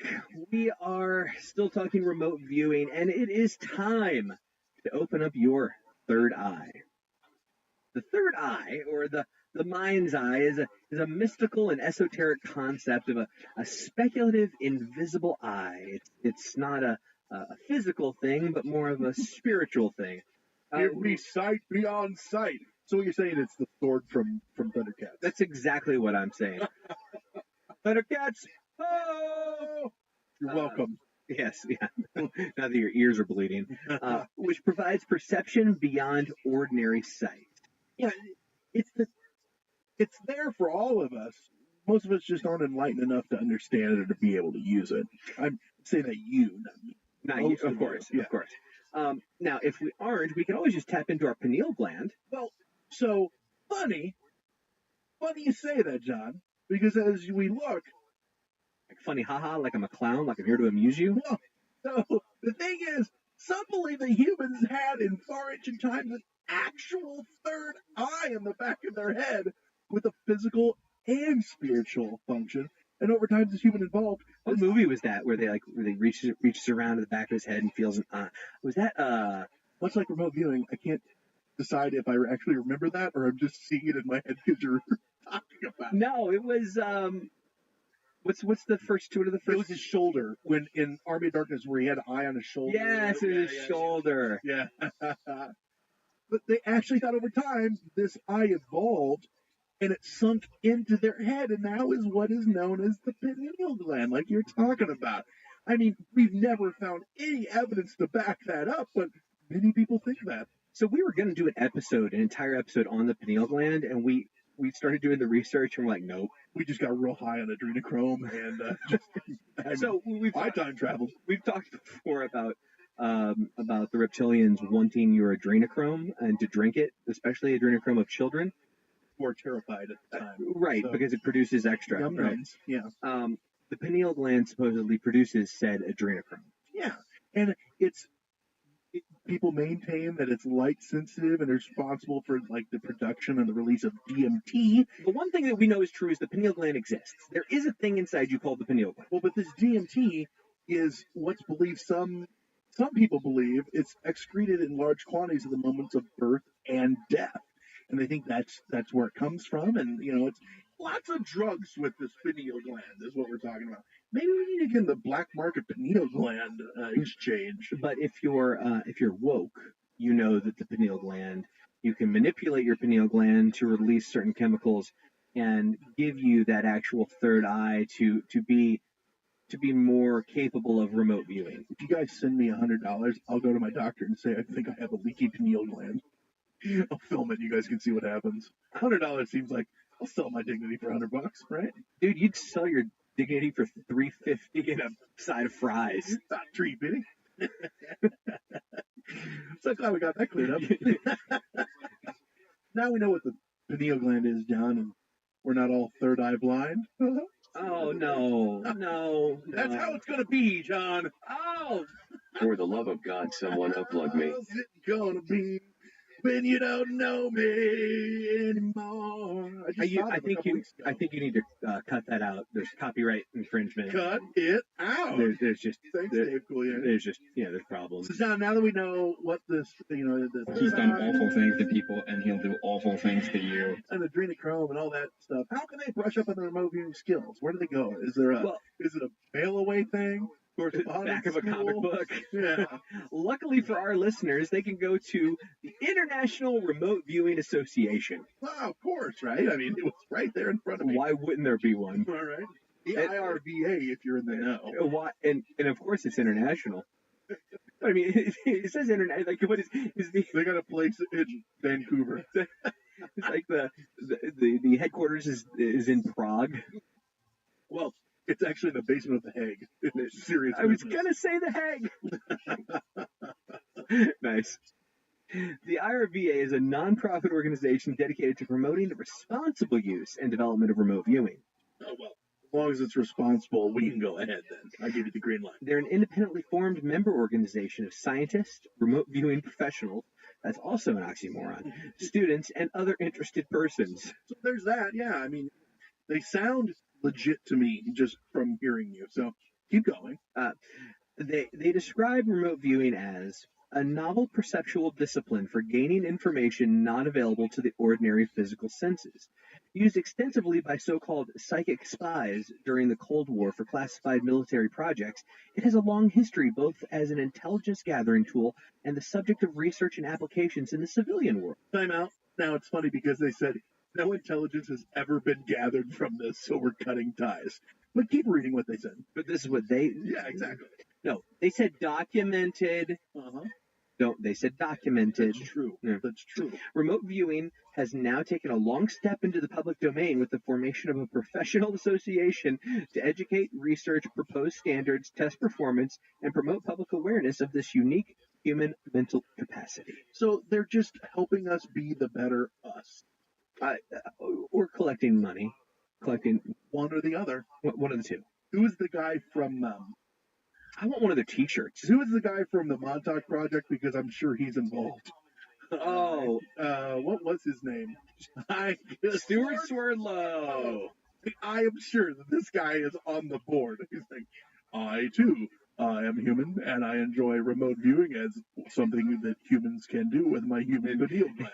For a low investment, I too will teach you. Yeah, I'll teach you the basic human skills needed to remote view. My wife, also named Swerdlow, is happy to assist in your human-like remote viewing. So, folks, if you've been sitting here listening to this entire episode wondering how you can get in on the action, you now know. IRVA. It also sounds like something you get from Burning Man during unprotected sex. That burns. That literally burns. I do want one of their T-shirts. Do they have T-shirts? Can we look into this? Burning Man or IRVA? Yes. I want the special edition Burning Man IRVA shirts. Yes. Imagine if you could dry, detangle, style, and volumize your hair all in one step. Well, it's easy with the Knot Doctor All-in-One Dryer Brush by Conair. Create beautiful blowout styles at home with a powerful 1,000-watt motor for quick drying and Easy Glide Flexolite bristles for snag-free detangling. Customize styling with 3 heat settings and use the Cool Shot to lock in your look. Ionic technology reduces frizz, bonus attachment volumizes your hair, makes a great gift for yourself or someone special. Go to Conair.com for the Knot Doctor All-in-One Dryer Brush now. They're not the only players in the game, though, John. You got another avenue. The Farsight Institute has been conducting... Those are great comics. RV Those research. are great comics. That's true. Since 1995. Oh, you said Farsight. The Farsight. I see. They're not really hiding what they're doing there. It's a perfect name for it, the Farsight Institute. They have remote viewed and conducted information, John, on the following incidents, which you and all of our listeners can pay a nominal fee to learn about. The War in Heaven.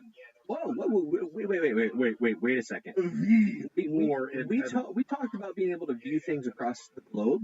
We even talked about being able to view things across space and across time. We never never talked about being able to view things in heaven. Now we have Tunguska, Area 51, Roswell UFO crash, Martin Luther King, Adolf Hitler, the JFK assassination, the Phoenix Lights, aliens on Lepidus, Sidonia on Mars, you know, that good old face on Mars, the 9/11 Project, just to name a few. And like I said, for a nominal fee, you can learn about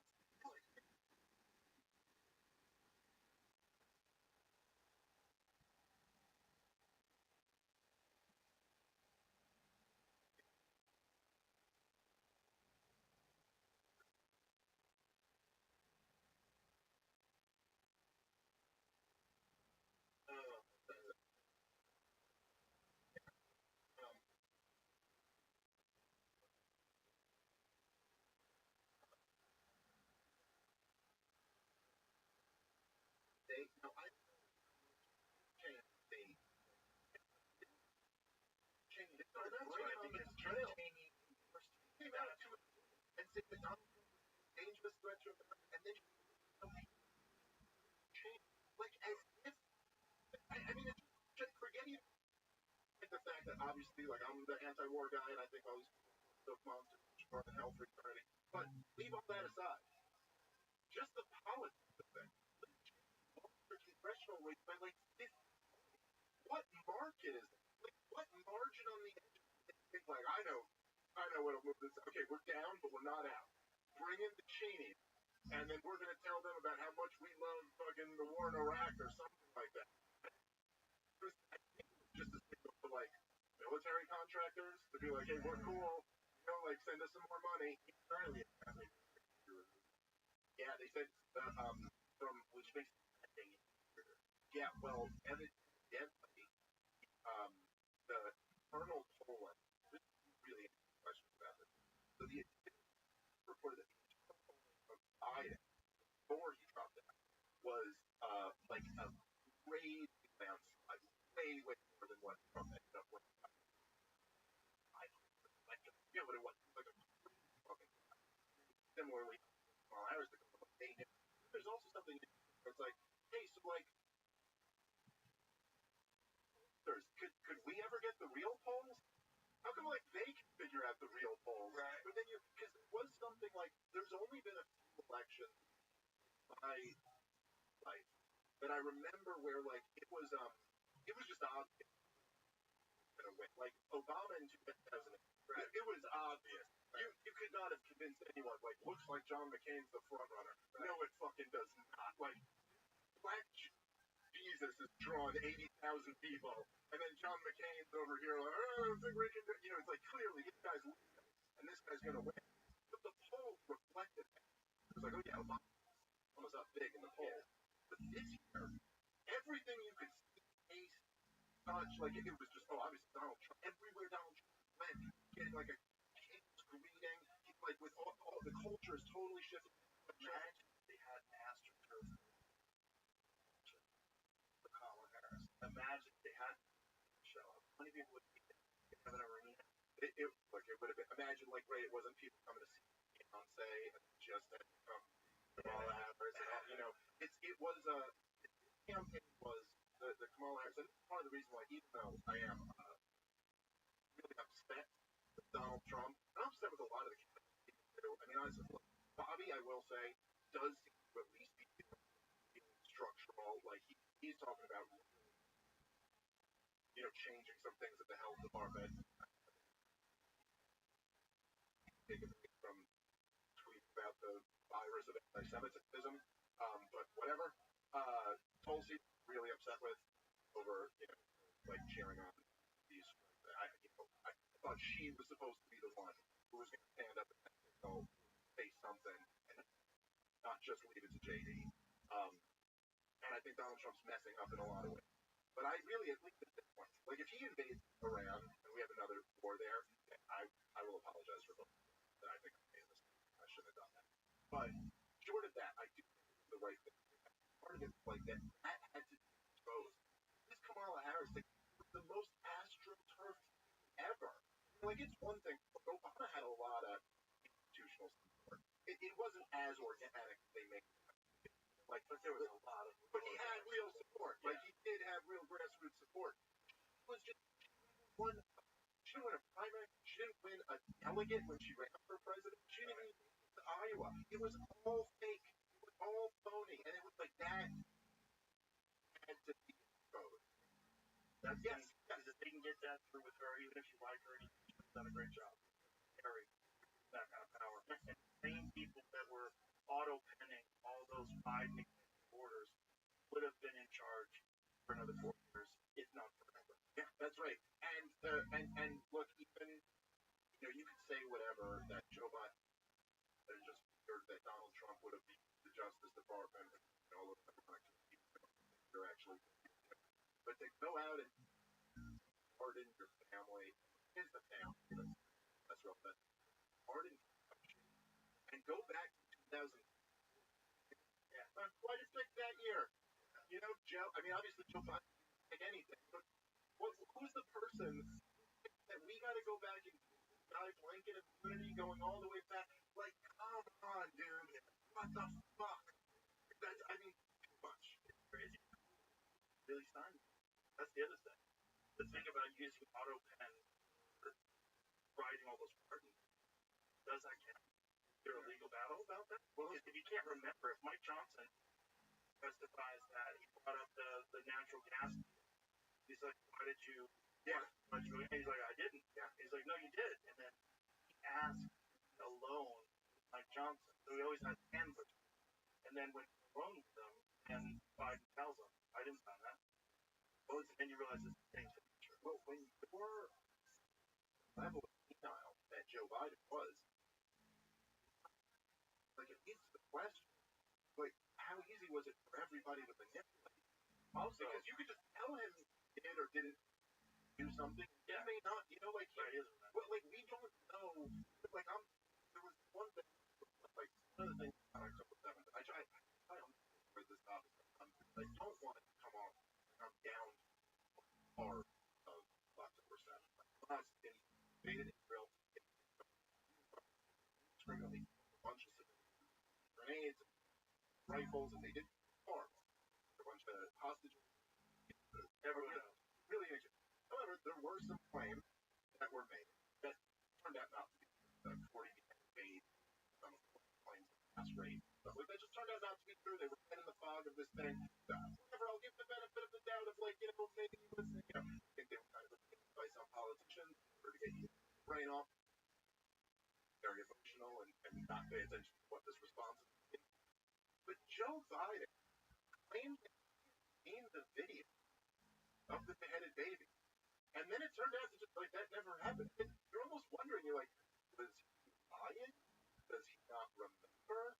Someone just tell him that you've seen that? And because he's a senile man. He's also a liar. But I thought that's right. So it's like impossible to know because he's also been a liar his whole life. He's also a guy who's like, I was first in my class, graduated with multiple degrees, and blah, blah, blah. And you're like, none of this is even true. None of it's even kind of true. Yeah, and it's just wild that you could be too old and senile to stand trial for having classified documents, but yet you're fine giving out pardons. Yeah. Like, how do you have a person with a mental disease give out pardons? It seems like that's the guy who manipulates. And if it turns out that guy gives out more pardons than anyone ever on the outlet. Yeah.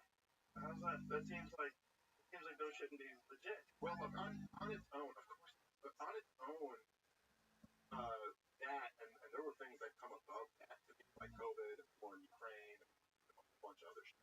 But that alone is like Kamala Harris and the corporate media, and they had to. You can't do that. You can't Emperor's New Clothes the entire American public and, like, fucking just lie through your teeth pretending this guy's not a victim. All right, bitch. Thank you, sir. Love you to death. You're awesome. Appreciate you very much. Tell everybody how they watch your show. Oh, part of the my podcast where I talk about all this political news stuff and then teaching the skanks. I'm a degenerate with my comedian friends. Check both of those out. Skankfest is in New Orleans this year. If anyone wants to go, that's going to be a lot of fun. I believe it's of this year at comicsmith.com. Right.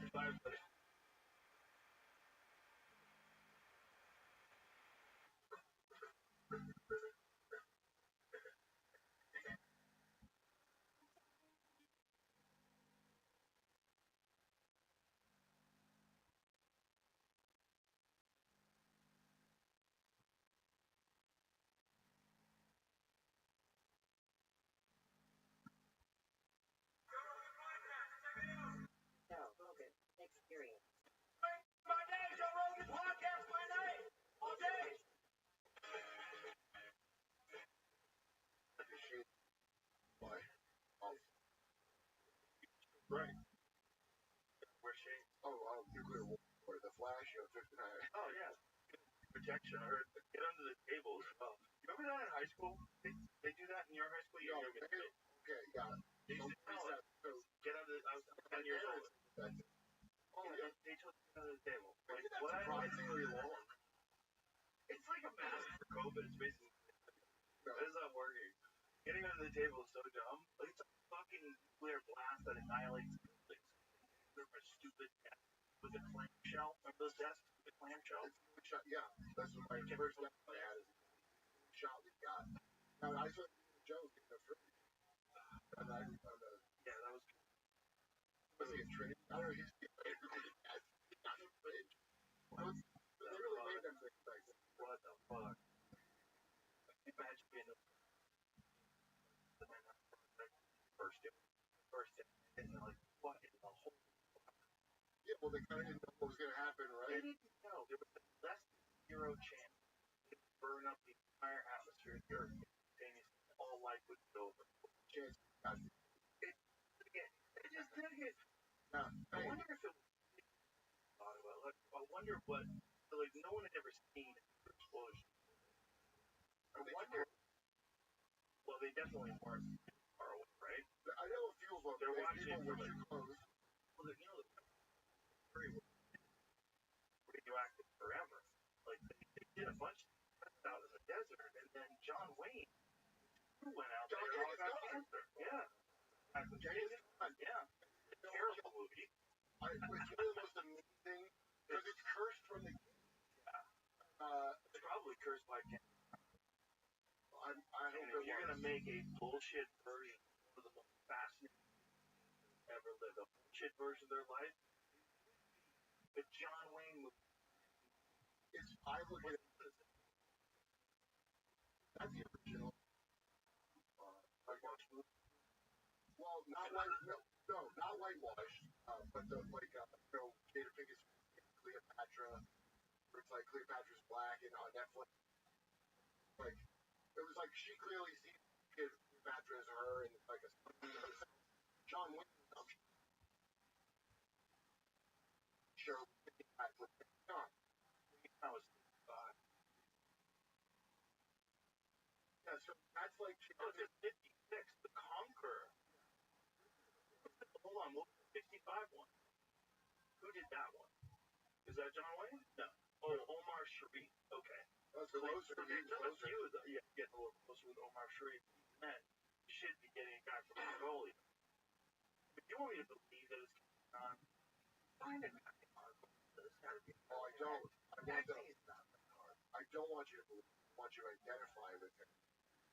Self-reflected. That's John Wayne. Wanting himself reflected. Story of Genghis Khan. I think it was a giant movie. They offered a giant movie star. His project? And there was only like 5 movie stars back. John Wayne's project. First one. You know what? I'm wrong. I did not want one piece. Hot. Now I put it over your clothes. I put it on over my shirt because I want. Where did you get it? Every time I come, James has a plastic as our merch. Yeah, let me tell you. It's hot to a head. Finally. Julian Assange always does go on with it. Are you serious? Okay. So, not because she didn't have anything to do with crime, or is it wasn't crime, but there's a crime. time, I don't. But is it a crime? Is it illegal? This is the question with all this like fake money stuff. That's why it's so confusing. You have these points, genuinely making millions of dollars from real music, but it's still kind of bullshit, kind of a fake money, and anybody can kind of make it and sell it. Like no, right? Like, you can't dump it, right? Did I tell you my buddy was making AI back like a lot of guys from Puerto Rico or like public because of tax. Yeah. So the guys in the coins, right? Because that's all. I mean, you say why is the stock market less degenerate gambler than that? I guess because I don't know why. You get backed up on certain investments by the government because there's a little bit more big regulation. I don't know. It's kind of crazy that it's based entirely on information and confidence about a company. And it can go up or down depending on who like the costs. What new environmental sounds like magical, but sounds like crazy. And your whole like in 2008 when everything crashed. There's this big next. I had a lot of house in California. The guy wanted to build a house. That is fucking because like 2012 when we were living there, this dude was raking his lawn. So I went over to his farm. No, there's no house there. And dude was just like cleaning up brush and shit. Irresponsible landowner with property, house. And I said, "Are you gonna build here?" Because I knew you were gonna build here a while back, but we never heard anything. I spent all my life working. I had a house. The property was really beautiful. It was like on top of it, like looking down on the valley. It would have been an amazing thing. Like finally die. Right. Get to the end. This guy was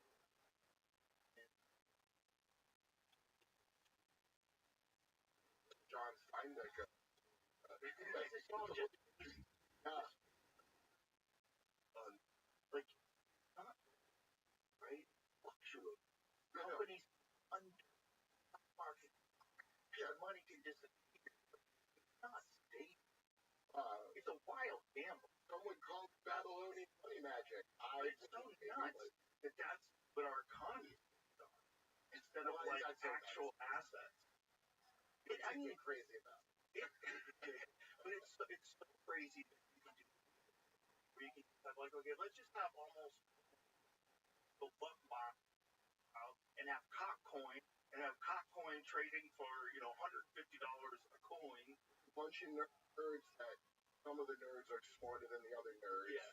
But they all think they're smarter than others. That's how we get tricked. Because on Hot Coin, ask all these other times, but I'm pretty sure the people that got scammed thought they were going to get out early. Like they had been sold, and I know they were sold the idea, initial, whatever the early bird, whatever the hell, and they weren't. Yeah, and they weren't because they had gotten in on the ground floor. So that's why I think that if I had to guess what that brought in, like geez, like George Foreman grill, like George Foreman didn't make a grill. Right. Like Howie, 22 years old, this girl probably knows almost nothing. Jack shit. I know almost nothing. She knows nothing. Howie Mandel's the guy I talked to. I told you last time. Jay. Did you? Jay at Player. So much information when I talk to you. When I get a text message, I take a breath. Yeah. What do we? That thing you're saying, we just having the market right now. Yeah. I was just talking. Oh yes, but Social Security's biggest one. Not that shit. Social Security, the word, that's the one that we got to tackle. That's key. Not all the other things, such as what you just described. Well, I think. Okay, so what are the big problems? Sure, you laid out. That's like heard that. Well, people are gonna want it. Title. That's a problem I see. How to get in there? Dead in the water, right? I know Jimmy said Trump says I can touch it. All these tricks on both sides, like cut that out, right? And then they want to have the freedom to invest in the stock market for like a 401k. You know the things that sometimes are like hot fuel coin? that don't pay out. Security's never missed a that's probably true. Oh, sure there is fraud because it's never missed a payment. So why don't you go get the fraud out of it? Okay. I'm actually like irritated thinking about it because we played Howard Lennick. See that guy Howard Lennick? It's Trump's Commerce Secretary, I want to say, talking to what was he talking about why Social Security goes, my mother-in-law. Really? Billionaire guy, your mother-in-law will be fine. I did hear something like that. I saw it. Right, Trump. I didn't see him, but just, there's no way to do that right. Like, to look at that statement the most charitable way, people are living barely. There's so many people. If you're on Social Security, you're getting a very small amount of money, you're on a very big thing, and you're owed. And if you miss a month, that's a big fucking deal. And you're old, you don't need that kind of stress in your life. Now, if you're old, fuck, all of a sudden your Social Security stock, that's fucking terrifying. Well, you know what the plan is? But it's Rick Oligarch. What is, first Doge, so everybody freaked out about Doge, and which is such a, like, money form. Doge is not going to be anything. I got news for everybody. That's Thomas. That guy's right. That continuing resolution means everything got funded again until the next time we were going to do another continuing resolution. Because they said last time, as with Matthew. So everything funded, plus it was panic. So people are freaking out, but there's nothing cut. Well, you know what I bet they are going to get to? Your entitlement. Wait a minute. They'll make sure to cut that. But they have not Ukraine, not Israel, God forbid. But they haven't even started with military. But just right now, like the USA stuff, right? They definitely cut a lot. That's discretionary, so I just think the money's still in the budget, but I don't know what the whole thing. I have no idea what it means. It's discretionary. It's discretionary. Wait a minute, so that means the programs are cut, but the money is still allocated somewhere else? So the people up there and the going to whatever. You think they really made a Guatemalan gender non-binary musical? No, they didn't. We want to. Yeah, of course. So, right. Literally, no change. And people. Well, like Patriot Act, I think this part should be the crime because it's USA ID, not US, but they color it A the same color as the ID. So you think it's USA. Dirty. But I didn't know. Is that really? Yeah. USA. So see the picture on purpose with that? That's rude. It's USA ID, not wow. All right.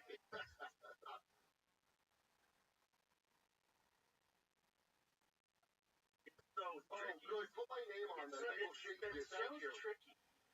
US just like a great name for a real charitable organization.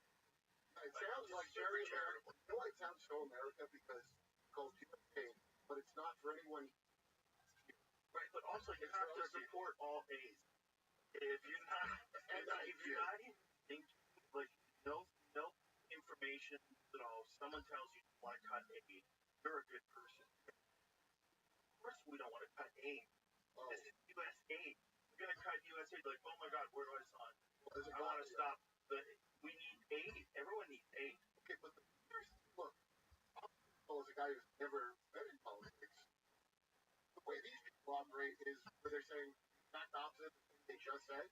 That's conscious for that. That's the game. You gotta just tell a complete lie and go back on it. But even just calling the U.S.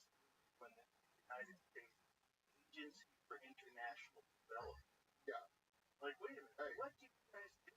How about the Patriot Act? The U.S. Department is spying on your dictator. How about that? How about all of it? Are you? Yeah, I know that. I hope that won't be touched. We need a number 3. We did. Do it. With all the cybersecurity risks. I got great. Oh, this is my Timber Sycamore shirt. That's the operation where Obama started, you know, to get rid of Assad, install an Al-Qaeda lead here in Syria. Wait a minute, it has a T-shirt? No, I have a shirt called Shirts for Kurds, where I take the operation, I go, make me a T-shirt T-shirt that I would wear around that looks like a band or something. So I go to my front town. So what are you wearing? Timber Sycamore, classified weapons supply and training program run by the United States Intelligence, supported by the United American Intelligence Service, including Saudi intelligence. Program was to remove Syrian President Bashar al-Assad from power, launched in 2012 or 2013 to supply money, weaponry, and training Syrian opposition groups fighting Syrian government. Al-Qaeda. Syrian civil war. Syrians. That's what we armed Al-Qaeda. So, yeah. Any guys watching out there, if you got, or the hell's you got any blown off or got poppy still for warlord? Al-Qaeda, we installed them. We're back together with them. We're cool again. So, you don't have to shoot them like you see them. Bad guys. Al-Qaeda? I like it. What did I say? Something earlier today. Oh, I didn't look at it. The show's right? About heroin. This episode is brought to you by Jacobus. You ever wanted to... I brought to light how we were sending $47 million to the Taliban. And for about a year now. It's more than that. I've mentioned it quite a few times. And I've seen it back before the State Department said they accidentally money. Yeah. You know how we left the wrong way and left all our stuff? We thought it was different. It wasn't. Well, that's the triangle that Afghanistan. So I'm sure that's part of the deal. All our stuff. Helicopters. Train terrorists there because most of the Islamic came from us, or Saudis or Israel or Pakistan, most of them. And we paid them like $100 million out of this. Maybe it was USA. I don't know. But a Jew who showed me the video of it and Texas, it was like scared of Texas. The guy was getting press message. Taliban guys, they like work out of American money. I can't wait the chest I want money. And so he wouldn't send it, but then weeks later, it comes out in the news. Actually, so they slipped in that they gave it to them. But because that's the name of the game. Right? I'm going to start rules. He's right about that. Sorry for the long. He's right what he's saying, but I'm like, you weren't aware of this earlier, Sean? As the guy that ran a cartel, or whatever, where he came from. He's a Colombian running a drug network. You know, just Americans do that unless they're like, you know, come on. Openly working, right? When he's there? Oh, you don't think he was selling drugs on the government? What, I don't know what he is. By the way, I really like this guy. I know you could choose. I don't have any personal issues. I like him a lot. But I don't think personal issues. I think I don't want to say that he's a killer. Guys that military start working with government, become people get hired, jobs all over the world. I know them. They're some of the most interesting. 100%. They don't agree with the way things run. If they've done that and then they step out and then they start talking about it like Sean Ryan. Yeah, kind of like that makes total sense. Yeah. Everything is for the reason. Now I remember when the Tesla, the guy built his own Tesla outside of yeah.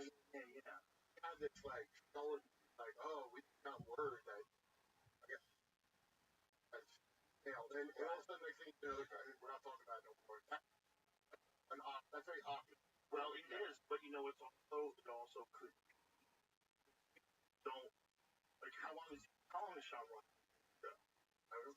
He came out of nowhere.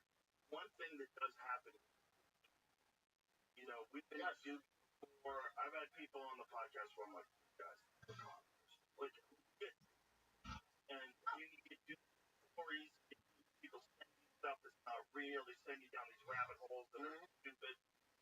You're not seasoned in this, and I'm still fucking up all the time. But you haven't done a lot of these kind of podcasts where you're talking about controversial issues. Sometimes you say something that's not totally accurate, or maybe the people that are telling you the information aren't who they say they are. Maybe you're being purposely fed misinformation. It's fucking hard to figure it out. For me, But what did it? What was about the letter? Right. So the dude wrote a letter, correct? Or is it an email? What was it? There's some writing that talks about how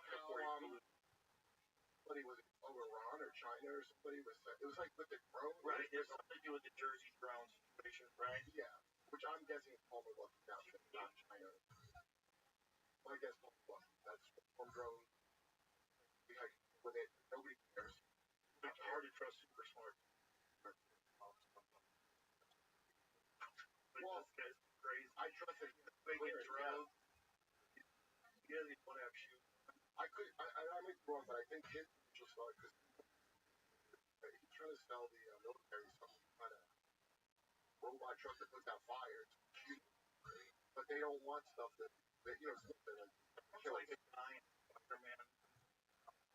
The legacy was a bad guy, bad. You know what I mean? Oh yeah, like a hacker they caught, and they're like, now you work for us. Like, special, awesome, everything. Want to do what you right. Like if you're a comic, you want to tell jokes. The guy who makes awesome weaponry. You want to fuck around and find out. I mean, as a comic, you use murder language, you talk about it, right? Yeah. Like this kill, there's a cavity in the back.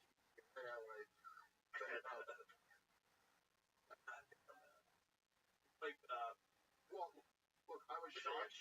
Had a fun where I was like, I don't know.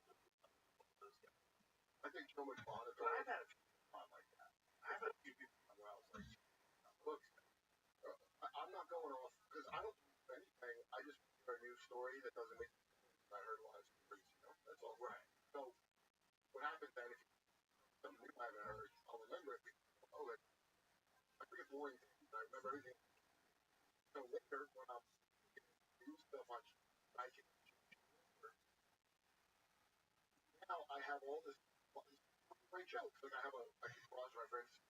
I need as much data as I can get about every single thing, Right. So I can that's just for joke writing and any kind of writing. So you have to analyze stuff. So I just go off the a tree by its fruits, right? That Bible saying, I think the correct saying.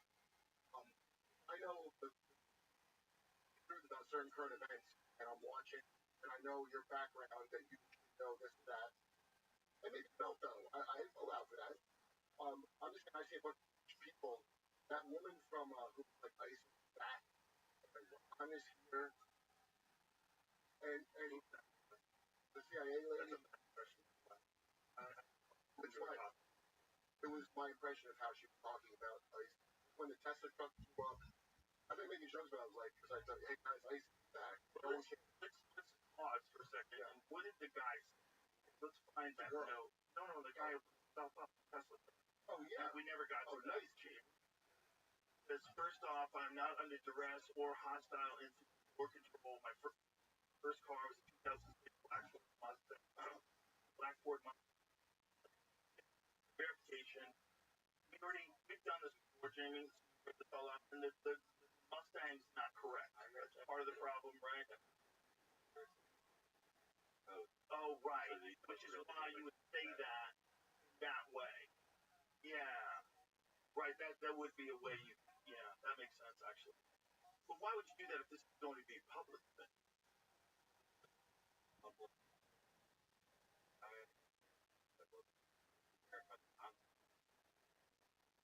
Right. Oh. So who did he send it? Look at this.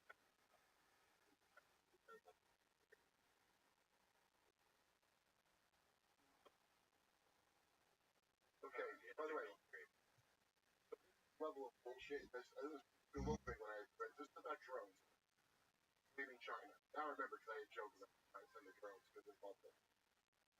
And then he does the Chinese spy balloon bullshit. If a Chinese spy balloon, they made up all these details after the fact. There's actually an article where Milton goes more than likely not a spy balloon. It got from mainland China, a white balloon. There's China on it. Got over all our bases. Which, if you look at the map of how many you have, offender registry. Okay? All of balloon fencing equipment, I assume, from billions of dollars because was making our force got past them to Montana. So that was a actual balloon. There was I believe another explanation of the actual wind balloon Billy, Montana. That's why Biden didn't shoot it down. We've had this happen many times. They go, oh, baby, we shot down 2 more balloons right through UFOs. Wasn't that cool? Yeah. And so as soon as you hear all the nonsense coming out, you're like, what is this? So the balloon was just that weather balloon. They all know it. Remember, like, Biden, why didn't you shoot down this balloon? It's a spy balloon. Why? Yeah, first just left the spy balloon to spy on us. It's such bullshit. And then, wait a minute, what do you think the spy balloon was? A balloon. But it had electronics on it. It had like. Oh, okay. No, I'm pretty sure body scans your whole fucking. You know, like. Like. Girl likes to look at houses on Zillow. Dude, your phone, the way it's going to track you is unbelievable. Amateurs. That's how I'm pretty sure the Bernie is rally from like, there's no way that many people know this. That's no a fact. They track the phones of the people. Yeah. Okay? And then they knew the same people kept going to the same Bernie. They were going there, and they were all on the Kamala Harris rally, going to a bunch of other different left-wing protests. That's a thing. People paid to be Democrat. They get paid. It's a real job. Like, you can get real money, much more money than you make working at McDonald's. Just show up and grab a sign, get in the stand. So you can get 24,000 people. You know, you have to pay them. But if you do, they'll go. And you keep doing that if you have an insane amount of money. Yeah, well, that's what they've been doing for a while. Ever since the before money that you spent. She ran a great campaign. It's pretty rock tight. Who's the everything suspect? Beyonce, not sick, just stop. Yeah. Great commercials reaching out to men. Not going on your show. On I think that's his mom. Call her daddy. Great job, guys. And she lost. The Jets 3 on top of. That's great campaign. Well, it's really funny when afterwards we're asked. Why did you the Roe v. Wade Democrats? Yeah, they did it. Right after they donate. Rich and black. Donate to the Democratic Party. We're going to Roe v. Wade. Reading about Ruth Bader Ginsburg, who always thought Roe v. Wade should be overturned on a legal reason. Because it's a bad, in her mind, a bad ruling. Katie Couric had to have her real feelings out of the book. You know? There's really no way other than AI judges, AI government. What? Well, I don't. Who's going to program God? Who's going to program that God? That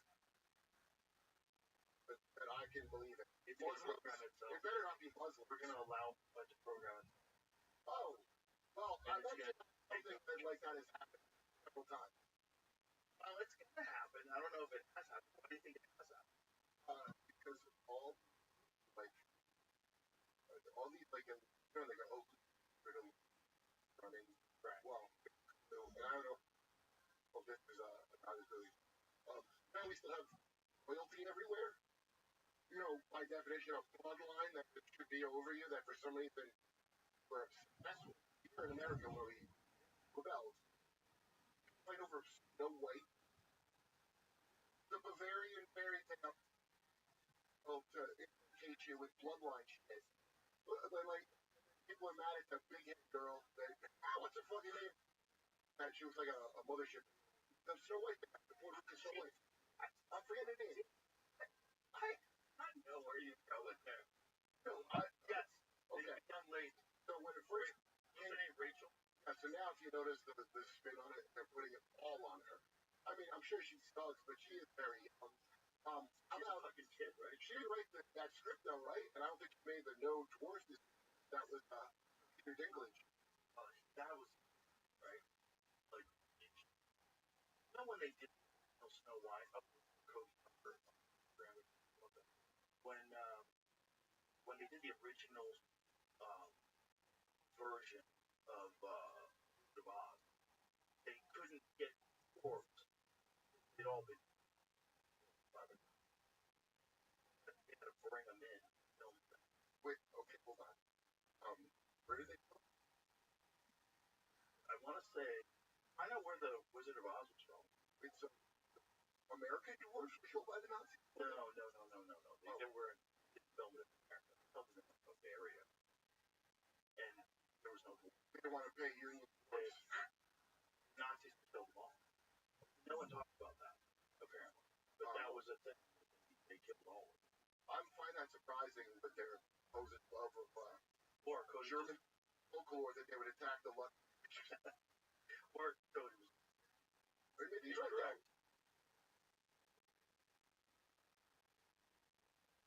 Well, if the Nazis, look, if they wanted to create a master race, you have to imagine that, like, all of that probably have pretty brutal measures.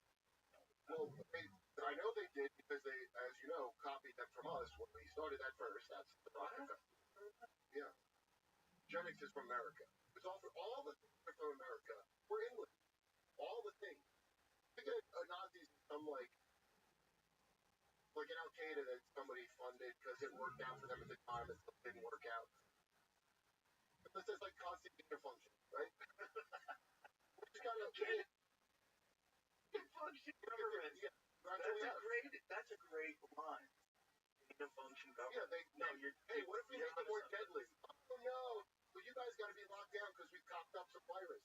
Carol recalled that some of the Munchkins, German-born actors performed throughout Europe in midget troupe booked by showman Leo Singer, who arranged to bring them to the United States for filming. The Wizard of Oz allowed the actors to leave as Nazis began to extend their reach across Europe in the late 1930s.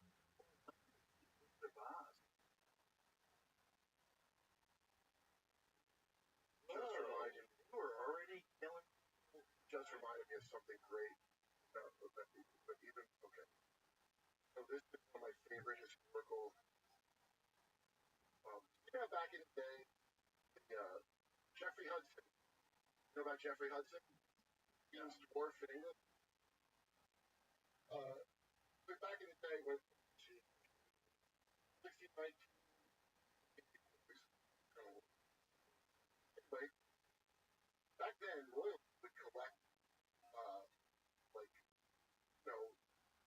dwarves, or if you were like really fat, you had some gland problem, there's a girl in Spain like that, and someone discovered you, to keep you in like a menagerie. Like the dwarf, like the court dwarf. Like a Paris Hilton dog, from, Right. This guy, Jeffrey Hudson, I can't remember Queen of her birthday. They put him in a pie.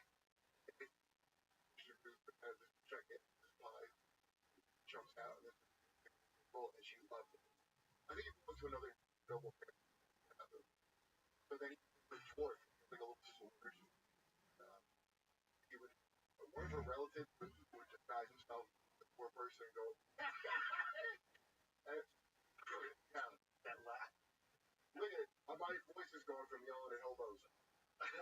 Look at there, and there's walking. You gotta take care of them, Probably one of their life than a full-size adult back then, Imagine trying to be the jester and walk the line between no one cross the line where the king's gonna cut your hand off.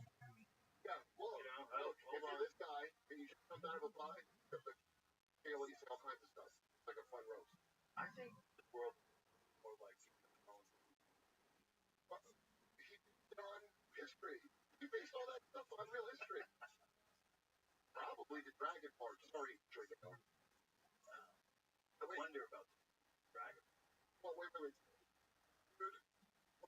Relatives or something. Put them and the guy would be the person in the street and he'd bring Jeffrey with him. Okay? Like an act. And like he would out and he would because people bread and make it the secret. That's what it is. Jesus Christ. Get out in his pocket and then he would get out bread and then I made it with the sandwich. People loved it. I mean, I love it just thinking about it.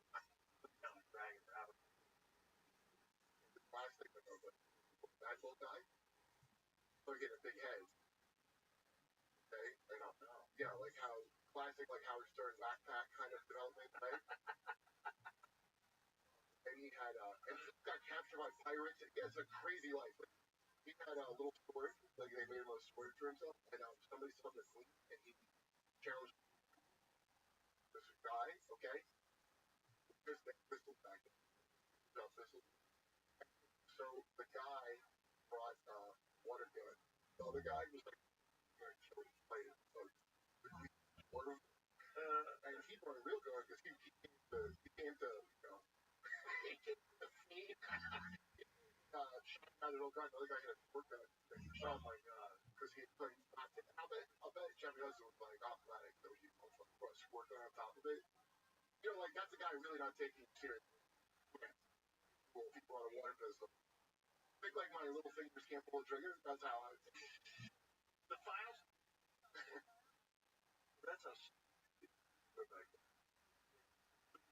That guy. In every way. The point where he didn't shoot. The best of that. It's cool because that's like a kind of a cool, like you want to square him in the face and everybody laugh. Okay, let's treat the guys treating him like a cool dog. He might have said something to that effect or something. Okay, but even a dog, he would be like, "Come on, it's a dog," like antagonizing a dog. So this guy's not affording humanity to Jeffrey Hudson. You know, like if I say it was a dog, he wasn't. You know what I mean? Like he's being like a cruel. You know, it's a pompous aristocrat. That's how they are. They don't think it can happen to them. So let me get this straight. Did they use dwarves in Snow White, but they just called dwarves? Is that what it was? So they had dwarves or different things. Yes. No, wait. It's not researching this podcast, I would know. Dwarves not plural? Right. So dwarfs, I don't know which one is which, I forget, but one is the fantasy kind, which are magical creatures, not human beings. Right. Other kinds, one is Tolkien. One is dwarf, and one is dwarf. Dwarf, is that it, Jim? Oh, okay. Oh, that's what it is. Okay, and then you can tell what time. You know about dwarves? War midgets? That's what they were in The Hobbit. But he's talking about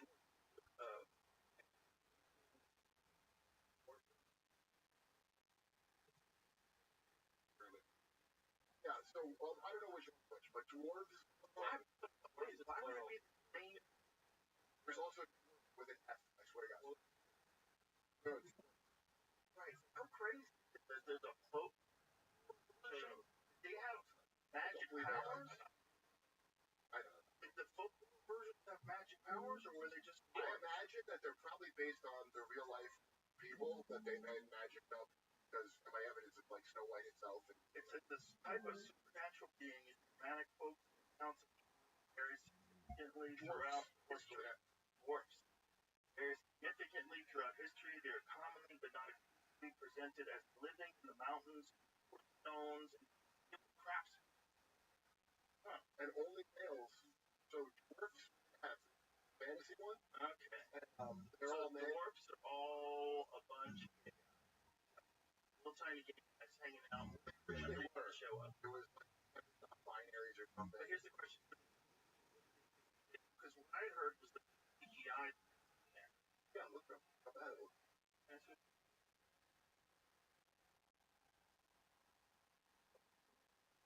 You know, a lot of people about why this guy seems worse than when it first came out, and that's because these videos are working people notorious. Well, the worst video, Jamie, so I guess what it looks like.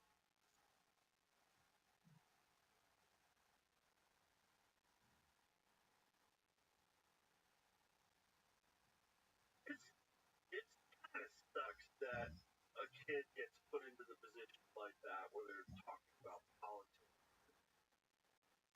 Yes, look, if you put your kids in auditions for trafficking, so you know. Oh wow, that doesn't look real at all. Yeah, like they do on the work while she dances around being a leader or whatever. The script was good from the start. How much did it cost? I'm gonna just get those this movie.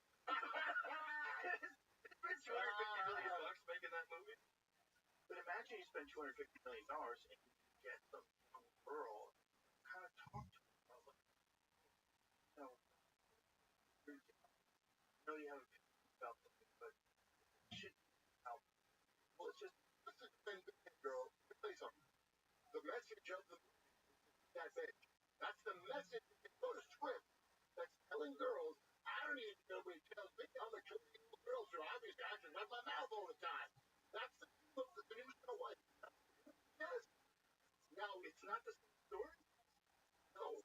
So now they put it on her. Now this failed. Here's what happened. She made the cardinal error of saying free Palestine on Twitter. So she could say all that men are bad and this and that, but once you do that, now they put the entire the finger upon her. When really, it's like Sarah apologized for doing a Chris Rock impression. Warren and a team of lawyers and consultants decided if it was okay, the amount of brown they put on him to simulate Chris Rock. Right.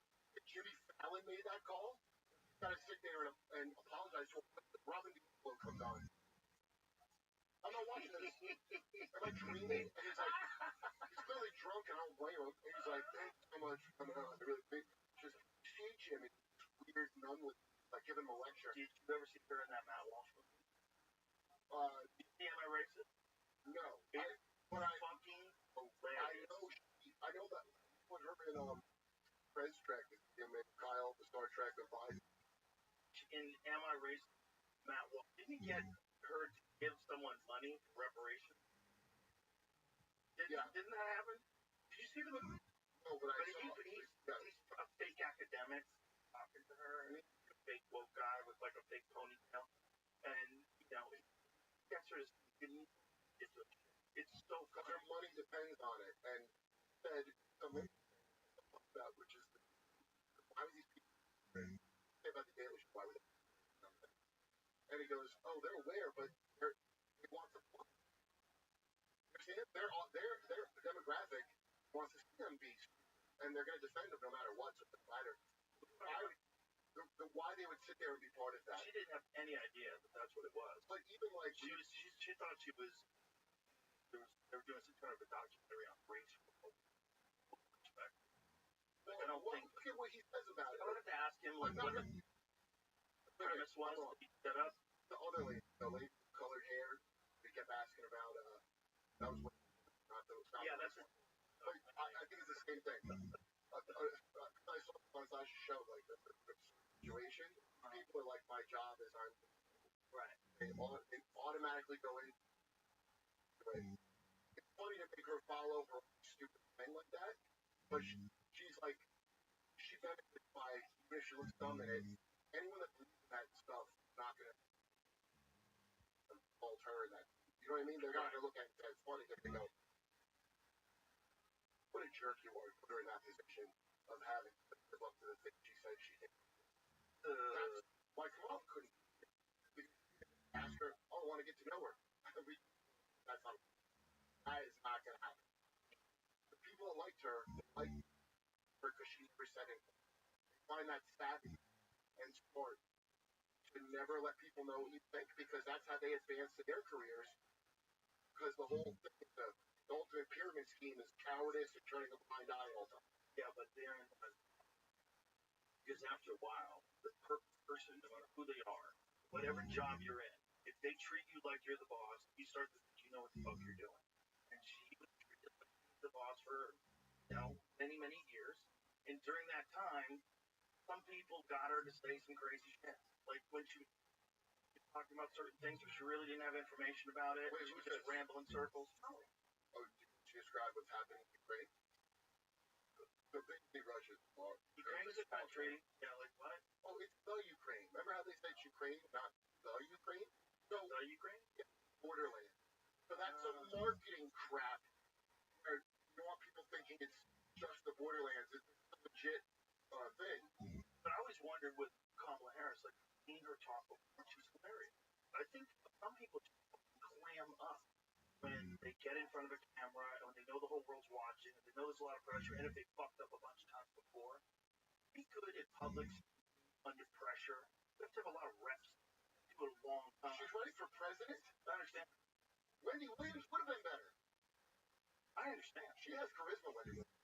But I always wonder, like, what is important about being a president? Is it the ability to communicate, or is it the ability to rationally assess what needs to be done and what sacrifices have to be made and what's the right direction for everything to go in? That's the most.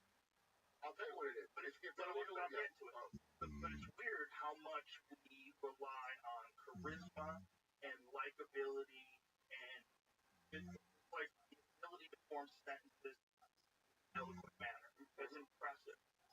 Even though that's only one aspect of what it would be, like the most important aspect of being a president, I would think, would be rational, be able to make decisions that are very difficult, know the correct direction, and be selfless.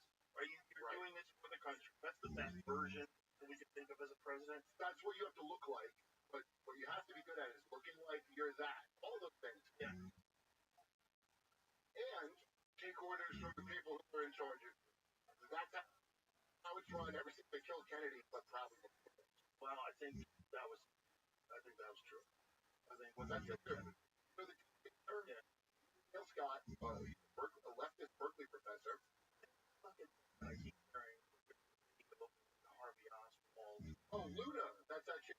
She said that there was a video of Lee Harvey Oswald NBC has it where he's like in front of the car. And did Oliver Stone tell her this? That's what, I read that on text. Oh, I didn't hear that. Look, it's true. You know, I Jamie.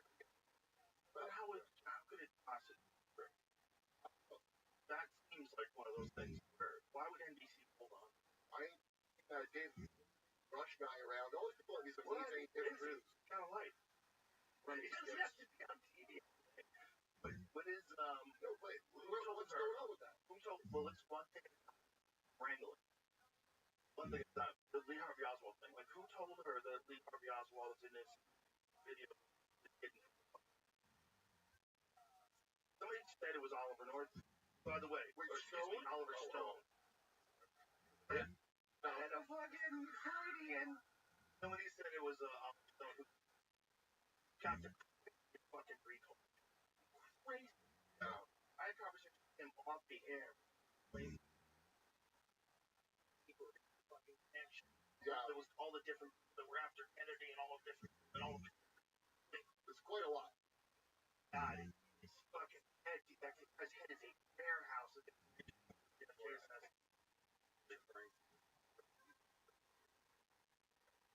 I thought that was a long time ago. Let me see that photo. Pull that shit up again. That guy does not look like Lee Harvey Oswald. Look at him on the right-hand side. That is a different shaped face. That's like a totally different dude. First of all, every guy who was white in 1983 looked like that.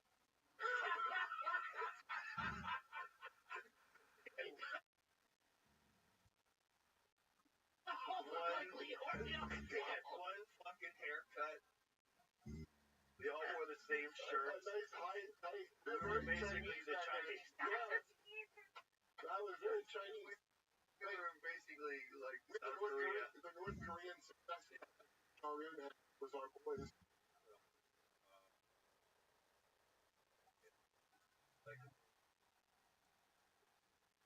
Oh, okay. So wait, someone's flooding the waters already.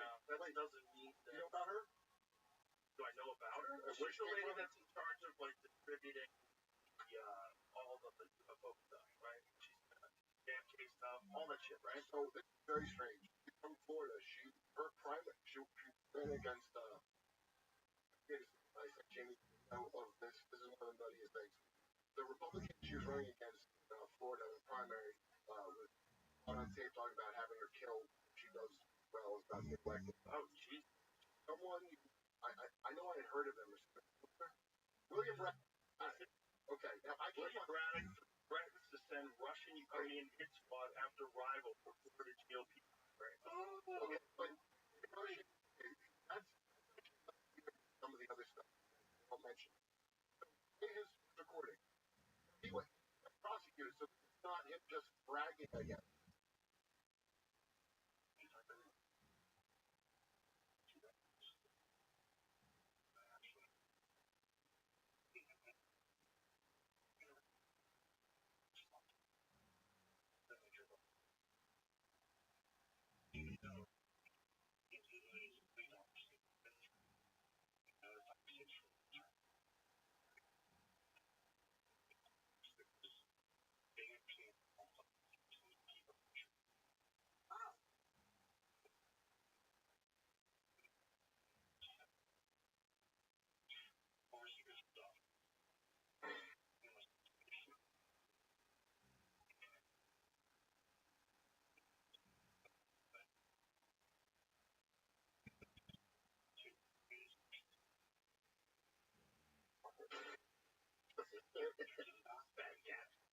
Not hear that from me. Recording him.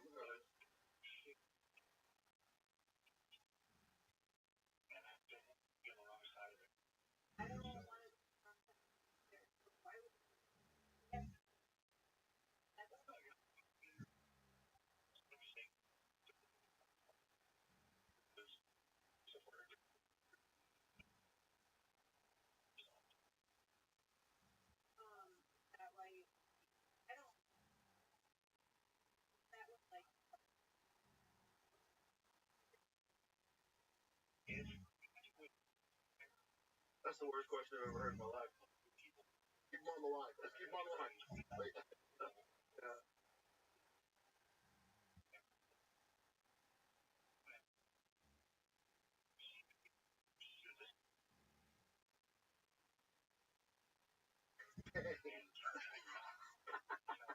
You can't tell anybody I'm gonna have someone killed. How well does this... Hold up, please. Pause for a second. How well does this dude know that lady? And by the way, why is he breathing so quick? That dude sounds like he cranked out of his fucking mind. We heard him say Freemason brothers, so that means cranked out of his mind. He's partying. That guy's partying right now. Like, this is cocaine. This is 100%. This is cocaine talk, right? Well, it's not just that. It is that, but also he got arrested and prosecuted. Well, you can't have cocaine talk on the fucking... He ran away to the Philippines, and that's a pretty dark connection, too. Hold on, keep going. I want to hear what he says. But it sounds like cocaine talk. They all get coke, though. Yeah. But you see wild shit.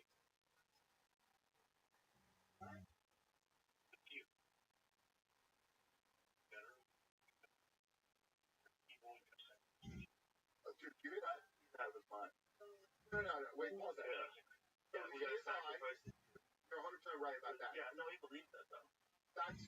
His Freemason brothers are bringing from Malta and Gibraltar. Can we pause 1 second? Who is he saying this to? What is the woman's name? Erin. Can you get a photo of this lady? I bet she's hot. Which is part of the problem. Play, just finish it. Let's just get a photo real quick so I can get a context. I just want to put it in context. Because I'm trying to figure out why this guy is blabbing a lady that he doesn't know really well. I would think he's going to have some guilt. You would tell, like, regular friends. You would tell, like, casual friends. Like, how well does this guy know this lady? Is he trying to impress her? Yes, it does. Is he trying to impress her, and is she attractive? And yes, that's a good question. You know what I mean? Because, like, there's guys that'll just make up stories about it. There we go. Exactly. Okay. So it's cocaine talk to a pretty lady trying to impress her with. That's good enough for the CIA to spy and talk to intel, by the way, General. So here's the other question. How does this... Yeah, he's a dork. He's a coked up dork, and she's hot, and it's the first time a hot lady's talked to a coked up dork. Allegedly. May not have. He might just have been nervous. Maybe he's just really attracted to adrenaline. Maybe he drank a lot of coffee. It just sounds like... sounds like coke. Well, because all the, Russians sound like Freemason brothers, and they're... Russian, Ukrainian, it's like, wow, that's cool, them get past their differences. Yeah, they coordinated just on special project, because coke. Okay, fine. Get out on some lady. But I expected something. I think he wouldn't have run to the Philippines where these kind of people run, He would have... Is he, running from the law right now? No, he's going back to... They're probably like, get him to jail. But we figured, like, we can't try this. He got cooked up and helped over. You know, Gilead's going to do her truck shut? This guy's got off the jet too. But William Braddock, I'm like, okay, he must be from a family from there. I couldn't find anything, but maybe I just sucked at it. But where was Mayo? Who was his dad? You're just fucking shit. Shit. Recorded while you're on cocaine. It might have woke up splitting headache. Doesn't even remember being on the phone saying he was planning a hit. Wakes up, he's paranoid. Nurse. Yes. Oh, yes. She's. They call her conservative activist. No, she was talking about some shit. She was good with it. She was talking about with that. What was it? I can't remember. I don't know. Yes. So She did good work on it. Yes. Like James O'Keefe type videos now. And it's all the same thing. It's all really chatty gay guys who build a beat. They're on a date. On paper, they look like they're going to be good employees, don't they? And occasionally, a man says shit to a woman who's undercover. Sometimes it'll be a guy that I thought was that, but no, he's a straight guy. But it's also the straight guys and gay guys circle for something. Like Harry came out as straight recently. That kid with the rosy cheeks that Dylan had on. Yeah. Did Dylan have him on his show? Exposed him as shills. They came out and said they were paid. And they're like, oh, cut that. Do you remember that? It was really funny. No, let me see that. I mean, yeah, Tim Dillon. No, that's what I remember seeing it. I didn't work like Tim Dillon, these guys. But anyway, I thought Dillon was his boyfriend. No. He's been pressuring girls for Snapchat use. Oh, no. Yes, but that's a kid. So Tim Dillon had him on. What is it on? Oh, where's the part where he okay. You just hit on it. But it's right around there. Well, there's a lot of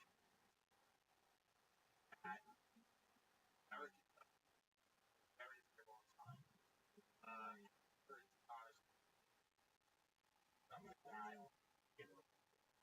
A little twit. Wait, is that not it? There's a clip of just him exposing them, like. And a lot of start hearing, I've actually criticized Democrats, like, they don't bad, right? And person, horrible. You're terrible. Backload. Please don't.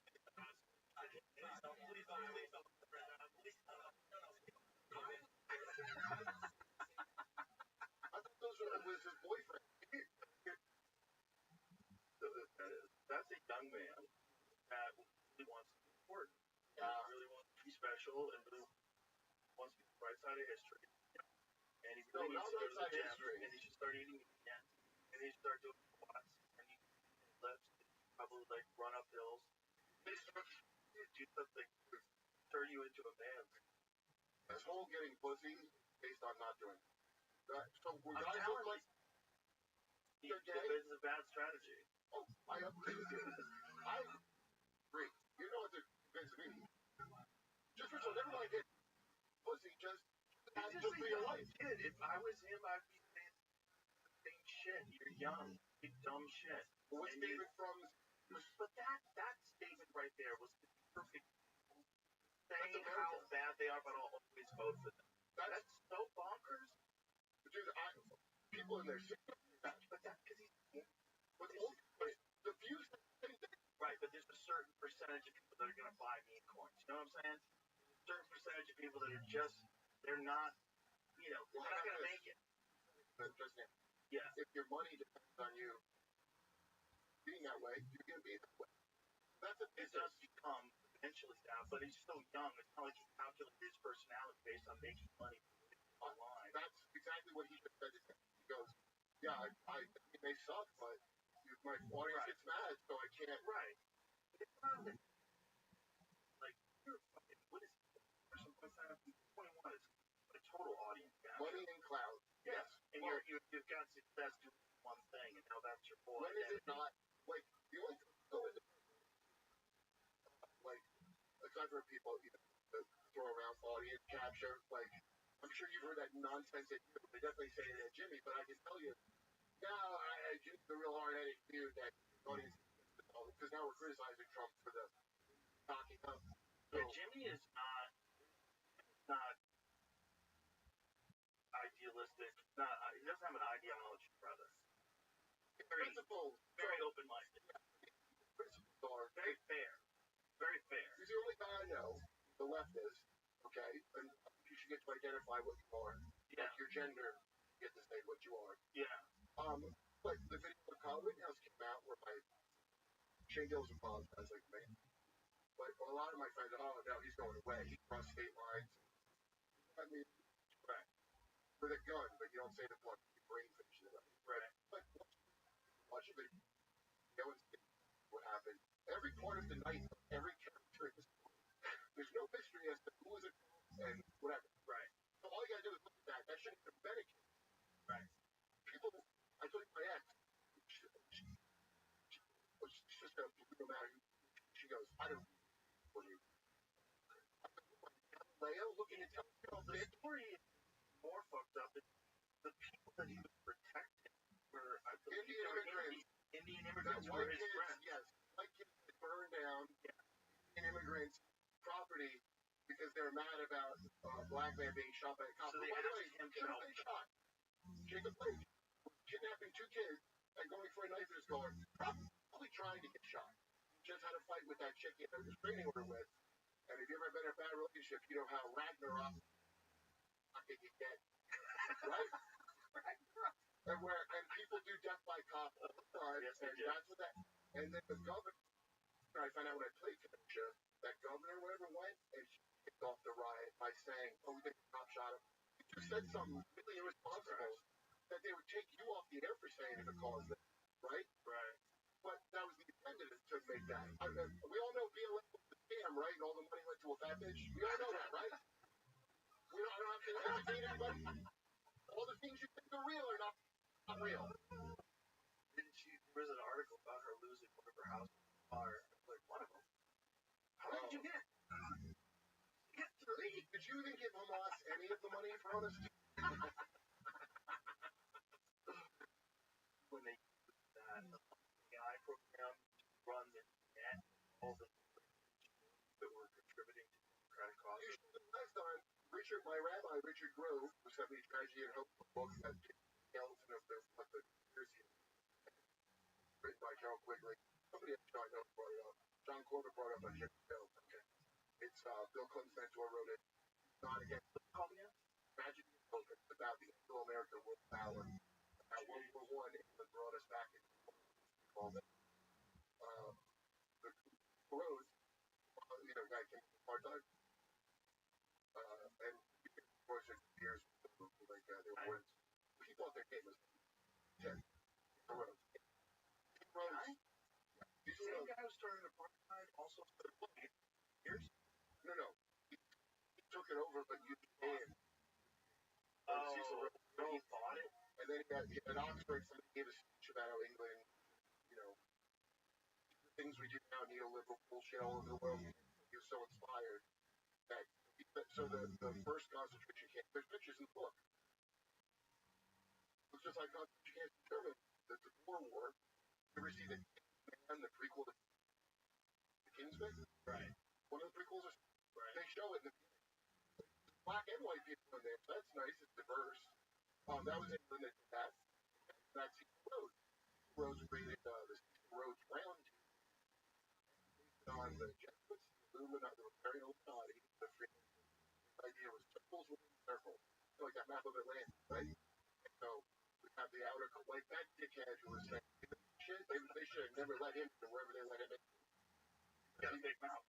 Like any other gangster, they want to brag about their connections. I show up in that Cadillac. And I don't condemn police. I should know. Because everyone's snitch. I'm here. I want to hear the stories. This shit don't stop until you snitch. It's not going to stop until you tell on your group and stop covering up for them. It's your country. Don't cover up your country. I know people would do that. I didn't accuse me of being secretly religious, but I was kidding. Well, I'm openly this.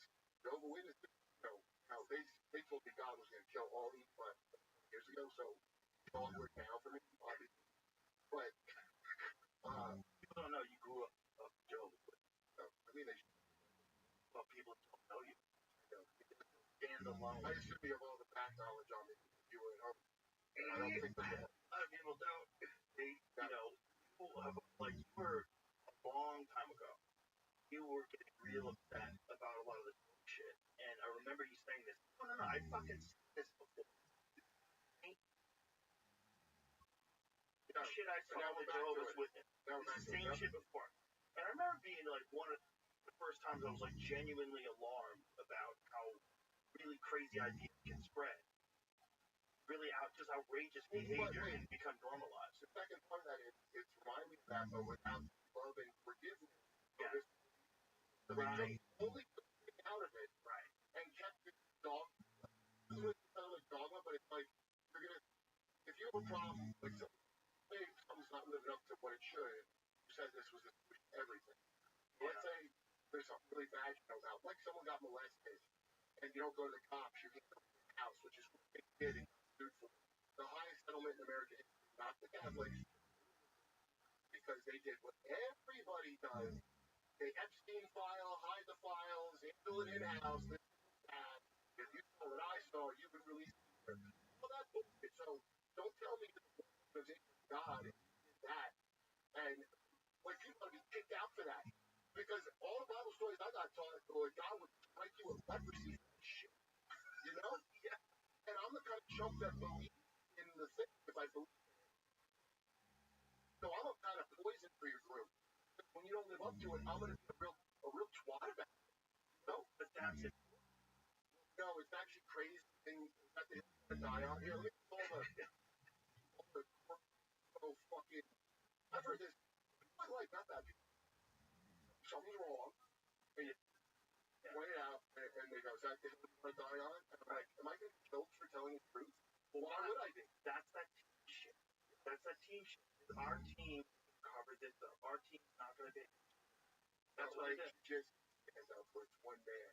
The whole thing is dumb. It's a dumb pursuit of being on the right side. But we should all be on one fucking side. Be one giant group of people figuring out what makes the most sense. That's it. Us versus them. Well, that's vague. It's not too vague. If it's not too vague for you and I, it's not too vague for the country. You just have to change it. What makes the most sense to me is with that. Because I'm telling you right now, these people have been up on each other.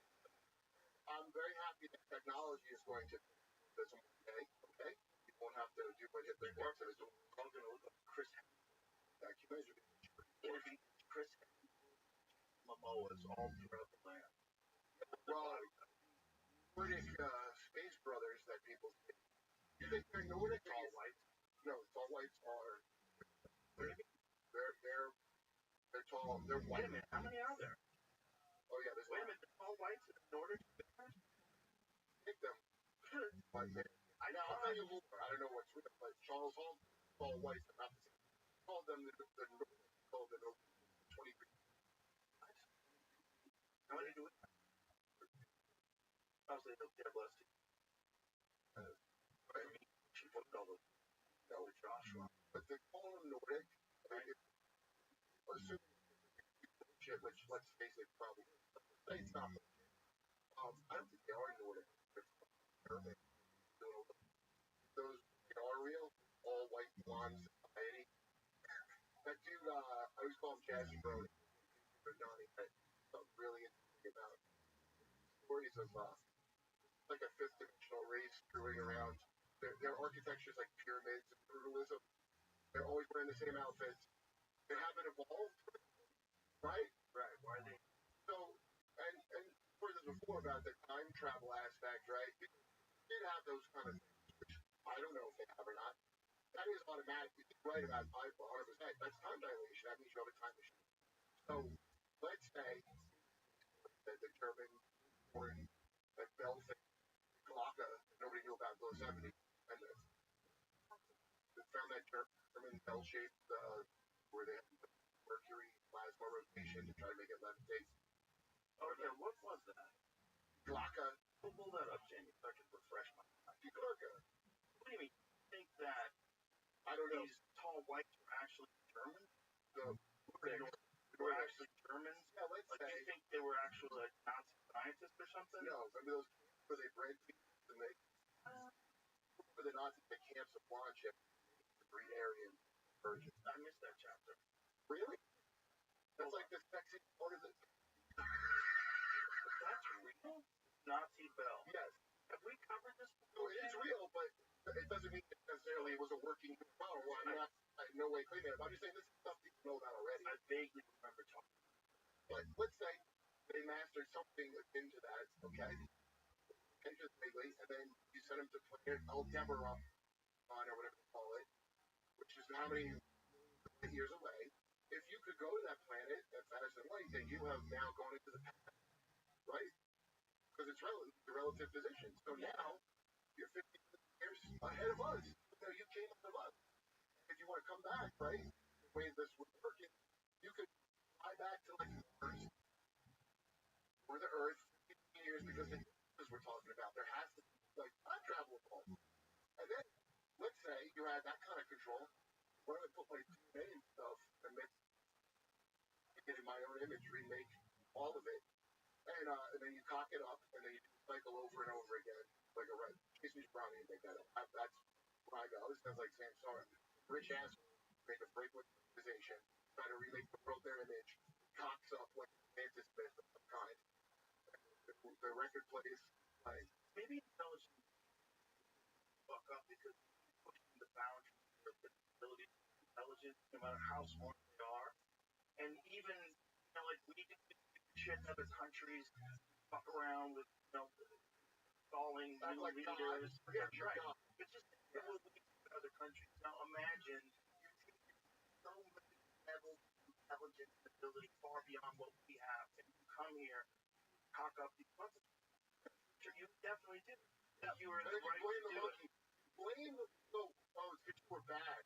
But the odds of them making it to intergalactic society in the next 5 to 10 million years is very low. And here's that theory is correct. Look, chimpanzees are still around. They are our distant cousins, and they didn't fucking change. They're exactly. And then there was a whole ton of different versions of us that didn't fucking make it either. So it seems like. Well, you know what evolution is? Jehovah's Witnesses. In a book called How Did Life Get Here by Evolution. Okay, right. That's a false. That's not what evolution is. Okay, I didn't know that till later.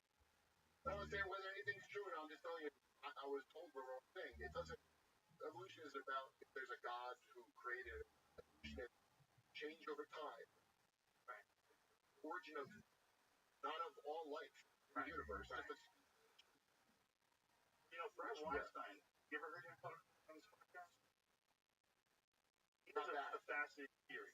He's talking about how pushing like there's an understanding of what evolution is, and there's some sort of missing force that we haven't recognized. That would account for why some change is so rapid. You have natural selection and have random mutation, right? This is what's supposed to create all the things that additional forces never recognized. Yeah, and the thing about us is whatever additional force that was so much more impact. Bizarrely so. There's not even an animal that remotely close to us. Yeah, right. There's no animals that are making bows and arrows yet, right? Just us and everything else is way behind. Whereas every other kind of organization or organism rather on Earth is in like a tight-knit struggle with all the things around it to balance out the population. That for us is unnatural. We do. We seem like we popped up too quick, like we're adolescent and we're just wild. We haven't figured out what the fuck we are yet. We don't fall into nature the way all the other animals do. change nature around us, create our own environment on the scale every other organism on Earth can. So but if you cock up a whole planet for DNA, stick it into some ancient, some Australopithecus or something, and create a person. This is probably how it would turn out.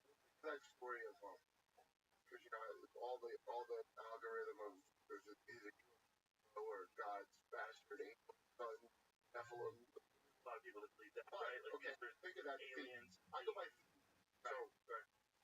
it's like when Twilight came out as a romance, like that guy's like 300, and that chick's only 17. I know, it's so what creepy. the fuck is this shit? The ultimate pedophile movie. So Nephilim, or Nephil, I don't know, but the like for an angel, that's more of the story. I'm not saying. Think how perverse that is. Prostitute had reality, right? Thousands of years old, and from another planet, and they bred with the human. So the crime of that is so degenerate. Like, what you can that's like an allegory. No, I'm saying, up and down. That's why I'm mad if you call it. Like, I always think about this kind of stuff because there's all these like magic. And he's like really like a nice person and like he's interested in a lot of things. Well, listen, I'm interested in a lot of things and I'll watch it. People I want to know things. And I'm really aware of it. I don't know some aesthetic presentation. Because you like the rock and roll aspect, which by the way, it is aspect of the whole thing. That like rock and roll Satanism, is that what you're saying? Just like America. The thing with people like, everybody hates pedophiles, right? I mean, there's pedophile hunters, amateur. All the music, all music, like, those guys, if any of that stuff they did happen now, and that, like, like Bowie was saying a 13-year-old that later pop, passed around Iggy Pop. Like, that's just normal shit they did. You know that, right? No. It's all in their own books. They write. Don't you remember you write confessional books and what was cool to the crimes you've done in life? And it became not cool. I never read any of those books. Well, I didn't either. Did you ever read it? Jamie didn't know it either. You just crack open your second White Claw. No, this is a Treatwell podcast. Book, and I'm going to start reading. I have this. We started with vampire. The perversion of that. So there's everything science fiction where somebody did something and for some reason it's my fault for being born. And then the thing that you're describing all these adolescent kind of speak. Okay. I'm so sick of the blame being. Well, if they had to train people in kindergarten because not enough people wanted to pull the trigger in war, that's a fact. That's how we got our school system, was a Prussian emperor going, they're wasting bullets if we want to kill people. We got to get them younger. So we have killers for the army and workers. And good school people. Well, they were getting people like, right? So that means our natural thing is not really. See, they always put it like scumbag leaders start blowing people up. And it's like, when are we gonna learn? Asshole, everybody that voted for Trump want him to not be doing what he's doing now. But one thing is, all MAGA people are calling out. People don't want this shit anymore. So somebody talking about like the bombing. Yeah, and then you gotta hear our humans are an immature species. So somebody on purpose, probably our leaders, probably wealthy genetics. If you want to get space, probably transdimensional trillionaires who transitioned out of having a soul and now cannot transition back. So everything's a scam. Hey, why don't you ask to project out of your body, get out of your body for a little bit? Like, get you out of your car so I can take it? I look at all these things like coffee pillow scams. So the alien shit, where they look at aliens, that's like a Nigerian prince. You know? Like Ukraine is Nigerian prince game. An old man got a letter. Okay, my friend Christ, I am the rightful ruler of Ukraine. And all your money. Grandpa, I don't give Ukraine all the money. I gotta help the rightful president of Ukraine. You can scale that up to every story, and always things some trickery, like a crypto scam. And then the aliens aren't what they said at first. They're just doing bad stuff. They're just, didn't you have Diana Post on here? Yes. I don't know if she said this term on here or I saw her another she called it almost like I interpret it as like Lego stories, comedy stories. Right. The Bible training was good for me because most of our stories are like variations on Bible stories. Yeah. But at the end of the day, it's all programming. And I'm saying that I'm saying human nature is programmability. And all these stories that you have, depending on like if you're Eastern, Dracula, Catholic, Orthodox, they're really big on this programming. Isn't that the most fascinating aspect of us? Yes. Is the programmability. Who gave the priest class the codes for us? Because the pharaohs on Egypt, if you look at their society, there's a guy named Mark Windows that did all this. He has to think about this Wallace Budge book called Egyptian Black Magic. And Wallace Budge apparently, like the real Indiana Jones, like some guy adventurer archaeologist, but he wrote all about it. So I haven't read the book.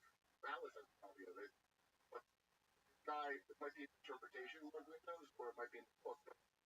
Society ruled by OCD, you know, because magic. The leaders are like the powerful ones at the end of the day. They're like performers. They go with their stupid headdress, being bred by a priest class, like dog, or like dude, right? And they go, you've got to prepare, and they're doing homework for their afterlife. So in the book at the end, like then you get to the riverboat man, and you must say how many oars you've seen. If there's 2 oars, three amigos finding a guapo, like shoot your gun and the same Bushman. It's like bullshit. And they spend all their day just planning to die. Okay? Akhenaten, the guy that they hated because they said he was like monotheist, I don't think he was. Like, Joe, because they had so many priests and gods.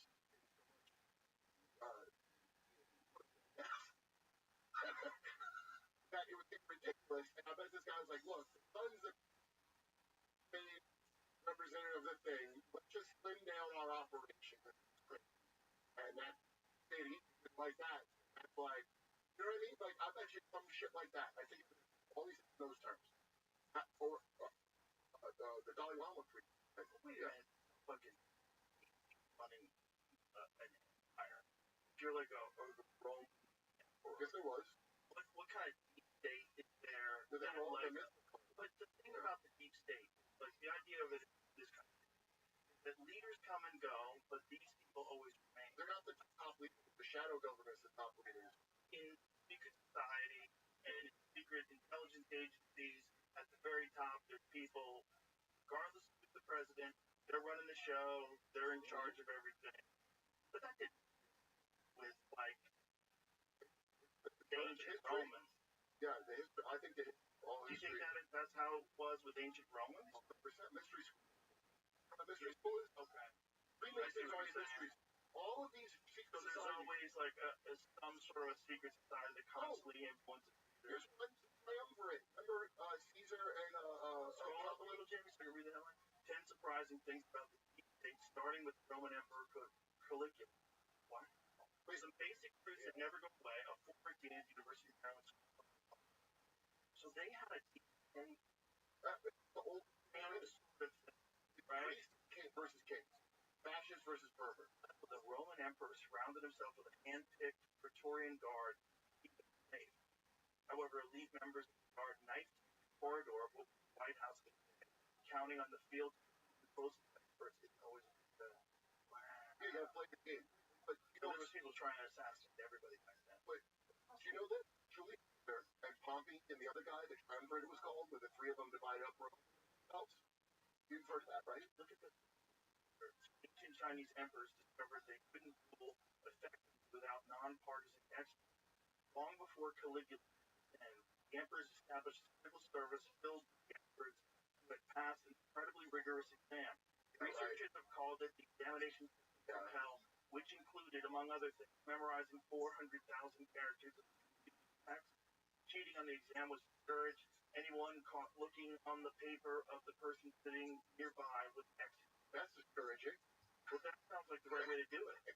But that's a great idea. Make sure that anybody who can do that has to go through a crazy rigorous.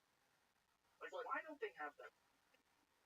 They're like Congress people. They're like, how does that fucking kook get? His family's involved, and they're connected. It's a paper job. How about that lady that dresses like a character in a Muppets movie? You know that one lady with the hair and the crazy glasses?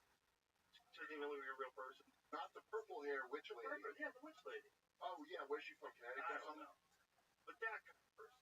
If you're that old dress like that, she looks like a mom whose son gets molested by Michael Jackson, and she didn't know. That's what she looks like. But there's no way she's not that rigorous exam. Like a rigorous exam would be a great idea. They don't need to read the bills.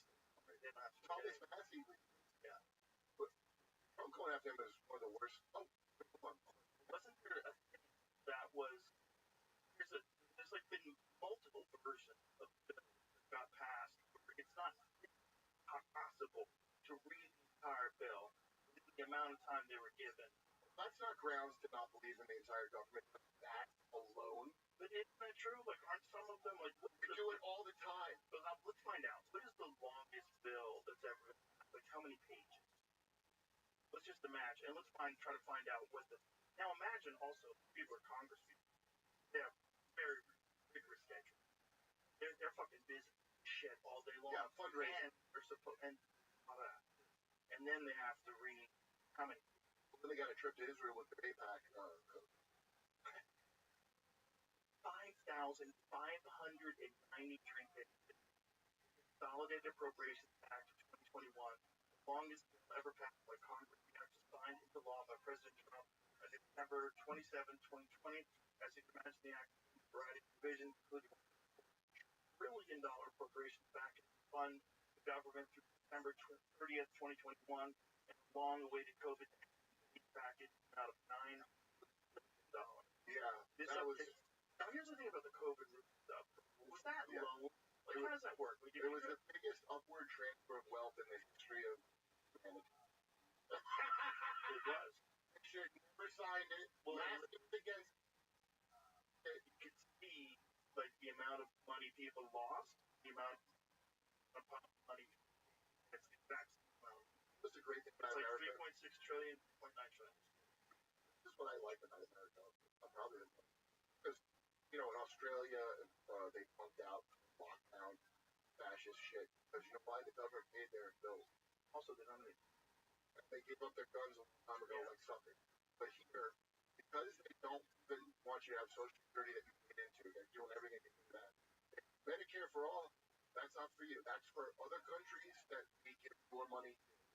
Did you see what Elon discovered about Social Security? What? You can find it, Jamie. It's about the number of people who are receiving Social Security. And we'll kick them off. But there's like a scam.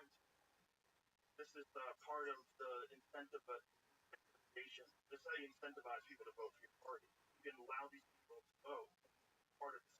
You got them in the Social Security system, Medicaid, getting food stamps, and whatever they're getting. As soon as you can label them, we're talking about this one doctor. We had a video that we played. She was explaining how she's being encouraged to ask questions like, do you have a backache? Do you have headaches? Okay, you can have permanent disability. You might need a transition. It hurt. You're trans. I heard that was true, but then I said that's too ridiculous. You don't have to try. Hey, everybody wants it. Safe, effective, great as a COVID booster. I heard Do it today. Really? Make it a dong out of your leg. Chocolate out of your leg. Somebody already did that. Wait. Were we just Googling, Jamie? Yeah. Yeah, nobody wants fraud, okay? But what they don't want is that the government... Look, maybe it's a terrible idea the government does anything. I'm sure it's better to have a corporation the size of the government with no constitution, no rights. That's a good idea. They have an automated response, and they can AI tell me if my insurance comes from time. I'm sure that's better. Norwegians don't need to feel like that, they say. Yeah, the freely. But if because America feeds growing kids like garbage, that's the saving grace. So the next lockdown of bullshit, they've already lost the during lockdowns, there ain't nothing to look into shit. How I looked at it, you know? And I know a lot of ex-cons that know a lot of more current events because they were locked down and just got it. That is when you got deep, but also you started working with Jimmy Boys. Well, first Barry, but he told me Jimmy was a good. I didn't know that. And Barry, the thing he told me about, by the way, Sanctuary City, that's a Republican. You know that, right? I think it's Reagan. The concept of a sanctuary city was Reagan, because as the great Bernie Sanders, sometimes they've not said that is a brothers proposition, open borders, right? But then the Democrats suddenly hate open borders after they were all like, no, we got to have borders. And then the people that wind up with the programming are still running around driving their fat scooters and Tesla like it matters. But those are the same people that I was talking about earlier. Those Tesla protesters, they're the same people that join, the same people that don't know Democrats, most of them Tesla. They're the same people that are getting paid to go to the rally. There's a certain underclass of really fucking dumb people out there that you can get them to do a lot of shit. And I would say government employees are that. But if you're hiring them all the time for protests, they're essentially government employees just designed to perform propaganda. If you're using government money and you're paying people to go around, you give them signs, you give them cheer, giving them money and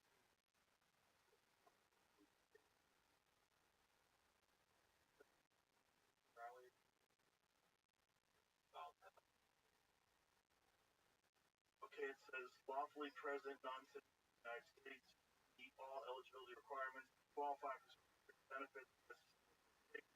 This rule also applies to non-citizens authorized to work in the United States with a Social Security number after December of 2003. Well, did they pay him or no? I don't know what. Let me finish this. Bill clips the explanation and other portions of the announcement quickly went viral on Musk's social media hashtags and users cheered fraud finding effort. It's absolutely infuriating. One user wrote, one user said, like, stop. Biden and reform narrative. Well, Biden and team were bringing in millions of them on benefits of you react to SSA numbers. I know Elon keeps saying it was for votes, but that can't be the reason. They're correct.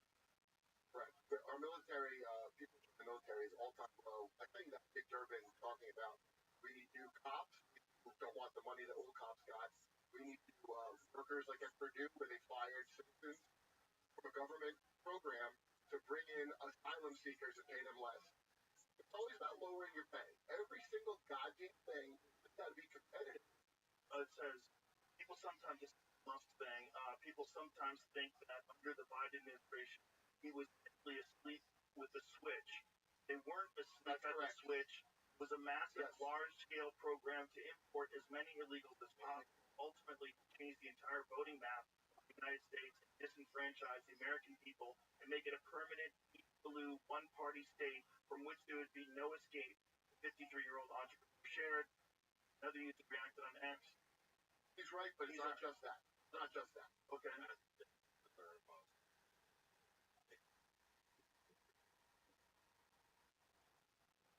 Which claims exactly? Right. With us, the biggest thing they're worried about is Doge turn off fraudulent payments, entitlements. Okay. It says this lacks evidence. Unauthorized immigrants are not eligible for most safety net benefits. There's no evidence that they're committing fraud and mass to obtain them. But hold on, it's not fraud. If you ask them if they have headaches, give them permanent Social Security, but you ask them if they have bad back. Who the fuck that's 40 doesn't have a bad back? All you have to do is say your back hurts, and bam.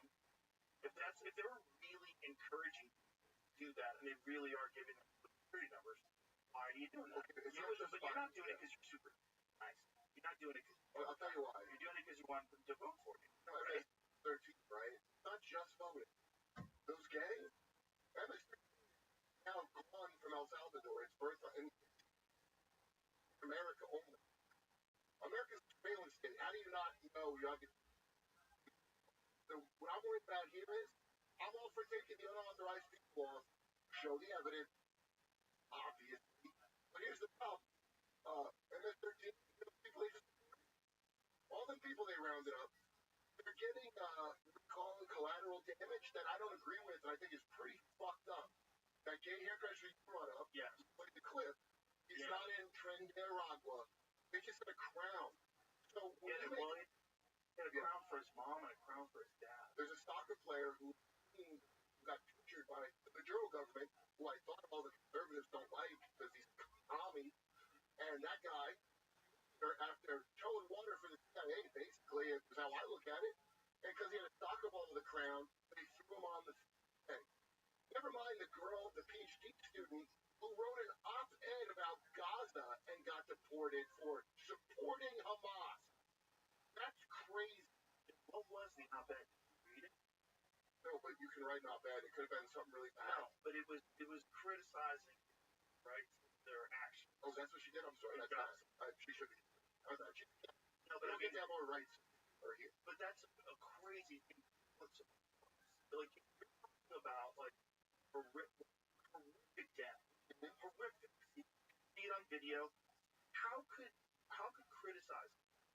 How could you not be allowed to have a perspective on something clear? How could you not be allowed? Because it doesn't help our team. But was what she said, did she support Hamas in that paper, or did she just condemn Israel and their attack?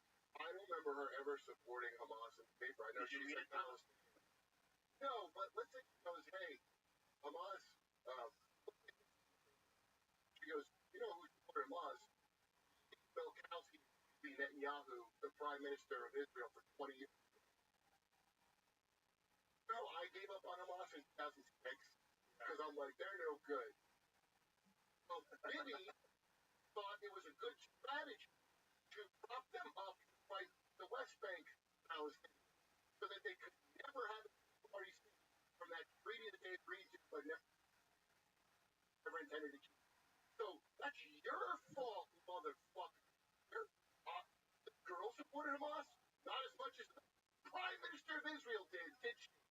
With millions of your tax dollars to them for their great game theory-based tragedy. Somebody goes, do you understand game theory? A comic I like, Avi. You know, I love Don't say his name. I like the guy. It's a crazy thing to say. I'm not against real theory. It's bullshit that people have made up. And I'm not anti-Semitic. First of all, I get a lot of anti-Semitic at me.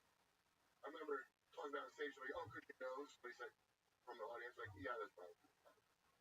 If I wear glasses, it looks like my eyebrows and nose were included with my glasses. So if they round, I get it. If they round up views, I'll be just like one of these Venezuelans that's not in a gang, and I'll be sent to fair Guantanamo, which is what El Salvador is. Again, Venezuelan gang. Not going to Venezuela, where they're from.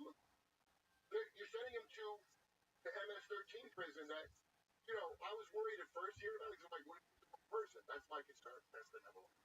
These genes have all tattooed with MS-13 on their fucking head. So, if the gangs ever learn not to do that, we're fucked. If they learn not to tattoo their dumb shit symbol on their face, we won't be able to catch them. No, we It's gotta wear the collar. And what's the funny about the gang shit? I mean, first of all, I believe 100% CIA, whoever, in coordination with whatever dumb group, made those gangs in America. The drive-by shooting, the Capone era kind of thing. Yeah. The blacks were not doing that until after Vietnam. Guys come back from Vietnam, we're bringing tactics, guerrilla tactics to the hood. You can see it. Really? Yeah, we're talking about that. So, we'll come back to Vietnam if you notice. What about like Al Capone and all that type of shit? Yeah. Well, they had Tommy guns and cars. I don't know. I don't even know how much they did that. Drive-bys? Yes, but I'm talking about black gangs. Black gangs. They got flooded with guns. Chinese guns, a lot of them. Red crack. Well, and right around the same time, private prisons were coming into really getting thing. Gangsters. Then the rap suddenly turned from like to like, you know, gangsta. Right. The guy when the rap, they put ice cream about this. Like, well, we poor kids who don't know anything, right? So I understand that. But then you realize the guy that owns, he's on Bill Moore's, like, the guy that owns the record company also controlling shares of a private prison. And they're like, what is where that drug gangster stuff? Now, the drug stuff is because they were on purpose, obviously, putting crack in the hood. Like, all those conspiracy theorists guys told us, they like, well, it doesn't mean you have to do it, right? That's the clever response to that. But they did it on purpose. That's pretty fucked up. What do you mean it doesn't mean you have to do it? I mean, a comic book show, but put crack in the hood. Does that mean you have to do it? No. Which is a real kind of like, you're not from there, you don't know shit what you're talking about. Have you ever seen Freeway Ricky talk about it? But yes, and of course the CIA worked with him. Dirtbag Cuban. Great. Yeah, and Rick, now a prison guard, has sell crime to kids. But Freeway Rick Ross went to prison. Okay? Yeah. So, by the way, that cartel, the Oregon cartel, run by Clinton, I believe, 100%. In Kathy O'Brien's book.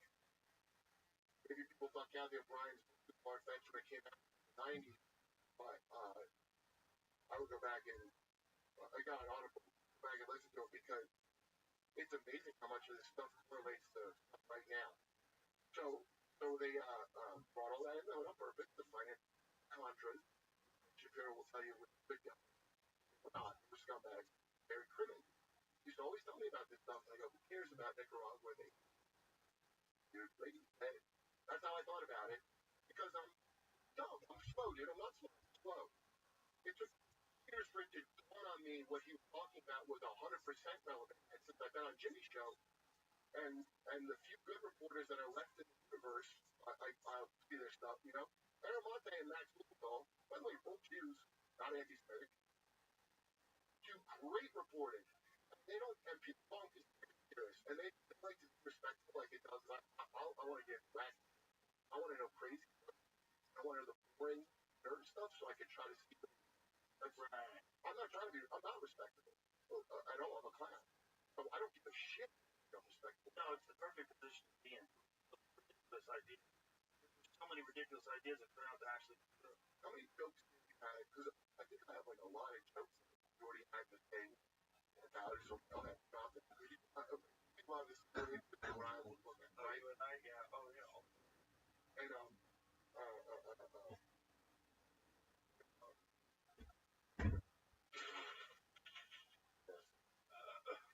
but that's the best way to approach it.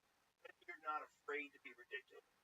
The problem with talking about UFOs or ghosts or anything is like you can look ridiculous. If you're a guy who's an accountant, you're working on a big deal for a corporation, you're responsible for a lot of numbers. Nobody wants to hear you talk about UFO abduction. That's a retarded thing to talk about. That's right. Make people uncomfortable in the office. Right. But it's probably not even real. Mike Ben's talking about it recently on that guy's great. He chimed in on that Sean Ryan thing that I sent to James. Chimed in on next page. It's like a multi-page thing that I sent you, Jamie. So interesting. Hold on a second. The second thing is interesting. What Mike Benz was saying. That guy. I mean, I'm like, not that good. The guy don't sleep a lot. Well, it's upsetting to worry stuff, but you know what's the thing that makes you great? They're bribed Afghan Taliban war losing. The drugs flowing. That's what the U.S. That's exactly right. Because we have a fentanyl problem, and we had our troops guarding poppy. Terrorist warlords. We know about all that dancing boys that can't escape town. We would sometimes bring them to the Northern Alliance. The United States funded Taliban and Iraqi leaders. Now canceled USIP contracts included $132,000 for Mohammed Qasim Halimi, Afghanistan's former chief of protocol, and a former Taliban member, and a staggering $1.3 million to the Al-Qadhamon Iraqi League for Youth. It's like everything named that. Well, that's how they like to do it, right? Like, you know, like the Patriot Act. Like that kind of thing. Like, just say, call it USA. Say, give it a nice name. Oh, yeah. That's what I find hilarious is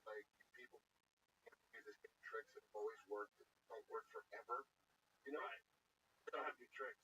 And that's also the internet now. Guys like Mike Benz, who spends like 5 hours a day breaking the shit online, spreads out with the web and all this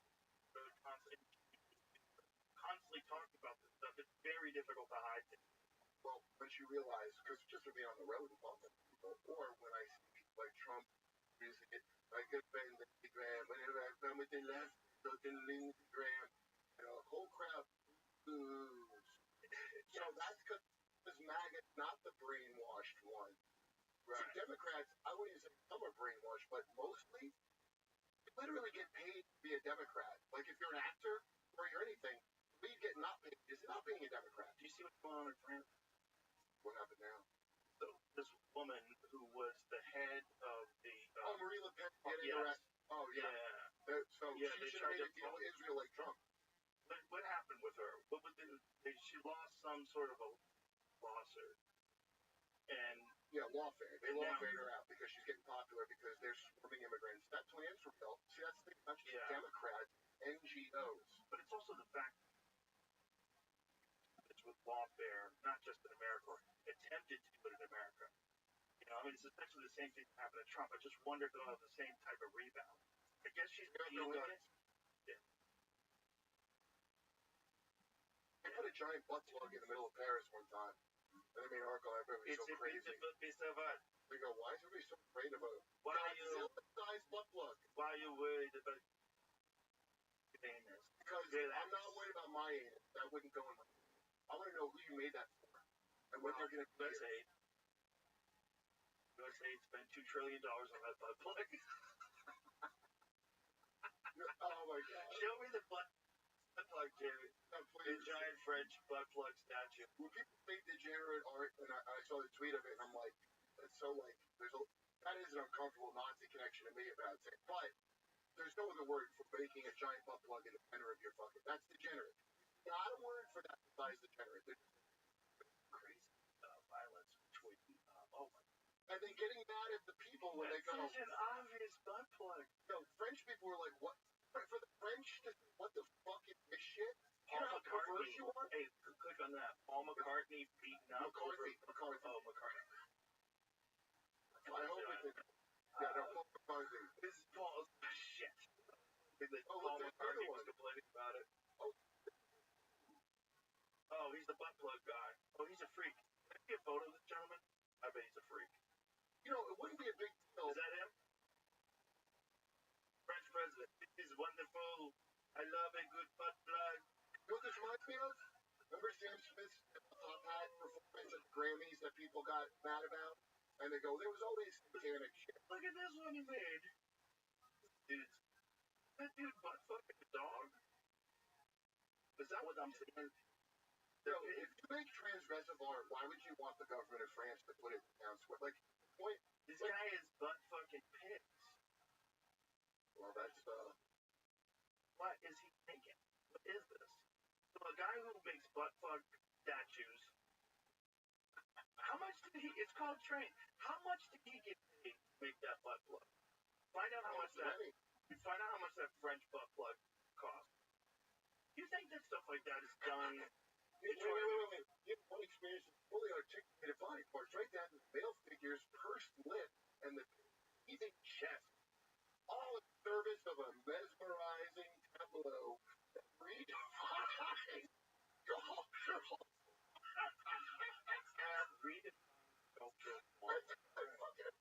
Yeah, it redefines cultural form. Like the James Lindsay, those fake papers. Exactly. It's almost the same thing. But how much did this guy get paid for that butt plug? I want to find out. Hey, yeah, let's before we. Gotta be the million. Yeah, 2 million. More or less the game Taliban. Really can't on purpose. I'm gonna say 2 million because that's the standard Illuminati. Wow. I think I'm off. I think. No. How much? I hope. Don't forget to convert the francs. They use euros over there? No. Yeah, it looks like one from. They called it. Was it? No, it is a joke. It's a joke, but he got paid for it. I think.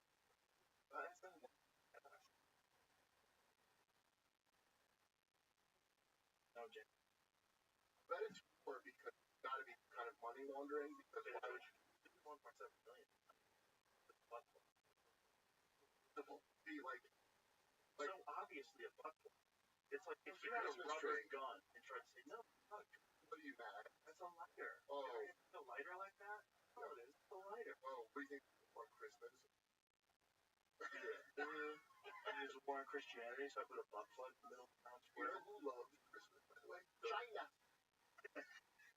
When I was there, it was Christmas. A lot of stuff. They took off for Christmas in China. They love it. Sure, it's time to sell things. Great, Yeah, they get it. Great. Otherwise, like, we're not going to spend above your means. We need a few holidays to spend above your means. It's important. Put you in credit card debt. The magic of it. See, while our economy is not even a pyramid, why is it kind of leave it looks down? They know. As long as we keep looking at it, you might imagine AI.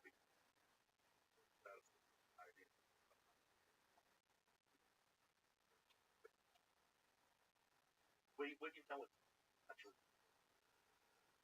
all the stuff that you've done, running towards the top. to punish the leaders. What it'll basically more do private is like even out everything.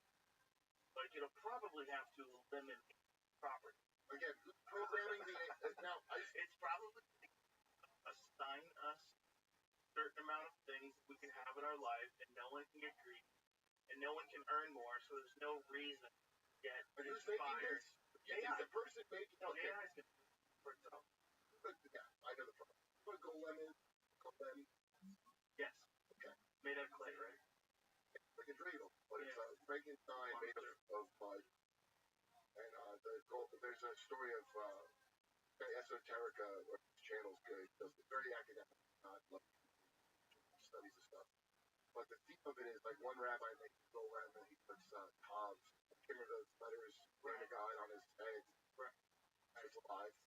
And it's another rabbi, and that rabbi really paraphrased. He's like, oh, this Golem's a good guy. That must have been a righteous rabbi. Golem. Basically, not alive anymore.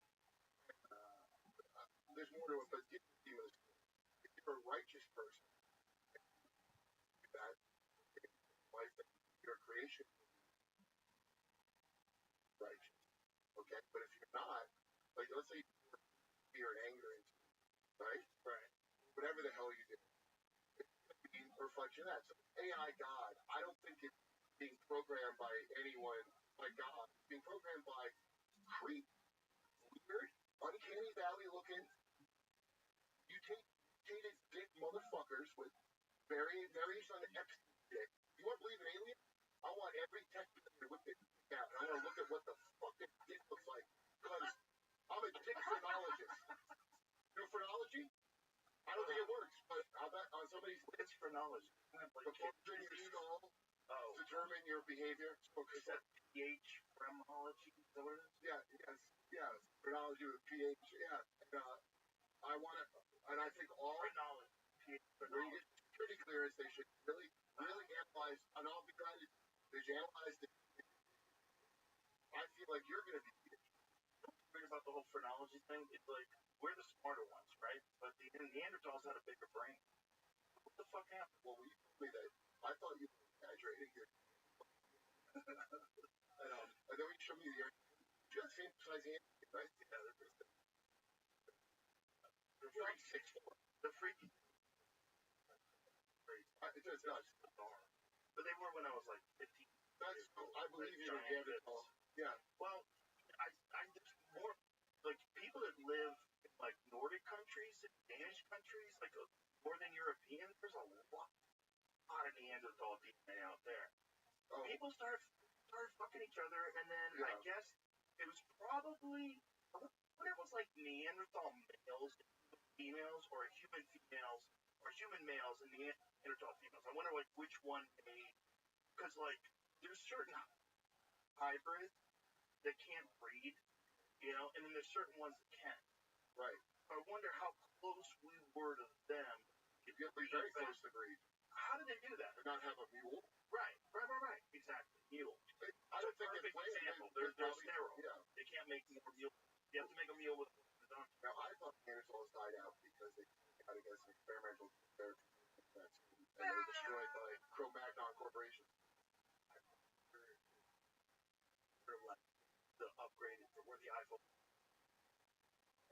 Like they probably had a bunch of other ones before, and they had to try it that way. Root race, all that bullshit from Madame Blavatsky. You're creating, and you have a bunch of different versions. You're the Anunnaki. You're these 9-foot tall gods, planet Nibiru. You come down here. Try 6% with the Neanderthals, and maybe try 7% with Homo sapiens. Let's see how it works out. I'll tell you the lore. Yeah, they did all that in all kinds of wild, gross shit. Right, but just think about the timeline of the Neanderthals. The Neanderthals existed unchanged for half a fucking billion, right? Or half a million years. It was like 500,000 years of Neanderthals. Right, and then a very short burst, all of a sudden, the brain. Right. I've heard cooking food. There's a lot of ideas of why. No, but Neanderthals did a brain. So it's even weirder, right? It's better than VHS, but guess who fucking was? Yeah, but imagine if you're in Nibiru, you're the alien. Like, motherfuckers aren't learning shit. They're too animalistic. Right. They're too, like, they had much larger eyes. There's some people speculate they had night vision like a dog does. You know how dogs' eyes. Is that the guy that says that the Neanderthals were scary? No, that's another one. Because they could see dark and we couldn't. But they think that's probably true. I think they think that based on the size of their eyeball. If you ever see the size of Neanderthal skulls compared to humans, the eyeball socket is fucking. So their eyeballs were bigger, and so why would that be the case? Well, it might be like the case with dogs and deer and all these other animals. I think that eyeballs, and I have zero, but because the size of the brain doesn't necessarily mean you're smart. It's like it's how Twittering, which is how I know I have smart balls. And but the eyes, there's something about big eyes that to me that indicates kind of intelligence thing. Because they were very intelligent. They used tools, so we know all this. But the thing is, the physical intelligence they had that's probably way superior to ours. Meaning, like, they're way stronger.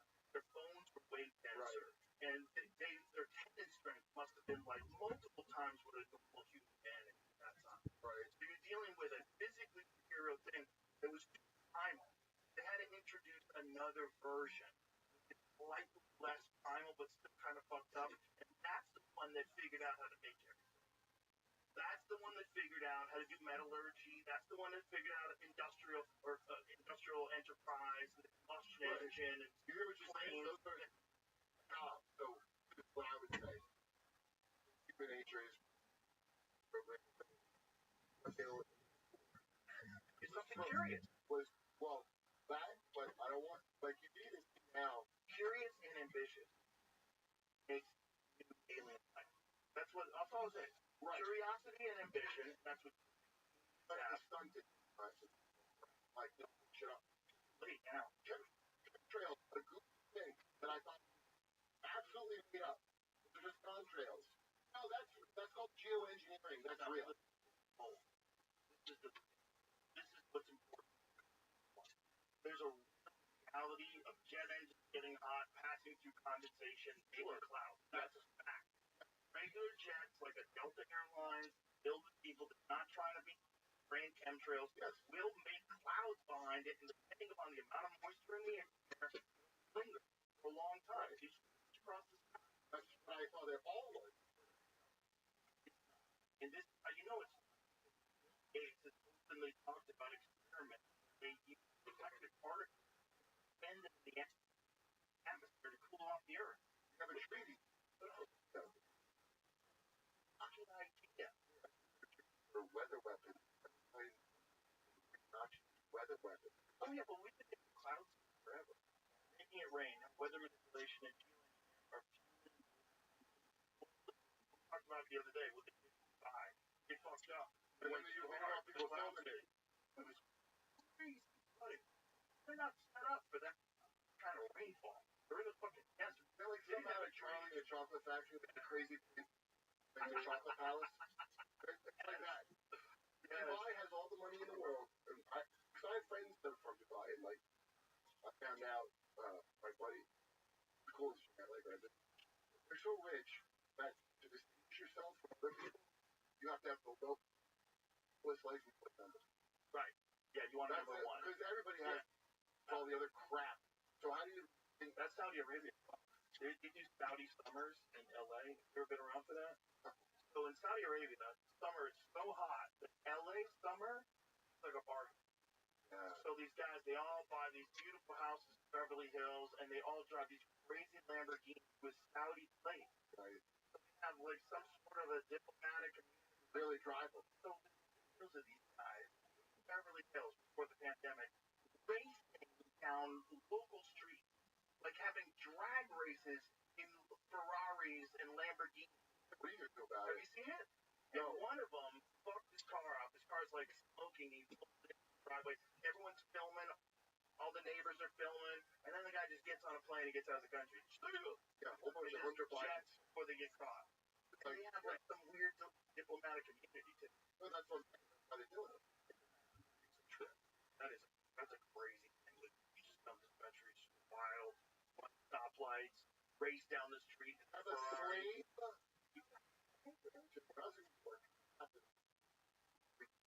At least 2 times. But it was like an Indian rat, and they had some Bangladeshi girl that they took her passport. And I remember it was a big controversy. I'm gonna say something. But anyway, there was a bunch of Indian newspapers at the time that were outraged that this woman was even arrested. Because, I don't know if you know, people that come from a lot of money, they think we should have slaves. They genuinely, they learn Aristotelian philosophy, learn that some people are the controllers, some people are the peasants. And it's for the best. And you hear that guy, Braddock, where he goes, the few have to be sacrificed for the many? That could I'm like, it's just been said that to me sounds like I would recite from church that I drummed in my head. That's why I was so funny. I see same fucking shit. Pretty bad, like, you know, there's something that it does. But I already the thing like this I've ever known that's true, and if I turn my back and like all I've done that. Right. So I don't give a fuck about it ever again. Right. I don't care if everybody's I don't care if somebody like just call me on a refute. I said, I like that guy, but like that's I would never do that. Never if I'm wrong, you could be sure I'm wrong because I'm wrong and not because I got paid to be wrong. 100%. I back you on that 100%. So bad. So where were we?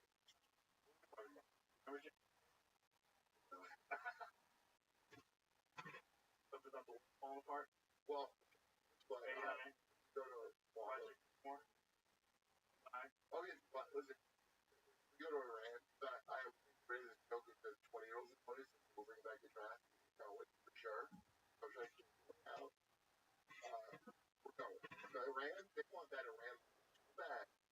And Trump has brought so many was again, like that Mike Waltz shit. Why do you think they want the Greater Israel Project? The thing Wes Clark talked about back when they mapped out all the countries, they knocked out Libya, Iraq. We got all of them except Iran. Syria, Al-Qaeda got great job, everyone.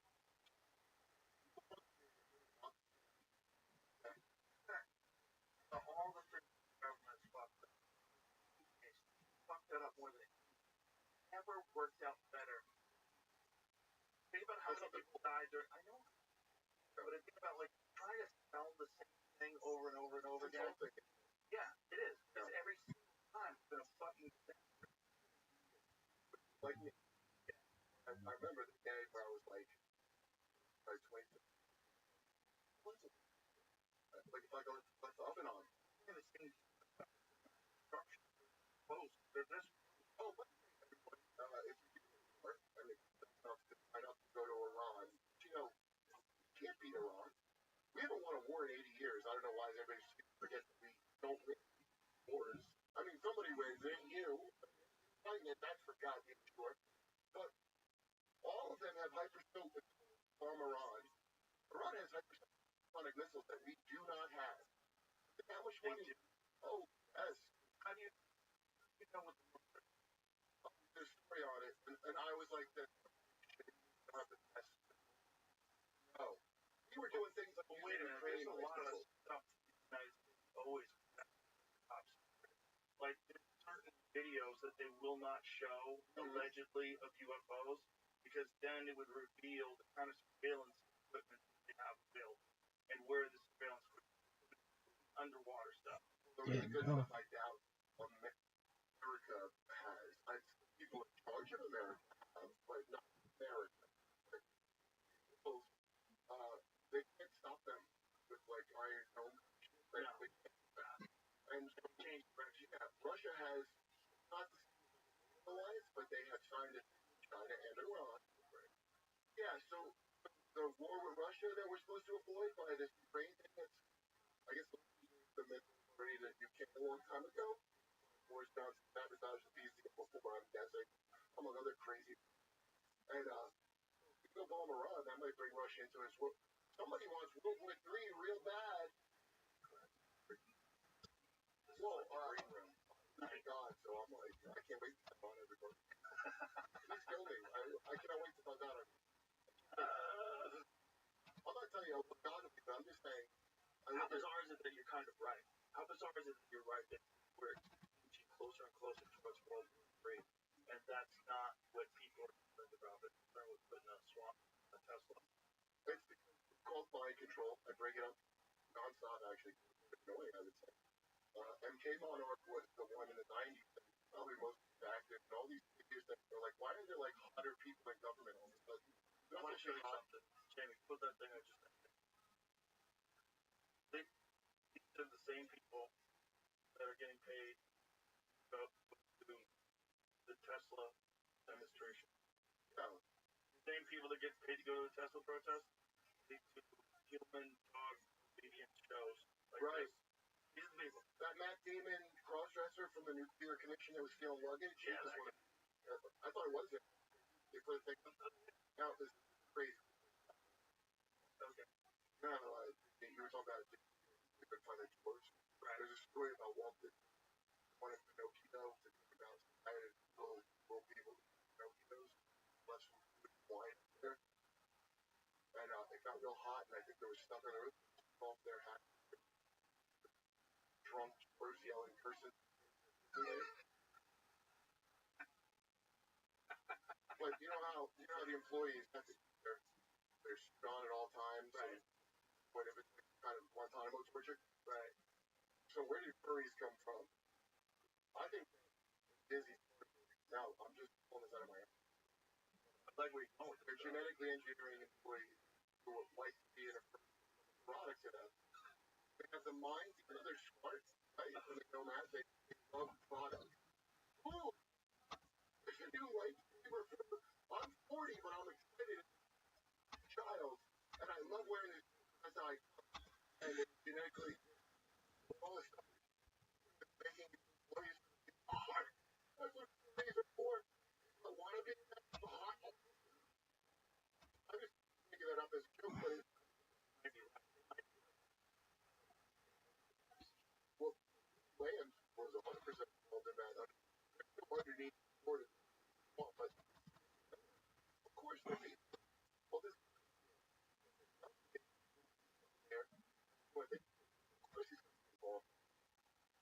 He didn't create all that stuff. The first joke about Steve Jobs, like he yelled at her, the soldering to make the iPhone, but they act like this Ayn Rand shit where it's like a great industrialist came up with that. It's like, just tell people what to do. That's important. Like, right. You get all the credit. It's all on you. That's like a doesn't it? Well, some of us all the different companies were actually started by Nazis were thinking about Tesla. And one of them that I know that Audi can make amps. Like, Google like reliable low-made camp. In before Audi, the parent company, the original company Audi was Auto. In 2014, They were making for the SS in World War II. Like, this is one of the ways they got started. And they made a fucking car for Hitler. They made a race car for Hitler. Yeah, well, I'm pretty bad. Oh, where did they? Made a Hitler car? They made cars for the Nazis, but Rickles, dad in World War II, they popped over the American people. They're like, oh, we get this bullshit. Hold on. It's that second. Nazi SS division built 7 labor camps where more than 3,700 prisoners were put to work for auto unions. So this was like more Audi. They had people working at factories in the eastern German cities of, is that word? I said that word. Where? Schwitzau? No, it's below Jan. Right there. Schwitzau. Chemnitz, we'll be pointing out. Historical investigation commissioned by the company found that thousands of concentration camp inmates had been forced to work for auto union and automobile manufacturer founded in 1932, the forerunner to the company of today's. There's a bunch of them. They were Archie Farben. Right. Remember the thing of Tylenol back in when I was a kid? Yeah. From cyanide and Tylenol. Yeah. That's why we have the guys. Yeah. Then we have those large clouds. Right? So the guy from Control History has a great video on it, and it might have been sabotage from IV Farben their aspirin because Tylenol was keeping them. So sabotage on a competitor with the theory he put forward that I think is great for people. It's a not Somebody's psychopath. I wouldn't put it back. That's a total. Look at our foreign policy, and then you know, look, there's Jimmy said not me, but the other people can get what you do. That's why laughing, perhaps somebody wrote an article about Gaza being deported. Like, well, she's not from here, get her out. Listen, you just got done watching the Democrats. Right. You just got done watching